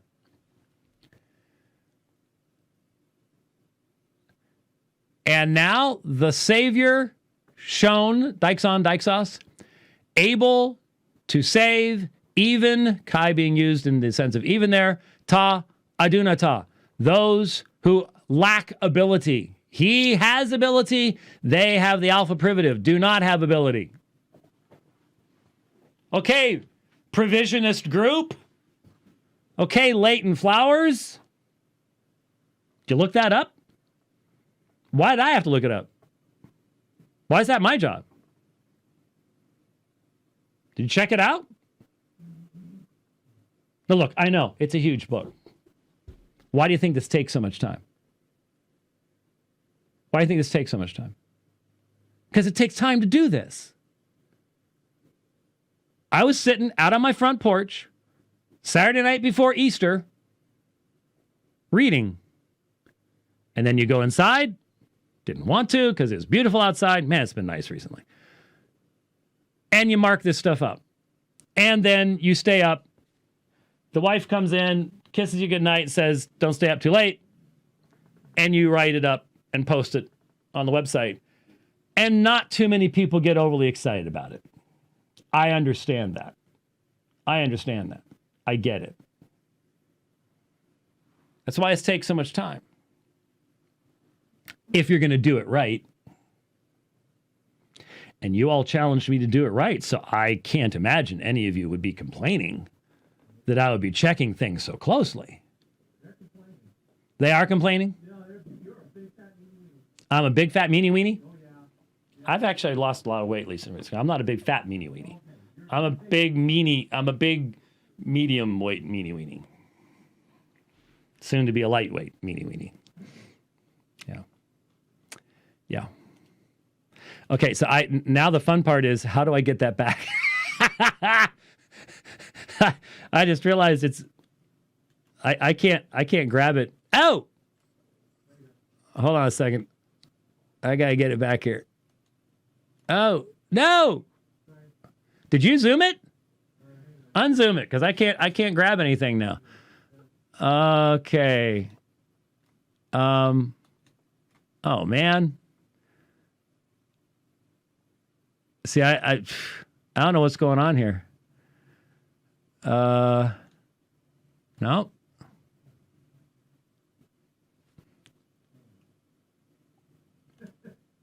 Well, you got it now, and I can't get back to it. I can't get it to where'd the Radio Free Geneva thing come from? You got to get out of the way so I can find the button until you move that. There you go.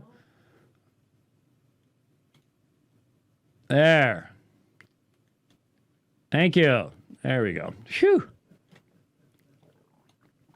All right. Okay. Just a couple of things here.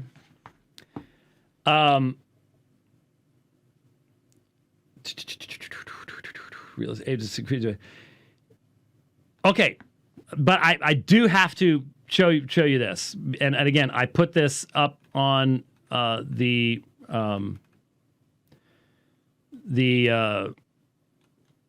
well, I'm not gonna be able to show it to you here because I'd have to drag it back over there again. But there's one other thing you've just got to see here, and this is really amazing.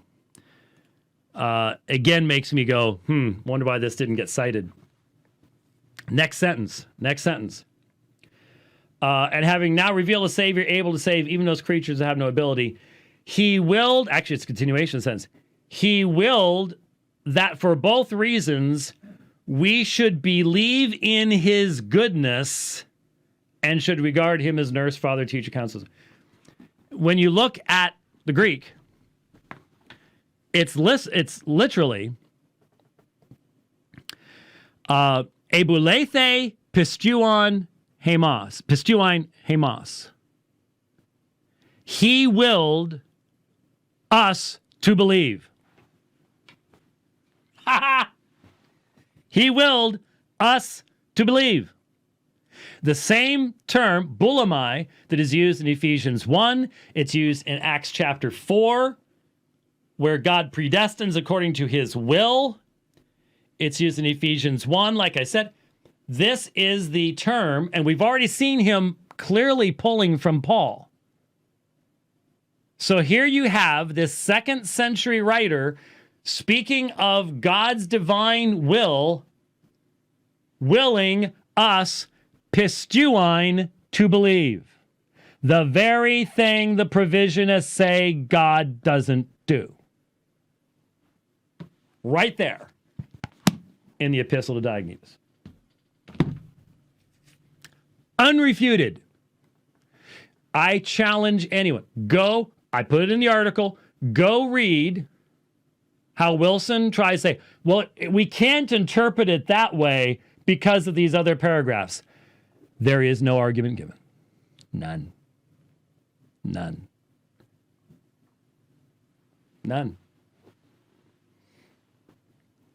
So, you asked me to do this. You challenged me to do this. I'm doing it.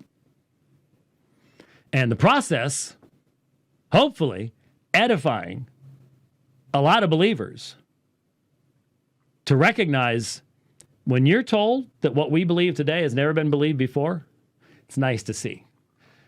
It's not found in everybody. I am not the one arguing that there is a universal, unviolated, everybody believed the same thing. You heard it. I played it for you. I don't have it queued up right now. Go listen to the last program. I played it for you. When with laughter, Ken Wilson says, "Ha! How can you find anything that all Christians agreed on? Isn't that amazing?" And they didn't. They didn't. And every scholar that I know of who's teaching anywhere knows that, except for Ken Wilson. He's the outlier. He's the one way out there with this dupied stuff. There you go. I may put everything aside tonight. No Manichaean presentation, nothing, and go by the storage room and pull my good scope out. What I really do need to do, if we're going to be pressing on at all, is that I need to finish the interview from 2018, so that we can then the next step, logical step, the next step in the analysis of and response to the highly unique one-off theory of Dr. Ken Wilson regarding Augustine and Manichaeism and Calvin and Reformed theology. There's where the issue is. It's not the first time people in Augustine's day were accusing him of smuggling Manichaeism into his Christian belief. There's nothing new about that. It's the idea that nobody before Augustine, the dupied stuff, and then this straight line to where modern Reformed theologians are just going, whatever Augustine says, we will simply repeat him without doing that. That whole thing is quite the mess. The next step is in providing the meaningful background. Obviously, if what you're saying, as it has been summarized by Dr. Wilson, is that Reformed theology presents the Manichaean God. We need to know who the Manichaean God was. Now, there's already a few memes and videos bopping around the internet where I have introduced you to certain elements of Manichaean cosmogony that people have found startling or entertaining or a combination of the two. I was sitting out front as the daylight was fading last night, working through a scholarly work on Manichaeism and going, wow, this is a mess. So trying to make it understandable. You might say, do you really want to put that much effort into it? I have to. But it is worthwhile to understand some of the religious context into which the gospel came. Now, obviously, Manny lives over 200 years after Christ, but the church is struggling with Manichaeism, Gnosticism, as well as internal strife in regards to schisms and things like that. So in other words, Manny is contemporaneous with Cyprian. So you could put it that way. But he's not in the Roman Empire. He's farther east. But time-wise is contemporary of Cyprian. In fact, dies 19 years? About 19 years after Cyprian, but was born almost exact same time. He lives longer than Cyprian because he is martyred somewhat, but not by having his head removed from his body. Anyway, so it's helpful to know these things, to understand these things. And, of course, the main reason that we're doing this is seeking to help as many believers as are interested in these types of things to recognize the importance of doing history accurately and without prejudice. Allow the early writers to be who they were. Don't try to turn them into mirror images of yourself. That will result in a distortion of them and a distortion of you. That's really important. So, with all of that said, I know that I have played preemptively, out of order, a couple of these quotes that I have left. But, so if I realize that, then I'll go, okay, we're ready to comment on this, and I'll just move on from there. But this is the last start here mark I had, so I just got to start someplace, and so let's jump into it. And you got Pharisaism, you've got the Sadducees, and you got the Essenes. Now, Yes. I've read in some places that the Essenes tended to, of those three groups, tended to side on the deterministic ways of thinking. And the Essenes were more popular even in Nazareth and the surrounding area where Jesus was actually known in his teaching. And it's interesting, I read this too, that the Essenes, it said they kind of went silent for a while there, but it actually connects them to the formation of Gnosticism. Yes. And so, is there any? I don't know if you did much study on the Essenes, but it seems like that of all the lines of deterministic thinking, it would have been through that line of the Essenes, which, interestingly, in the historical, were the ones who, with their Dead Sea Scrolls and things like that, were found in their Qam and the area that they oversee. I'm not pronouncing that correctly, but I just wondered if you studied any of that far back in the history of it. Now, aside from clear evidence that Dr. Flowers has not read the Book of Discipline or any of the other scrolls from Qumran, and really any of the original documentation of the Essene community, the literature that has been spawned by the discovery of the Dead Sea Scrolls is huge. And, of course, what that means is there are a lot of different takes. Obviously, in the immediate decades right after the discovery of the scrolls, you have people jumping to try to, get their place in the analysis of these things. And then as more of the scrolls would come out, then you'd have a little bit more idea. It's obvious that since this was a library, that it does not have just one single, I mean, there's some astrological stuff in there and things like that. It doesn't have just one single perspective on everything. You can't just assume that, I mean, there are people who are not even sure that the Essenes and the Qumran community are coextensive. So there's lots of things to be discussed. But what it sounded like, what was being said there by Dr. Flowers, was some idea. It almost sounded to me like he was saying that the Essene community might have had something to do with the development of Gnosticism. Now, again, Gnosticism is not just one thing. That's why calling anything a Gnostic interpretation is just simply inaccurate. It's demonstrates you're probably not really familiar with what's going on. But there are wide varieties of understanding amongst Gnostics. And here's something that's important.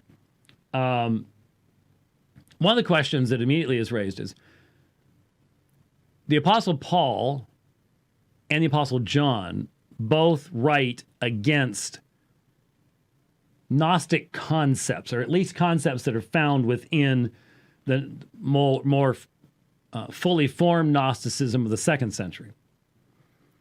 So what was Paul warning the church at Colossae about? What is the nature of the denial of the physical body that is inherent in what 1 John is warning about? That the Antichrist is saying that he did not come in the flesh. Was that some of the bad assumptions have been that what he's writing against is full-blown, developed 2nd century Valentinian, Marcion type Gnosticism. And it's not. It's a mixture. What's clear, at least in Colossians, is that what he's responding against is a mixture of Judaism and early Gnostic, at least Easternized thought. And so maybe what Flowers is talking about here is, well, where would that have come from?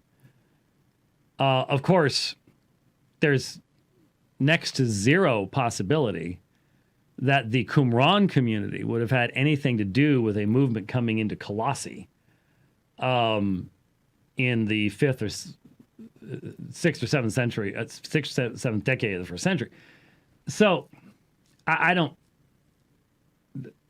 not aware of anyone who can meaningfully comment on the breadth of the influence of the specific teachings of the Qumran community. Anything there is pure speculation. But what's obvious is, what is the greatest influence in the Qumran community? Is this a difficult question to ask?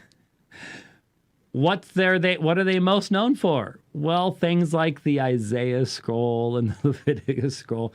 Isaiah, the prophet that has that whole section,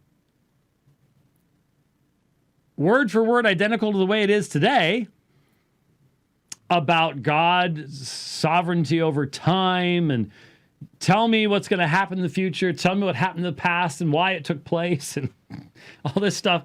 And so you sort of go, what might have influenced them to believe things like, all my days have been written in your book before they ever were, or you know my thoughts before I ever speak them, or maybe, it must be. Where would they have gotten that while they're writing scrolls of Isaiah? I don't know. So just as in so much of the rest of the stuff in what we're looking at here, the biblical foundation, the biblical influence is just ignored. It's just like, has to have been something else out there. Might have just been spending so much time with, the scriptures. Might have had something to do with all that, but anyway. Oh, I did. I went all the way back to ancient Sumer in my thesis. So I spent quite a bit of time on the Qumran community because of that. And they believe that God controls the very breath rate, the heartbeat, everything. Every little minute thing is controlled by God in that Qumran community. There's actually, if you look it up for yourself, if you look up various scholarly articles on the subject of compatibility, compatibilism, determinism, and free will, just put those in plus Qumran. Dozens of articles where it's not just a single, they just believed one thing, because they didn't. They recognize, as we recognize, because I believe in the exhaustive nature of God's decree. And so I believe what Ephesians 1:11 plainly teaches. And yet I believe that God is just to judge anyone based upon their actions fulfilling the desires of their hearts. So you can dismiss compatibilism, you can mock it if you want, but none of you will ever be able to consistently interpret key passages of Scripture as long as you do so. And listening to you doing handstands trying to get around Genesis 50 and Isaiah 10 and Acts 4, and confessing that you have to use a different form of hermeneutics to deal with them than you have to deal with anything else, is one of the reasons why we don't find your argumentation overly effective. And guess who influenced them? Who's that? Stoicism. Stoicism. There's a very definite connection with Stoicism, and the only other Jewish person who we know that dealt more with a deterministic fashion was Philo of Alexandria. Guess where he was influenced? From Stoicism. So, Stoic determinism and the sovereignty of God found in the book of Isaiah are not the same things by any stretch of the imagination. Anyone who thinks they are is trying to create connections that are not there. They're not fair. They're not being balanced. I mean, and, you know, in this group of people now, all you have to do is say, that's Stoicism. So did Proverbs come up with so much of what it says from Stoicism? Because there are major portions of the Proverbs and material in the Psalter that are perfectly consistent with Stoic philosophy. Why? Because Stoicism, by God's common grace, says a lot of very true things.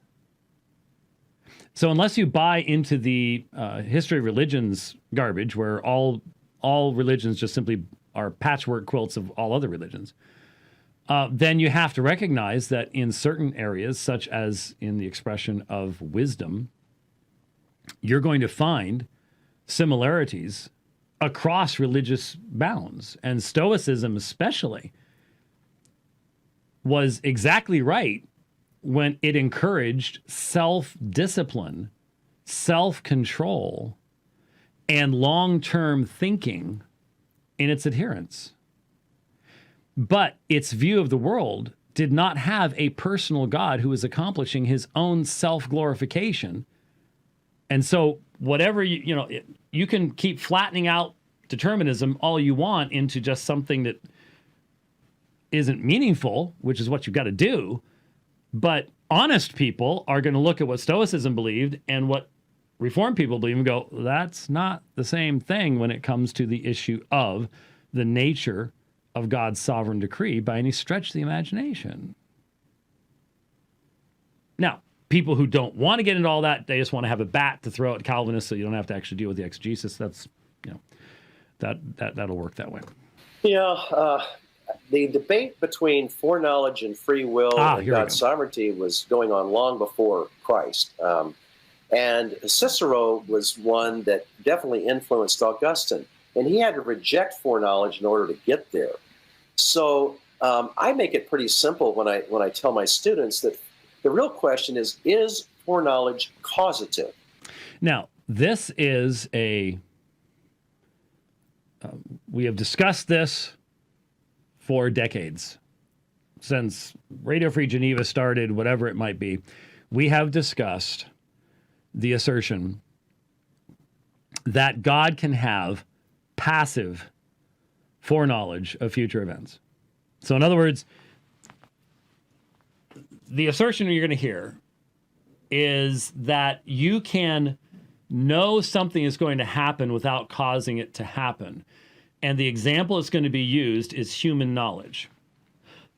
Okay? So Hank Hanegraaff would argue like this back before he went off into Eastern Orthodoxy.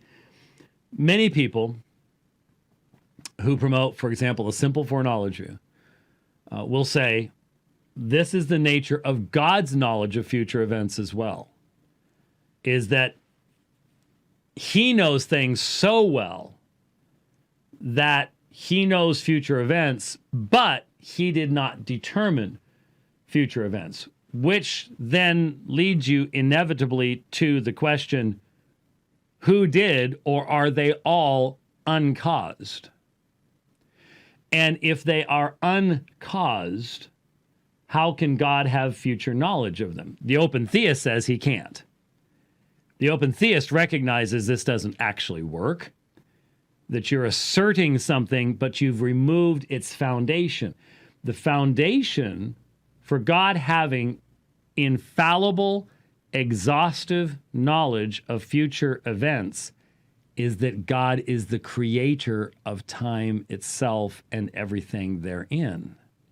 That's the one thing that these folks cannot possibly believe. They reject that. But as a Southern Baptist, and I don't know what Ken Wilson's current church membership is, and I don't honestly care that much, but Leighton Flowers is a Southern Baptist. And the Southern Baptists have specifically determined that open theism is outside the bounds of the Southern Baptist Convention. So he can't go there. He has to confess that God has exhaustive knowledge of future events, including the events of free creatures. But why? How can God have that knowledge? Well, God just looks down the corridors of time. Yeah, but that you can't look at something that does not exist. You can't look at something that is theoretical. And so when you press the issue, you go, okay, so God knows infallibly what you are going to have to eat for dinner on Christmas Eve 2021. Yes or no? Now, if you say no, he only knows big events. He only knows there's not going to be a nuclear exchange that's going to wipe you out between now and then. Well, how does he know that? Because something like a nuclear weapon, if one of them is to be triggered, there's going to be many people involved with that. There's going to be all sorts of decisions that are going to have to be made on the part of human beings. There's a lot of free will going on there. And if he knows what I'm going to have for dinner, then he knows all of the surrounding things. Think how many free will actions I and tens of thousands of other people, hundreds of thousands of other people, will have to experience before Christmas Eve of 2021. You say, like what? Okay, let me give you an example. I remember years ago, I was riding northbound on 51st Avenue on my bike, and I was passed by an elderly couple in a little pickup truck. It was I think it was a Saturday morning. Wasn't a lot of traffic. And as I watched the pickup truck and I saw the upcoming light, I all of a sudden realized they're not slowing down. He doesn't realize the light is red. And my eye sees a full-size construction full-size construction dump truck going westbound. They're going north. And it's amazing how fast your mind can do math, trigonometry. And there's nothing I can do. I'm on a bike. I have a horn to honk. And I watched those two vehicles plow into each other. I'm not sure the couple survived. There was a lot of blood, so I don't know. Now, I will, Lord willing, but in the normal course of events, will ride my bicycle through and drive a car through many intersections between now and Christmas Eve of 2021. And if I do not get hit, there are all sorts of free will choices that have to be involved to keep me from getting hit. So, what if someone chooses in their free will to get drunk and to run the red light while I'm going through on the green light? Then I don't live to have dinner on Christmas Eve. So that free will action could falsify God's knowledge of what I'm supposed to eat on Christmas Eve in 2021, right? There are all sorts of those types of choices that will determine whether I live to Christmas Eve of 2021. And so if you say God does know what I'm going to have for dinner on Christmas Eve of 2021, that means he knows all of those decisions, and no one can make a decision other than the one they made, which will result in my having that dinner on Christmas Eve of 2021. That means the entire fabric of time has been woven by creation itself. Right? So, it is not the foreknowledge that causes the action. The foreknowledge flows from the act of creation. That God is the creator, which includes not just the primordial condition of the universe, but that's what gives God the right to be able to say, false gods can't tell you what's going to happen in the future. I can. That's what makes him God, and us mere creatures. So foreknowledge isn't causative, but it flows from the one cause, God's creation. So when someone says, we don't need that decree stuff, that decree stuff's bad, God just has foreknowledge. That's not an answer. That's a duh, I know. Can we get to the next? Because philosophers and Christian philosophers have been writing and talking about this stuff from the beginning. From the beginning.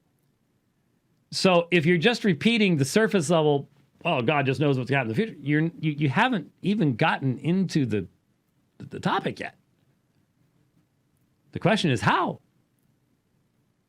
How does that work? How does he have that knowledge?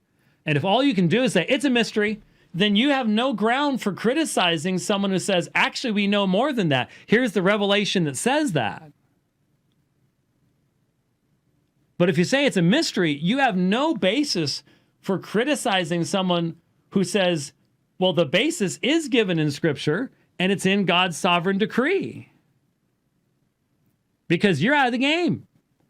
You said, I don't know. And once you say, I don't know, then you've got to stop telling people that they're wrong about stuff that you don't know about. So, with that in mind, here is the simple causation argument. Notice that what it requires is that God's knowledge partakes of the same nature as our knowledge does. And that is dangerous and is dangerously untrue. Is it causative? Because somebody knows something's going to happen, does that make it happen? Does it cause it to happen? Right. And so I take a book or I take my glasses and I say, all right, given all that gravity is going to work and there are no exceptions in this case, if I let go of these glasses, what's going to happen? Well, it's going to fall. A fall, right? And so I said, you're right. I drop it. And I said, you just caused those glasses to fall. And you go, wait a minute. Something's wrong with that picture. And they're right. Something's wrong with that picture. Right. Foreknowledge is not causative. It's simply foreknowledge. Right. Well, I loved John Lennox's... Foreknowledge is not causative. It's just simply knowledge. Okay, well, there you go. Yeah, there we go. Very important to distinguish that omniscience. I like to point out that God is atemporal, off-temporal, that he is living in the past, in the present, and the future, all simultaneous. There is no foreknowledge to God. I mean, that's a human anthropomorphism. It's a term we use. To think of like looking into the future, right. Yeah. So he's living it all. So again, when you look at, does God cause something to happen? Nobody believed he caused everything to happen except the Stoics and the Gnostics and the Manichaeans. Okay, you seeing this now? That he caused all things to happen. There is no connected, coherent concept of a personal, self-revelational, triune deity that exists between Stoicism, all the multiple forms of Gnosticism, and Mani's wild conglomeration of Iranian, Zoroastrian, Buddhist, Christian mishmash stuff. To connect them in that kind of simplistic fashion is foolishness. It is misleading. It is inaccurate. It is indefensible. But you're listening to it. Okay, you're hearing this. Right? Okay, just want to make sure.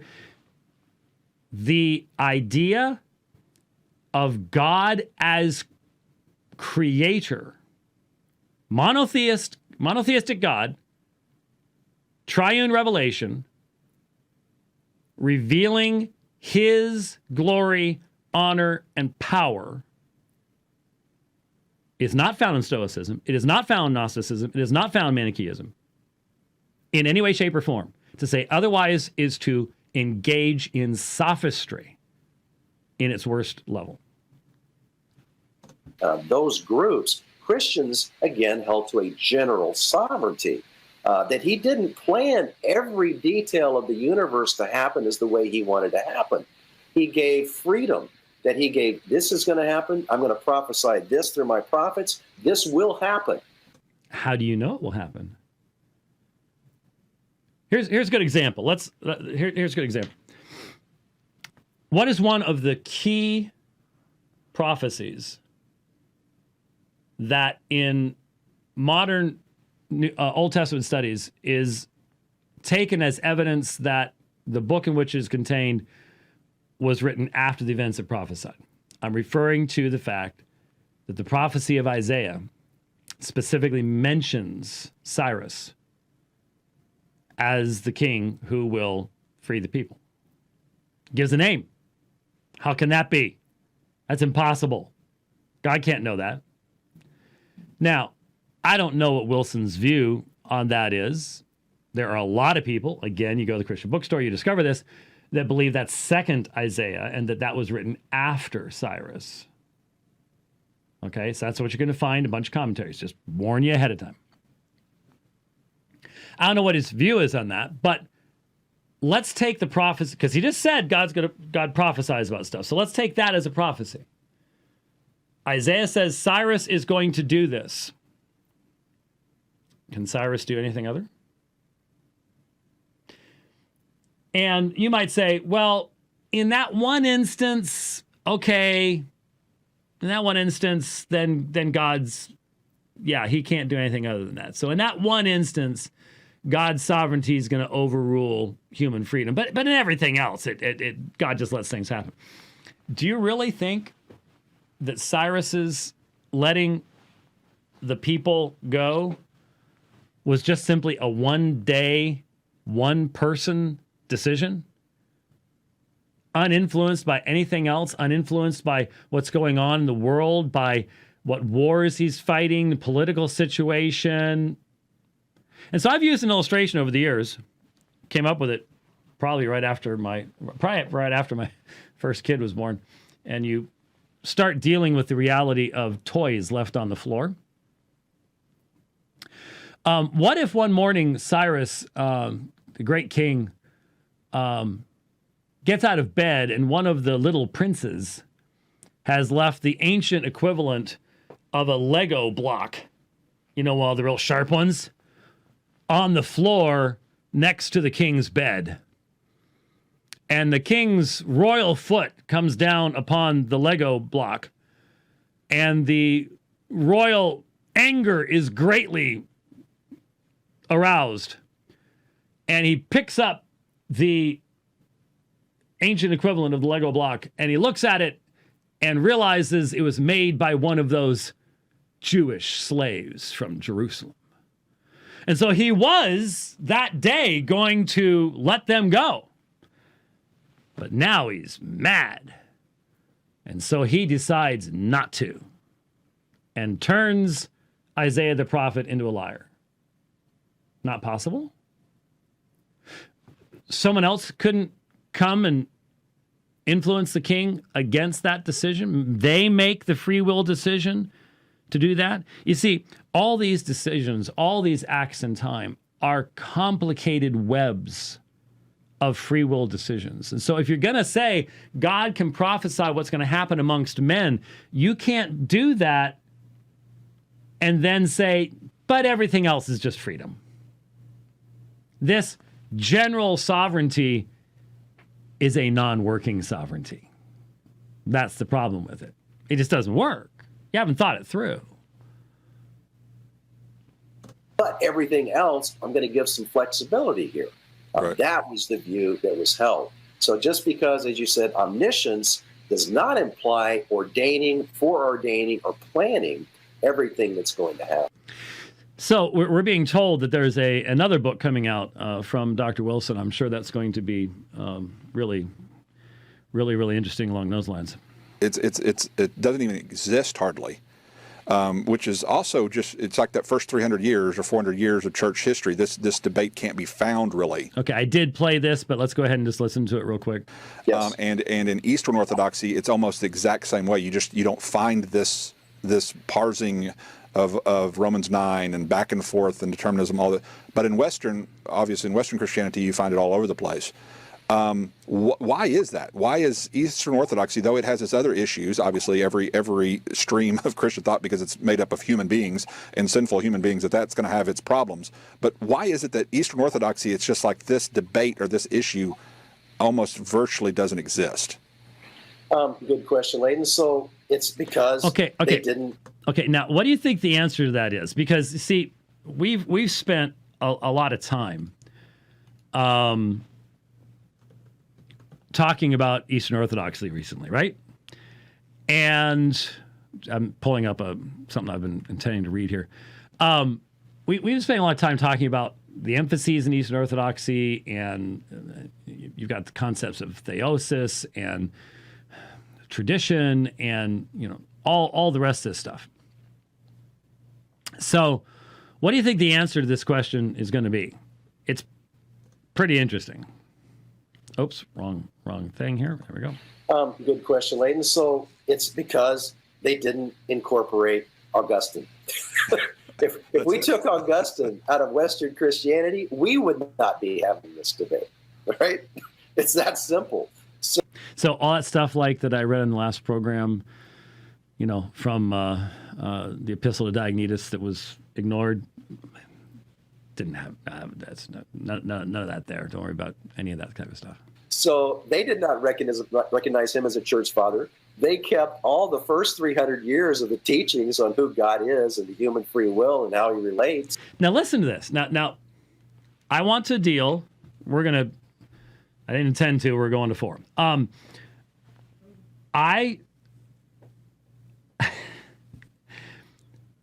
going to talk a little bit about the East and Augustine because I think it's important. But I want you to listen to this and then ask yourself a simple question. Okay? If you hear what's said here, why shouldn't these guys be Eastern Orthodox? Because what you're about to hear him say is they just kept believing the same stuff that had been believed by everybody for 300 years, all the way back to Christ. Then why don't you believe what the Eastern Orthodox believe? Because you don't. You're some form of Baptist. I can guarantee you something, Dr. Wilson. The Eastern Orthodox are not anti-lordship, free grace evangelicals. Okay? That's not where they're coming from. So, what is going on here? I remember when I first heard this, I'm like, really? Okay, just listen for yourself. So they did not recognize him as a church father. They kept all the first 300 years of the teachings on who God is and the human free will and how he relates with a general sovereignty. And so there's never been a problem. They're still reading the scriptures as the earliest Christians read them. We're only in the West having trouble because we're reading them as the Manichaeans read them through Augustine. Do you hear that? Western Christianity is reading these texts through a Manichaean lens, but Eastern Orthodoxy isn't. That's Ken Wilson. All right? Grace Theological Seminary, I think. Professor of Systematic Theology, I think. And Church History, I think. Wow. Who knew? But is it true that the East does not consider Augustine early church father, whatever that means? No, it's not. He's wrong. Augustine, and this information was sent to me again by a well-credentialed, experienced, highly published church historian. He was officially ranked as a true church teacher by the 5th Ecumenical Council, which was a basically Eastern council. I'll give you the quote from that. My friend had an Eastern Orthodox friend who, in commenting on an Eastern icon of Augustine, said, "Thank God for the beautiful icon of St. Augustine. I am constantly dismayed by the hagiomachy of those who demonize the great bishop of Hippo." Now, hagiomachy. Hagios is saint. So this would be a detestation of or argument against a saint, and this specifically being the great bishop of Hippo. In other words, what was just done by Ken Wilson. So there are a number, instead of him being called the Doctor of Grace, as he is in the West, Augustine, the East honors him as the Doctor of Piety. And so you have some quotations here. Here's from an Eastern Orthodox source. "The highest quality in him is the profound, sincere piety with which all his works are filled, which without doubt can strike anyone to the depths of his soul by the sincerity of their contrition and warm one by the warmth of the piety which is so essential on the path of salvation." He has an official saint day in the Greek Orthodox Church, and he's ranked. Here's the quote from the 5th Ecumenical Council.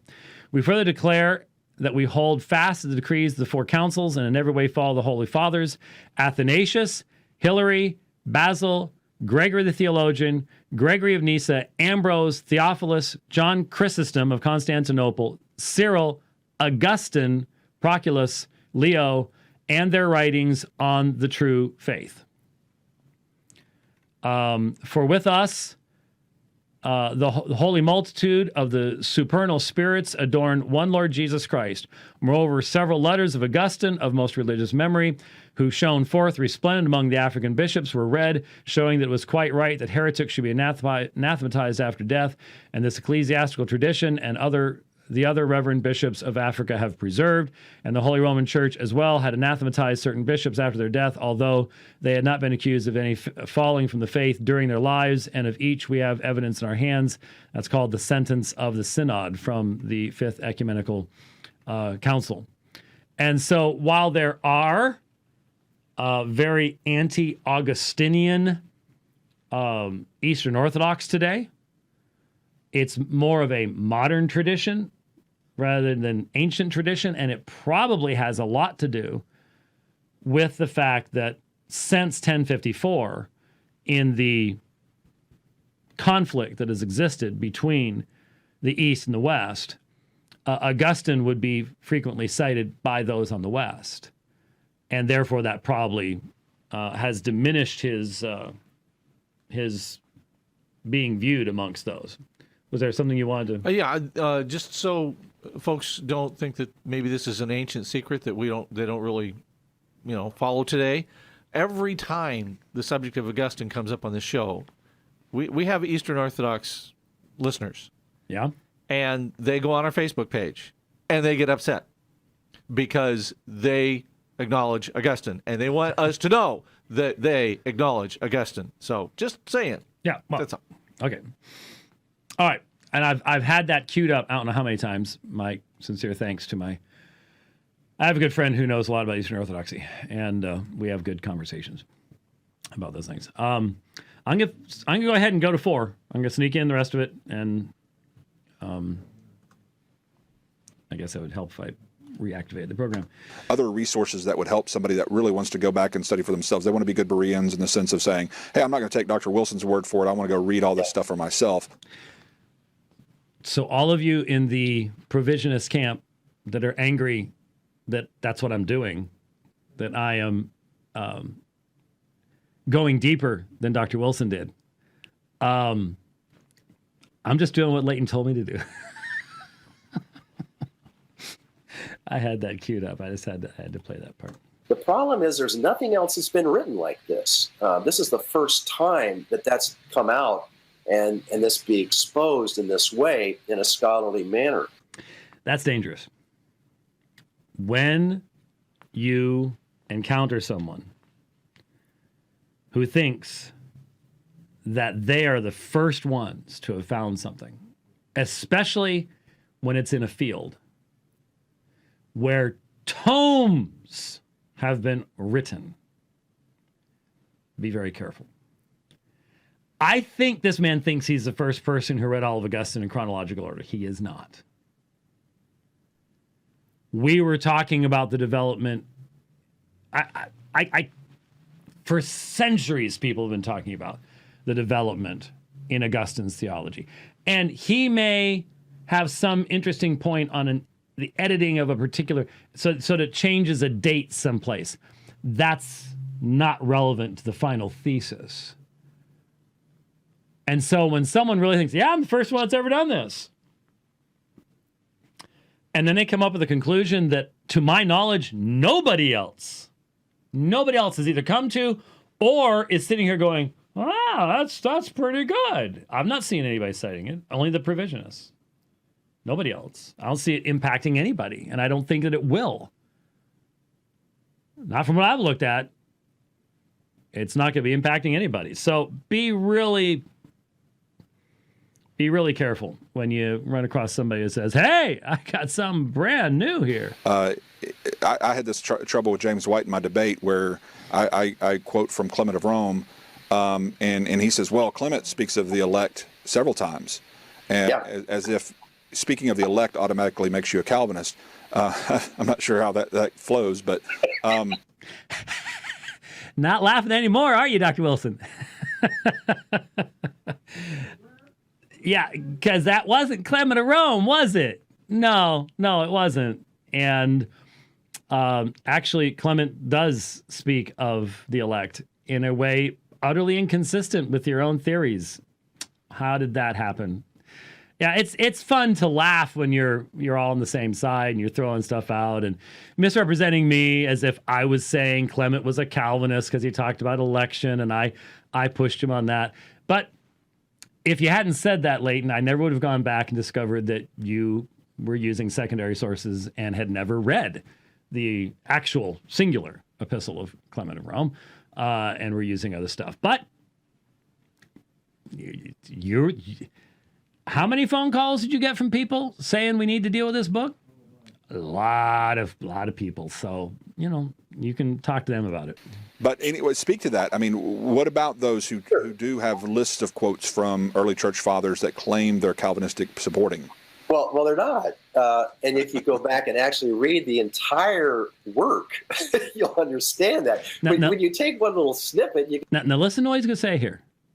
Because I agree with him. It's just not what he himself does. When you read the whole thing, like we did with the Epistle to Diognetus, instead of taking just little snippets, which is exactly what he did. That's what he did to the Epistle to Diognetus. We've documented this now, right? It's out there. Have you seen any meaningful response? I haven't seen it. Have you seen any response at all? I haven't seen any response at all. So we documented this. I would challenge Dr. Wilson. Go ahead and respond to that article on our website. I am so confident of the data and the text. This would be really, really good. You know why? Because you have a narrow field to look at. You don't have a 400-page book. You've got a 10 paragraph epistle. So you can really get specific. So we documented this. He did to the Epistle to Diognetus what he's now saying Calvinists do to early church fathers. make that say anything. But just like using the word predestination. I mean, a lot of them use predestination. That doesn't mean they're Calvinists. They understood biblical predestination. So we're incorporating our own understanding and meaning into those terms and saying, oh, well, they must be a Calvinist, when they weren't at all. And they were absolutely not. Right. If you read the whole context and not just take a little quote, there's nobody who can come away saying, well, this person was a Calvinist. You cannot find them before Augustine. Before Augustine. So you're not going to be able to find anything in Ambrose. You're not going to be able to find anything in Clement. You're not going to be able to find anything in Diognetus. Nothing. Now, obviously, I agree. None of them were Calvinists. We don't have to say they were Calvinists. We understand that they had differing views. You're the one saying they all had the exact same view. That's the difference. And that's a huge difference. That's what the callers kept calling me about, saying, hey, this guy's got all these guys thinking the same way. And that was my red flag immediately, because right. I'm like, no way. Yeah. No way. We've done so much. I've heard you do so much in reference to Rome on this that I know better. Right. Again, we go back to the white man's burden. That was the chief linchpin in that they didn't think monolithically. Right. And Rome needs them to. Right. And needs to take everything modern and read it back into them. Every word we use today, that's what they thought about that word too. Rome does the very same thing. And these guys, he's just grabbed that concept and he's ran his own way with it. Yep. It's got his own thesis to cram back into it. So if you do that, if you're really honest about it, actually read the whole section and understand it in its context, and learn Latin, learn Greek, so you can read it and not get a translation, and then you'll see that those quotes are misrepresented. It's very simple once you understand. It's very simple once you understand it. And none of those Calvinist guys, they never done anything that I've done. So yeah, there you go. Did you find yourself having a bias to say, hey, I'm looking for the free will stuff, I'm just going to skip over anything that doesn't sound like it supports my view? Or were you objective in really studying both sides from both perspectives to try to find the true meaning and intention of the author? Sure, Leighton. I mean, I didn't know when I started this. I had no clue what these guys were saying and what was going on. So it's very simple. See that, and now we're out of time, but I don't want to rush past that. I played that before. That's very troubling to me. I had no idea what these guys were all about. So you were accepted into a PhD program in church history, or was this in the philosophy department? Because I've got the sneaking hunch this was in the philosophy department, not in the church history. I cannot conceive of the church history department allowing this. I really can't. But you're telling me that you got an MDiv at Golden Gate and you had no idea what the background. Because, see, I don't see any acknowledgement on Wilson's part of the fundamental differences, the contexts that would change, that would, between an Origen and a Tertullian. Tertullian's moving the West toward Latin. Origen is still in Greek. There's all this stuff about the different meanings of words between Latin and Greek that had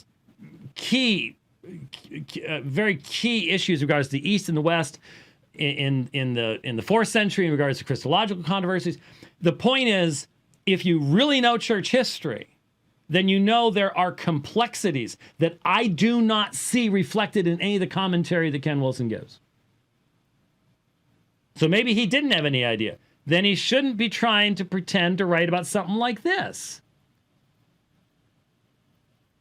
That's what is really concerning. I'm not going to push past 2 hours. We have maybe 30 seconds worth of quotes left to do. We'll get to them. Like I said, I'm not pushing on with this tomorrow. I announced on Twitter we would take phone calls, 4 phone calls, right at the top of the hour, which is what we're going to do, which makes the 4 phone callers the elect. So they were chosen on the basis of computer technological skills and speed of dialing. So we definitely have some kind of conditional election involved in the choosing of the elect, and that's just how that is. So you don't get to complain about that. We're Manichaeans anyways, we've been told. So Manichaeans just sort of made everything up as they went along anyhow. So it doesn't really matter. The 4 elect have been chosen and and glorified.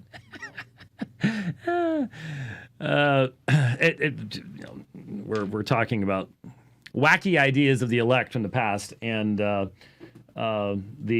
utterly invalid connection of said concepts to the Christian faith. We are going to transition back into a discussion of church history, and specifically, I wish to provide a response. I'm not going to be doing this all the time, but I felt like this would be appropriate, even though the irony is that when I respond to one particular individual, he says that's a red herring and I'm avoiding another individual, but he can talk about me, but I can't talk about him. It's really weird. But I'm talking about Leighton Flowers, of course. He posted a video, almost an hour-long video, after Monday's program where I discussed the fact that in our 2015 debate, he quoted a 4th century source as if it were the writings of a 1st century individual. And he emphasized the authority of that 1st century individual, his relationship allegedly to the Apostle Peter, as an element of the weight of those words. I've pointed out that those words had nothing to do with anyone living in the 1st century. They come from the 4th century. What's interesting is what the response has been to that, because that has then cast some light upon Clement's epistle to the church at Corinth. And the amazing attempt, on the one hand, to say, well, don't look at me, I'm not a scholar, I'm just bringing you what other scholars actually say, and then, but I'm going to tell you what Clement actually wrote, and that Clement's beliefs are more like mine than James White's, is in essence what was said. In the process, the warning that I've been giving for a while now about the lengths to which this movement must go to establish its positions becomes patently clear.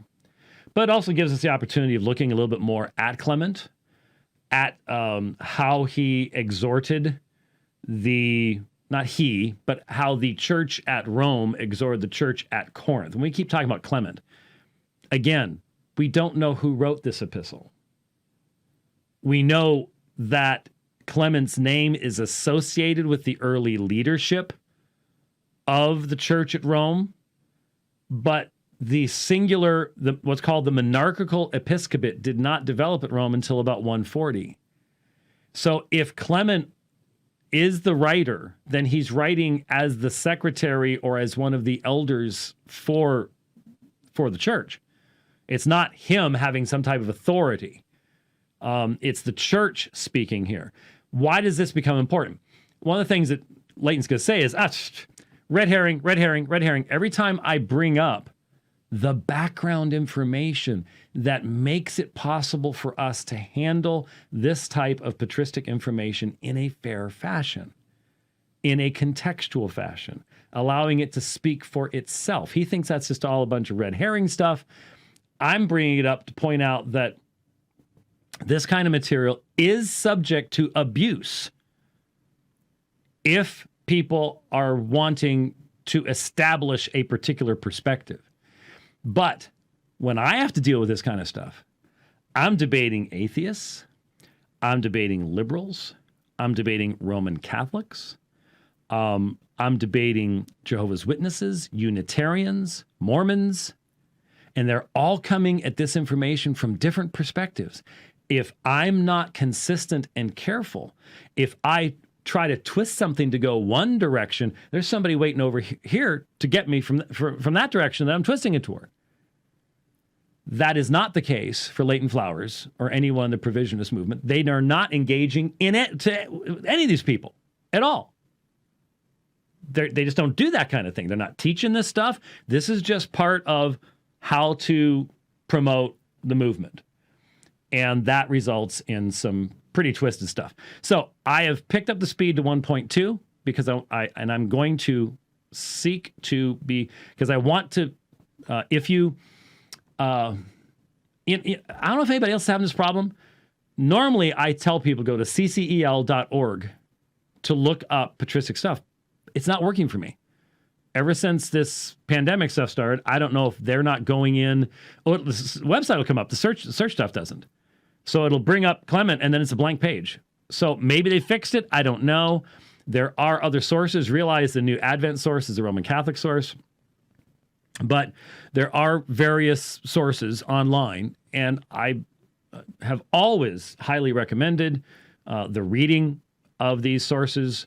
And I always have told people there's the good, the bad, and the ugly. And so you can find all sorts of weird stuff in the Shepherd of Hermas or in the Epistle of Barnabas and things like that. Yeah, read it and appreciate what you've got now, but that only makes a greater contrast with Diognetus and Clement and Ignatius and all the rest. And like I said, there are excellent books. The old version, you've got Lightfoot and Harmer here.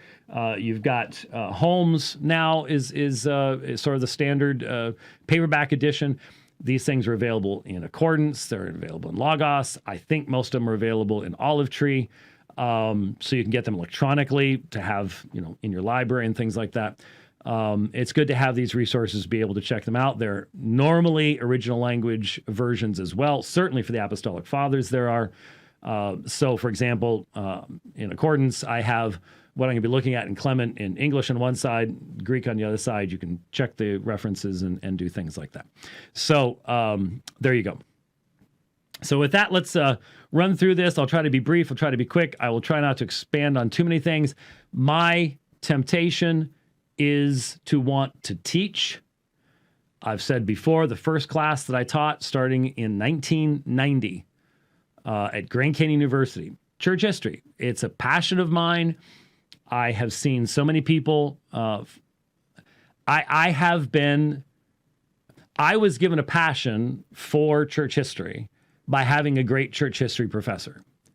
So by this amazing mechanism called the internet, I've taken the function of a church history professor for thousands and thousands of people. And it's exciting to me. I now have students that have PhDs in Greek and other things, and I taught them years and years ago. That is really a blessing. It's truly exciting to see that kind of thing, and I want to see it. I want to communicate to you the same kind of passion that I have about recognizing Christ has been building his church. And we need to be very realistic about the fact that he's always used imperfect people. And there have always been disagreements. And nobody gets it exactly perfectly. And this is what bugs a lot of my fundamentalist friends, because I'm saying, therefore, you can't kick everybody out of the kingdom. And then a lot of people say, you're just so mean to Leighton. Leighton is a really nice guy. I don't like having to disagree with him. But he's imbalanced. I mean, the very opening music of his program is about Calvinism.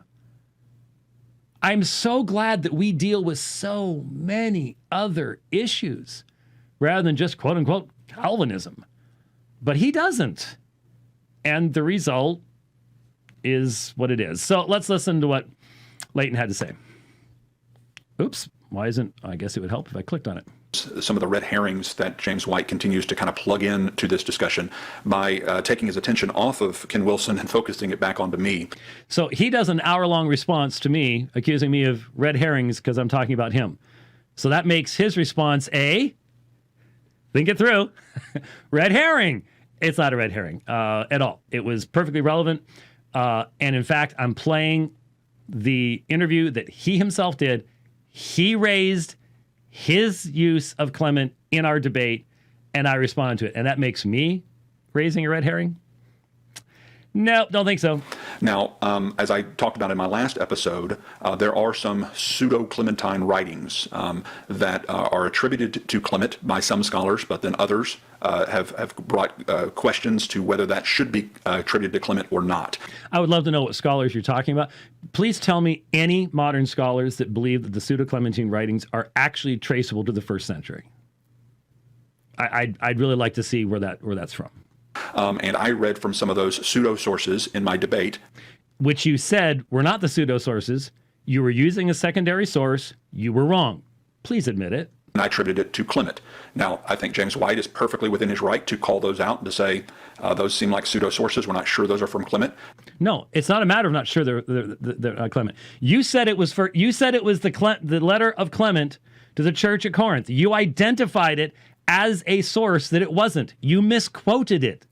Leighton, admit it. Just come out and say, yes, I used an internet source and I was wrong. That's not what's in the letter. What I identified was wrong. This is called damage control.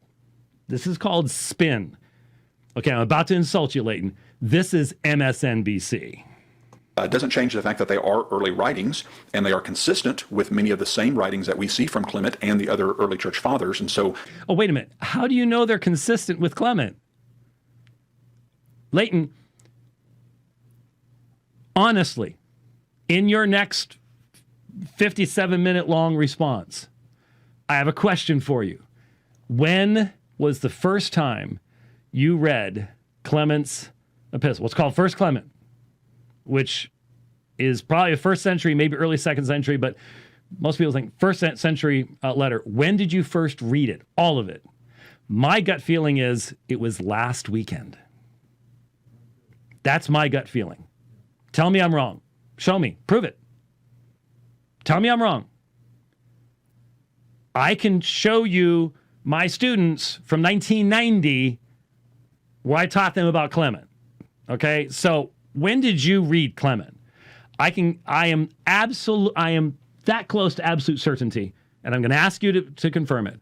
You had not read it when you gave that quote for our debate. Yes or no? Please answer the question. Don't call it a red herring. Answer the question. It's not completely discredited to look at those sources, but I think Calvinists are well within their rights to point out the fact that some of those pseudo writings are not necessarily from those who have the names on them. That's spin. Attribute to a particular author something that was not necessarily from them. And so James White, instead of focusing on Ken Wilson's thesis, which is where I really would rather the focus stay. That's not your job to tell me what to focus on. Thank you. He instead talked about our debate and talked about my reference to Clement from the back and forth discussion that we had. So if I'm doing something wrong, then why did you raise it to Ken Wilson when you interviewed him? I didn't force you to do that. That was 2 years ago. We had no discussions about it. I'd never given it a second thought. You raised it. Then I'm like, okay, so reading the book. It has a brief little section on Clement. So I remember, yeah. I'm marking it to the thing. Oh, he says I said that Clement was a Calvinist? I don't remember saying Clement was a Calvinist because I don't say things like that. So I took the time to look it up and found out you were wrong. Don't MSNBC this thing. Just be honest and say, yep. I got caught. I was using the internet. Didn't check my sources, and that's really all there is to that. James White, some of the errors he makes in this broadcast. So we're going to have errors documented. Don't find any in the rest of what we're going to play, but notice what he's saying, because this is primarily for his people.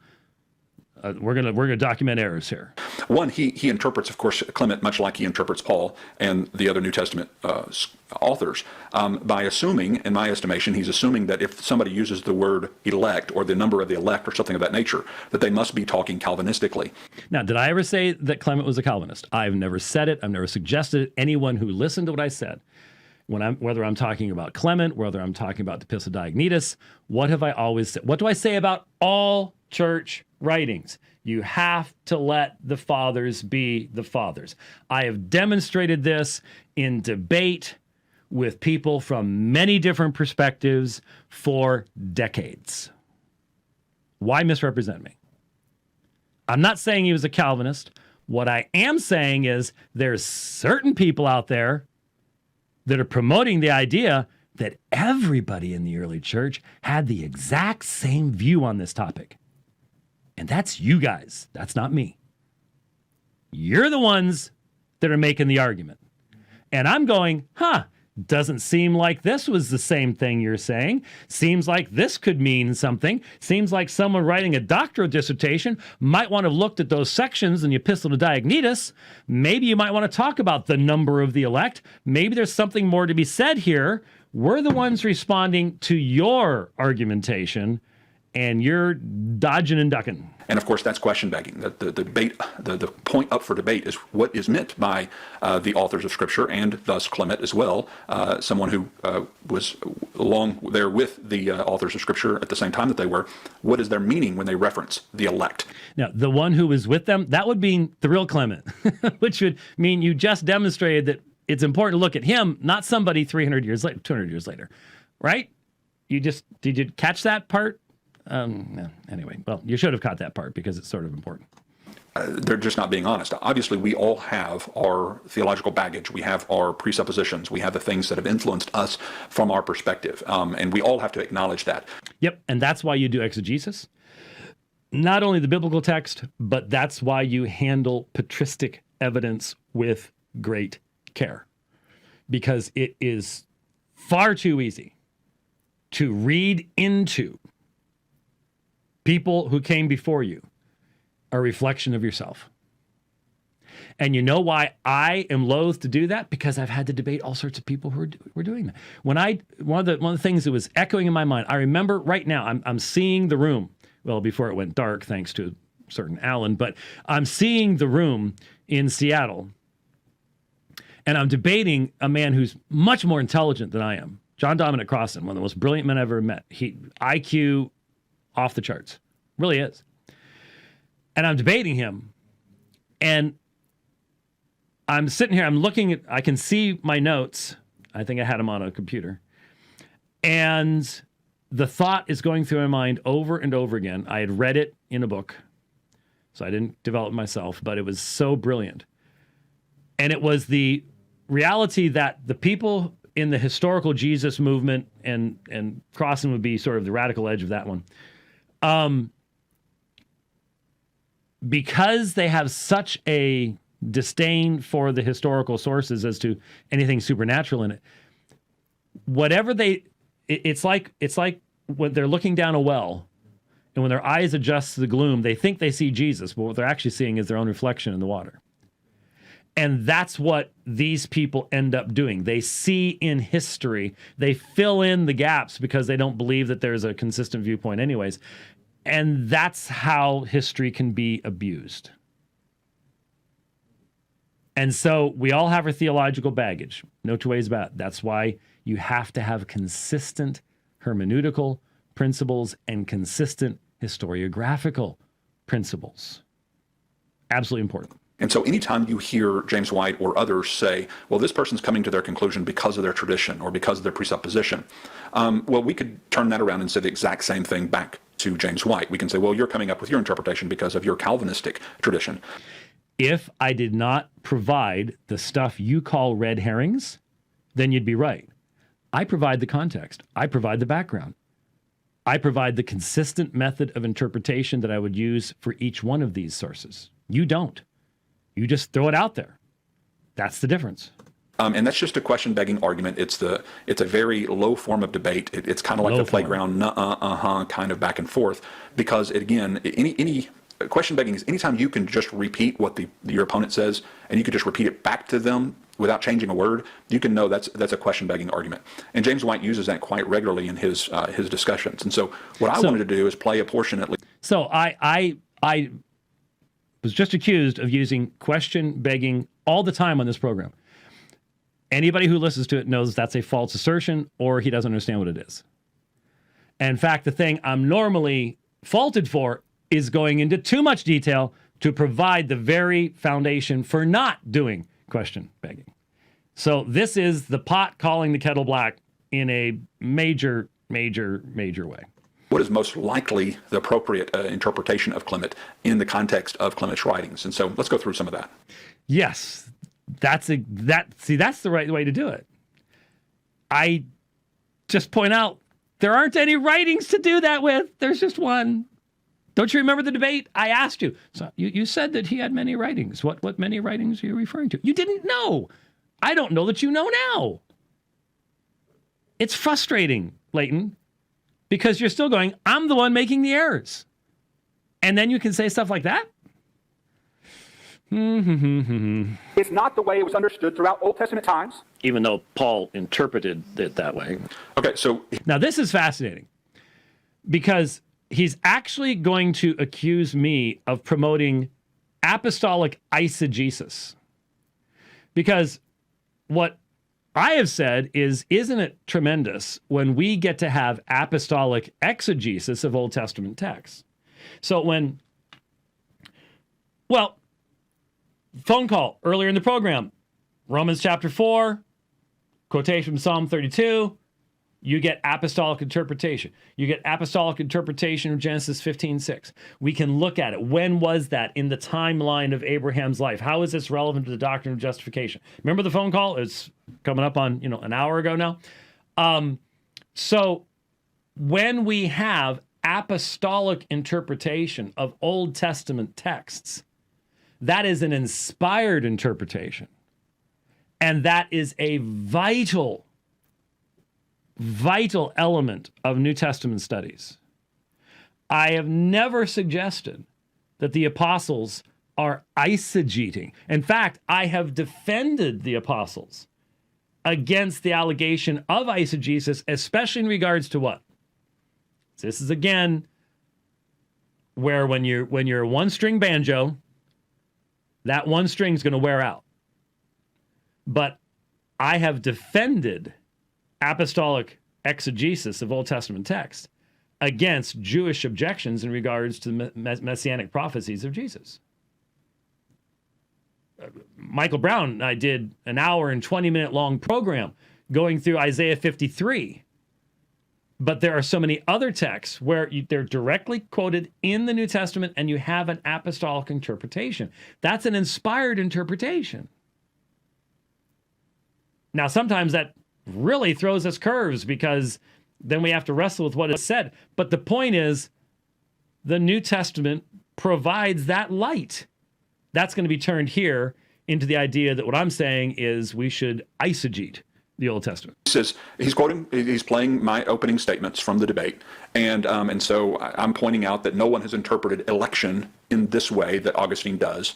not in Old Testament times. And then, of course, he's making the comment, well, Paul quoted from Old Testament. Now, remember, in his debate with Steve Tassi, as well as in his debate with me, both times he says, well, these guys over there, non-Calvinists, they want to run to the Old Testament. They want to run to the Old Testament quotes to see what they said there. So what I was saying is that what they're doing is they will go to Old Testament passages to come up with an interpretation that disagrees with Paul's interpretation. They actually want to disagree with the apostle. You want to disagree with the apostle? Or are you saying your interpretation is better than the apostle? No, what I'm saying is when we have an Old Testament text that's interpreted by an apostle, I think it's good to go with the apostle.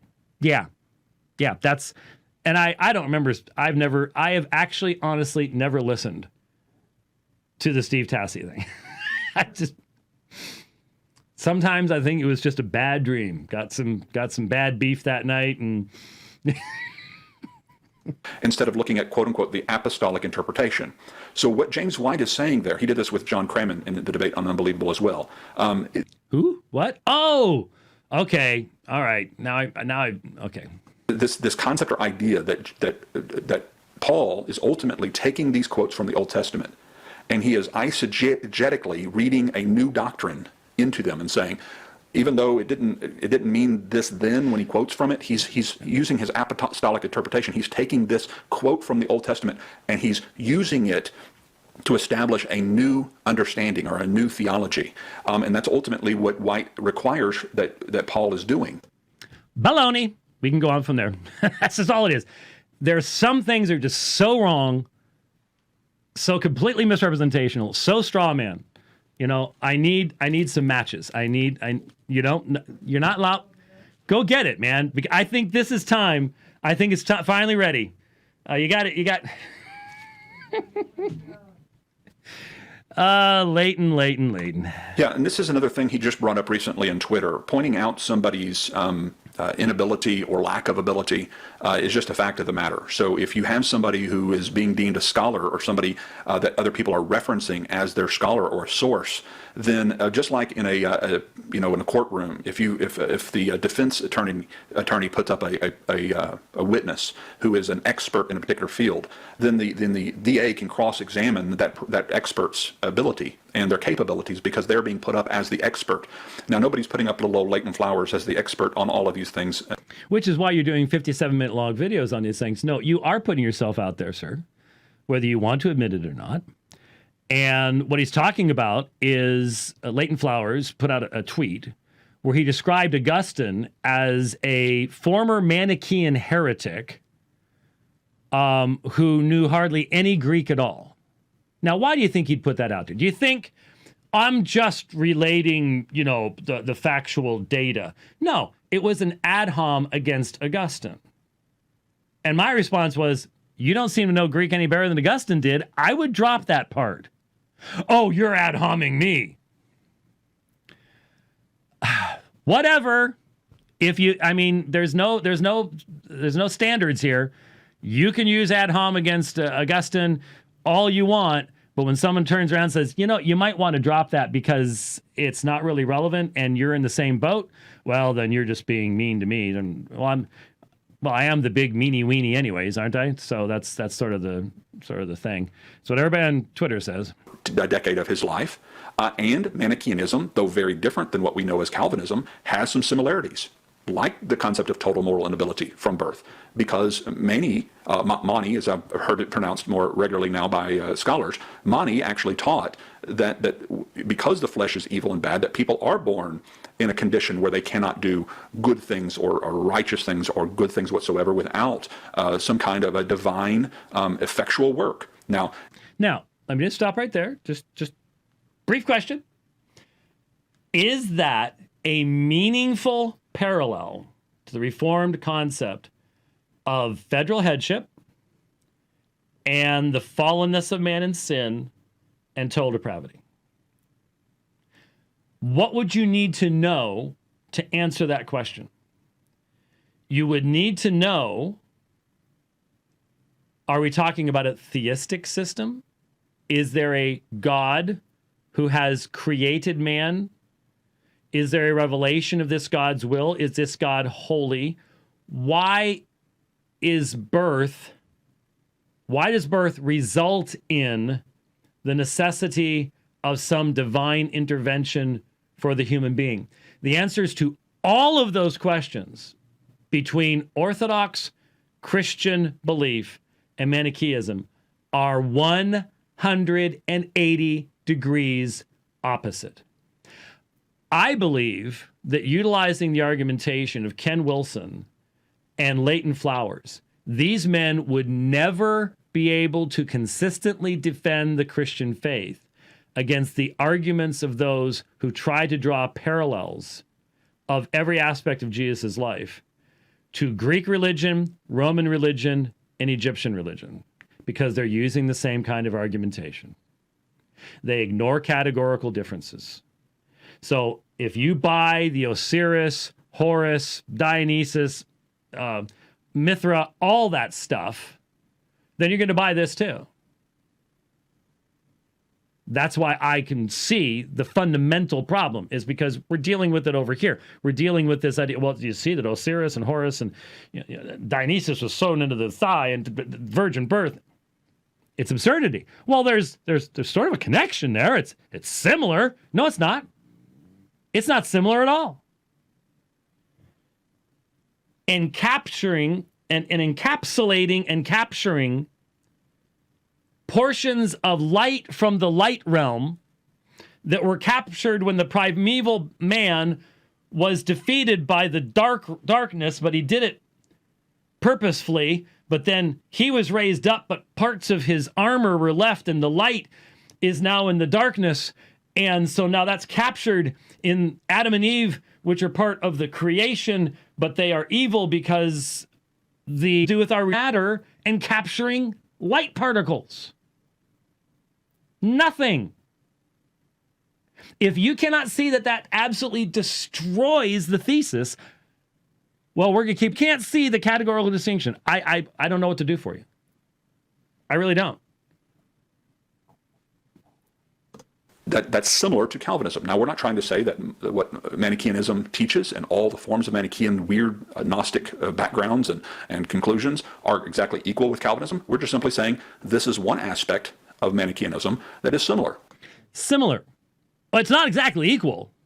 We admit it's how do you bridge the fundamental chasms that exist in the definitions of categories? You are not thinking categorically. You're not thinking logically. You're not thinking rationally. God created the universe good. Adam was not an evil creature at his creation. And Adam is not encapsulating some particle of light that needs to be digested and released to the Milky Way. And to draw those parallels is absurdity to the nth degree.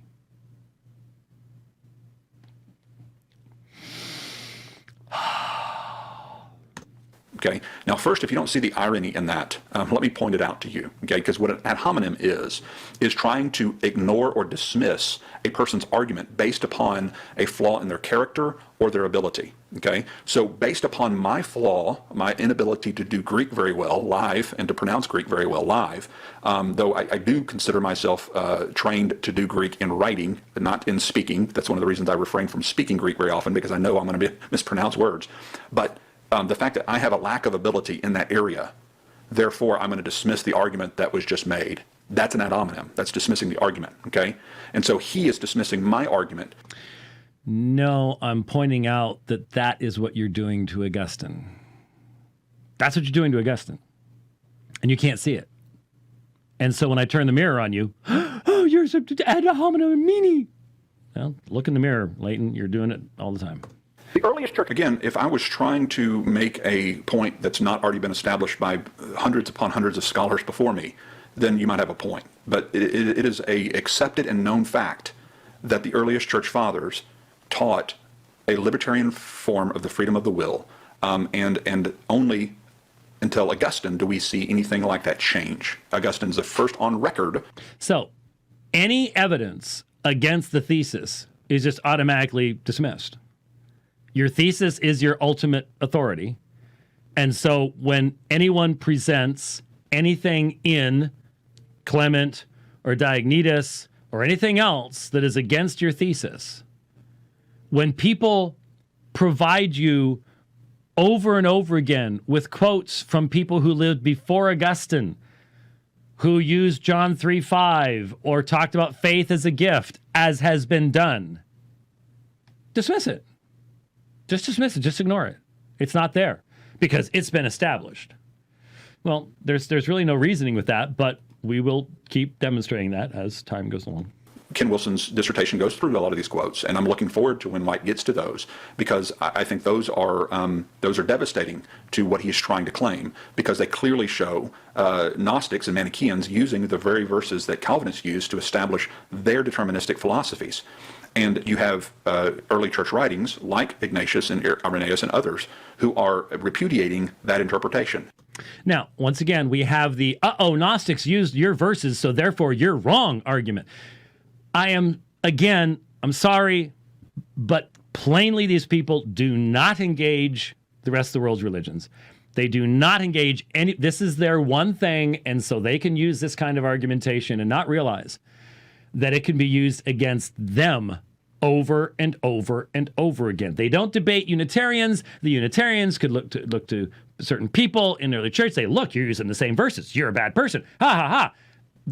Since they don't do that, then they don't see that this is foolishness on a level that is really, really difficult to comprehend. Eventually, where you get to, I'm going to look at something, I really want to get to the Clement quote, but I did want to just point out that in looking at, he just said that Ignatius argues against these very interpretations. I don't think he's read pages 42 and 43 of the dissertation, because the only thing that is the discussion of Ignatius involves, I don't know, 3-4 sentences, and had nothing to do whatsoever. It's a quotation of a single source saying that it seems like Ignatius believed in some sort of libertarianism or something like that. It's extremely facile. Not even close to a meaning. It's not even close to a meaningful statement about Ignatius. It's that shallow. Where are you getting this from? Because it's not coming from here. So where'd you get it from? Well, that was something else, but yeah. So where are you getting it from, Leighton? We're gonna have to go through Ignatius now too. These are not things that would be a part of Leighton Flower's world, because he doesn't debate Roman Catholics on the subject of papacy on the basis of early church history. But there's just things not relevant to our point of contention. Those are red herrings with regard to our point of contention. So when I point out that he's making fallacious connections, bad arguments, ignoring context, it's all red herring. All red herring. He's never had to deal with these sources in argumentation in any other field. This is the one thing. It's all provisionism. It's just the one thing. And so we can forget about all the rest of that stuff. It's all just red herrings. Do not confuse us with all that other stuff, because that would make us have to interpret things in a balanced way. And that's not fun. Is not even aware. And I don't know how you could have read the letter. And I'll be honest with you, I do not believe that in 2015, Leighton Flowers had ever read Clement's epistle. It's called First Clement's epistle. Again, completely irrelevant to the point of the debate. Completely irrelevant. Remember, this is a quotation in his opening statement. It's typed out. It has been timed. It is encased in plastic, but it's irrelevant. So whether you're accurate in your research, whether you read original sources, or whether you're just throwing stuff out you got from a Google search, is completely irrelevant, and it's a red herring. You're trying to distract stuff. All these things are called red herrings. They're just focusing upon superfluous side issues. Whether it really was the first century guy who who was close to the apostles like you said it was, or some guy hundreds of years later, that's just a red herring. Don't worry about it. Dealing with the fact that Clement and or possible early church writings attributed to Clement were clearly, as Calvin said, extolling the ability of the human will. There were lots of people who extolled the power of the will. There were lots of heretics in the early church too. I would encourage you, Leighton, you got some time at home. Read The Shepherd of Hermas tonight. It's not short, but read The Shepherd of Hermas tonight. And if it doesn't make you feel uncomfortable, then that's going to tell me a lot. But read it, because I think you're going to go, yeah, oh, that's weird. Doesn't seem like this guy was really familiar with a lot of the New Testament. Read it. Does that make it right? I'm well aware of the wide range of perspectives. That's my whole point. You guys, the one saying it was a narrow little range and there wasn't any disagreement. And I'm saying, what? Really? Okay. All right, here we go. Getting to the good part here. The elect or chosen of God. That's the real point of contention. You can't, again, question beg and just assume elect means what you think it means. You have to establish that with argumentation, and White doesn't take the time to do that here. He might do it elsewhere, but he doesn't do it here, and that's what I'm pushing back on. So how does one become elect? Why does God... Now, this is a quote. This is in reference to the quotation that I gave from Clement on the program, I guess on Monday, I think is when it was.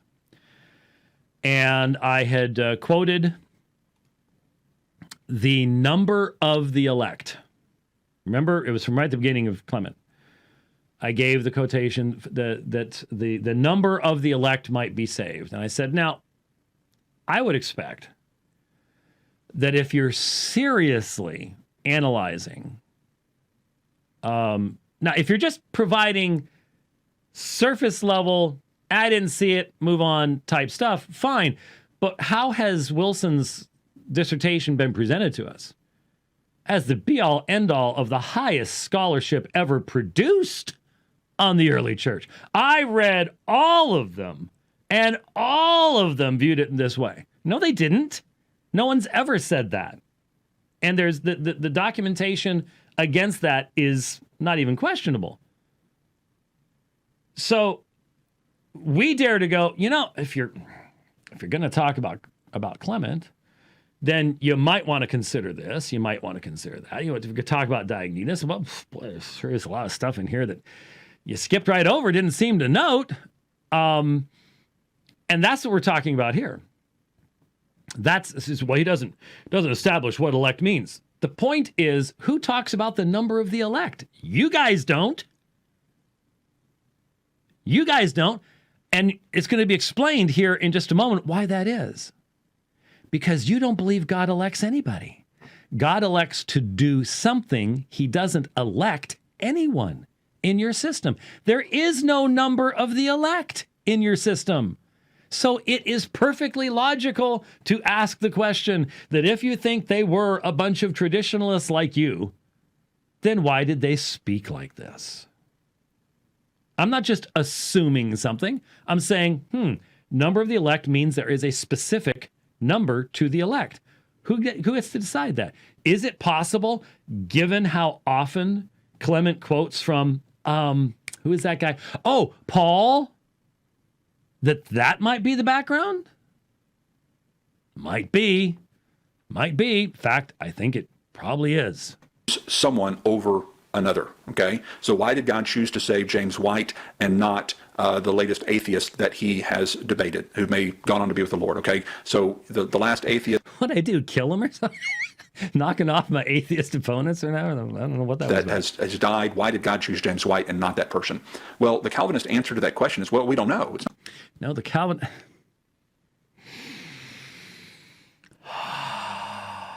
Deep breaths. I need to find some essential oils. Could we get Karen to send... Poor Karen. I feel sorry for any woman named Karen today. who sells essential oils, because was it Babylon B that started that? I think Babylon B might be accountable for the attacks upon Karen, the essential oil salesman. But I need some essential oils right now. It'll just make everything happy again. What were we talking about? Oh yeah. The man claims to be a former Calvinist, but he cannot for the life of him accurately represent what he allegedly once believed. Can't do it. He's got a religious compunction against doing it. Can't do it. Why is one chosen over another? You see, provisionism is so man-centered that it defines everyone, even our views, in light of their limited categories. That's obvious. We've documented this for years now, and it's only getting worse. It's not getting better. You say, we don't know. If you mean we don't know, as in some earthly knowledge of mankind, that's one thing. But the answer that Reformed theology gives is found in Ephesians chapter 1.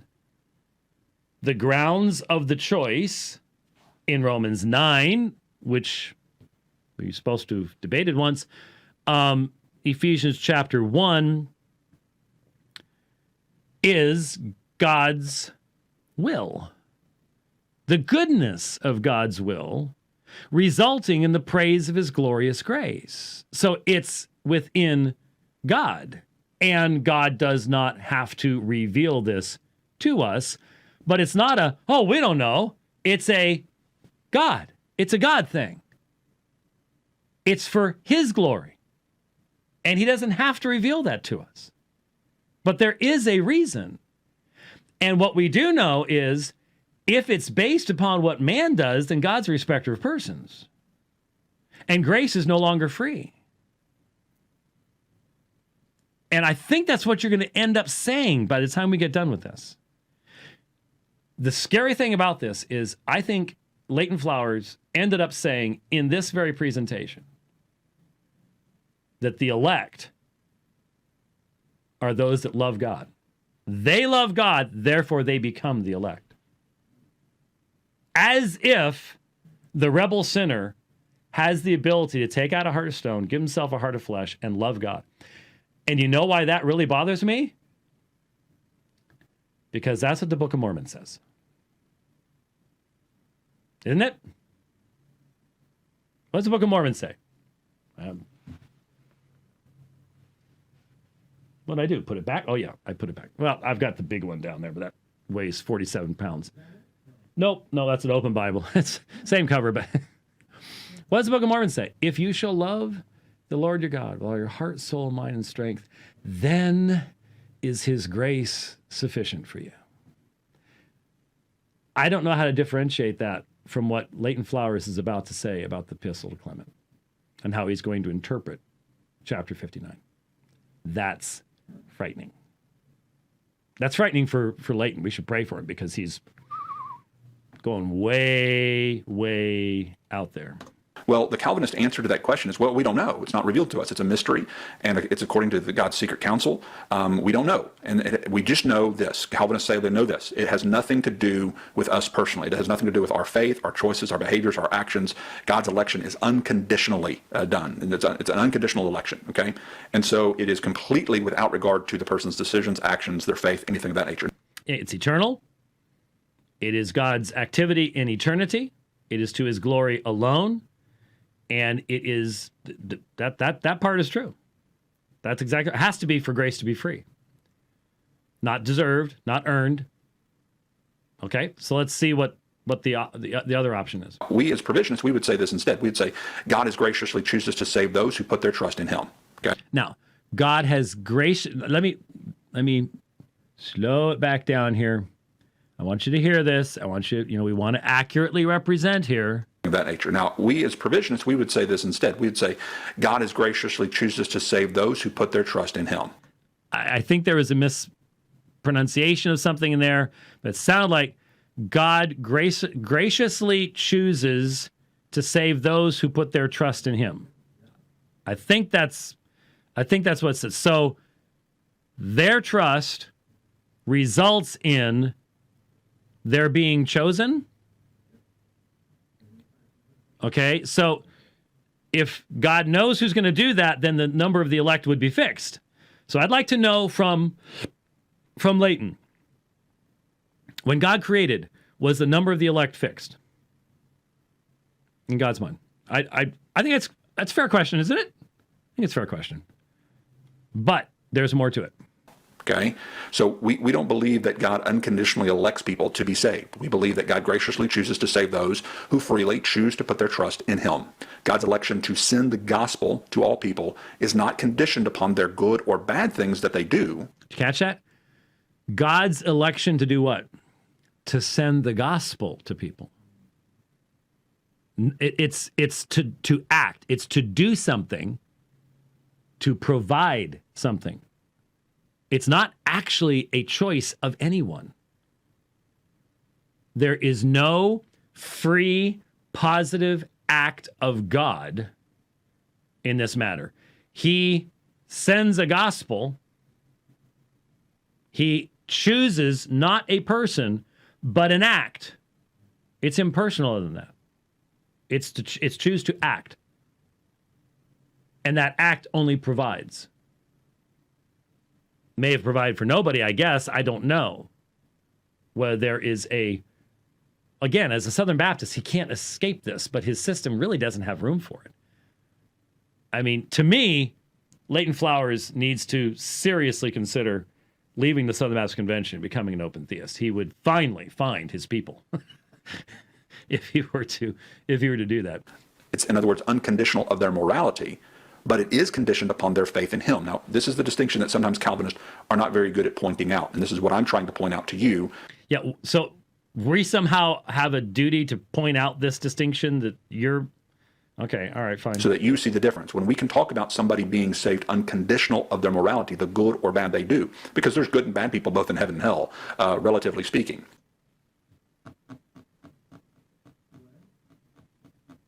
Did you catch that? Now, he said relatively speaking, but there are good and bad people in heaven and hell, relatively speaking. I'm going to try my best to interpret this in the least heretical possible way. Because obviously, the only people in hell are bad people. And the only people in heaven are people who have the righteousness of Christ. Okay? It's not a mixture. It's not good and bad. I think what he's saying is that there are people in hell who, on a human moral level, were better than some people who are in heaven who've been saved by grace. I think that's what he was trying to say, but in the process muddled it so badly it became a really bad statement. Everybody in hell is the enemy of God. Everybody in heaven is in love with God. Why the one over the other? See, that's where we differ. The ones who are in heaven are saved by grace. And by grace, they are freed from their slavery. They're given a new heart. And they're changed from God haters to God lovers. They are not saved because they were God lovers to begin with. That's the big difference. Big, big, big difference. There are people who live more moral lives in hell than even some who may be in heaven who live less moral lives, okay? So it's not about morality, the good and bad they do. So you can say someone is saved unconditional of their moral living as in comparison with somebody else who ends up in heaven or in hell, okay? So that's not the condition. The condition is not the morality, the good or bad they do. So what is the condition? Well, we just don't know what it is if you're a Calvinist. We just don't know what it is if you're a Calvinist. What is the condition? No. The condition is the finished work of Jesus Christ upon the cross of Calvary. Every Calvinist knows that. Every Calvinist knows that the only condition that brings one into the presence of God is union with Christ that brings you his righteousness. Otherwise, you will not stand before a holy God. You said you were a Calvinist once. And yet you can never, ever represent us correctly. At least I play you. what we would say, no, we know what the condition is. It's faith, okay? So they say it's unconditional. We say the condition is faith. And so we still do believe it's not based upon the good or bad that you do, i.e. your morality, but it is conditioned upon faith. And Calvinists say it was not conditioned on the good or bad you do, and it's not conditioned upon faith, the election. And that's what we're pushing back on. We're saying, yes, it's not conditioned upon the good or bad you do, but it is conditioned upon your faith in Christ. And that's the difference between our two worldviews. So now that we know the two differences, two sides. Okay. All right. So obviously I went long, and I have 5 minutes. The problem is the 5 minutes are where he's reading from Clement. So it's only Wednesday. And tomorrow, I will show you what he does. If you'd like to read where he goes, let me read it. Let me read it to you, real quick. Grant us, Lord, to hope on your name, which is the primal source of all creation, and open the eyes of our hearts so we may know you, who alone are highest among the high. You are holy, abiding among the holy. You humble the pride of the proud. You destroy the plans of nations. You exalt the humble and humble the exalted. You make rich and make poor. You kill and make alive. You alone are the benefactor of spirits and the God of all flesh, looking into the depths, scanning the works of humans, the helper of those who are in peril, the savior of those in despair, the creator and guardian of every spirit. You multiply the nations upon the earth, and from among all them you have chosen those who love you through Jesus Christ, your beloved servant, through whom you instructed us, sanctified us, and honored us. So here's going to be the argument. And from among all of them you have chosen those who love you. So you love God, he chooses you. But the actual statement is, you have chosen those who love you through Jesus Christ. Oops. Pelagianism really messes with the brain. It really messes with the reading ability too, as we will see. But I will pick up with that after we get done with Seb Goldswain, because it's only Wednesday. Is it Wednesday? Okay.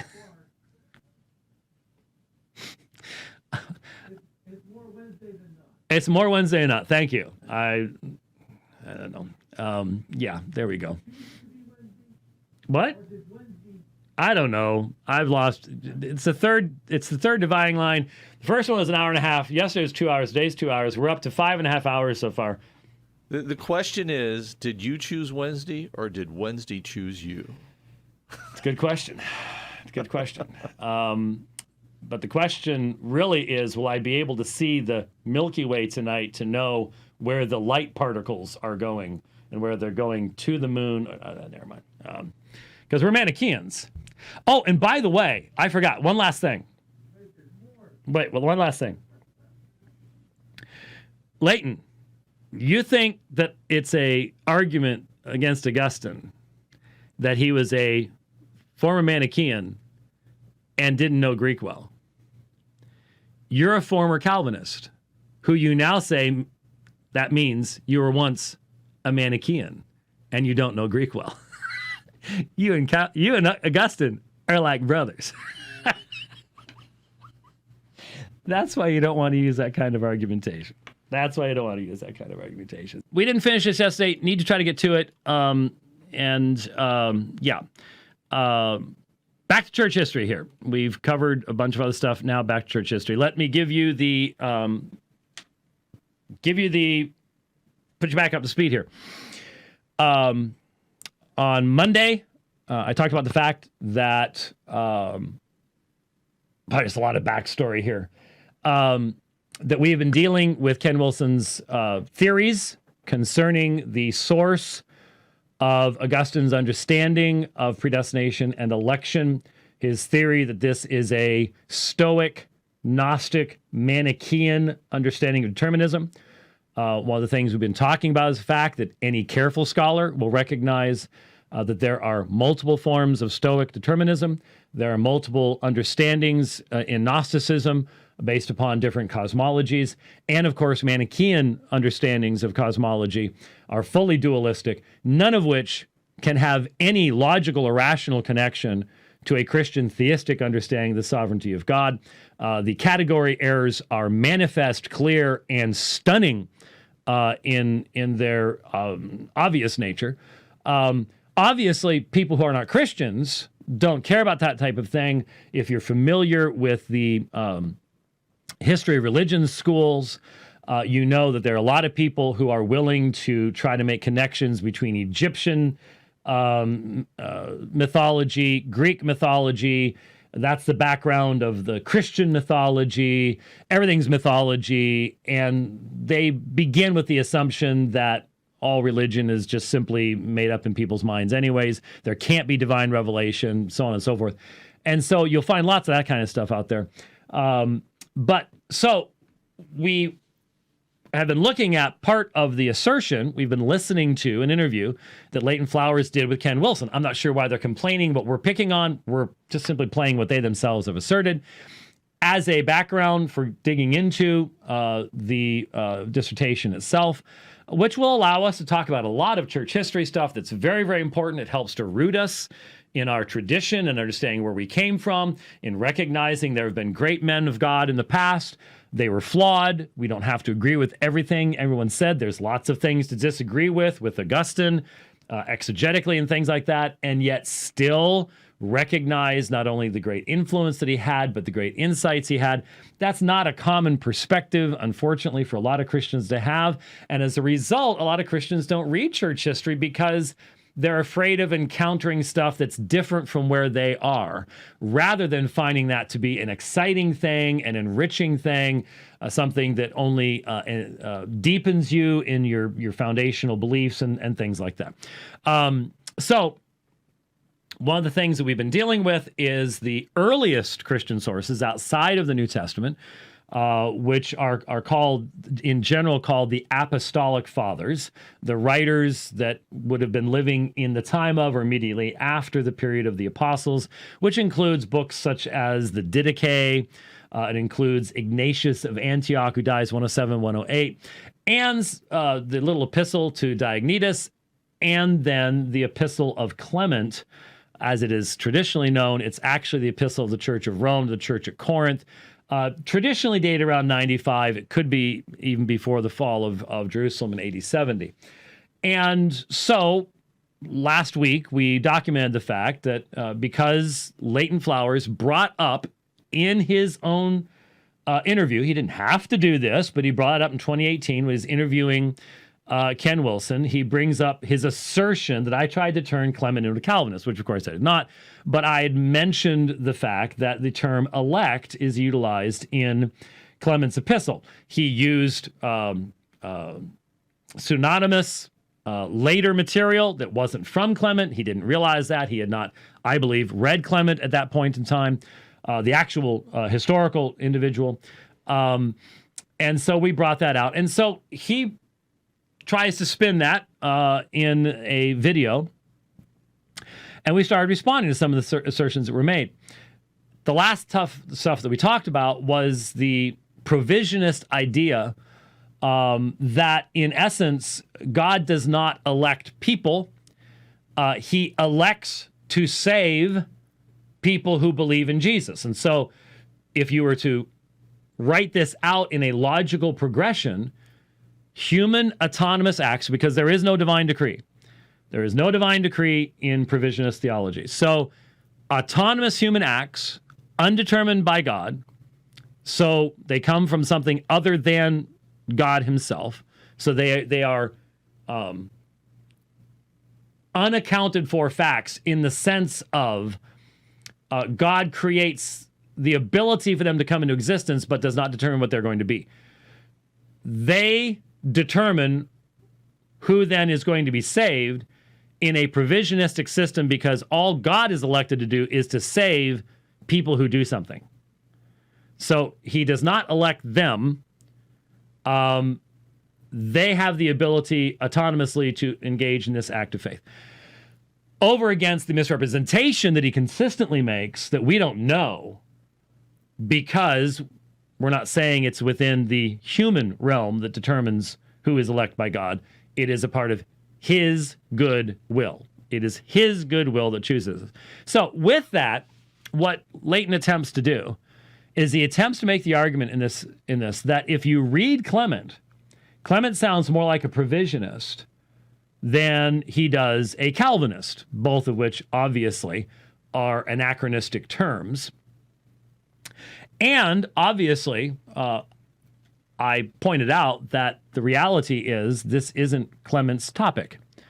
If we are going to come to any conclusions about what Clement said, which Ken Wilson does, because he says the universalistic view of everybody was they all believed in election based upon foreknowledge.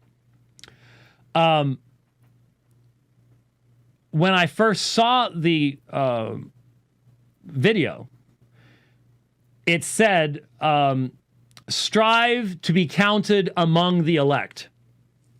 Strive to be counted among the elect. And I'm like, I don't remember that phrase. We better look this up. And so I looked it up, and that doesn't appear in Clement.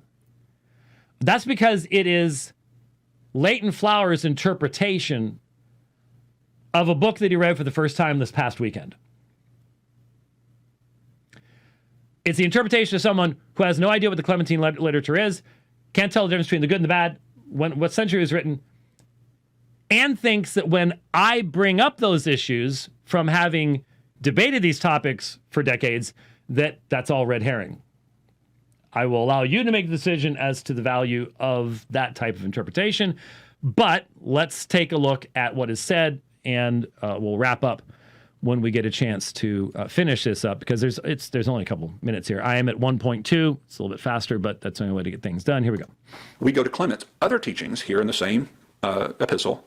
Okay, other teachings other than the phraseology that I pointed out, that not only does the term the elect appear a number of times in Clement's epistle, which is not what you find in provisionist writings. The only time elect appears in provisionist writings is when you're arguing against Calvinists. It's not a normal expression of anything, because there are no elect. The elect choose themselves. So God doesn't express election of individuals, only to provide these opportunities. So I had pointed out the number of the elect in Clement's language is not a term that would naturally appear in provisionist speaking, because there is no number of the elect. The only way you could talk about the number of the elect is at the end time, after all the autonomous acts of literally billions and billions of humans. Then from the end, you can count back as to who elected to take advantage. But it's not God that elected, it's they that elected God, in essence, when you think about it. That's the only way that you would have a number of elect that would be there. So we ask ourselves, what is most likely Clement's perspective on this? Is it the more Calvinistic perspective, or is it the more provisionistic perspective? And you be the judge. We'll just go through some of the statements where he talks about the elect or the chosen of God. So let's look at some of other Clement's writings. In chapter 59, verse 3, it says, God of all flesh, who looks into the abysses, who beholds the work of men, who is the helper of those in danger, the savior of those who have lost hope, who is the maker and bishop of every soul, who makes the nations to multiply upon the earth, and out of all you have chosen those that love you through Jesus Christ, your beloved Son, through whom you have taught us and have sanctified us and have honored us. Now, notice here that he does talk about, again, chosen. That's what the word elect is, to be chosen. Okay? Who is he chosen? You have chosen those that love you. And so clearly, it seems to indicate here at least that Clement believes that the choice is based upon one's love of Christ, love of God. Okay? So this would comport with Paul's teaching, righteous things or good things whatsoever without. Sorry about that. It clicked in the wrong spot, and I've never seen it do that before. Now, I want you to hear this again. Listen to what is being said here, because this is theologically very significant. Is based upon one's love of Christ, love of God. So, the elect are chosen based upon their love of Christ, their love of God. So, love God, and you'll be the elect. If you shall love the Lord your God with all your heart, soul, mind, and strength. Then shall his grace be sufficient for you. That's from the Book of Mormon. What is that? Moroni 10:30. 10:30. I was going to say 4 and 5. I was like, nope, it's later in the chapter. It's farther down the page. Moroni chapter 10. The work salvation impossibility system. So here is the actual context. Grant us, Lord, to hope on your name. Okay, let me just stop. This is a book written by one Christian church to another Christian church. This is a group of Christian pastors, the elders of the church at Rome, writing to the people of the church at Corinth because they had kicked their elders out inappropriately in the mind of the church at Rome. So the paragraph starts, Dos hemin kore, give to us, Lord, grant to us to hope upon your name. That's how the paragraph starts. Is that a provisionist thought? Because the provisionist says, you know, even according to the Leighton Flowers, you don't need prevenient grace. Right? But this isn't even about unsaved people to begin with. What? That was actually what I thought. It was 2 Nephi 25:23. And it says, for we labor diligently to write. Listen to this. This is amazing, the parallel. To persuade our children and also our brethren to believe in Christ and to be reconciled to God. For we know that it is by grace. Grace we're saved after all we can do. That's a different. No, that's not what I'm quoting. Love the Lord your God. It is in Moroni. It is in. I thought 10:30 was right. I looked at 10. Let's see. 10:4 and 5 is. That's the testimony of the Holy Spirit. Yeah. 10:30 is. And again, I would exhort you, you would come unto Christ and lay hold of every good gift and not touch the evil gift nor the unclean thing. Which doesn't sound familiar to me. No, but check that chapter out because it's in there. I'm looking. Yeah, 10:34. 10:34. It's just off the top of my head. I don't have any, I'm looking at something else right now. So once you find it, let me know. But I got to stay focused on this. So is this a provisionist statement? Is it there? 10:32, yea, come unto Christ and be perfected in him, and deny yourselves of all ungodliness. If you shall deny yourselves of all ungodliness and love God with all your might, mind, and strength, then is his grace sufficient for you, that by his grace ye may be perfect in Christ. Okay, 10:32. Yeah, all right. 10:32. So I was off by 2 verses. All right. This is one set of Christians exhorting other Christians. Grant us, Lord, to hope in your name. So this is a recognition of the necessity for Christians to have the sustaining work of the Spirit of God to maintain our hope, elpidzine, in his name. Which is, to hope on your name, which is the primal source of all creation, and open the eyes of our hearts that we may know you. Dependence upon God to open the eyes of our hearts, which would mainly mean that they weren't open naturally of themselves, but who alone are highest among the high. You are holy, abiding among the holy. You humble the pride of the proud. You destroy the plans of the nations. You exalt the humble and humble the exalted. You make rich and make poor. You kill and make alive. Sounds like a sovereign God to me. Am I exaggerating that? It sounds like you exalt the humble, humble the exalted. You make rich and make poor. You kill and make alive. That sounds like God's sovereignty providentially taking place amongst men. This sounds like Isaiah. This sounds like Isaiah 10. This sounds like Isaiah 40. Yeah. Yeah. That's the immediate preceding sentence, though, so maybe. Yeah. You alone are the benefactor of spirits and the God of all flesh. This is where he picked up. looking into the depths, scanning the works of humans, not being dependent upon the works of humans, but scanning, observing the works of humans, the helper of those who are in peril, the savior of those in despair, the creator and guardian of every spirit. You multiply the nations upon the earth, and from among all of them you have chosen those who love you through Jesus Christ, your beloved servant, through whom you instructed us, sanctified us, honored us. We ask you, Master, to be our helper and protector. Save those among us who are in distress. Have mercy on the humble. Raise up the fallen. Show yourself to those in need. Heal the sick. Turn back those of your people who wander. Feed the hungry. Ransom our prisoners. Raise up the weak. Comfort the discouraged. Let all the nations know that you are the only God, that Jesus Christ is your servant, and that we are your people and the sheep of your pasture. All right? So there's the section. And from that, we get this line. And from among all of them, you have chosen those who love you through Jesus Christ. Becomes in Leighton Flower's interpretation. So, it is eklexamenon. So that is from eklego, to choose. Tous agapontase, the ones loving you, dia Jesu Christou, the beloved one, your beloved child. So, evidently, the interpretation is that the dia is describing, well, we weren't given an interpretation.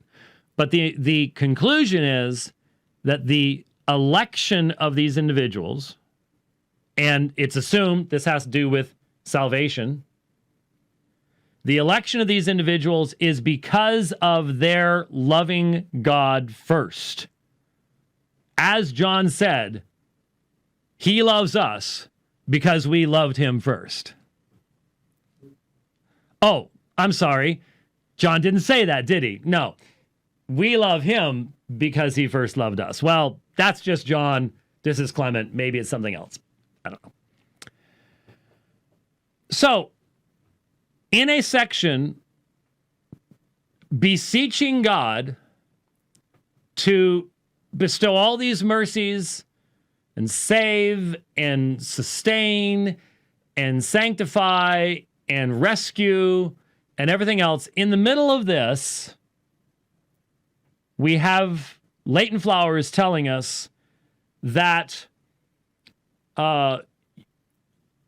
you multiply the nations upon the earth, so you are the one, the creator of all people, and from among all of them, that sounds like our understanding that all doesn't mean every single individual, but men from every tribe, tongue, people, and nation.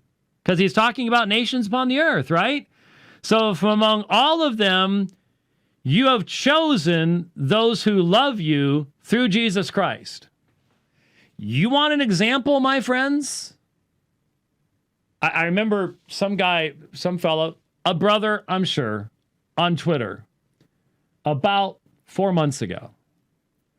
I just wish you'd stop using the phrase man-centered and God-centered. It's all God-centered. No, it's not. Because there is a perfectly consistent biblical way of understanding these words. Biblical in the sense of maintaining the biblical emphases that does not present this as, well, God chooses those who choose him. And in fact, how you can have any, evidently, you heard it. Here, let me, I'm not making this up. Is based upon one's love of Christ, love of God. So, you love God. God then chooses you. That's what he's saying, Clement is saying. Is that not man-centeredness? Is that not making man's actions the very center of everything? Of course it is. What is a consistent... So evidently, if you're he's applying this to salvation.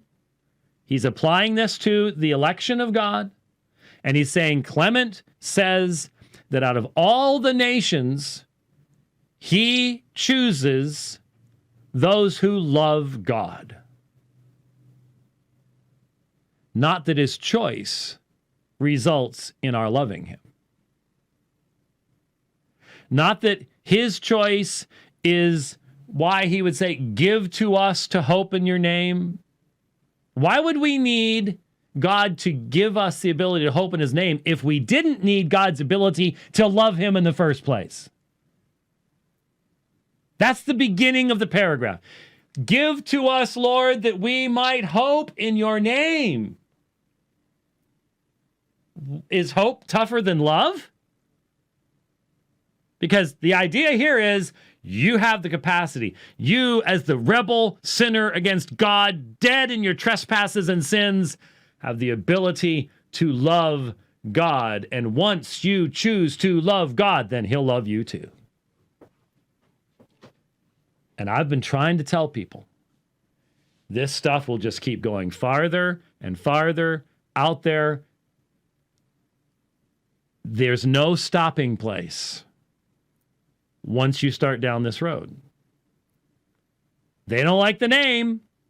They'll want to argue even Pelagius didn't believe it, but that's where it goes. Because we now have an anthropology that says that man, apart from grace, is capable of loving God and doing so in such a way that God will then respond to their loving him by choosing them. That's what we were just, I've played it for you 3 times so far. You can roll back if you want to hear some more of it. Instead, given all of this is beseeching God for his grace, notice that it is through Jesus Christ. The only way we can love God is through Jesus Christ, and the only way for that to happen is to be in him. That's what it's talking about. We love God through Jesus Christ. It's not we have the capacity and Jesus is just a add-on. This stuff's important. You see how the foundational perspectives you had will end up coloring everything. Everything. Okay. We continue on. Okay, so this would comport with Paul's teaching that says you perish because you refuse to love the truth so as to be saved, as he said in the letter to the church in Thessalonica, I believe it was. And so when okay, now what was that about? What was that discussion there? In fact, this is the text that I preached the one time I had the opportunity to preach from behind John MacArthur's pulpit at Grace Community Church. I preached out of 2 Thessalonians chapter 2. And this is talking about the deceptive one. That is, the one who's coming is in accordance with the activity of Satan, with all power and signs and false wonders, and with all the deception of wickedness, for whom? 2 Thessalonians 2:10. Tois apolumenois, the perishing ones. Now, does the Apostle Paul anywhere else talk about the perishing ones? Because it is the perishing ones because they did not receive the love of the truth so as to be saved. So, in Leighton Flower's theology, the perishing ones are the perishing ones simply because they could be something else. They have the ability in themselves to be something else. They have the autonomous capacity, apart from grace, to believe, love the truth, because there it is, receive the love of the truth. Love of God, love of truth. Is there really all that much difference there? So as to be saved. So everybody has that capacity. Does the Apostle Paul address tois apolumenois any place else, I wonder? I seem to recall that he did. Because, by the way, for those who perish, for this reason God will send upon them the perishing ones, a deluding influence that they will believe what is false, in order that they all may be judged, who did not believe the truth, but took pleasure in wickedness. Wow, it sounds like... So I guess from his perspective, yeah, God only does that once you've gone far enough in being one of these perishing ones. Does that term, apolumenos, sound familiar to you? It should. We've talked about it so many times before. Halagos gar hatu staru, tois men apalumenois moria estin, tois de sodzomenois hemin dunamis theou estin. For the word of the cross is indeed to those who are perishing foolishness, but to those who are being saved, it is the power of God. And who determines this according to the Apostle Paul? Well, you know the text. Indeed, we proclaim Christ crucified, to the Jews a scandal, to the Greeks foolishness, but to those who are called, whether Jews or Greeks, Christ, the power of God and the wisdom of God. It's God's calling that determines who the sodzomenois are and who the apolumenois are. It's right there in the text of Scripture itself. And I need to re-click over here, wherever we are. There we are. We hear things like that. Why did they perish? Well, they perish because they refuse to love the truth. In the same way, why aren't you chosen? Because you've refused to love God. You've refused to love the truth. So they're chosen based upon what? Some arbitrary, unconditional reason that we just don't know about? No, they have been chosen because they love him. Okay? So there's one example of where it would side with our interpretation rather than the Calvinistic interpretation. Let's look at some more. So, I want you to hear this. This is where it leads, folks. This is where it leads. This is a destruction of the gospel of grace. It is a destruction of the gospel of grace. It is saying that men, apart from grace, are able to love God. And as a result of so loving God, this is Pelagianism. You need to, don't argue about what Pelagius believed. This is Pelagianism. You can make the distinction between Nestorius and Nestorianism. Then if you need to make the distinction between Pelagius and Pelagianism, Pelagianism is the idea that man has the capacity in and of himself, apart from supernatural grace, to do what is necessary to gain the right standing with God. And you just heard Leighton Flowers say it. He just said it. Yes? Can we hear this? Can we hear this is the fundamental denial of the Reformation? That's why in the interview, Wilson can sit there and throw accolades and basically say that Eastern Orthodoxy is apostolic, and Eastern Orthodoxy, its fundamental failure is biblical anthropology. That's where it has its main problem. That's why you can see it. And that's why Leighton Flowers like, yeah, that's right. That's right. You just said it. Just said it. It's right there. It's right there in front of all of us. Verse 2 of that same chapter. No, chapter before, 58. Accept our advice, and it will not be repeated by you. For as God lives, and as the Lord Jesus Christ lives, and the Holy Spirit, the confidence and hope of the elect, he who observes in humility with earnest obedience, and repining not the ordinances and commands given by God, he shall be reckoned and counted in the number of them that are saved by Christ Jesus. So again, he's using the word elect and the number of them, okay, in the same way that he used it here in chapter 2, where he's just quoting from. Here he's using it again in chapter 58, verse 2, and he's speaking of the elect and being counted in the number of them. And so he says the elect, and then what does he say about the elect? Does he say there's no reason that they're elect, or does he say the reasons that they might be elect? Well, it seems here he says the elect, he who observes in humility and earnest and obedience. In other words, he, God, observes their humility, their earnest obedience, They're repining not. I mean, they're not fretting. In other words, their ordinances, the commands given to them by God, he shall be reckoned and counted in the number of them. So how are you counted in the number of them? You're in humility and earnest obedience. So, are you hearing this? Anyone who understands justification by faith is sitting here going, oh my goodness. Is he really saying that? I'm sorry, I have no idea how this is even semi-consistent with the Baptist faith and message. I really don't. But let's look at Clement 58:2. Accept our advice, and you will have nothing to regret. So who's that addressed to? That's addressed to the Church of Corinth. This is written to Christians. Accept our advice, and you have nothing to regret. For as God lives, and as the Lord Jesus Christ lives, and the Holy Spirit, who are the faith and hope of the elect. Let me just stop. What is that, folks? If this is a first century document, as we believe that it is, what do you hear there? It has nothing to do with Leighton Flowers. Forget about Leighton Flowers for a second.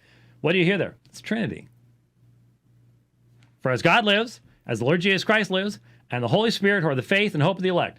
So when we look at Ignatius, we see him talking about the Father, the Son, the Spirit in the gospel. Here we have multiple first century sources using Trinitarian language. And you go, why are you emphasizing this? Because it's vital to emphasize it. Because we're always told that the doctrine of the Trinity is some development down the line. It was the natural language of God's people, even in writing to another church about their rebellion against their elders. Very, very important. I'm not going to let this other stuff get in the way of pointing that out. Who are the faith and hope of the elect? Father, Son, and Spirit together. The faith and hope of the elect is not. Let's put the Jehovah's Witness interpretation on that. Who is the faith and hope of the elect? Jehovah God, Michael the Archangel, and an impersonal active force. Doesn't fit real well, does it? No, it doesn't. How many Jehovah's Witnesses have ever read this? Almost none. Almost none. The number is extremely small. But it is God who is the faith and hope of the elect. So surely, so accept our advice, for as God lives, triune God, who is the faith and hope of the elect, so surely the one who with humility and constant gentleness has kept without regret the ordinances and commandments given by God. What's this about? It's the church at Rome saying to the Corinthians, you haven't done this. You need to repent. You kicked your elders out. You need to maintain the unity of the body. We have gone, by chapter 58, there has been this long discussion of how there has always been order in the church because there's order in the Old Testament and amongst the people of God. That's what it's talking about when it's talking about ordinances and commandments. So, has kept without regret the ordinances and commandments given by God, will be enrolled and included among the number of those who are saved through Jesus Christ. Are you seriously saying that what Clement is teaching is that by your keeping the ordinances and commandments given by God that you're saved by grace? Because if you're saying that, you are a Mormon missionary. Because that's exactly what they say. It's exactly what they say. That is works salvation to its core. You think that's what Clement was saying? Seriously. Or in the context of his letter, is he saying, if you will repent, if you will hear our advice, if you will obey the ordinances and commandments given by God, this will show that you are amongst those who have been saved by grace. In other words, the unity of the body will be restored. You will be amongst the number of the elect. You'll be shown. Division was something that was hated because there had to be one body. That came from Paul. That's the context. See how easy it is to twist this stuff? See how easy it is to abuse these things when you don't do your background study and you dare to record videos about 3 days after you first read something and have read nothing about its background ever. Sorry.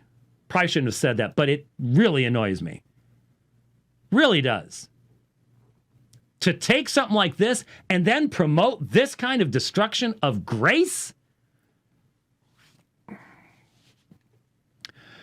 Will be enrolled and included among the number of those who are saved through Jesus Christ, through whom is the glory to God forever and ever. This is a beautiful Trinitarian passage providing hope that the Corinthian church will repent of their rebellion, obey the commandments of God, and be counted amongst the unified church.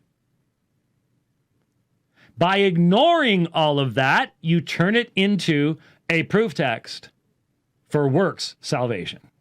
I'm not talking about works salvation. Yes, you are.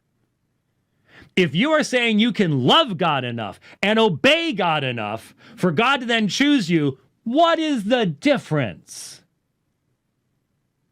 This is what the Reformation was fought about.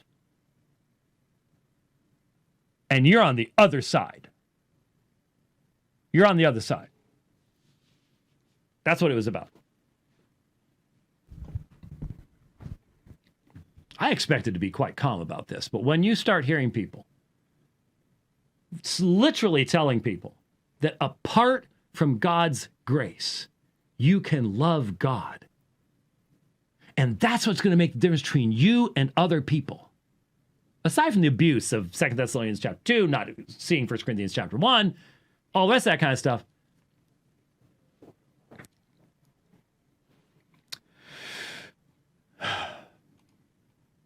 If you look at the citations, and I actually have them here, that were provided by Dr. Flowers, which included 59.3, 58.2, 35, 3 through 4, 29.1. They're all mixed up. There's nothing about the context, where the flow in the argument is at this particular point. That's understandable because he's just searching for words. Because he's never taught what this epistle is about. He's never talked about its background, its context, and therefore you are inevitably going to twist it out of just sheer ignorance. Look at it yourself. It's on YouTube. Go to Soteriology 101. You can see the various texts that are cited, none of which even begin to explain the presence of phraseology such as the number of the elect. None. Just as nothing that Wilson said had any relevance either. So at least he's getting it from a consistent source. Now, some of you, one last thing before we close. Some of you go, you're just so mean to fellow Christians.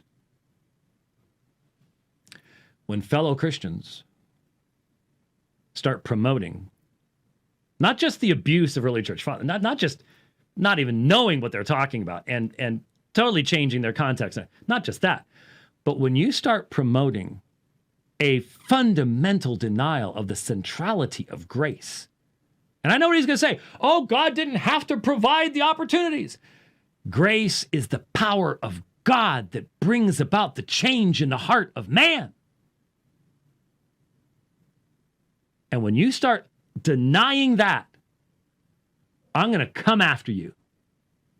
Because you need to be rebuked and brought back into the fold. You're on the way out the door to heresy when you're doing this kind of stuff. You really are. This is not consistent with I do not see how you can consistently sit here and say, you can love God, you can obey his commandments, you got all these capacities before regeneration, and how you can make that fit into the Baptist faith and message. I don't know how you do it. But the importance is that I, unlike Leighton Flowers, have been defending that gospel against Rome's perversions of it for decades. And when I see a fellow Baptist arguing like them from the same sources and making the same mistakes, you bet I'm going to speak about it. You bet I'm going to speak about it. Who else is going to do it? Has to be done. Has to be done.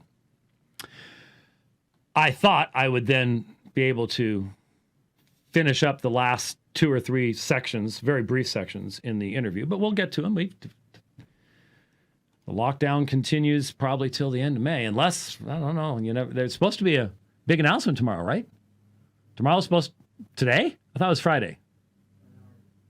Oh, so it's already been made? Oh. Oh. Oh. So what did he say?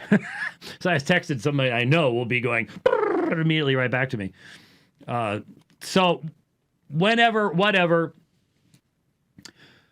Obviously, we have been doing our best to accompany you in your time of trial. Or be a trial to some people, other people, I suppose.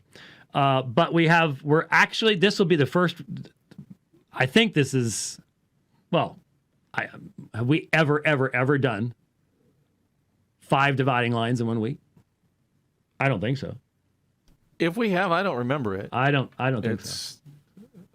And 3 of them so far have been 2-hour editions. Mm-hmm. Yeah, so we're at 7.5 hours right now. You've been the Energizer Bunny, dude. Going at it. It's hard to respond to this stuff briefly. Well, and I want folks to understand something. It's not you just walking in, sitting down, and going off. You're spending your nights and your days studying and studying. You've got me buying stuff right and left to bring it in and dig into this. This isn't just reading stuff on its face. You're digging into it, every bit of it, making sure that you're working through the same source material that is being cited and referred to. It's the only way to do it. And that, again, there's that 4-letter word that you keep throwing out there, WORK, and that's what it takes. Yep. It's what it takes. And what it takes. We'll keep doing it. The thing that offends me is that I look at it, and this is not my bailiwick, but I can see this information being dealt with very flippantly. And that's where I sit back and go, wow. I don't care what your conclusion is. Your work ethic is terrible. It's true. And the fact that you will treat this stuff the way you are, so self-serving, is...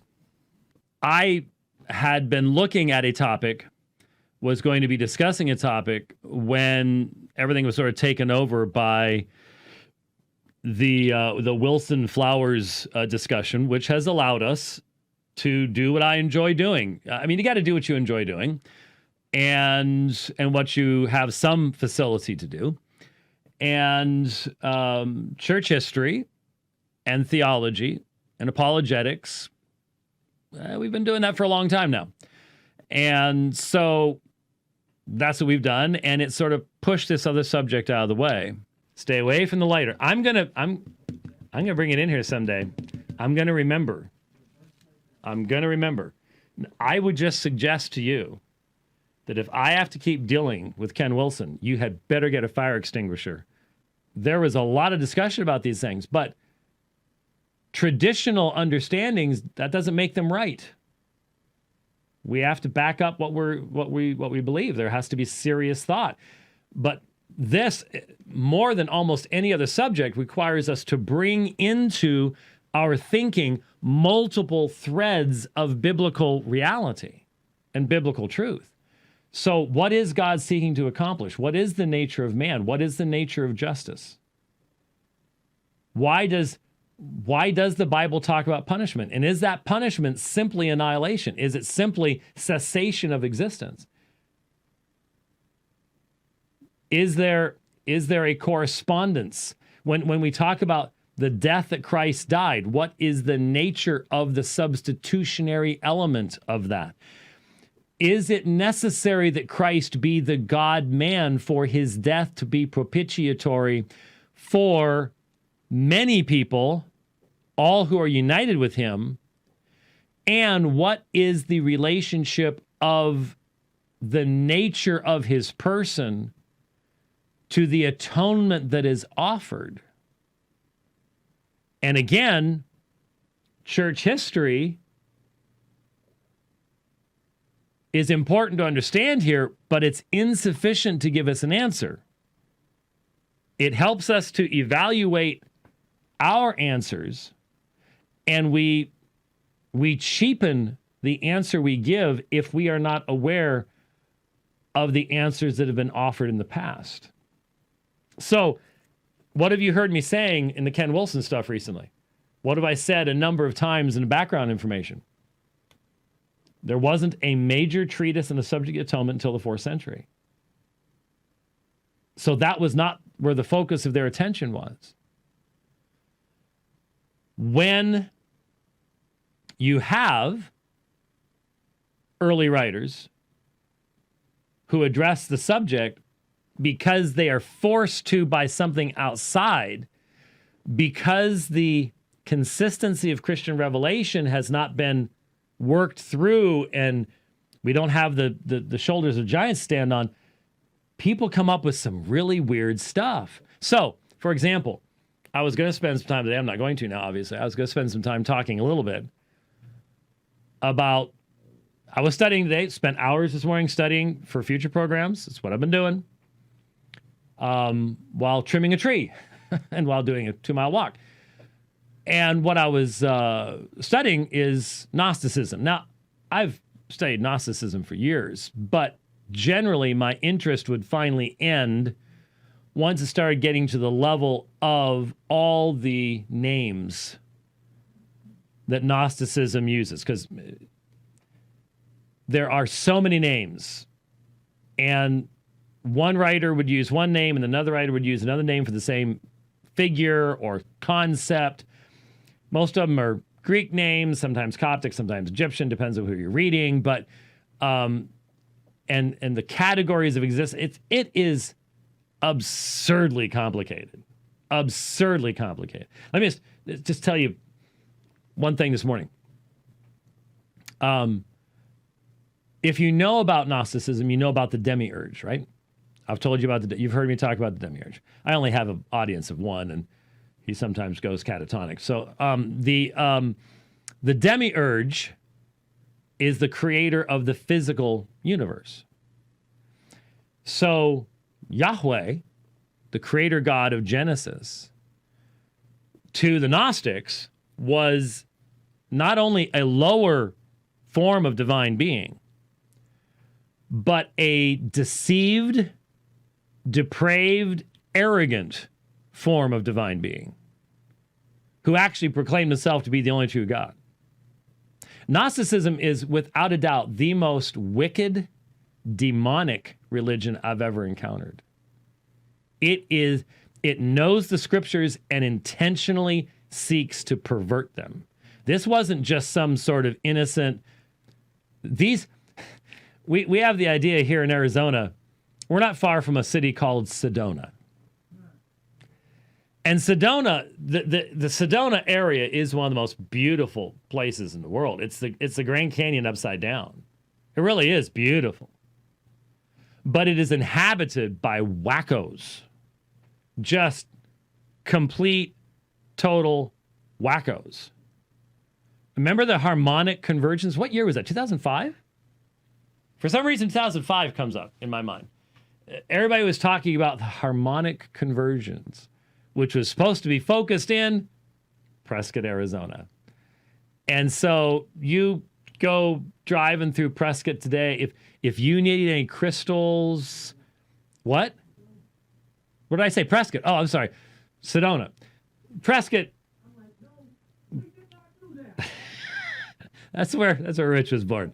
Sedona. You can get to Sedona through Prescott. You just have to go over Mingus Mountains. So anyway, northern Arizona. Sedona is the place to go. You want to get all the crystals you want and all the rest of that stuff. We tend to think of Gnosticism like that because you hear all the Gnostic stuff and you go 1960s hippies who had way too much cannabis and fried their brains but still live in Sedona.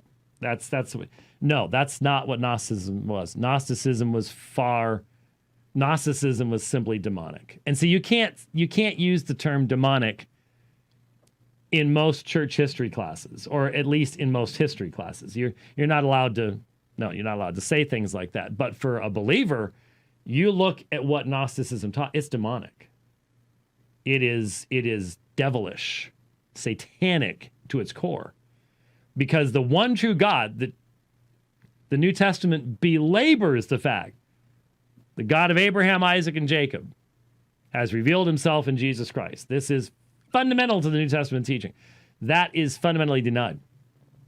And the God who created this world is an arrogant, stupid creature who, and I was doing some more reading on it, so I'm just going to give you what I understand right now.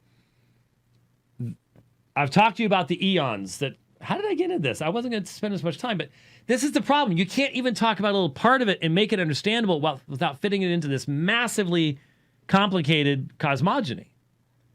This whole story of how everything came into existence and all the rest of this stuff. But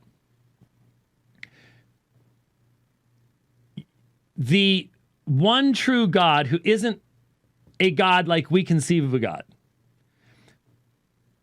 This is the true light who has just been at peace in eternity, but is not the creator of all things and is not the self-sufficient source of its own existence or personal, self-glorifying, none of these things. But this pure God emanates thoughts, states of thought. And these emanations can then interact with one another. We automatically think of these as persons, creatures. There's an element of that, but then there's not an element of that. These are the eons that come forth from the one God, which is not monotheism. It's not monotheism by any stretch of the imagination. But they come forth. One of the last emanations is Sophia. Now, what does Sophia mean? Sophia means wisdom, feminine. And, different systems had different numbers. There's 12, and then there's the second 12. And it all depends on who you're talking to. I'm going to get back to Irenaeus here in a second. Each one has a pair. So it's a male-female pair, and that creates harmony and balance. Harmony and balance, big thing. Big thing. Got to have harmony and balance. Well, Sophia contemplates the source without consulting her consort, and becomes so excited in her contemplation of the one true source that she brings forth a misformed thought that is a being. And she's embarrassed that the other eons will find out that she's done this because she shouldn't have done it separately from her there was disharmony, see.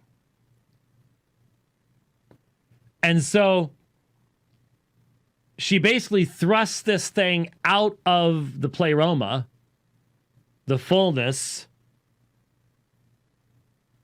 and somehow, and I haven't quite figured out exactly how this works, or if it's just a matter of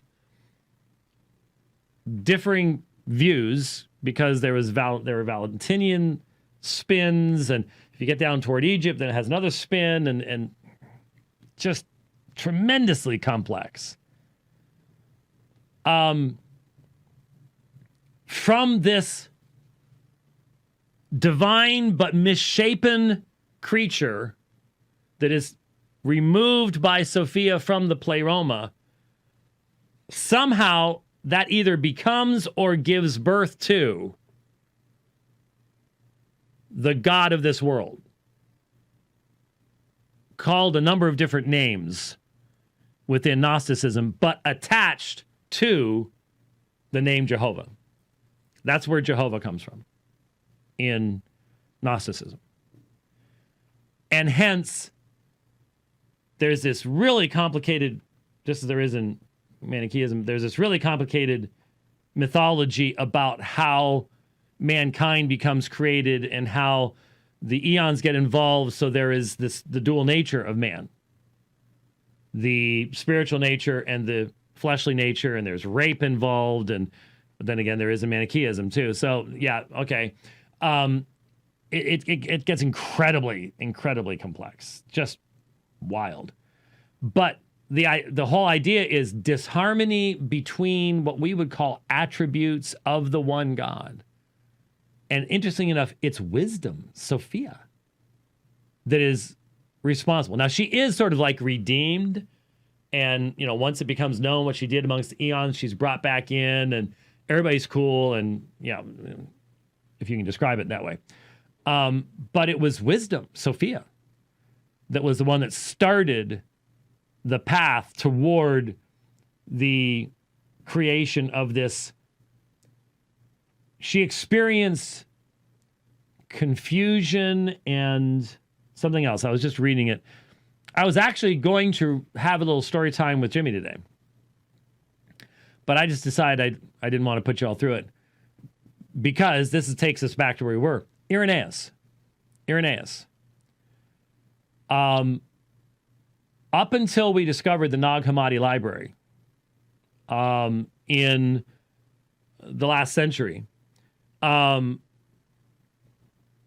we were almost completely dependent upon Irenaeus's description of Gnosticism to understand what the system was.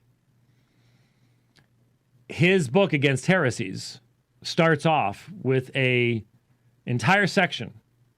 If you're sitting there going, that guy's just so stupid, he can't explain this to us. Here's what you need to do. Go online, look up Against Heresies by Irenaeus, read book 1, chapter 1 and following, and he will lay out Gnosticism for you. And I just go, okay, you try to summarize that in less than 10 minutes. Good luck. Ain't gonna happen. It's amazing. Go online, look up Gnostic eons, hit graphics. Be careful about that. Hope your filter's on. But you'll see the same thing. Even the graphics trying to show the relationship of the eons to each other and the dodeca and the deca, and it's really, really, really, really complicated.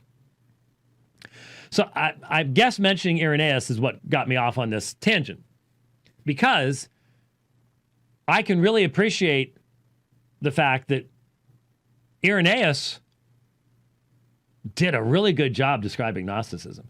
He did his homework. Now, scholars would say, well, now that we have the Nag Hammadi, he wasn't exactly right about this. But look, given that he's in Gaul, he's in France. This isn't exactly the hometown of Gnosticism. He did a really good job in laying out what the problems were and what the errors were, and it's quite in depth. He did a much better job than a lot of people credit him. In fact, we were able to recognize what was in the Nag Hammadi library because we had Irenaeus. We're like, oh, did you know? Remember in 2006 when the Gospel of Judas came out? Remember there was all the big discussion about the Gospel of Judas, and it was, more of it has come out since then, and it's weird. I mean, it is. Guess who we knew it existed? You know how we knew? Irenaeus described it. That's how we knew we had it, is Irenaeus had done that good of a job. So I can really appreciate an Irenaeus. But his doctrine of the atonement was totally whacked. It really was. It was called the recapitulation theory. I've told you about it before, but I've told you about it in another context. The recapitulation theory was that Jesus had to live through all the ages of man to redeem all the ages of man. So that's why Irenaeus is the first one to use the phrase apostolic tradition. That he had an apostolic tradition that had been passed down from the apostles, that Jesus was more than 50 years old when he died. Now, nobody today believes that, but that's the earliest reference to apostolic tradition in the patristic sources. So I can read against heresies and really appreciate what work went into that. But I always have to keep in mind Irenaeus, his doctrine of atonement was not biblical. He thought it was, and we can't know exactly what canon of scripture he necessarily had. I mean, I'm sure someone's written a study of it, but were certain books of scripture only recently available in his area or known to be scripture?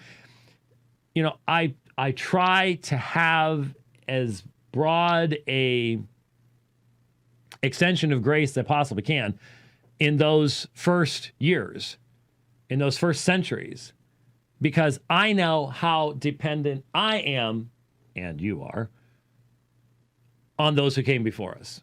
We have inherited a fully developed theological language. You didn't know that. No one walked up to you. Let's say you walked an aisle in a Baptist church. Nobody walked up to you and handed you the theological lingo book. But you picked it up fast. You picked it up fast. It was picked up in the conversations going on in Sunday school, and it's picked up in the services, and it's picked up from music, our hymns.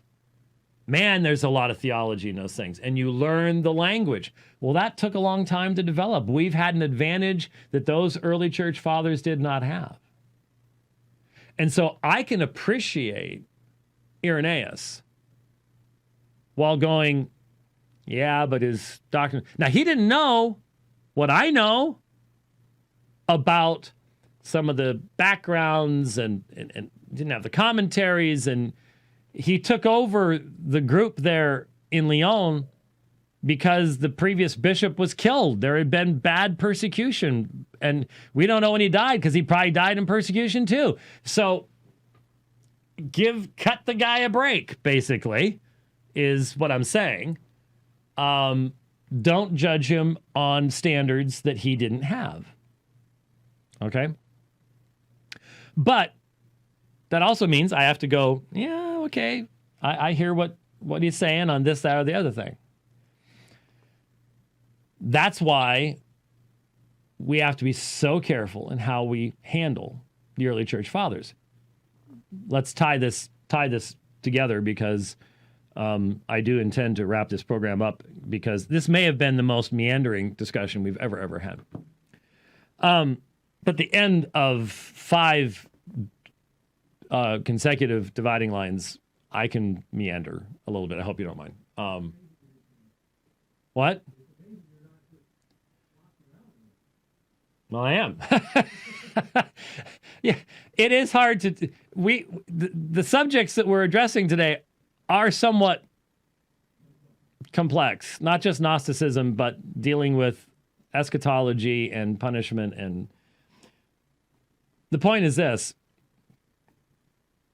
we need to have an eschatology and a concept of the judgment that takes into consideration a whole lot more than just simply a few proof texts on. Let's put it this way.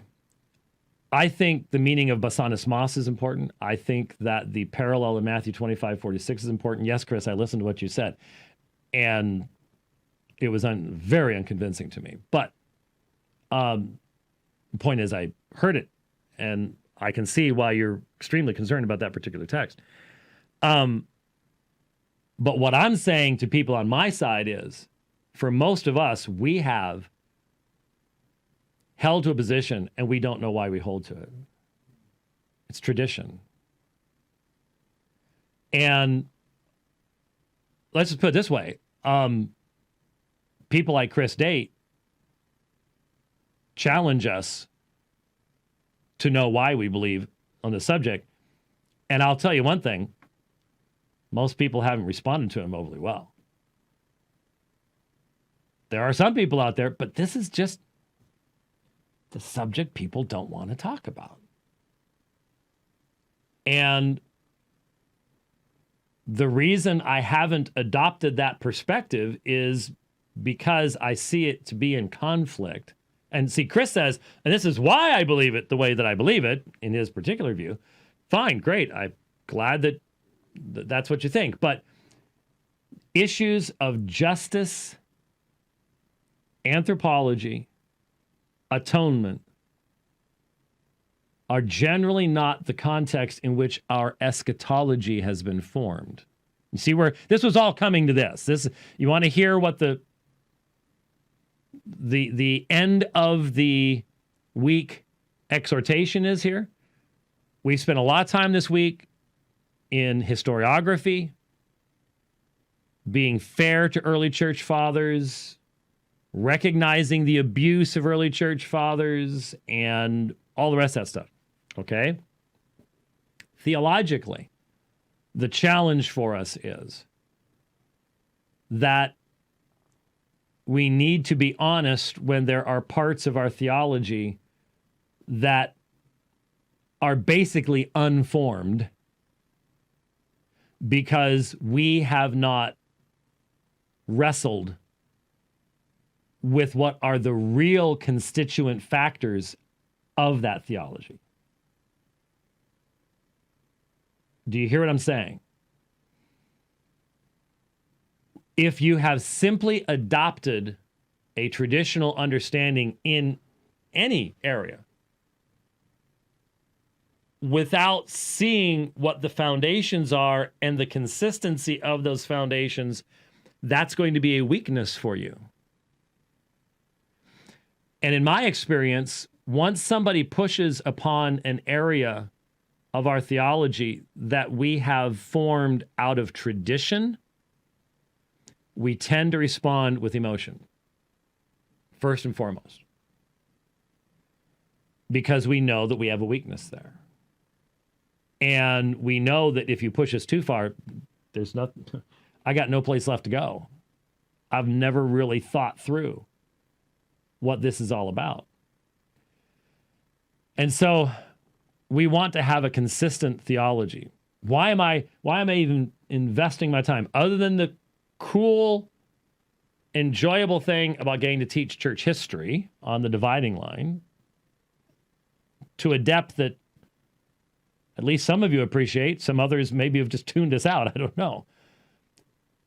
But why respond to things? Because we're being told by Ken Wilson and Leighton Flowers and these people that the deepest central insight of Reformed theology, which is that God is God and we are not, that God is absolutely sovereign, that his self-glorification is sufficient reason for all of creation and redemption, that he is the creator of all things, that he has the right to decree the very fabric of time, and then amazingly, he enters into the fabric of time as a part of his decree.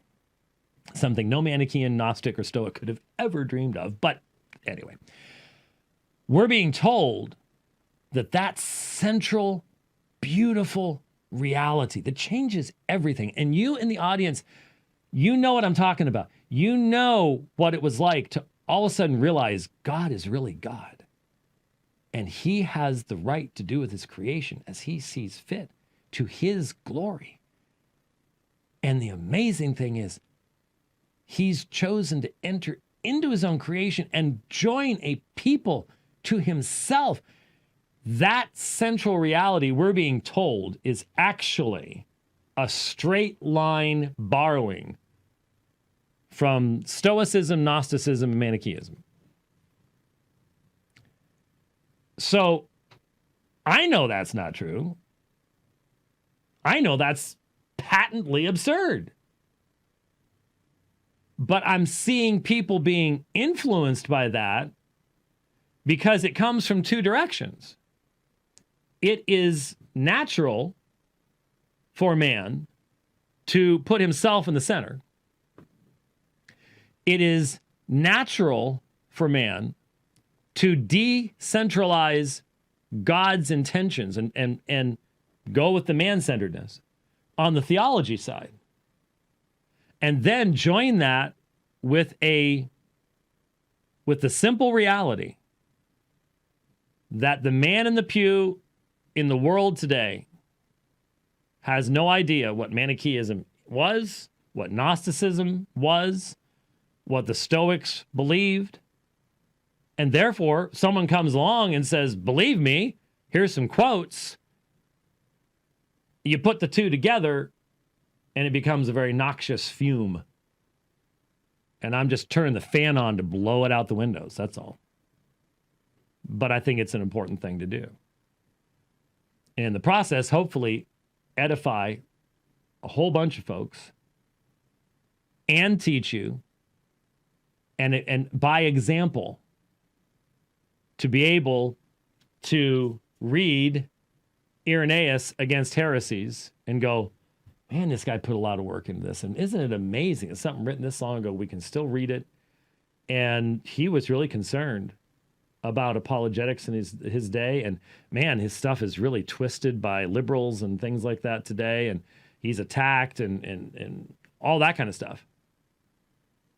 But then at the same time, when you then read someplace else and all of a sudden he says something weird about recapitulation and stuff like that, you don't just automatically go, burn him, burn his works, heretic.